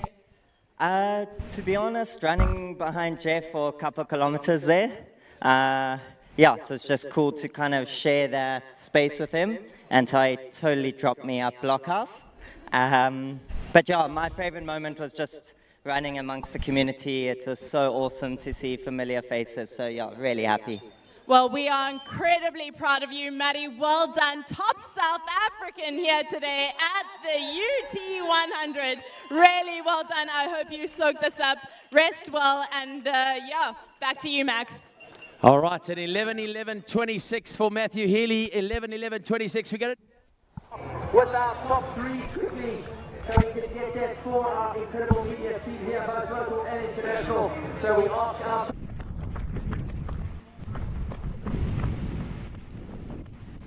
Sure, finish line excitement is palpable. Sure. These are the top 3. And we're cutting back now to the lonely road with Sunaya from Nepal, who is about to deal with the blockhouse climb. She's got about 6-ish Ks to go to bring it home. Yeah, and at this point, probably what looks like about an hour lead on her competition in the name of Antonina Yushina and Tara Fraga, who are actually were in a bit of a ding-dong battle with just over 6 minute difference between them two. And there we go. Now they've both gone through Nursery Ravine, and ooh, okay, so Tara Fraga has lost a bit of ground, and it is now a 10-minute gap between them two. So it is increasing, and it possibly starting to look like a solid second place for Antonina Yushina, while Sunaya Buddha is, as you were saying, Luke, about to take on the last big challenge for the day. Yeah. That long climb up to the blockhouse, and again, you know, this is something we know she's very, very strong at, and she'll be power hiking up that hill in no time. Yeah, and look at how she's running now, though. She's just cadence down this road, man. Wow. Okay, everybody, we are about to cut to a little break in 5 seconds, and we will be back with more on this race shortly.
Going to be the winner of the 2024 amazing performance. She's going to be facing the finish line of the Trans-Gran Canaria Classic. I can't put into words. Stand through the cattle guard and towards the finish line for 2024 champion.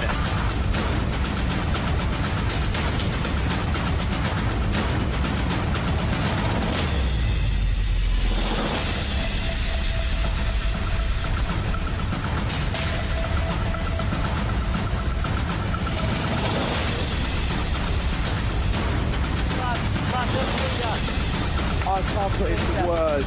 Stand through the cattle guard and towards the finish line for 2024 champion.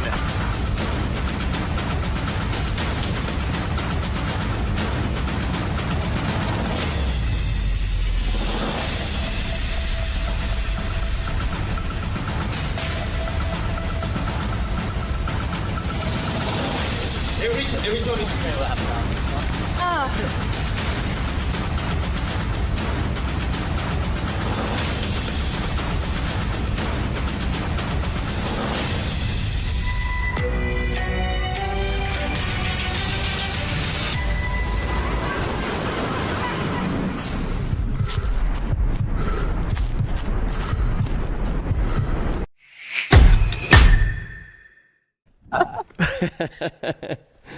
All right, team, we're back once again, full of excitement, full of good stories, full of sweat for some of us. But man, oh man, what a day it has been so far, and this is not over. As with top 3 gentlemen in the UT 100 have come across the line. We are now with Sunaya Buddha leading the women's race by 1.5 miles and still pushing hard. Look at her go! Yo! Hey, phenomenal! Amazing, absolutely incredible. What a run from her today. I mean, it's just been like insane pacing, just tempo on these. Anywhere there's runnable stuff, even when there wasn't runnable stuff, she was moving fast. Yo! Okay, now she's gonna have to. What the heck? She's still running. Yeah, I was just going to say, wait, hang on a sec. Is this happening? Is she really running up that hill? Oh, thank goodness she's human. She's like... Okay, we can all relax now. Well, there's been too much excitement today for Sunaya to be running a blockhouse. I can't take it. My heart rate is too high already. Well, and the thing is, like, she, as we were saying, she's so strong at power hacking that the way she's going now, like, running wouldn't be any faster anyway. Yeah. Yeah. I think she's gonna have to pace herself a little bit. It is a wall, regardless of how strong you're feeling at that point. Yeah. And so there's no need to overdo it. Yeah. I wonder if she's going to find Alexei Tolstenko out there somewhere, and he's somewhere on that stretch. It looks and like we possibly are. 80. Yeah, it looks like we're going to have a bit of a fight for that second position in our miler as well. With Admire, like we said earlier, he has been slowly catching up to Alexei all day. And fourth. Check out the gap from Newlands with third and fourth. 2 minutes. Oh, whoa. Oh, here he comes. Okay, Alexei is dropping in. Just dropped past Dead Man's Tree, so that should update shortly. Right? Yes. Yep. Let's refresh that. It hasn't quite updated, but we've got him coming down into the last few Ks. So he seems to be good. Seems to have ditched the limp. Moving nicely. Finish almost in sight.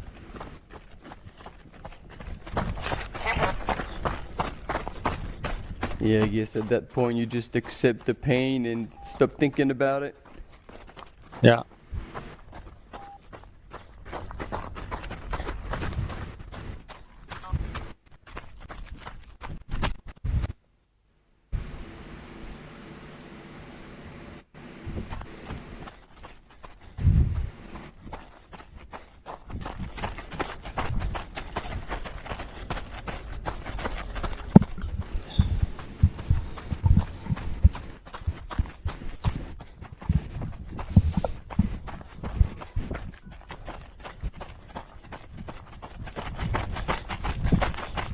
So, very tough races to win 3 times.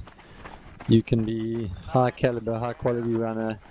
Even the 2-time champions have unfortunately not managed to pull off the 3-peat today against all odds. Dimitri was pipped by a storming Jeff Mogavera in the last few kilometers, and Alexei is going to have to settle for second as well today.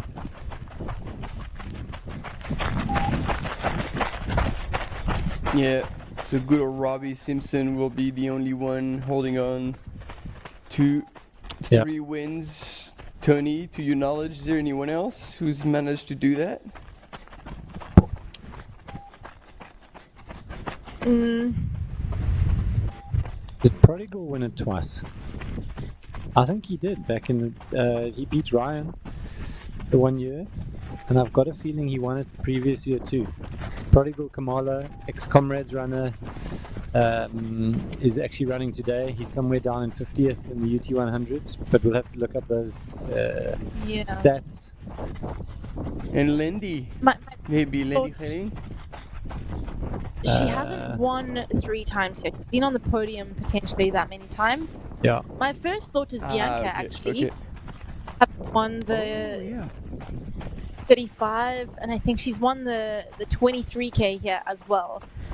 So depending on what races we're counting, but I do think she has 3 wins here in various races. Okay, wow. Yeah, she probably does.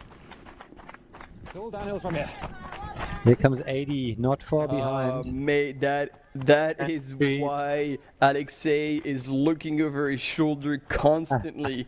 And by the look at the difference, like the pace difference, we might end up with another sprint finish, ladies and gentlemen, because Admire, I hope he's been told, like, there's really not much between him and Alexei. I can't. Oh. I can't. Wow, very cool. He's definitely pulled back about 10 minutes since Newlands. He's probably only got 2 or 3 minutes. If that. The way he's moving right now, like, by the time they get to the boardwalk, he would have caught up with Alexei. He is motoring.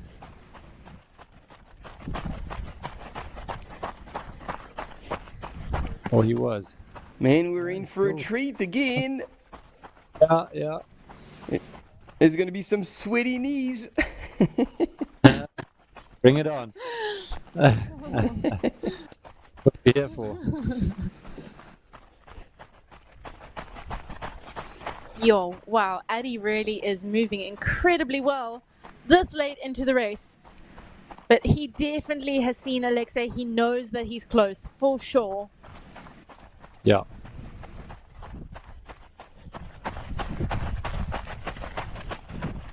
And it's just whether Alexei knows that he has someone chasing him hard, and whether or not he's got the legs to carry him respond. home quick.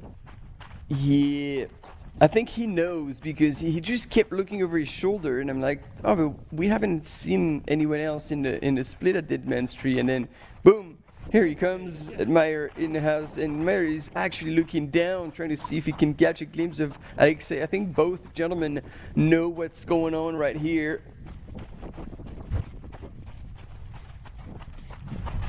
And this will be Admire's first podium, if I'm not mistaken, at this race. At this race. I know yes. He's done very well at UTD, I think, and yes, and he's raced here before, but I don't think he's been on the podium.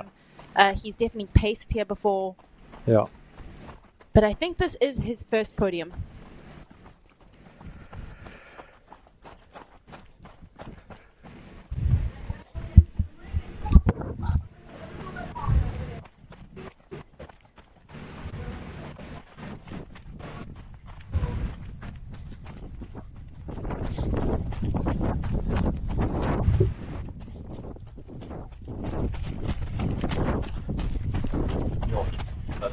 Yeah, he is incredibly close now.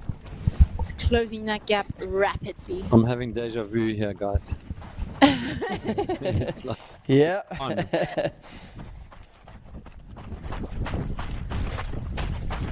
We told you all, stay until the end. We've got a lot in store on that live broadcast, and boy, did this gentleman delivered.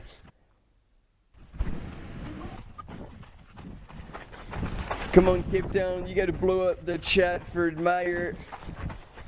Currently sitting in 3rd, but 2nd place is definitely within reach. Oh, they're both on the Jeep track now? No. Addy's still got a little bit of a way to go, actually. I think Alexei is going to be safe, honestly. Oh, maybe not if he's walking. No, again, he doesn't probably know what's happening behind him. He's probably got no intel on what happened since Dead Man's Tree, much like Dimitri didn't have, you know. So 80's got the upper hand here if he can just keep pushing. Addy is absolutely and moving ambush him. a lot quicker. Yeah. He's still got to deal with this little rocky section, but he's not far off. Last 2 corners, and then he'll be back on that proper Jeep track. I think we're going to see another sprint finish. I truly do. Yeah. There's like 1.5 plus Ks to go.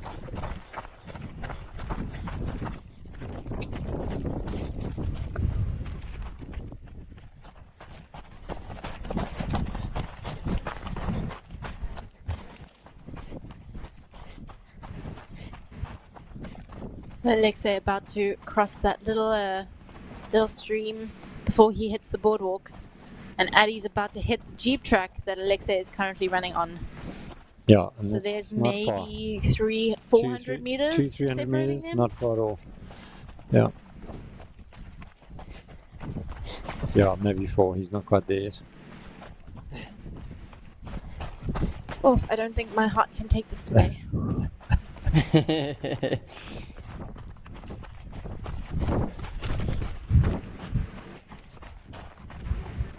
Yo.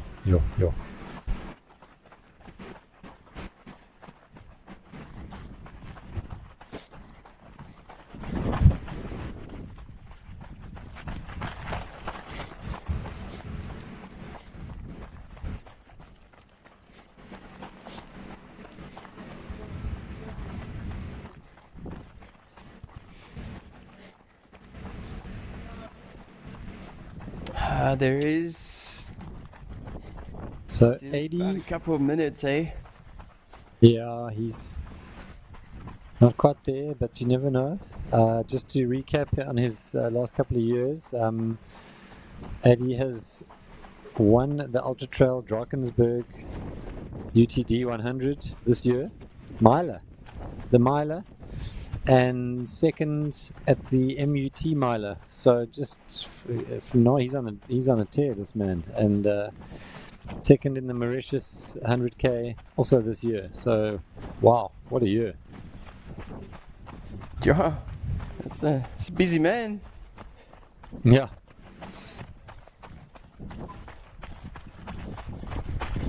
There we go, 1500 meters. Can he close? Yeah. Just under 2 minutes.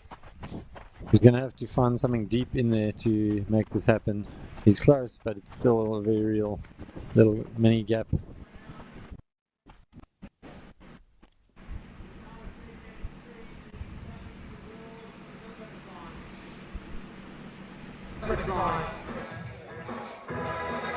We'll lose reception a little bit in the forest there, but we'll pick them up on the drone again, I think. Wow, very cool to hear someone watching from Bali. That's the first, I think, on our webcast in the last 48 hours. Welcome. KK Horizons, glad to have you on board. We're back with, just briefly, we're going to show you Sunaya going up the blockhouse climb, getting her power hike on, getting it done in the blazing afternoon sun. The wind has gone to ground. Ish.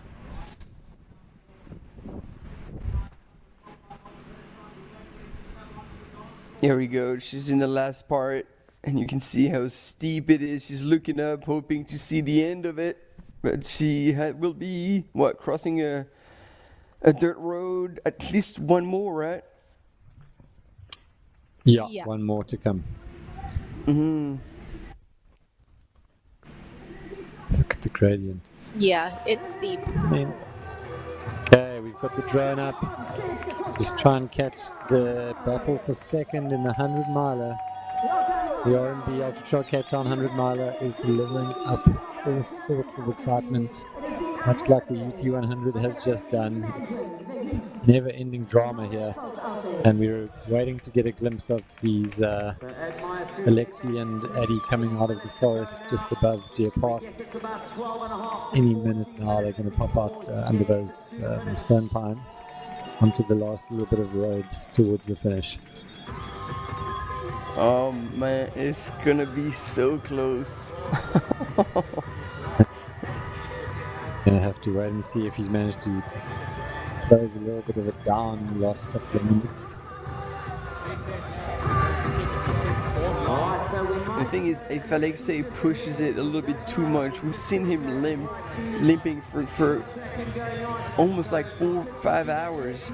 And so if he starts to push a little bit too much, and if he starts cramping, that is game over. So he's going to be riding that line of the uncomfortable, but can't quite overreach. Yeah.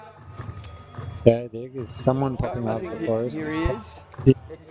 Yeah. Still got a little gap. Done well. Here he is. He's looking. Yeah. He definitely is aware that he is being chased, Yeah. for sure. Yeah. He knows, but he's keeping it real. Because like you said, he's on a bit of a fine line here. He knows what has to be done to retain this position. But from that aerial shot, it looked like there was at least 100 meters. Which we might get an idea now. It's just going to be, yeah, the same scenario as with Jeff and Dima. Alexei might be in the safe at this very moment.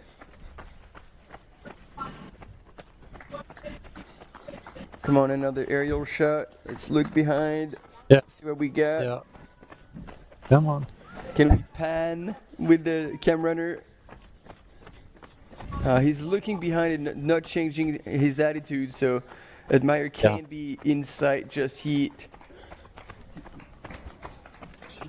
I definitely think we would see a change in demeanor if there was someone inside behind him. So we that he's 200 to 100 to 200 meters. Yeah, he knows. I think he knows he's got it now.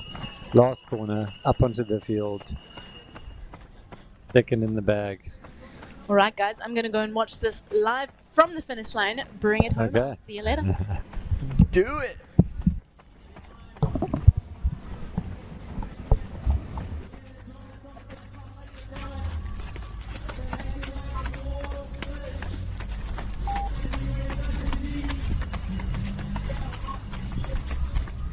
Final climb, final few steps.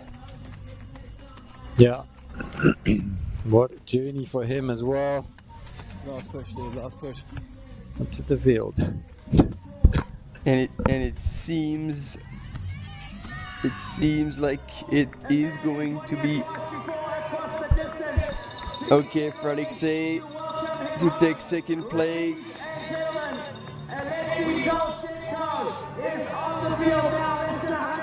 He's limping properly on this Gardens rugby field. He was so close. And stopping for the flag.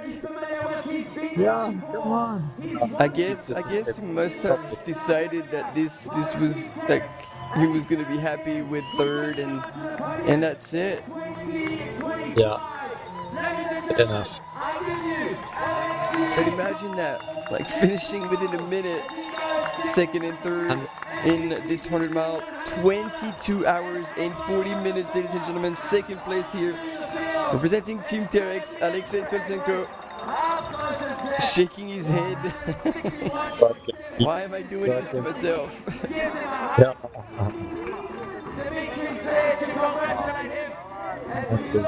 Massive forward.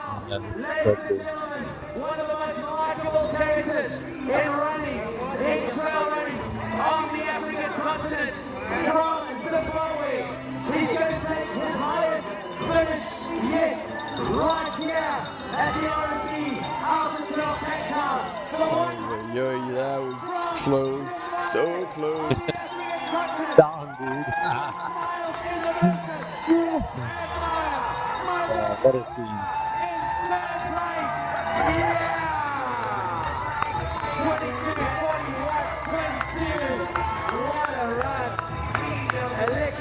That is one happy man.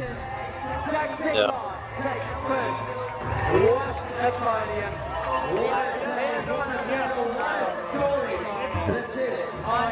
He missed up until he went straight for his victory lap.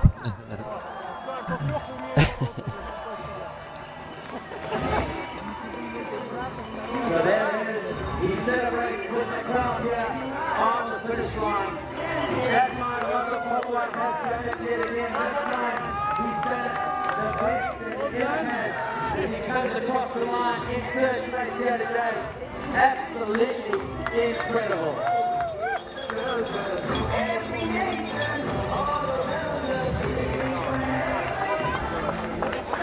So Devin Pickard in one, Alexei Tolsenko in two, Admire Mazapova in three.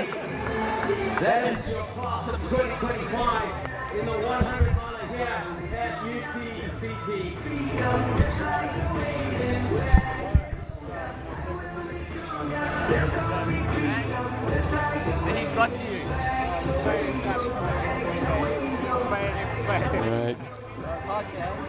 Tony will be jumping in any moment. Alright, so that's what it looks like. He's certainly going to get down and have a chat with Tony McCann.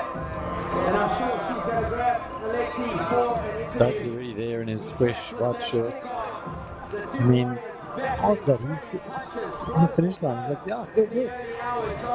Look at all that.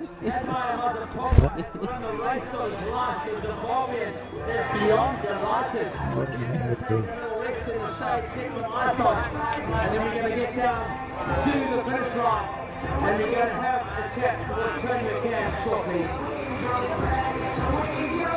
Alright, here we go, ladies and gentlemen. Let's get down to the finish line. And let's get ready. We're going to ask someone to work with Alexi with his interview, please. And we're going to have a quick chat with Alexi Tolstenko. He's won here the last 2 years. Today, he takes second place and he celebrates on the finish line. Tony McCann's going to put him across for a quick interview now and live images on the finish line. His support crew have been nothing short of phenomenal. The Terex team delivers once more. He thanks his crew because it just doesn't get any better than that. Let's put him across now for an interview to the finish line. It looks like Ekaterina will be doing a little bit of translation for Alexei. Yeah. Tony, across to you. Let's hear all about it. Alexei, Dan, what a day. Tell me, how are you feeling? Oh, my feeling no good. Stability better. Well, you've come second here before. You've got 2 wins here as well, and another second today. You must be over the moon. Tell me, a little bit early in the race, we saw you limping. Are you all right? What happened? How did your crew help problem solve that?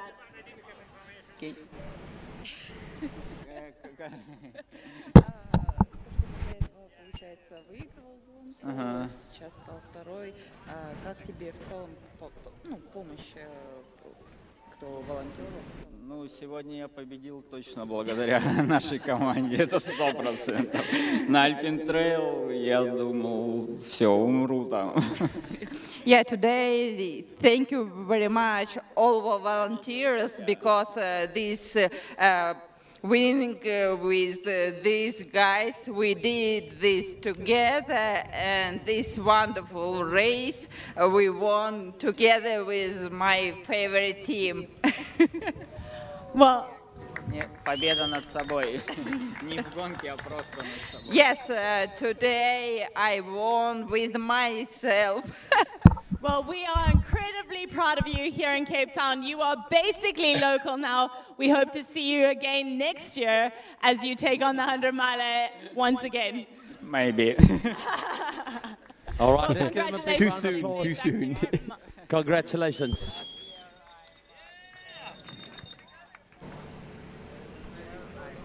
All right, that is an amazing story on the finish line with Tony McCann. We've got Joaquin Lopez now coming home. Joaquin Lopez coming home now. He's going to come home.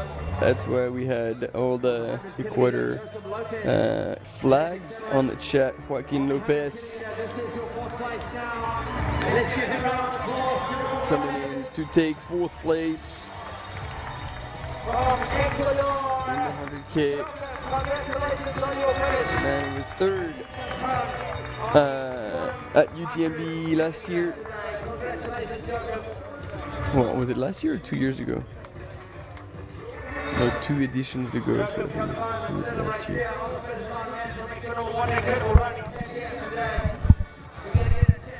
Is that Joaquin coming in 4th in the UT 100? Yeah. Yep. Ecuador runs. Yeah, and he was last year indeed. That he was 3rd at UTMB Mont Blanc, and wow. He did a side TDS. I can't remember when that was.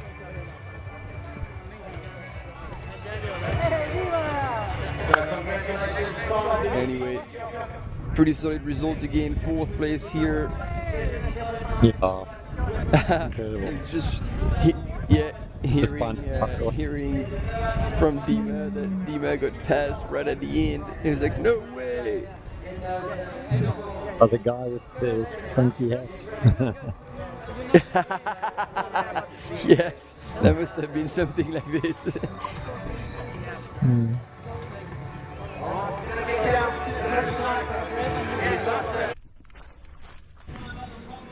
So there we have Sunaya hitting the final kilometers of around the contours of Devil's Peak, making her way swiftly towards the finish line and the city bowl. She has dominated today all day since since early in the morning, basically around Platter Clip. I think she took the lead and has been way up front ever since. Admire, I think we can all agree that we're incredibly happy for you. You've run here, you've paced here, you've been supporting crew, and now you finally get your moment coming in the podium position at the UTCT 2025. Tell me, how are you feeling right now? Happy. Because I've tried the 55, then I came short. I tried the 100K a couple of times, came short again. So coming to UTCC, I had to come here early and train on the route, kind of like to see everything so that I can pace myself properly. So I'm happy. Well, it definitely paid off coming here early to train on the course. You got a second wind or a third wind coming down off of Devil's Peak.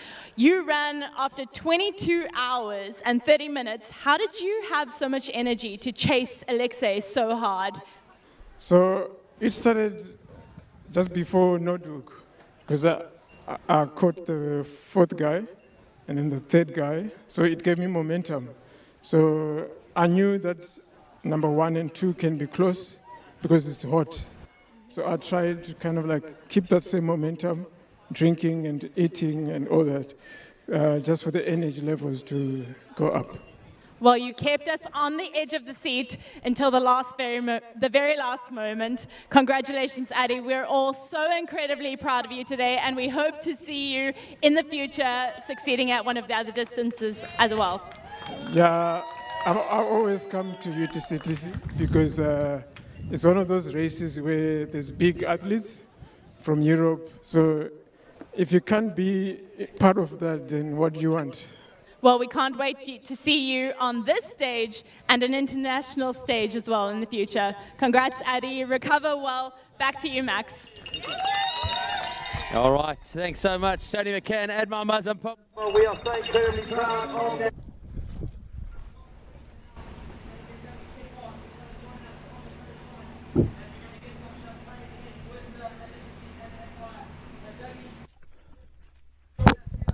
Okay, we're quick shots here of Sunaya, just still tackling this Opelskop contour path. She's got a couple of little mini climbs to go, and we are going to head to a short break. So stay posted on the comment line, and we'll be back in a few.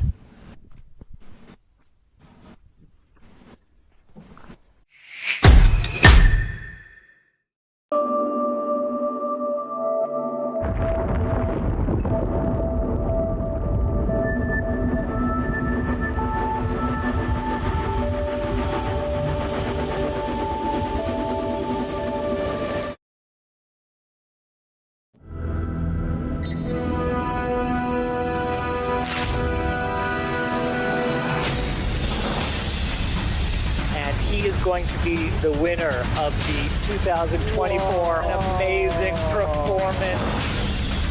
She's going to be facing the finish line of the Trans-Gran Canaria Classic. I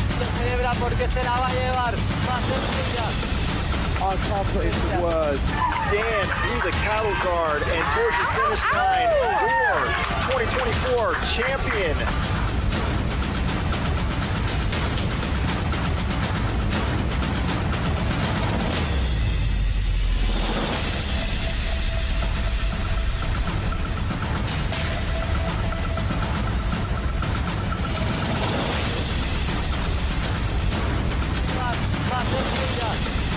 I Our top place was Stan through the cattle guard and towards the finish line for 2024 champion.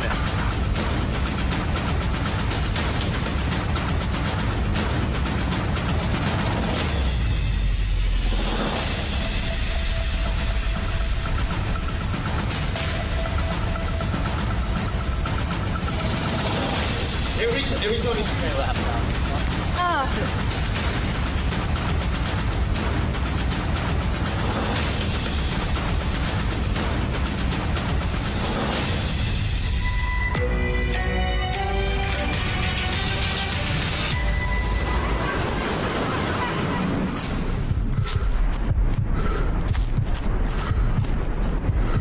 Waiting for you with open arms. We welcome you here. Cape Town will remain a city of hope and opportunity for everyone.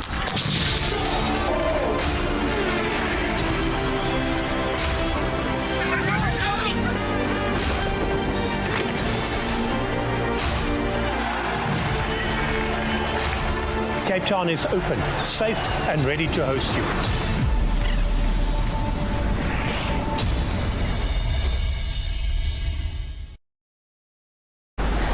This is RMB Ultra-trail Cape Town. A celebration of challenge and of the landscapes that surround us. RMB joined as title sponsor in 2022, and the partnership has helped shape the identity of UTCT, creating moments, traditions, and memories that define the event today. Here, on the trails of our city, every bell rings of promise, and every year, together, we go further.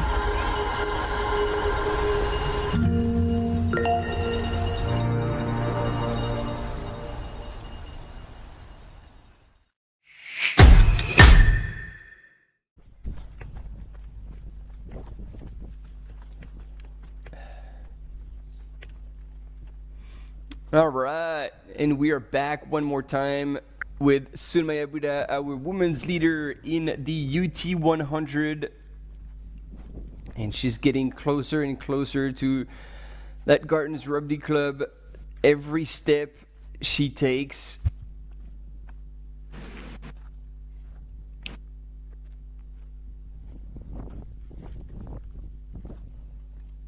and she has just about crested the final little climbs that she has along this contour path before she starts the descent down to the finish line here. Just a little bit more to go. But she is still moving so incredibly well, hiking so hard. Like you said, Martin, probably hiking as fast as most people are able to run up here.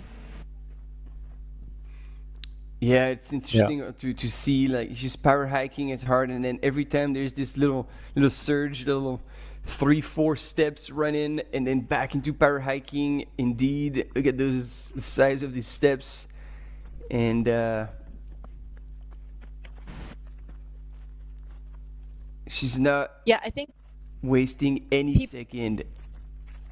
Yeah, people definitely underestimate the how effective those little steps after you've been hiking can be. Those little quicker steps, like breaking into run for a couple minutes or a couple steps and then slowing back down again. They can be incredibly effective if you are hiking. Are we at Newlands now? That is Newlands, indeed. Yeah. So whilst we're looking at Nicolette Griffioen, I just want to roll back the years here. Inaugural UTCT, she won the women's race. It was 100K in that year. There was no 100-miler. She has since won the 2023 100-miler, and she is about to go in for the three-peat if we, I think, can give her that, even though there were slightly different distances. So there you go. There's some history and some new history being made. She's going to join Robbie in the Hall of Fame there. Kerry-Ann Marshall has also won 2024 she won the miler, and back in the day, 2015, she won the 100K. And we also had Prodigal Kamalo, who's running today. I did remember correctly, he won it 2 years in a row, 2 years running in a row, 2016 and 2017, narrowly beating Ryan Sands in one of those years to a very tight finish.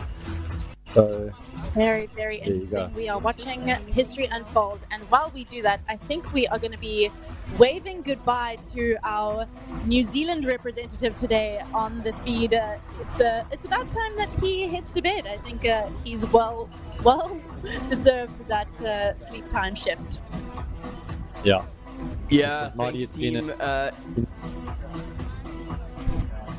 Yeah, it's been a pleasure. It's been a privilege to be part of UTCT as per every year. Stoked to have shared those exciting hours with you, and there's plenty left in store. So thank you everyone at home for following this race, being on the sideline, in the comments, participating in it, and then big shout out to Maj as well, who's somewhere stuffing his face probably with more waffle.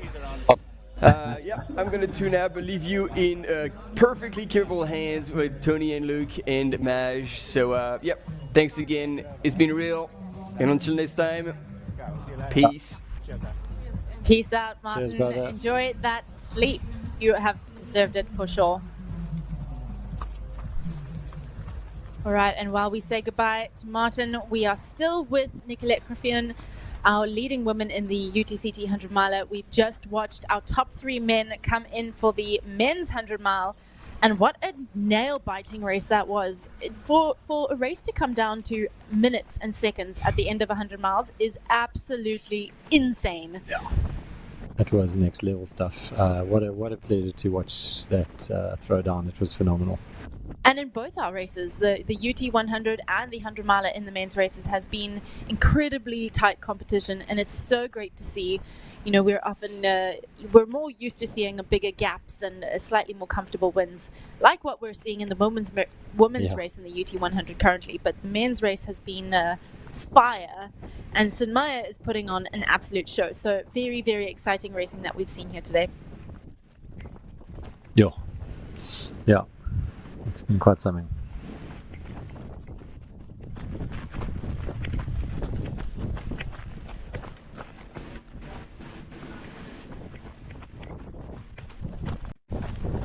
And there we have it. She has done all of her climbing for the day. She is rounding Opelskop, and she will be heading towards that Devil's Peak descent towards Tafelberg Road.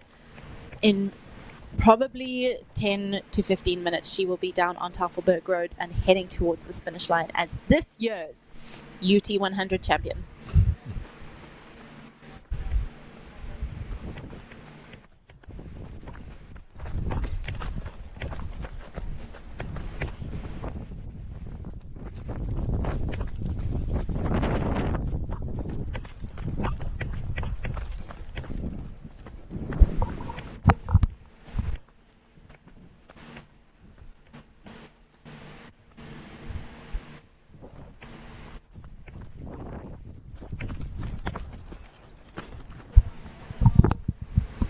The benefit of being a slightly more petite person, unlike Dima running through here, is that she doesn't have to duck as much when she's going under some of this foliage. Oh, she caught her cap. Yeah, there's the breeze. As we saw earlier, the breeze picks up just around this corner here. But probably pretty welcome considering it is hot out there.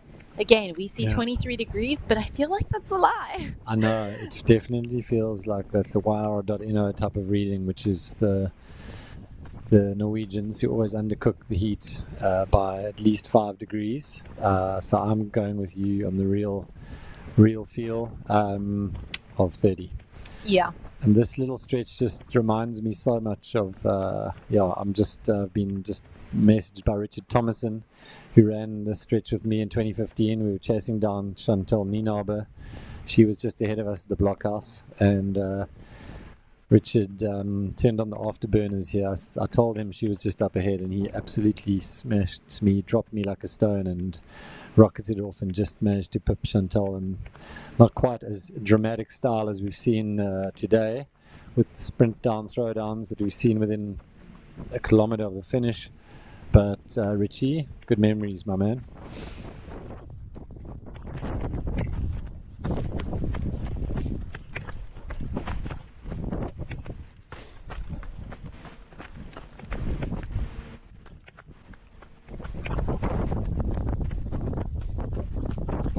Loving seeing all of the support in the chat for our Nepalese runner here, Sunaya Buddha.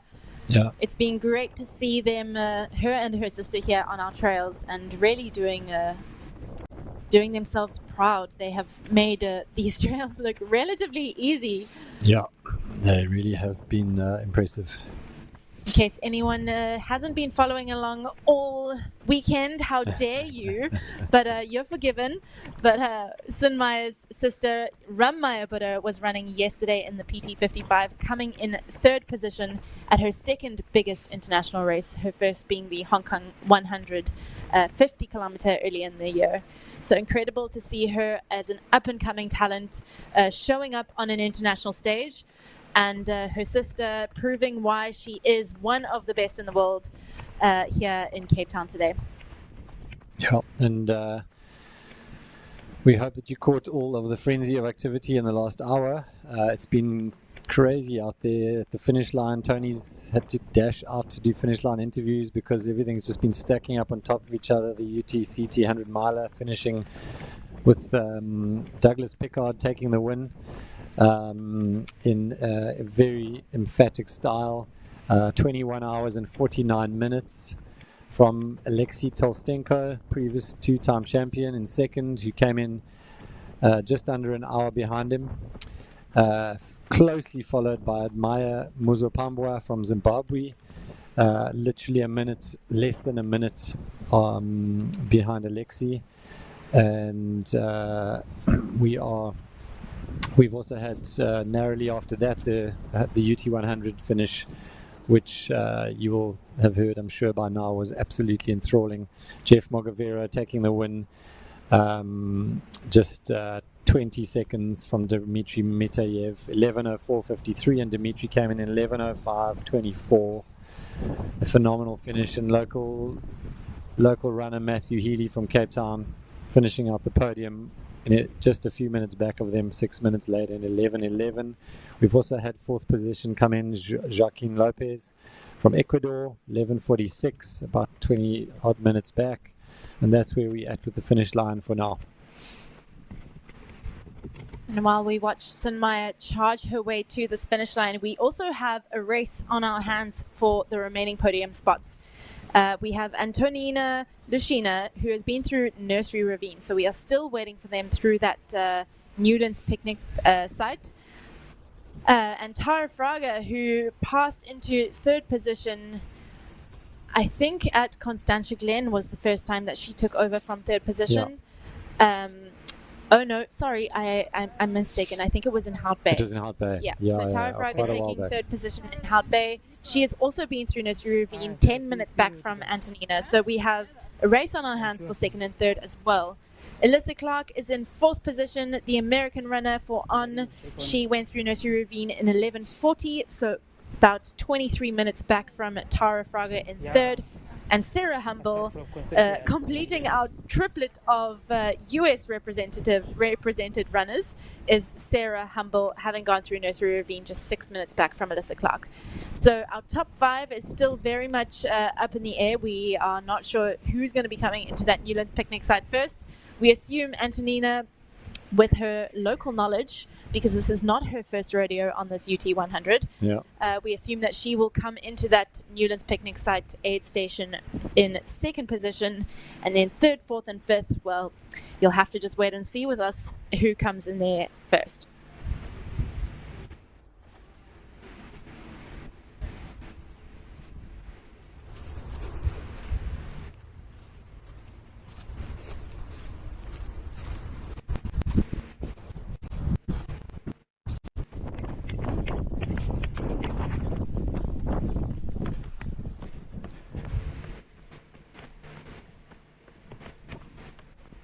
We've got Grayson Barnett in the comments. I wonder if he is related to Grant, who is looking like he is going to drop down from Dead Man's Tree any minute and be at the finish line. He's currently in 5th in the UT100. Grayson, let us know. Stay online because you will definitely be seeing Grant coming through the finish line shortly.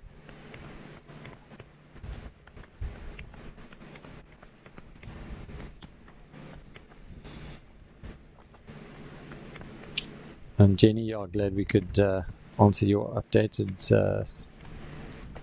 rankings there in the women's race. Sunaya coming down through the Watsonias. The Devil's Peak trail here, absolutely in bloom, showing off. As always is our mountain. But the Watsonias are truly my favorite. I love this season so much. Yeah, they're magic, eh? Getting their chance after the fire to come through. Wow, so Grayson, proud twin brother of Grant Barnett, watching from North Carolina. Welcome on board. It's not that early in the morning, but it's probably 10 a.m. where you are on the East Coast. Wow, so your brother is, you must be feeling the twin connection, that he's probably having a great day out there. Very cool. I'm sure the rest of the family is watching from wherever they are in the US and around the world. So, yeah, great stuff. Thanks for tuning in.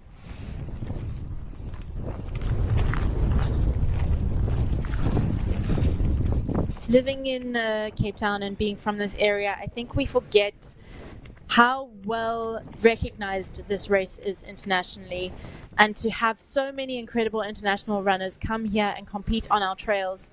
It's an absolute privilege to host them, but I think it also just raises the level of the sport, and it's great to see some South Africans mixing it up in that group as well. So, yeah, thank you everyone who travels all the way down here at the end of the year.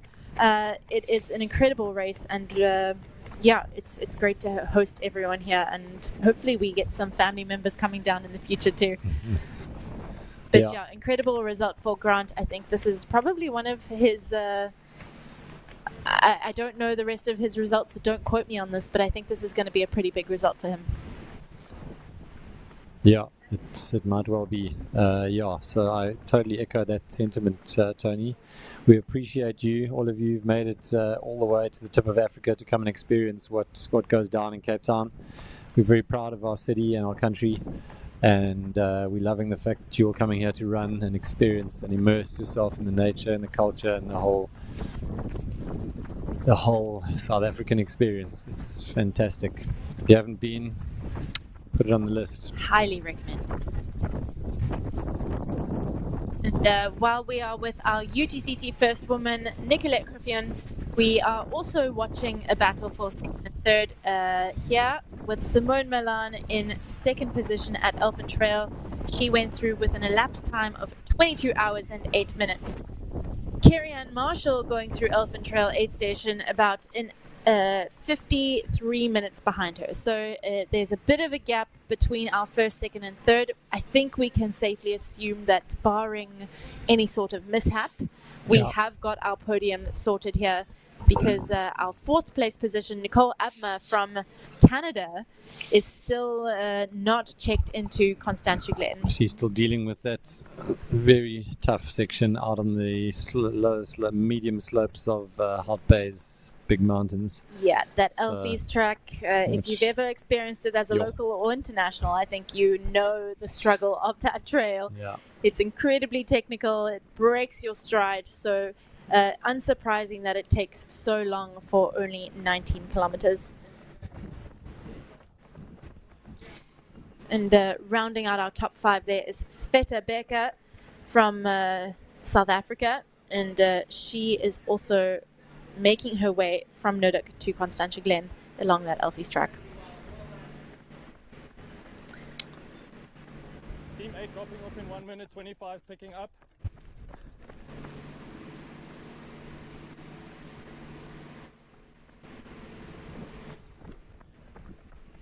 $30 seconds.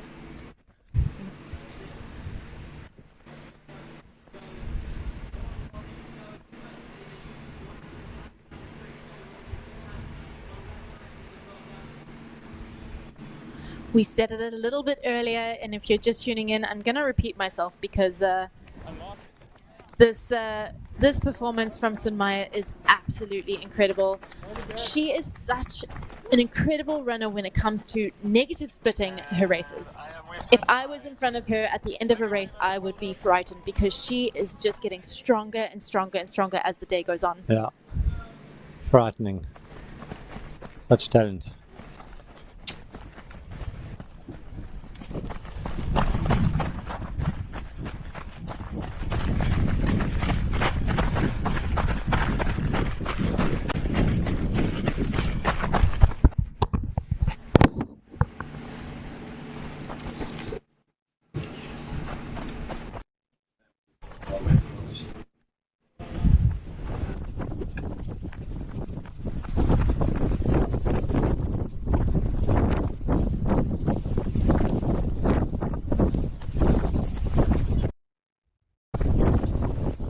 Love the comment. A Kiwi cheering for a Nepalese runner racing in South Africa from home in Scotland.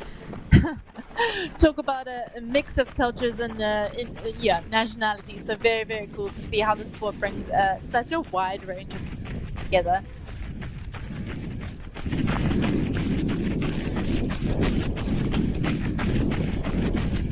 Sunaya is really making quick work of this finish line. He will be in that finish line shoot in 2.5 kilometers, so roughly 15 minutes. If you're around Cape Town, come and cheer her in. She has had an absolutely cracking day. We expect her to be coming in around 12:30, just before 12:30 hours elapsed. So in the next 15 or so minutes, 3:30, try and be there a little bit before. If you are at the finish line, get ready to cheer, bring out those cowbells because she is coming in hot.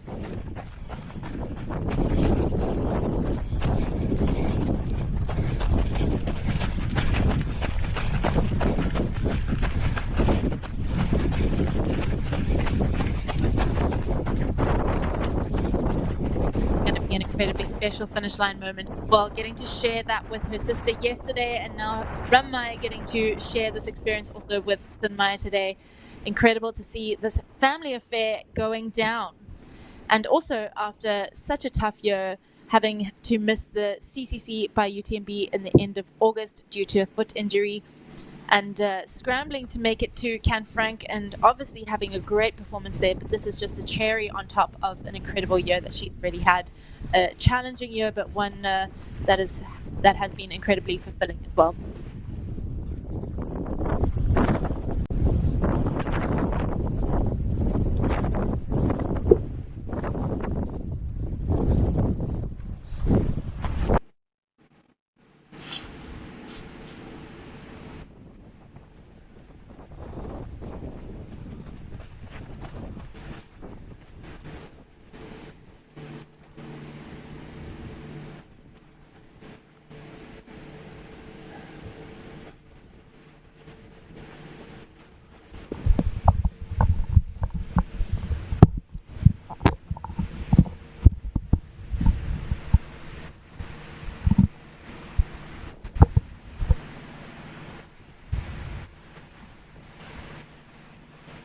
Incredible images of our two lead women, Sunaya Buddha, the UT 100. She is on the final 2 kilometers before that finish line. And on the right hand side, we have Nicolette Graffion, our UTCT first woman, 100 miles. She is about 9 kilometers away from that finish line, and I am sure she is very excited to get there. Yeah. And I love this Rory McNally watching the front runners. So that would be Nicolette right now, ascending the blockhouse climb with binoculars in Rosebank. It's like train spotting. Very cool. Yeah, love Brilliant. It. Don't even need to leave home, and you can watch it live. Keep an eye on the on your computer as well, though, so you can catch the finish line, Rory. Yeah, and you can see what's happening around the corner too. We do also have news that Antonina Lushina has been through Newlands picnic site. I think Maël mentioned that he is there, and she was in and out of that aid station rather quickly, very eager to get moving and get to this finish line. So she is coming through that Newlands picnic site on her way to the finish line as well, in second position in the UT 100.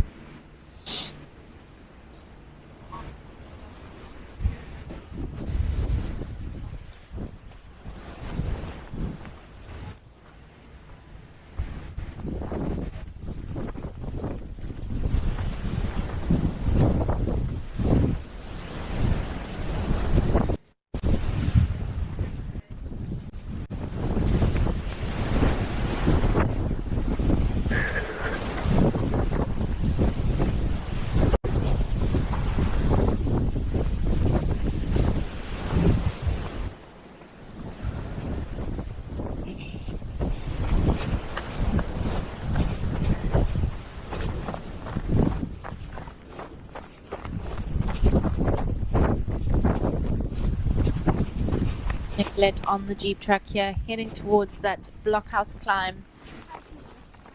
The final, really tough climb.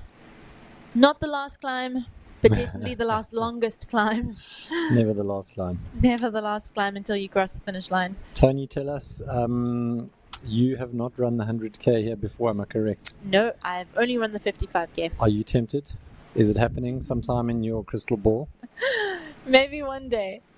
But yeah, it's a tough race, honestly, and I think it would require me coming in and living here for a couple months again and getting used to these trails, because I'm for sure not trained and accustomed to this anymore. As much as this is where my trail running journey has started, it would take a lot to come back here and run these trails as well as I would want to run them. But watching these women today has definitely been incredibly inspiring. So maybe. I'm not saying no. Okay. Okay, good. Watch this space. Yeah, you've gone over to the other side. Fair enough. The Alps are very different. Yeah, we would love to see you back here for the 100K one day. So watch this space, people. You never know. But I salute your diligence, saying you would come here and spend time and really get back in the zone, which is I love that kind of thing. Like, I love doing research on a course, spending time, figuring it out, dialing in, knowing the little nooks and crannies, and that kind of stuff makes such a difference. We've seen that today. Yeah, absolutely. Yeah, it's awesome. Also, just on a day like today where water is scarce, knowing where the different streams are and where you can find shade, and figuring that kind of logistical, the logistical part of the running out is a lot of fun, but it also can lead to a lot of advantage on race day. Yeah, definitely.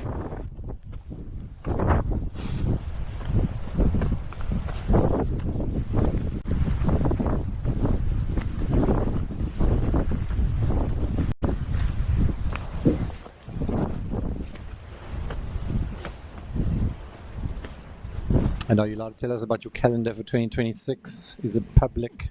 Have you planned it?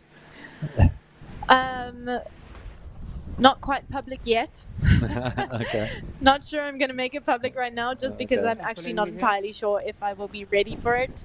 But it is an early season race, and I will give you that. Okay. So I won't have long to prepare. It's just making sure that the ankle is in agreement with my plans. Okay. And if it is, then yeah, I will be hopefully taking a start line early in the year. Cool. I'm showing look at it.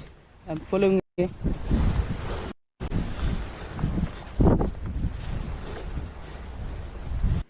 Nicolette making her way slowly up Blockhouse. She is looking pretty tired. Yeah, she is.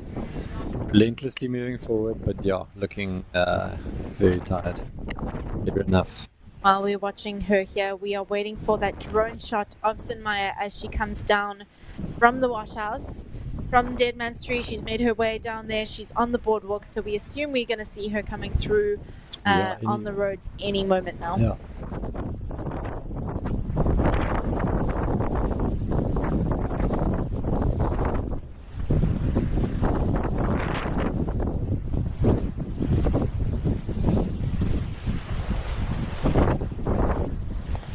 Yeah, some very cool comments coming in from Running for Life ZA, who says they had the pleasure of working with the Camera Runner team.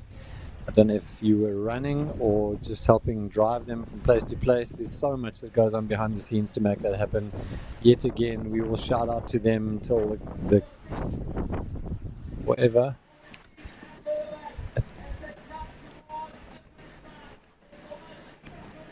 Sounds like another exciting finish. I think the top 10 men in the UT 100.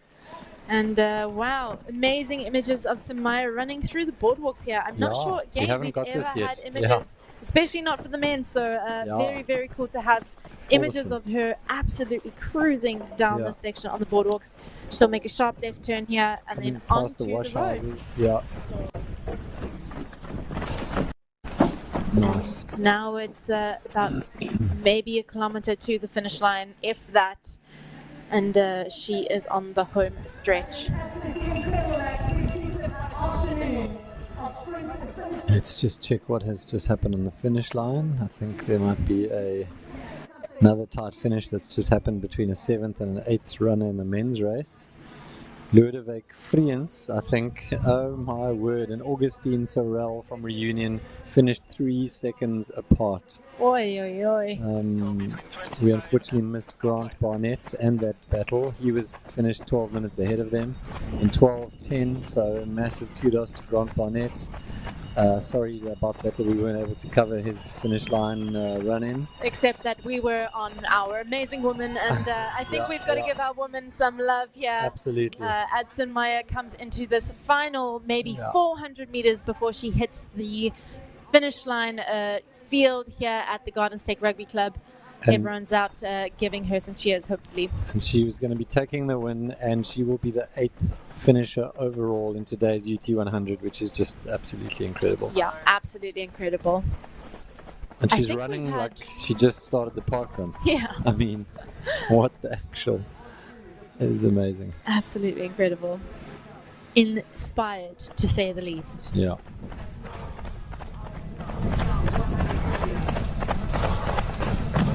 Right, well, I best get myself to that finish line for that finish line interview. I'm going to leave you in the capable hands of yourself. So, holding the fort down for us, and I will be back shortly. Better hurry.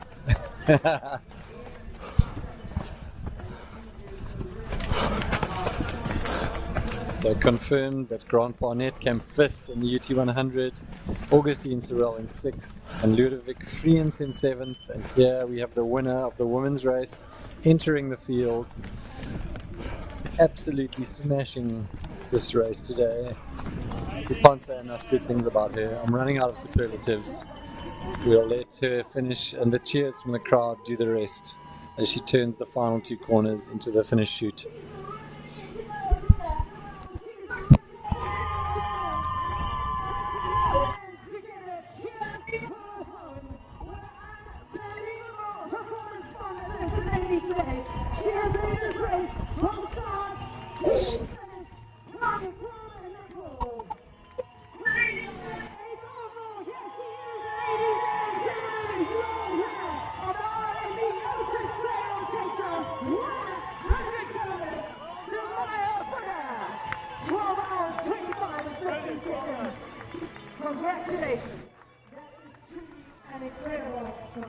Super low key, no fanfare. She managed to smile. Total crusher. Yo.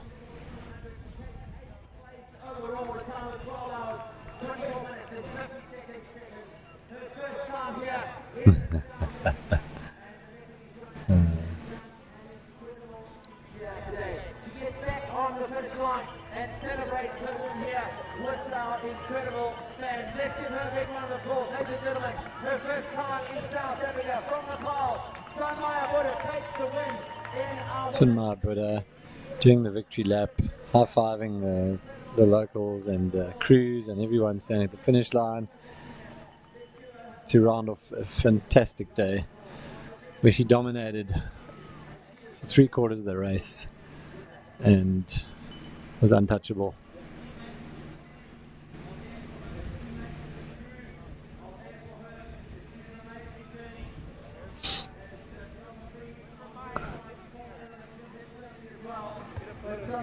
We're about to go for a finish line interview with Sunaya and Tony McCann, I think.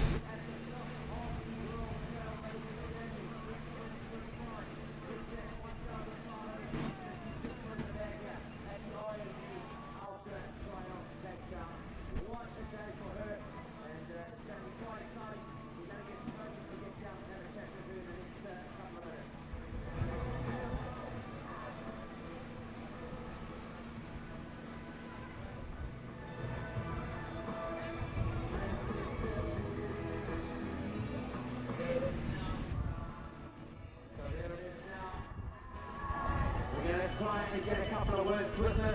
She may need an interpreter to help her, we're not sure. But we're just going to wait for Tony. And ladies and gentlemen, let's go down to the finish line now with Tony McCann and Sunaya Buddha.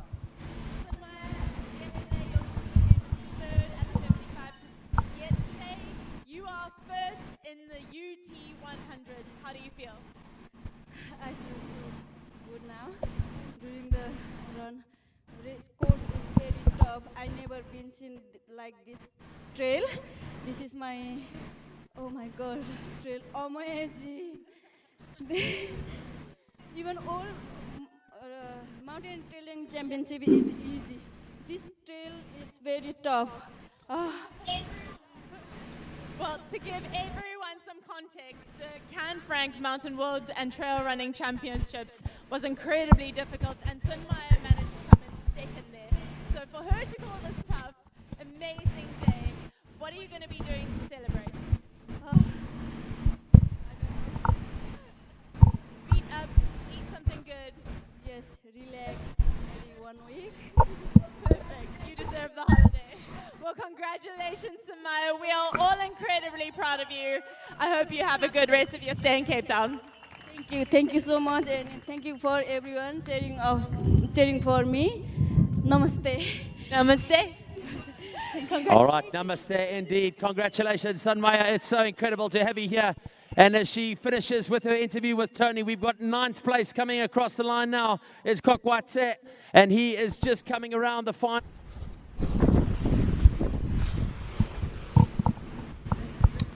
Here you have it, Sunaya Buddha, UT100 champ. And here we have the other imminent champ of the 100-miler, UTCT, by RMB, Nicolette Griffioen, just chipping away at the brutal blockhouse climb. We've seen it a couple of times today, and it's never easy. And she is probably about halfway up.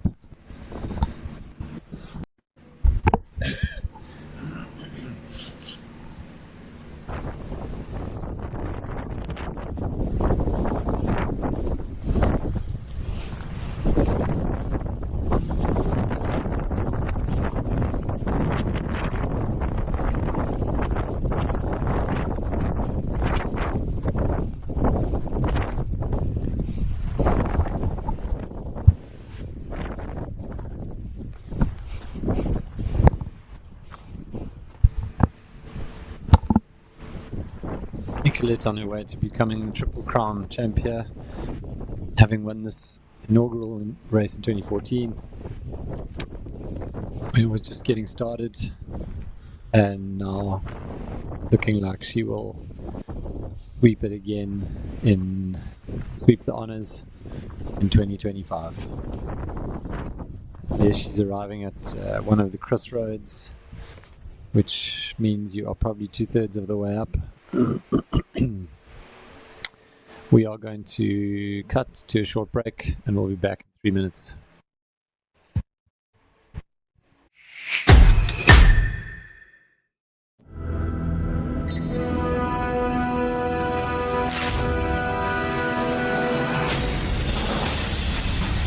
And he is going to be the winner of the 2024 amazing performance.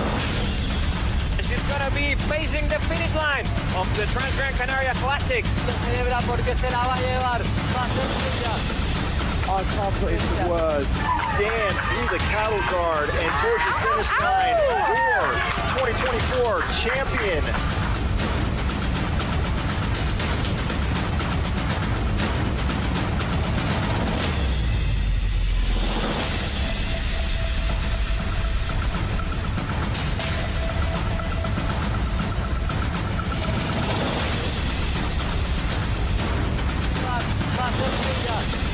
I can't put into words. Stand through the cattle guard and towards the finish line. Your 2024 champion.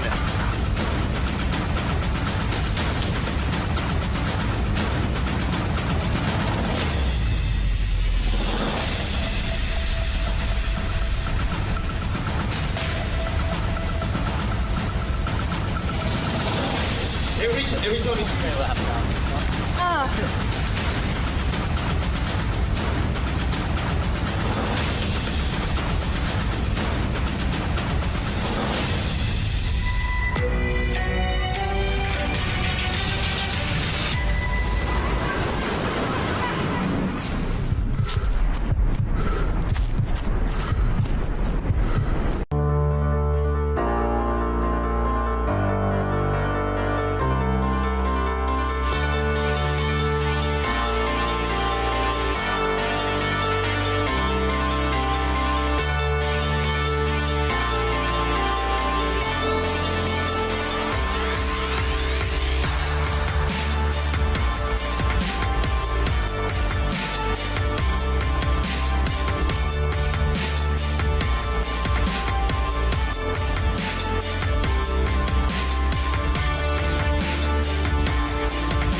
And we are back. I am just back from the finish line, welcoming home our winning lady today in the UT 100, Sunaya Buddha, all the way from Nepal, running an absolutely textbook race.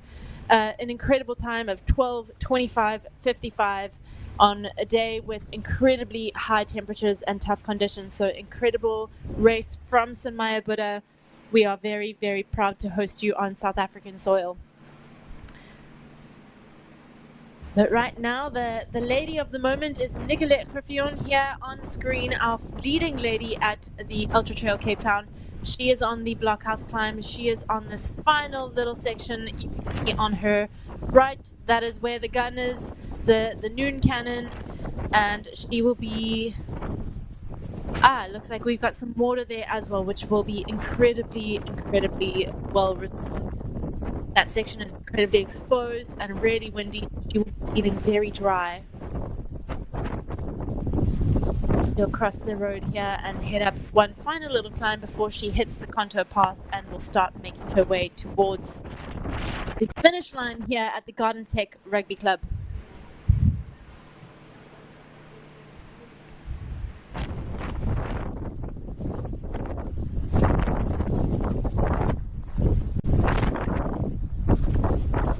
We are also very, very excited to see what is happening in the women's UT 100 in second and third. We had Antonina Lushina going through Newlands Picnic in 12:09:03 elapsed time. So a little while ago, we should be seeing her coming up the blockhouse climb anytime now. And Tara Fraga, who is in third position going through the Newlands Picnic site in 12:21 elapsed time. So just 4 minutes, well, no, just a couple minutes ago. So she will be making her way up to this climb as well. And I think we will be seeing them on this contour path coming past Nicolette as she makes her way to this finish line as well.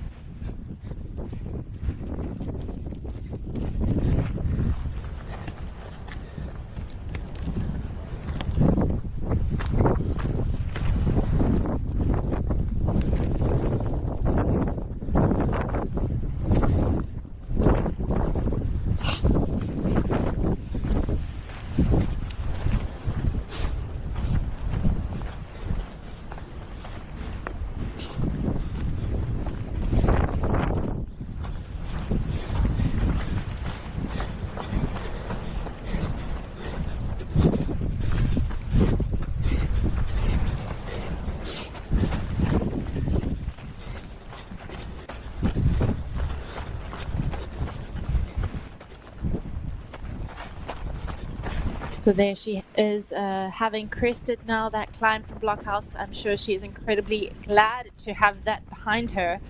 And now she is on the contour path with just a couple kilometers to go before she drops down to the finish line here in Cape Town City Bowl. Wind is definitely picking up a little bit, as we knew would happen. So hopefully she is able to keep her feet underneath her and she has enough fluid to get her to the finish line. She is on the green part of that profile there, heading towards the last little climb before she starts to conduct to us.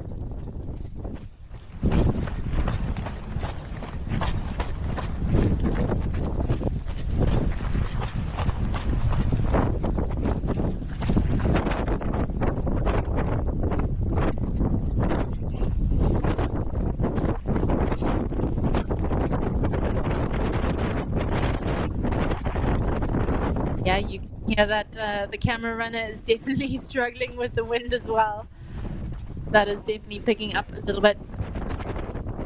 While we're watching Nicolette, a little update from what's going on at the finish line here. We have just had our final runner from the EX23 coming through the finish line. The sweeps running through there as well. So everyone who was out on the mountain running the EX23 that started this morning at 9 a.m. will be home safe.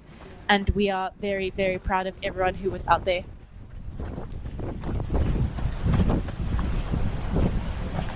Thanks also, big shout out to our sweeps who are out there on the course with these runners, trailing the last runners in the races.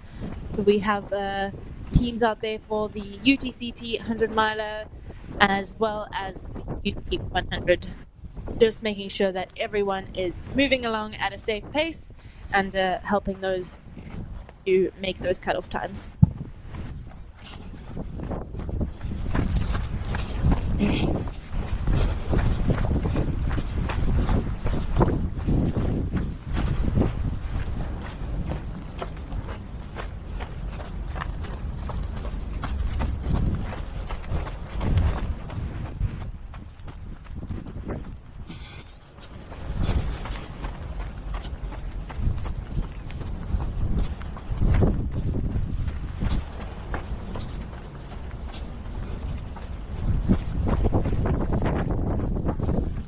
Nicolette is also incredibly grateful for all of the shade that she is running in right now after being in the sun, the blazing sun coming up that blockhouse climb. The shade here provided by Devil's Peak being very welcome.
We also have Alyssa Clark, who has been through that Newlands picnic site now at 12:39.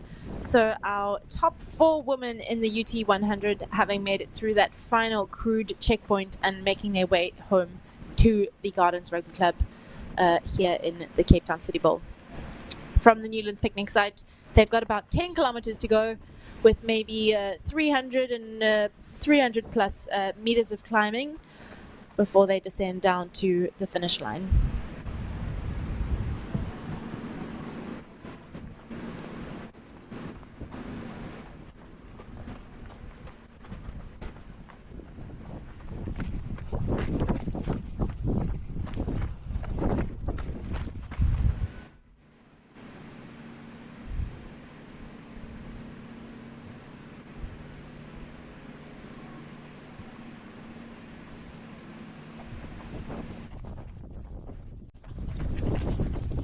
Here we go. Nicolette got 6.8 kilometers left to go to get to this finish line.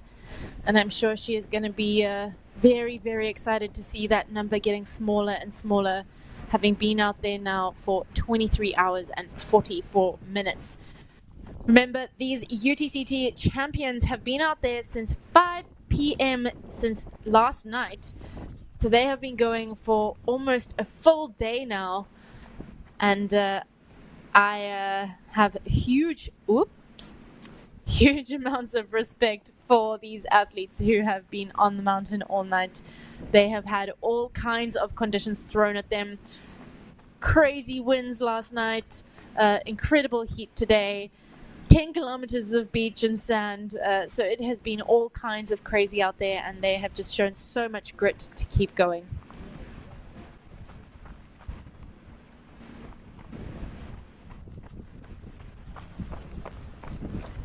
At this point, we had 156 starters in the UTCT 100-mile.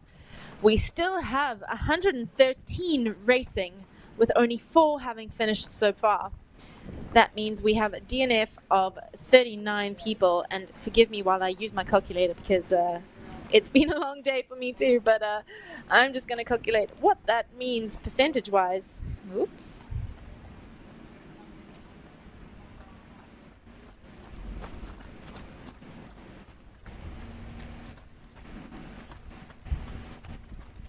There we go. We have a 25% dropout rate, which, all things considering, is still not bad. And we are very proud of everyone who has taken on this race and this challenge.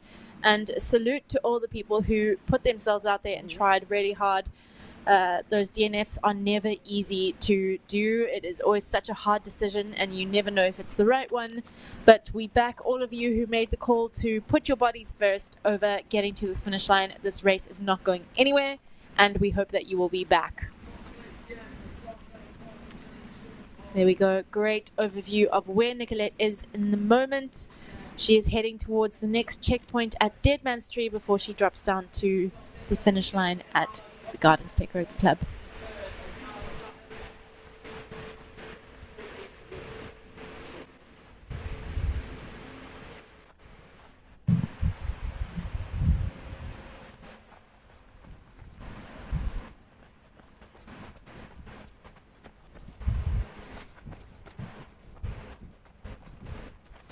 Great call out from Marianne. Thank you for bringing that up. The current record for this UTCT 100 mile for the women is currently held by Hillary Allen, the American Brooks runner, at 24 hours, 55 minutes and 22 seconds. We are currently at 23 hours, 46 minutes and 59 seconds. And that record is very much in reach for Nicolette here today. So everyone who's out there, send her all the good vibes. Let's bring her home and get that record back in South African hands.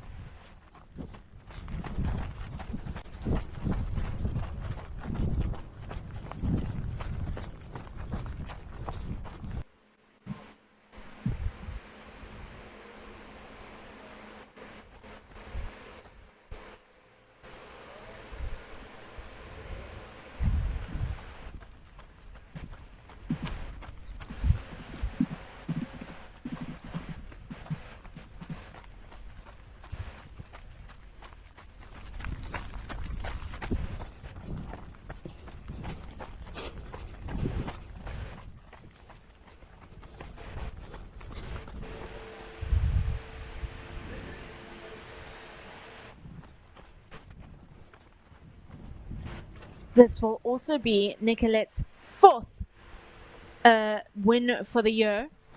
She has run the Mahubas Ultra 60-kilometer race, coming in first there. She's run two other milers, the Ultra-trail Drakensberg 160K, coming in first there in 25 hours and 56 minutes, as well as the George Mountain Ultra-trail by UTMB earlier in the year, 170 kilometers with 7,500 meters of elevation gain, finishing first in a time of 26 hours and 33 minutes. And apparently, both of those records went down as well. So this will be her third record in a miler this year, and taking a win in all three of those. So despite the complications with her hamstring that she's been dealing with since early this year, she is having a cracking year.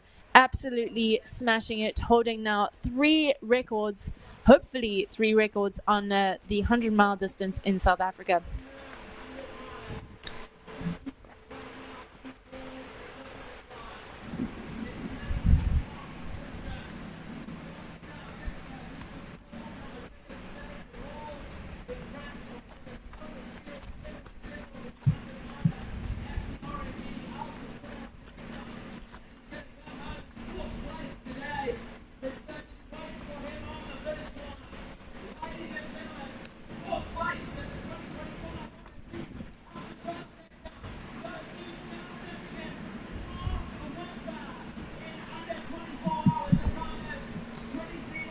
Yeah, and another great observation there in the chat. The UT100 DNF rate is also around 26-27%. So we still have 288 people racing, and the majority of those people are sitting between Hout Bay and Constantia Glen along those manganese mines trails coming up off of Chapman's Peak Drive. So the majority of our race is sitting there at around between 56 and 70 kilometers. So still got a little bit of a way to go.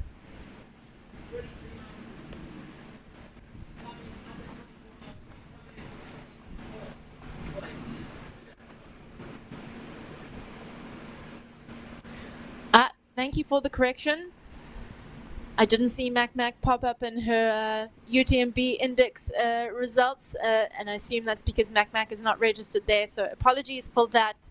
Apparently, Nicolette has also run the Mac 100-miler just 5 weeks after the George Mountain and Ultra Trail, and also won and also broke the course record. So my correction, she has won and broken the record at 300 milers this year, and it looks like she is on her way to do just that here at the RMB UTCT 100 miles as well. She has over an hour to do these 6 kilometers to get her to that finish line. Let's show her some love, people. Everyone in Cape Town, if you are around, try and get out onto that trail, get up to Tafelberg Road. Let's give her that energy that she needs to make it these final 6 kilometers back home in under 60 minutes.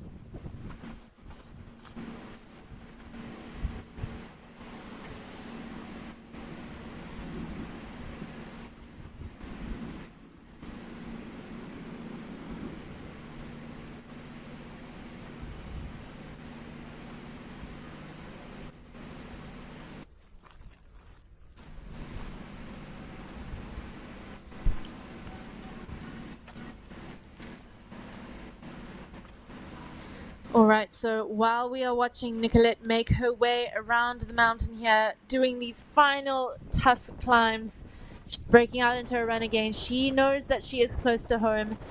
We're going to take a quick break, and we will be back with you shortly to hopefully bring her home and the rest of the UT 100.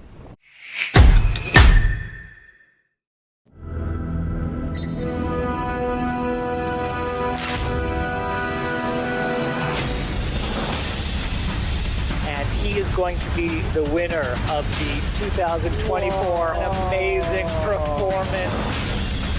She's going to be facing the finish line of the Trans-Gran Canaria Classic. I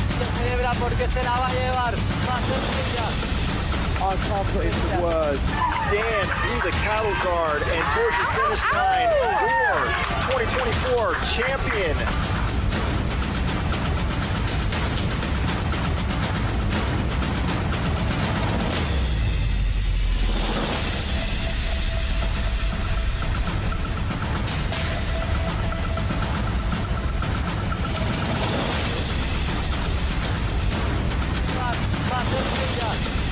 I can't put into words.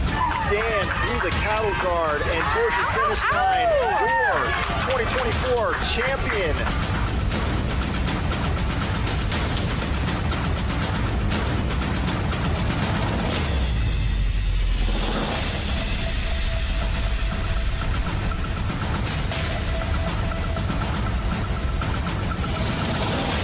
Every time he's going to lap now.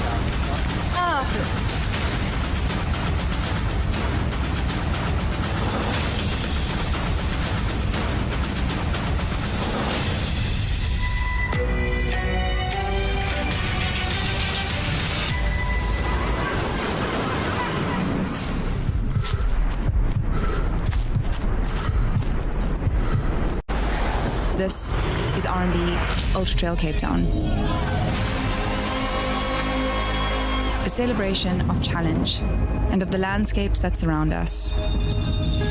RMB joined as title sponsor in 2022, and the partnership has helped shape the identity of UTCT, creating moments, traditions, and memories that define the event today. Here, on the trails of our city, every bell rings of promise, and every year, together, we go further.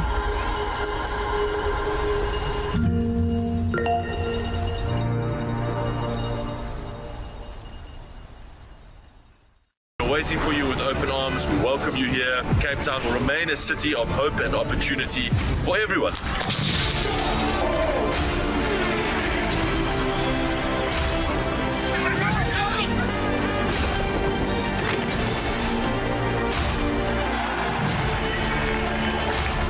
Cape Town is open, safe and ready to host you.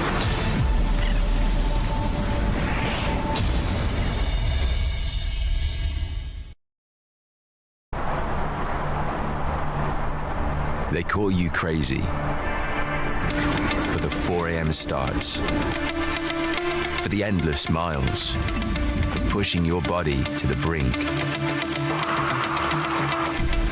They might call you crazy, but that just spurs you on. Go further with Enduro 3, the ultra performance GPS smartwatch from Garmin.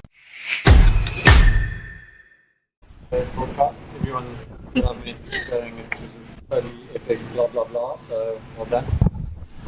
We are back. We are back, and we are back in the studio with Luke, so you won't only be hearing my wonderful voice. Sorry for that. But it's great to have him back in the studio after getting some sustenance. Yeah, my aid station was absolutely epic, saved my life. And if you're also looking for an aid station, there is some great food here at the finish line. Luke can confirm. Can confirm Zuni Burgers from Kloof Street, massive, are totally the bomb. There's the wok bar, there's all sorts of stuff going on. There are soft serve ice creams. The Jack Black shiny Land Rover is delivering up pints of beer. It's actually very pleasant out there. The wind has finally kicked back in. I know we don't like to talk about the wind too much, but it actually has started blowing again as predicted, which is cooling things off nicely in the City Bowl. Hope it doesn't get too crazy, but for now it's actually kind of pleasant. So yeah. Just seen Mark Winter come over the line in the 100-miler, 4th position overall. Cheapers, absolutely bombing performance from him. Yeah, great result from him. Yeah, really, really stellar. And it looks like Nele Bans, who was our early leader last night while we were watching, led the way all the way to Platteklip Gorge, where I think he got overtaken. But he is going to be rounding out our top 5 in this 100-miler. And we will be expecting him probably in the next 20 to 30 minutes.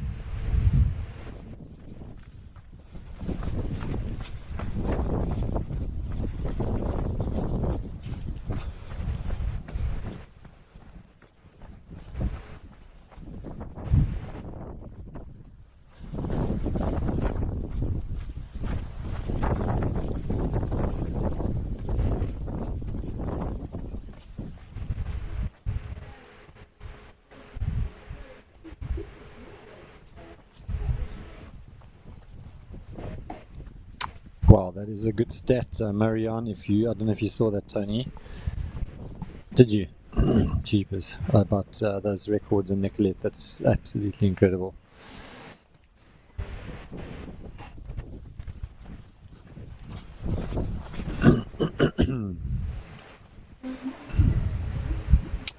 UT100 DNF rate creeping up as well.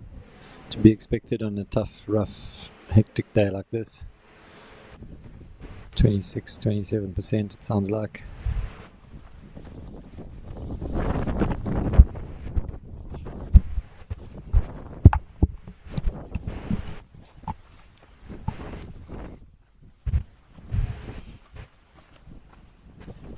So just getting confirmation once again that this is going to be Nicolette's 4th 100-miler this year, 3 of which so far she has broken the record, and we expect that should she keep going the way she's going, she is going to be breaking Hillary Allen's record of 24 hours and 55 minutes from 2022, the first year that this was ever run. So that is an incredible feat.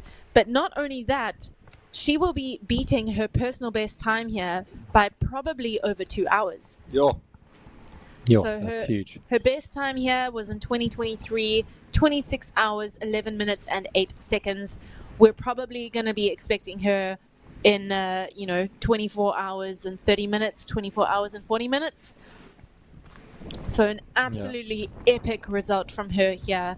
And I'm starting to think that she was sandbagging me when I spoke to her yesterday. She was telling me that she wasn't sure how she was feeling because she has put an absolute masterclass performance here today. She's definitely an underclaimer, I would guess. So, yeah. I'm sure she's incredibly grateful for the shade here. Oh, absolutely. What a godsend for some shade right now after this day. Yeah, that will be very pleasant. She won't get it all the way home, but she'll get it for a little while now before she rounds the corner. And while we follow Nicolette, we are also keeping eyes on our UT 100 second and third position. We still don't have any more updates on Antonina Lushina and Tara Fraga, who are second and third respectively. They have both been through the Newlands picnic site in 12:09 and 12:21, so separated there by 12 minutes, excuse me. So we will give you an update as soon as we have one. Hopefully we will get some camera runners on them at some point. But for now, we will just keep watching the incredible performance from Nicolette here, who is about to round Oppelskop, and she will see Devil's Peak in the distance there.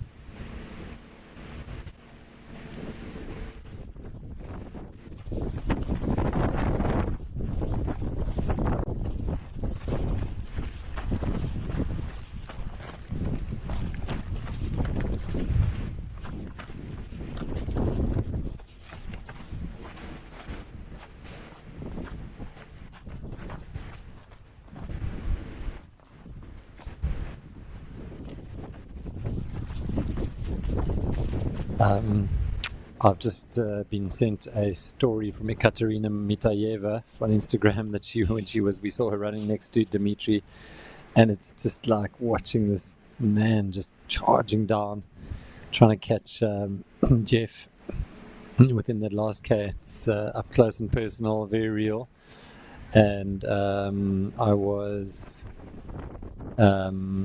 also chatting to Meg McKenzie, who after speaking to Jeff after he got over the finish line, said that they were basically going into absolute primal grunt beast mode in those moments when they went up that little hill, and it was like out grunting each other until the one had no grunt left, and it just kind of went dead. And then Jeff sort of knew, he was like, okay, I've got this. But that's how deep they went, and I just think that is phenomenal. I love that. Well, honestly, watching them run down that Jeep track before they hit that little incline from Deadman Street, honestly, it was the most frightening thing I've seen all day. Pressing all your buttons. Pressing all of my buttons, all of that PTSD I have from the rolled ankle is flaring to life. Sweaty knees, sweaty hands, sweaty everything. Oh my goodness. If you don't know what we're talking about, please go back and have a look at the sprint finish that happened between Dimitri Mateev and Jeff Mogavaro, who ended up winning this race, taking the lead in the last 1.5 km to 2 kilometers. It was wild. Yeah. Kind of I always think back to Timmy Olsen, who used to always talk about going into that primal, tapping into that primal kind of grunting when he was pushing out a massive effort, you know, back in the day when he won Western States a couple of times in a row. I always loved that. He's like able to go so deep by just getting very primal, and not everyone's able to tap into that depth of their soul to do what they got to do out there. So very, very cool. If anyone is out on the route, please give Nicolette all the love. She is currently fighting against the wind that has indeed picked up here as she rounds the corner of Oppelskop, heading towards Devil's Peak trail there. Yeah, it's keeping her honest. Definitely keeping her honest, and she is now also running against the clock. She has got about 50 minutes now to get to that finish line to claim that record this year and take that back on home soil in South African hands. But regardless of the record, I think we can agree that her run today has been incredible. It's 2 hours faster than her best time. Maybe by the time she gets to the finish line, probably more around 1 hour. Excuse me, but absolutely incredible. No, 100% agree with that. It's been a sort of masterclass in Duracell bunny pacing. Like Martin said, just absolutely consistent and brilliant. Never faltering, never wavering. Just, absolutely brilliant. Here we go, 4.8 kilometers to go. Let's go and look at it. And if you, I think, sneak a peek at that, am I seeing the Van Hunks cloud coming over Devil's Peak saddle. I think so. It's starting. It's happening. The wind is back. Oh my word. Brace yourselves, people. We had a small respite for today. Yeah. It was a good window. But the windy sign is back on my Apple app. It's never a good sign.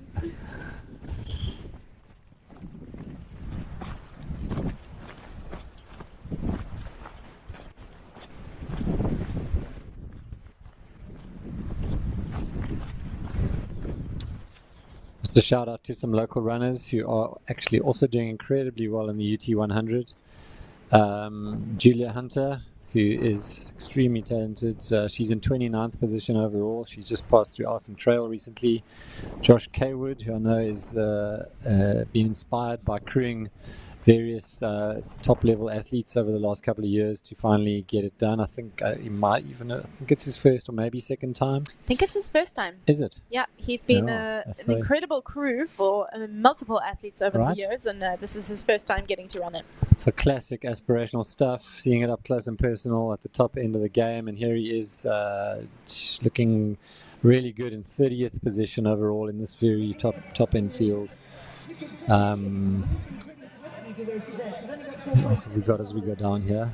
Interesting to see Annemart Marinkovits and Simon Marinkovits together, running together in 42nd and 43rd from Stellenbosch, I think they live in.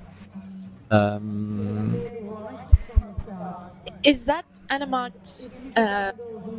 What was their previous? Do you remember? Yeah, it kind of rings a bell. Can't remember. But I think she was the first person I ever had a proper race against. Really? Yeah, Red Bull Lions Heart. Really? She won it that year, and I was second. And that was the first time I had ever done a proper competitive. Competitive to me at the time. But Red Bull Lionheart, what a epic event that was. Oh, Although I look back and I'm blown away at what we did running up and down Lion's Head like that. Brutal. Absolutely brutal and not particularly safe either. Jeepers. I mean, for those of you who don't know what the Red Bull Lionheart was, it was a concept that I think Ryan Sands and Ryan Scott came up with. We were all there on the recce run going up and down Lion's Head.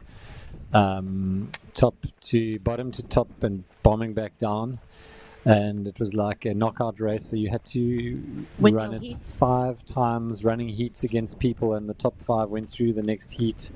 And I think by the end of the day, if you wanted to win it and get in the final, you had to go and complete that up down 5 times. I think for the men it was 4 times and the women was 3. Okay. But 3 was enough for me at that stage. Yeah, it was absolutely brutal, but it was a very exciting race. It was unheard of and very different and very funky. We all captured our imagination for a few years.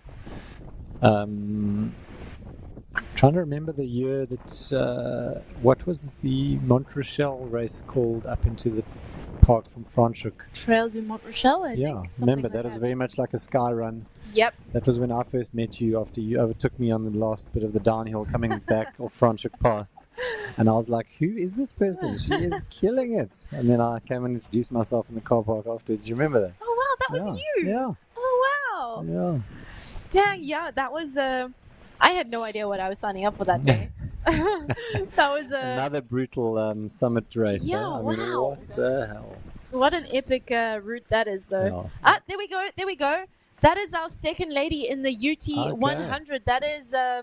Just past Nicolette. That is Antonina Lugina. So we Yeah. have our second woman in the UT 100 coming Okay. past Nicolette. Here she is going to be on her way down to Dead Man's Nice. Tree any moment now. Very cool to see that pass. She hasn't got a camera on her specifically, but I'm sure they'll pick her up when she passes Dead Man's Tree. Yeah, hopefully when we get her down onto Tafelberg Road, we'll have a camera runner ready to follow her down that final hill. Yeah. So any fans of Antonina Lashina, will be very happy to have seen her on camera and know that she is on her way home. Yeah. Just keeping on down the list here. We've got Prodigal Kamala in 47th. We talked about him earlier. He is somewhere past Constantia Glen, heading down into the Alphen area. Peter Karlitz, Pete the Heat, local legend of the City Bowl. He's done every race. He's done this race many times. Great to see Stefan Wahl also in the mix. I don't know where he's been for a while, but he's a really talented runner in 55th. Who else have we got here? Ihsan Manuel, I remember meeting him in Tuesday Trails last year. Also very good. He's passed through Hot Bay. Still got work to do. Patrick Cameron Smith, Puffer winner in 74th. He's probably having quite a tough day. While you're reading all of these out, I think it's important to remember how incredible what these front runners are actually doing, considering that in the UTCT, the majority of the field is still coming out of Noordhoek. Yeah. The majority of the field is still going up Chapman's Peak and running along that Elfies track, trying to get to that Constantia-Gling aid station. We have 47 athletes still within that segment, and a good majority of them still further behind that. So it's very important to put into perspective just how wild what Nicolette and the men in front of her have done, and the woman behind her as well. These front running men and women are mind-blowingly impressive. Yeah, that's a very good point. Huge respect to all, but to these front runners who are getting this all done with certain other runners in the field. Still 60 k's to go. It's just it's crazy.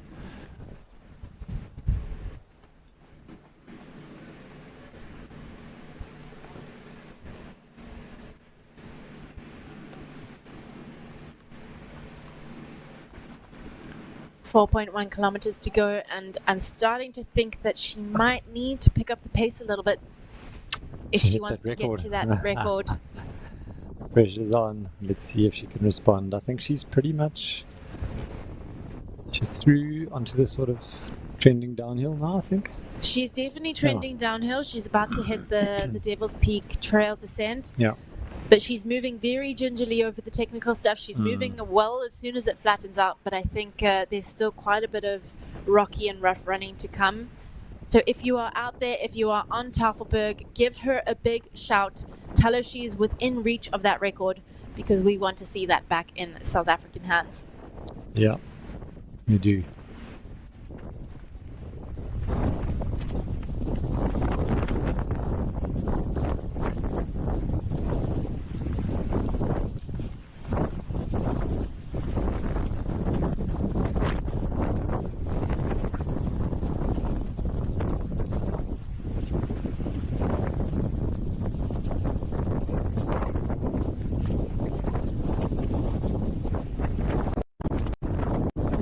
Here she goes, taking the right down towards the Devil's Peak trailhead. A few zigzags down to the Tafelberg tar. This part is a little bit tricky, so she's just been careful, managing herself, making sure she doesn't trip.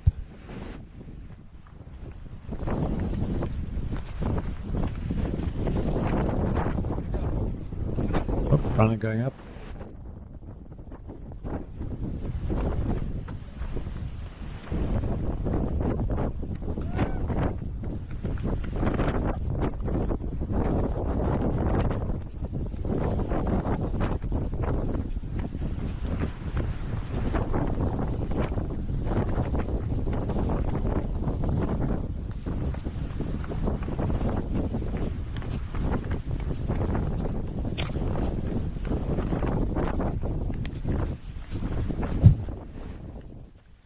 Hands up if you still have the Lions Heart buff. I didn't even know that was a thing. I have the t-shirt. Oh, there we go. Okay. Not the buff. Not a buff person really, so definitely never get that. No, team 6.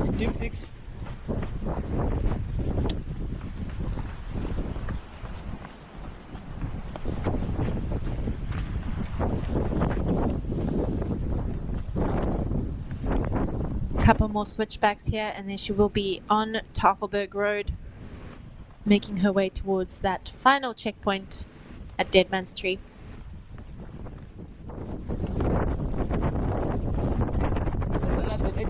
challenging. It's 100K. It's in front of us.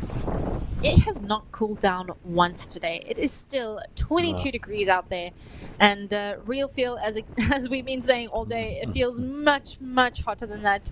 The wind will definitely be cooling things down now, but she is still very much in direct sunlight, which will be pretty harsh and hard. So she's going to be very happy to be hitting that Tafelberg Road and into a little bit of shade before she gets into a lot of exposed sun again.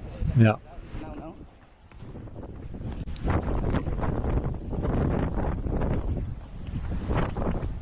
We should be seeing Antonina Lashina also getting that checkpoint at Deadman Street any minute now.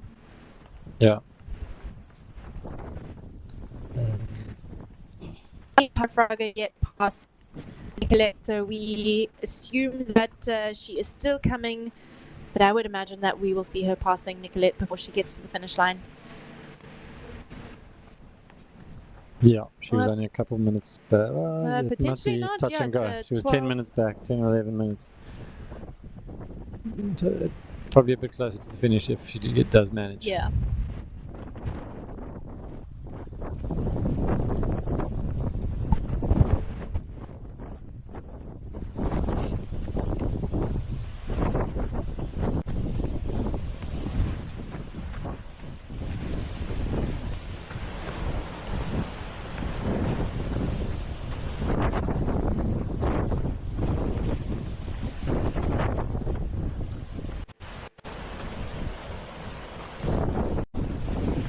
It's purple, yeah, baby, it's purple. Purple.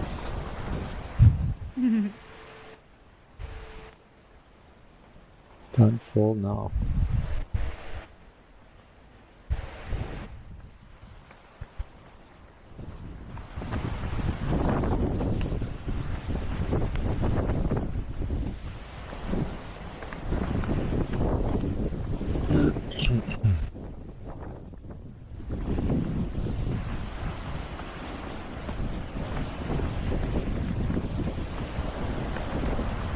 You must be ready. There's another lady is coming now. Be ready, coming up there.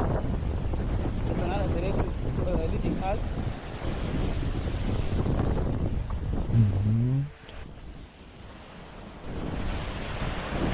Once again, if you are out there, please tell Nicolette that she is within reach of that record. It is taking about 15 to 20 minutes for these athletes to get down there. Sunaya Buddha, who was running incredibly quickly, ran it in 12 minutes from Deadman Street. So she definitely needs to be moving. What has she got? She's got 30 odd minutes. Not quite 30. Yeah. 30 odd. Yeah. Oh, okay. She's got Actually, this. she's got time. She's got She's this. got time. And look at me being the pessimist. I just wanted to Very get it unlike so you. bad. She's got this. Oh, here we go. There we go. Nice. That's what we were hoping for, to pick up the second woman in the UT 100. Just up ahead of Nicolette.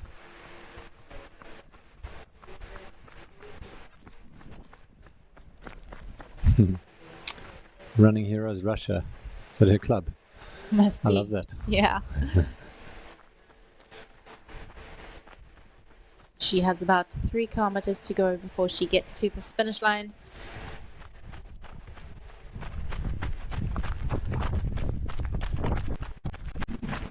And it is mostly all downhill from here. Yeah.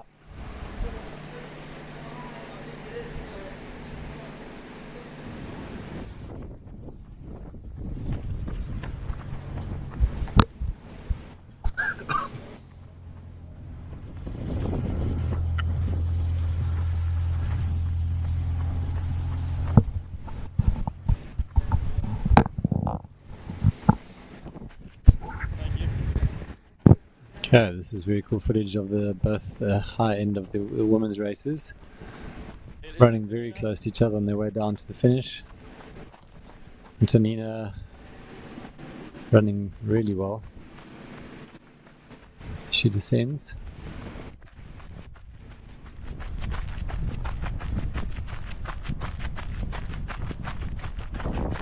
Quite a lot of movement in her pack, eh? Yeah. Maybe a bit much.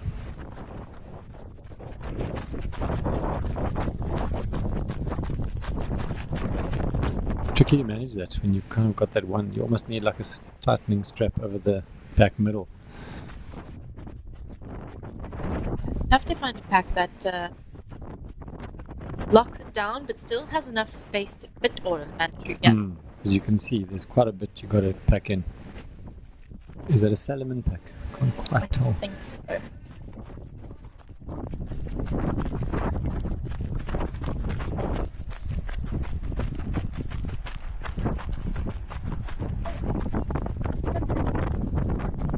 She's just wearing a waist belt.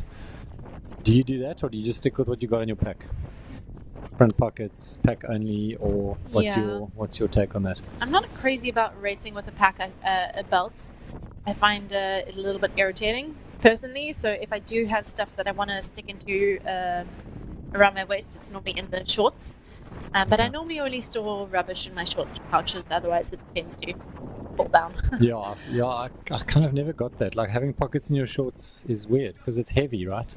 So then they kind of can't cope with the elasticated part and whatever, you know what I mean? Like I find it a weird design. It works Never been a fan. if you're only carrying 1 or 2 gels. Yeah. But if you're trying to store all of your race nutrition plus a phone, it does get a bit heavy. But it definitely works if you're carrying a key and a gel or 2 on your daily runs. I think it can be super useful. And then again in racing, just to have those small items or somewhere to stick your rubbish that's easy for your crew to access, to pull out and throw away, so you're not carrying that extra weight in your pack. But that's where I've always preferred a belt, daily run, stash a few things, it never falls down, it's tight and snug, and it's neat. But when I've got a pack, I don't want to use one of those. Couldn't hear you, boss. Sorry, man. Very important to have a pack that fits very nicely. Yeah. So otherwise the chances of chafe become very, very high. Yeah, you got to get the shoulder measurement right and make sure you got the right size. Yeah, that's all important. But really awesome to have eyes on Antonina. She's had an incredible run today. Yeah. Coming in second woman at the UT 100.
She knows she's getting close, so she's not afraid to waste some water and cooling herself down. Exactly. Yeah, I was just thinking back, talking about packs to the good old days when, long before the days of soft flasks, it did not exist.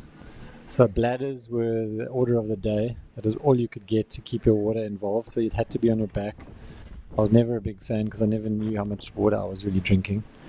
And none of the packs had anything on the front. They just had straps. So remember the Camelback? Oh, yeah. They just had straps. Yes. And there was nothing here whatsoever on your front. I remember starting to sew pockets on and stuff because I hated the fact that you had to take your pack off to access any food or water. It was a nightmare. And also very back heavy. It's not very balanced. That's why these new designs are so equi-weighted and just so comfortable. They just sit on you beautifully. It's amazing the pack design has evolved so well. So many good, comfortable packs out there now. It's great. and so much space on the front, so you never really have to get in the back there unless you're dealing with some very adverse weather. Well, my that favorite, kind of my favorite thing to do is have one bottle up front and one at the back in the kangaroo pouch, and I find that just balances out super nicely. So I've got lots of space for all of my nutrition, and then the bottles separated between the front And and then the are back. you able to get that other one without stopping? You just reach in the back. Yeah, it's like a little kangaroo pouch with openings on the side, so you just have to reach into your back then. Yeah. But Antonina Ushina coming back to Cape Town for a second year in a row. Last year she was here and came in second position again in the Ultra-trail Cape Town 100-kilometer race. She is doing that again this year. Yeah, very, very impressive from her. Consistent performances at the top of the game. Consistent's not the right word. Flipping amazing. Shout-outs coming in from, I don't know what Sarah's surname is, but keep it up, Sarah, you're almost there. That's a hard name to pronounce. Tiset Somarizal Pali. This is incredible. Glad you're enjoying the coverage. Keep shouting out on the comments. Let us know where you are, what you're doing. And here she goes down into this beautiful little bit of natural indigenous forest, the riverbed there.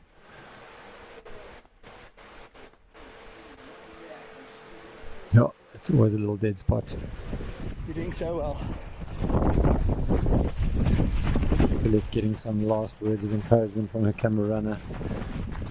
Too close to the end now. I know we've said it again, said it before, but I'm going to say it again because we have got to give our camera runners today a huge shout out.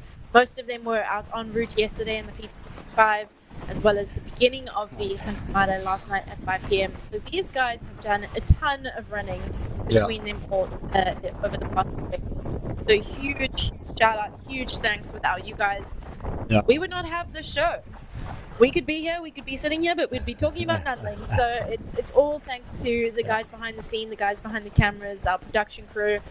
Huge shout out to all of you guys, and also to Adidas Terex, who sponsors the feed. So thank you very much to everyone involved for letting us sit here on the Cat Trail all day. Yeah, absolutely. I think special mention also to Damien Skuman, who's been coordinating all the camera runners to make sure they're able to get where they need to get, be on time, drive them around, ferry them to and fro. Florian Deckens as well has been involved with that. So yeah, massive kudos to you guys. Yeah, appreciate you and thank you.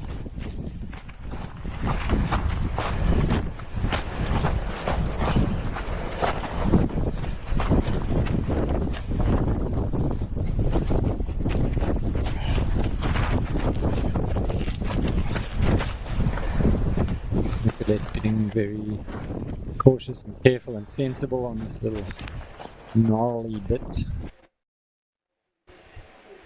Avoiding any last minute mishaps. Hit the deep track. 24:28 elapsed. Records looking good. In the UT 100, 12th overall. 4 milers, 160k, and a record in every single race that she has done this year. I'm not actually sure about the 60k, so I take that back. But a record in all the milers that she's taken on. TBC this one, but it looks like she is going to do it, so I'm going to claim it. Yeah, phenomenal. Shout out to Alex Tilley from your sister cheering here in the UK. Lots of UK runners in these races. I've noticed all the UK flags. Big shout out from Christian and Jess Smith supporting Alex from somewhere on the British Isles. Not sure which race he is running. We'll have a look, he or she, Alex. We'll check it out.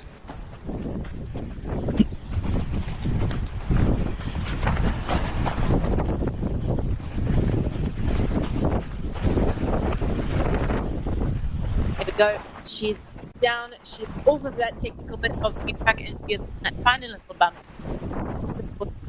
Run down the boardwalk.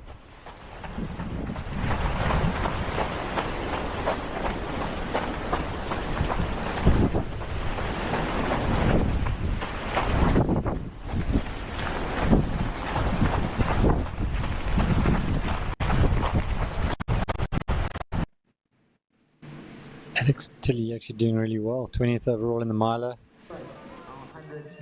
Go, go, go. Nice. Yeah.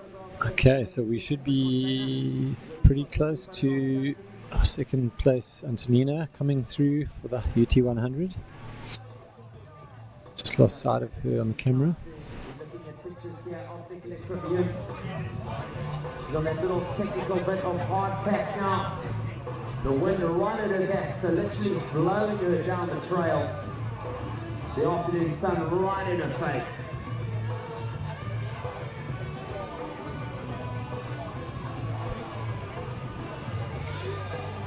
We've had some incredible visuals. I like that flip-flop Garmin watch, giving you both different elapsed times. Yeah. Very cool. Elapsed times. UTCT Yeah. and the UT100. A thumbs up there from our cameraman. He is ready. He's on it. Positioned and ready.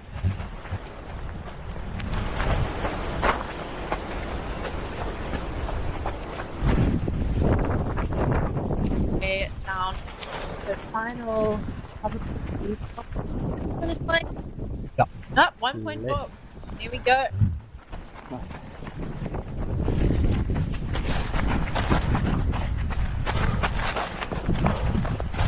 While we watch her make her way there, we are also aware that Antonina is making her way to that finish line in the UT100. She should be coming onto this field any moment now. Up, there we go. Rounding the final corner, she's going to be taking a sharp left now, heading up onto the field here at the Gardens Rugby Club. What an incredible run she's had here. Second last year, second here again this year. Will she be back for a third time next year? Too soon.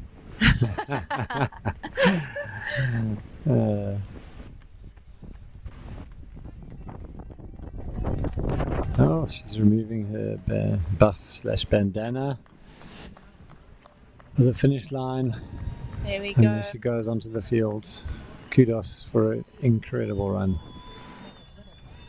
Second position woman in the UT100, Antonina Lashina, coming around, ringing that bell.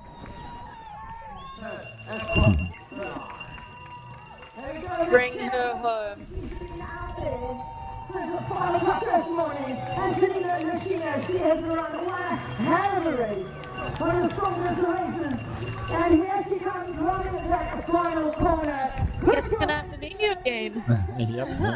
Sorry We're for gonna you. say goodbye and go and chat to Antonina and Okay. probably hang around for Nicolette because I believe she will Yes. be here Yeah, yeah. relatively soon. So what an amazing run from both of these ladies. I'm gonna go and catch them at the finish line.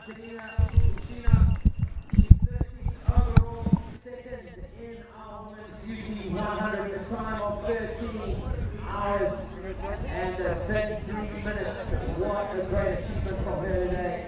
An amazing. Taking a few deep breaths there. She looks like she's in quite a bit of agony. Oof, cramps kicking in, stomach cramps it looks like. She can let it all hang out now and just keeping it together for so long must be so tiring. And here we've got Tara Fraga also coming down past Dead Man's Tree, third woman overall in the UT100. Good to have eyes on her, and we'll follow her into the finish line in between finish line interviews, and Nicolette coming in any minute with the 100-miler.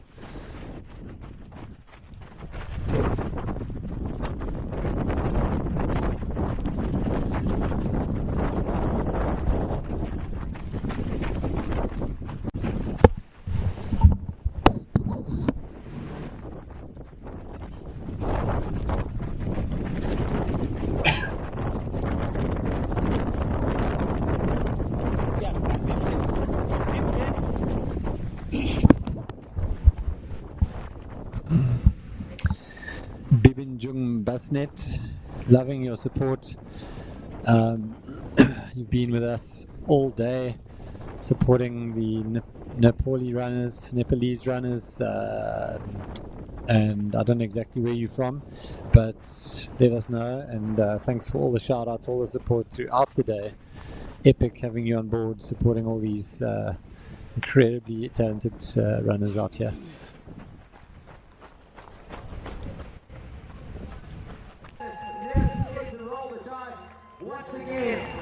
just won. He's one of the favourite trail runners in the country.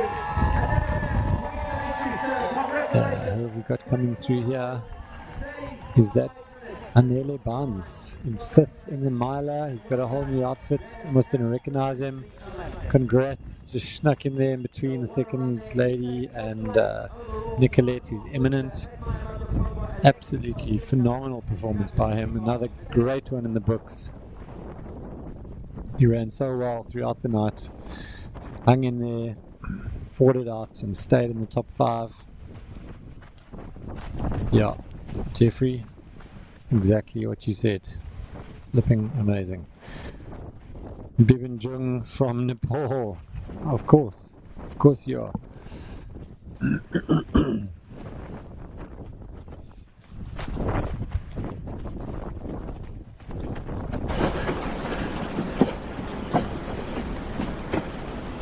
Here comes Nicolette just getting off the final freaking boardwalks. I'm sure she is so happy to finally see the last bit of nice easy tar which will lead her into the finish line.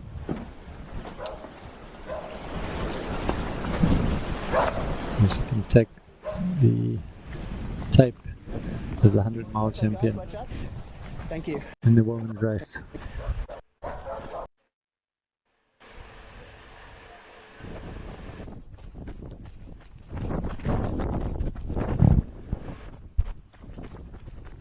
Tara Fraga from the USA coming down in a green outfit, carefully navigating these last little bits,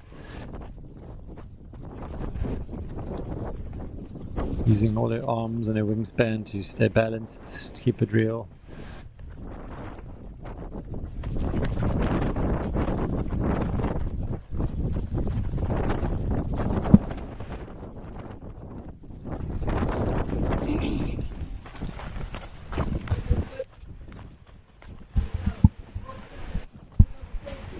Kyle Buckler coming in, second South African in the UT 100. Very, very good performance from Kyle again. If I remember correctly, he was in the mix in the top 10 or 12 or 13 last year too. Kyle from Fischhoek, talented crusher. Great to see him doing well again today. Nicolette's just navigating these last few roads, coming off the mountain finally. Roof and Rebeck Park. Out onto the last few meters of tar. 24:38 on the clock. She's going to get it done in about 24 hours and 40 minutes, breaking the record.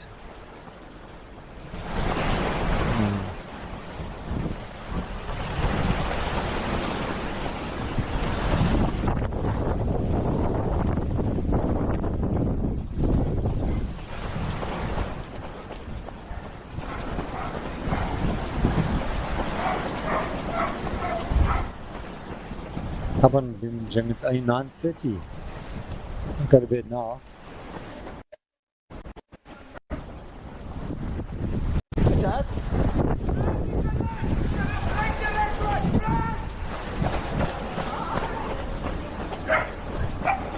Jeffrey and Bibinjung definitely winning our most loyal stayers on the chat line here. Love it, guys. Loving your energy. Keep it coming until Nicolette rounds the last corner here. She's got this. She's bringing it home. 24 hours plus. Thanks, bud.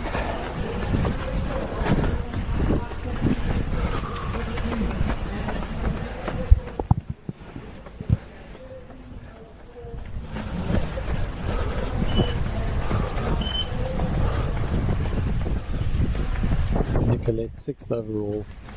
Absolutely monstrous day and performance from her. Up onto the field. Max Kluel bring her home with a lot of excitement and vigor, as he does so well. Crowd is screeching. He rings the Poiki bell. Do it again, and she's going to do so in emphatic style.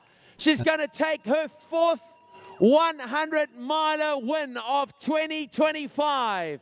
a vet from the cradle of humankind outside Johannesburg in South Africa, the golden girl of ultra-distance trail running. Ladies and gentlemen, please help me welcome home Nicolette Griffioen of South Africa as she wins the 2025 RMB Ultra-trail Cape Town 100-miler, a new record time of 24 hours, 40 minutes and 42 seconds. Unbelievable, Nicolette Griffioen.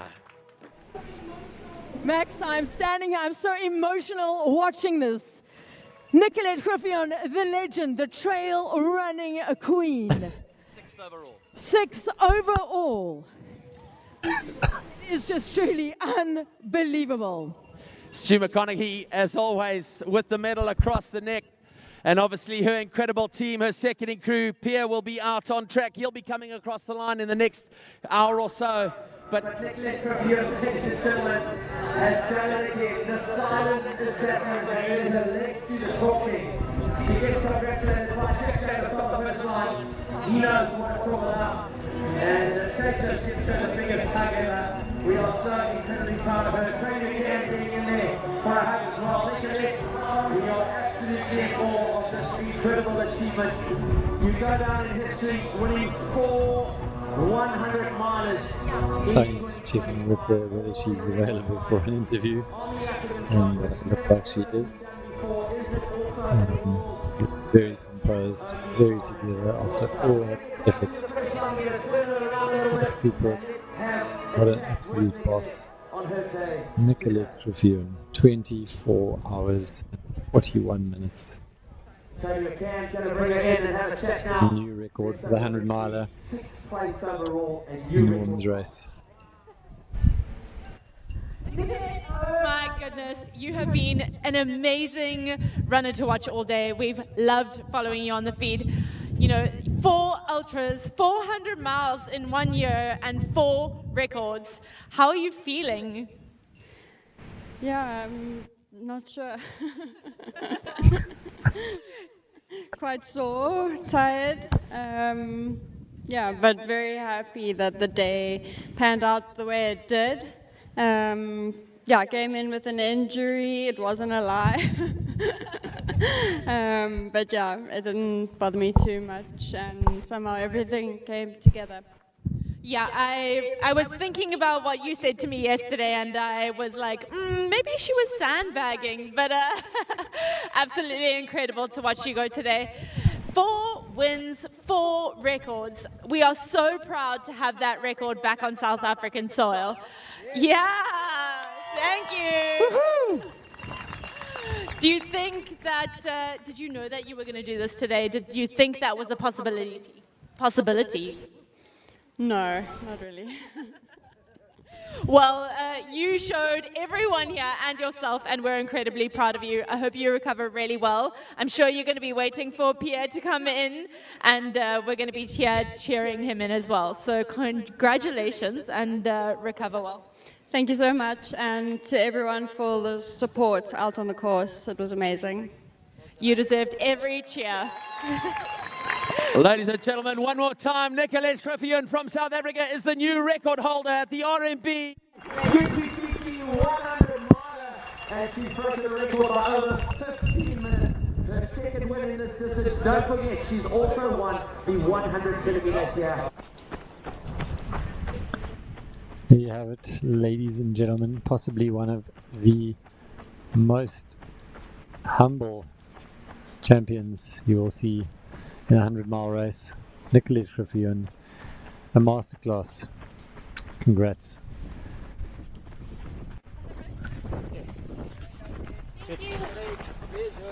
Bibinjung, good night. Wonderful. Sleep well. And yes, we look forward to seeing you at the World Champs in Cape Town in 2027. Get on the program. We are now seeing scenes of Tara Fraga coming through the roads of the city. She's literally imminent as well at the finish line to bring home the rest of the podium. She's going to fill that final slot in the UT 100. She's had an amazing race here since Hot Bay. She's been in third. She's been holding that position solidly for the last 40 Ks, and she will claim third spot on the podium at the women's UT100. Rounding the last couple of corners, looking full of joy and full of beans. What are you doing back here? She's about to arrive. Your next interviewee. Tony thought her job was done. Never ends. The fun never ends. Tara pulling up. One more time with the rodeo. And we'll bring her in.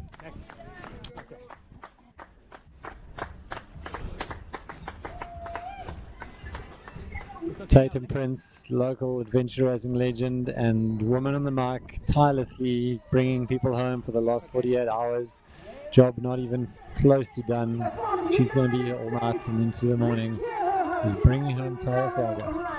You can just see the strength as she runs to the finish line. Tara Fraga, we see you. She's running that last corner. Ring those bells. She is going to round off the top three here at the RMB UTCT. Tara Fraga, congratulations! And she's welcome home with a whole lot of champagne. She gets ambushed on the first line, does Tara Fraga from the United States of America. She takes third place in the UT 100. Also coming home now, Ben Romani from the United States. He's going to go 16th in the UT 100. But it's all about Tara Fraga right here as she closes out the top three in our women's UT 100 kilometer. A time of 13 hours 47 minutes. Tara Fraga, congratulations and welcome home. Ben Quattromani, you are an absolute record, so 16th today. Congratulations on your finish. Just over 13 hours and 47 minutes. Welcome home.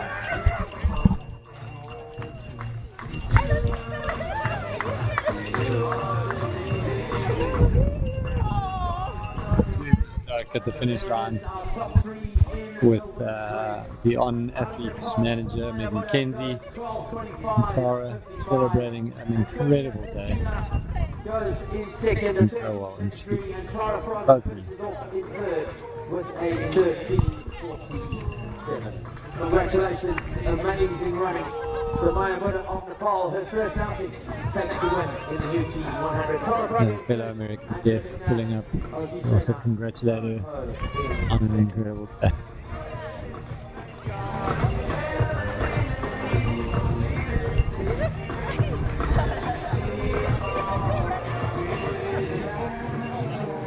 $13:47 and change. Tara Fraga taking the third position in the UT 100 women's race. Congrats.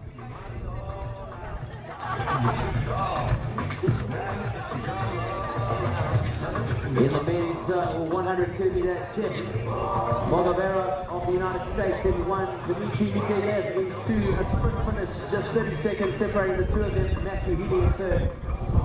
We're going to get across now and have an interview with Tara Fraga out of the United States of America.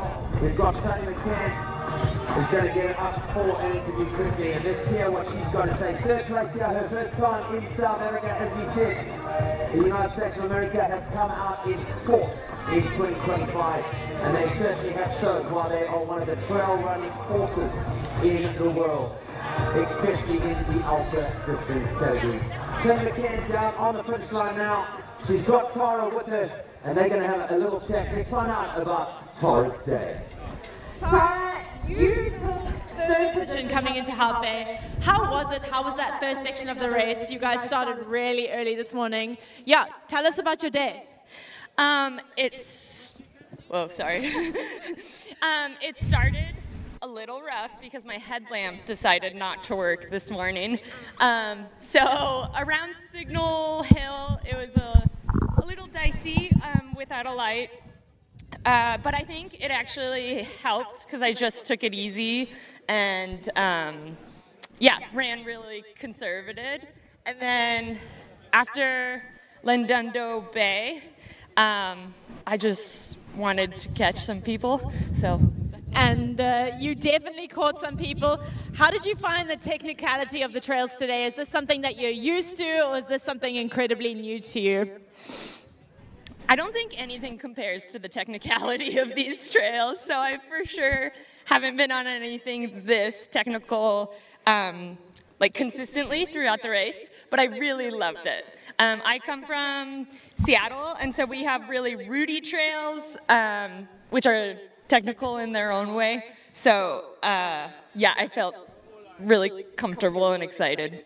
Amazing. Well, it showed. You had an amazing race. Congratulations. I hope you recover well, and hopefully see you next year.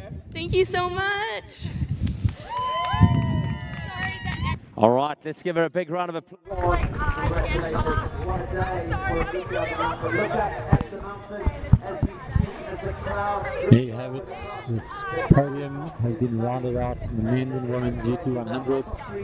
So just to summarize, we recap quickly. Jeff Mogavera taking the win in 11 hours and 4 minutes, edging out Dmitry Metayev by less than a minute, who came over the line in 11:05.24. Matthew Healy from South Africa in 11:11, and Joaquin Lopez fourth in 11:46.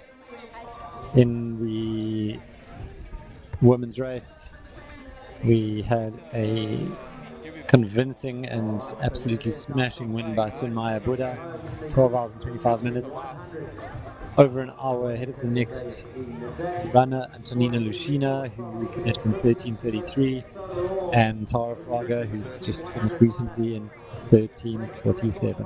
14 minutes.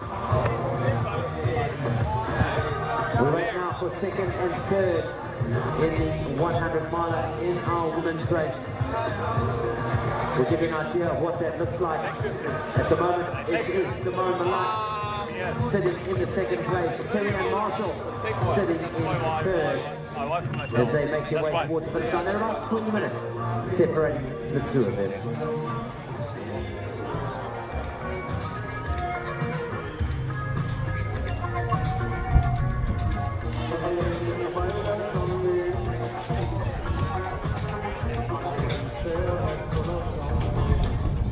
A bit of a quiet moment for a change at the finish line. It's been an absolute frenzy of excitement over the last couple of hours as these races have culminated. And Tony's back in the studio after some furious finish line interviews. Very well done. Why, thank you. We are about to go on a break, and we will be back in a few. Don't go anywhere because we still have two incredible women in UTC coming.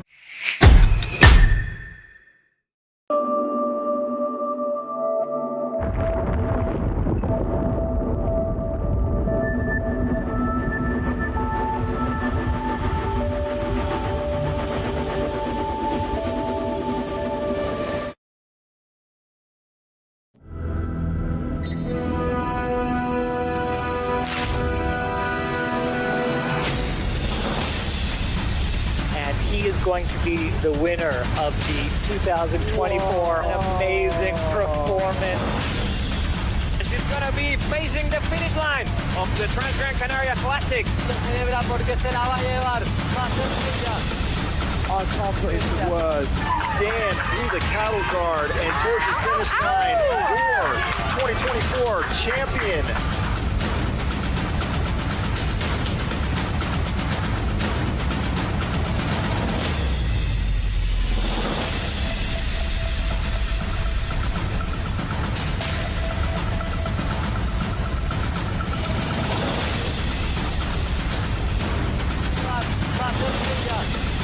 I can't put into words. Stand through the cattle guard and towards the finish line for 2024 champion.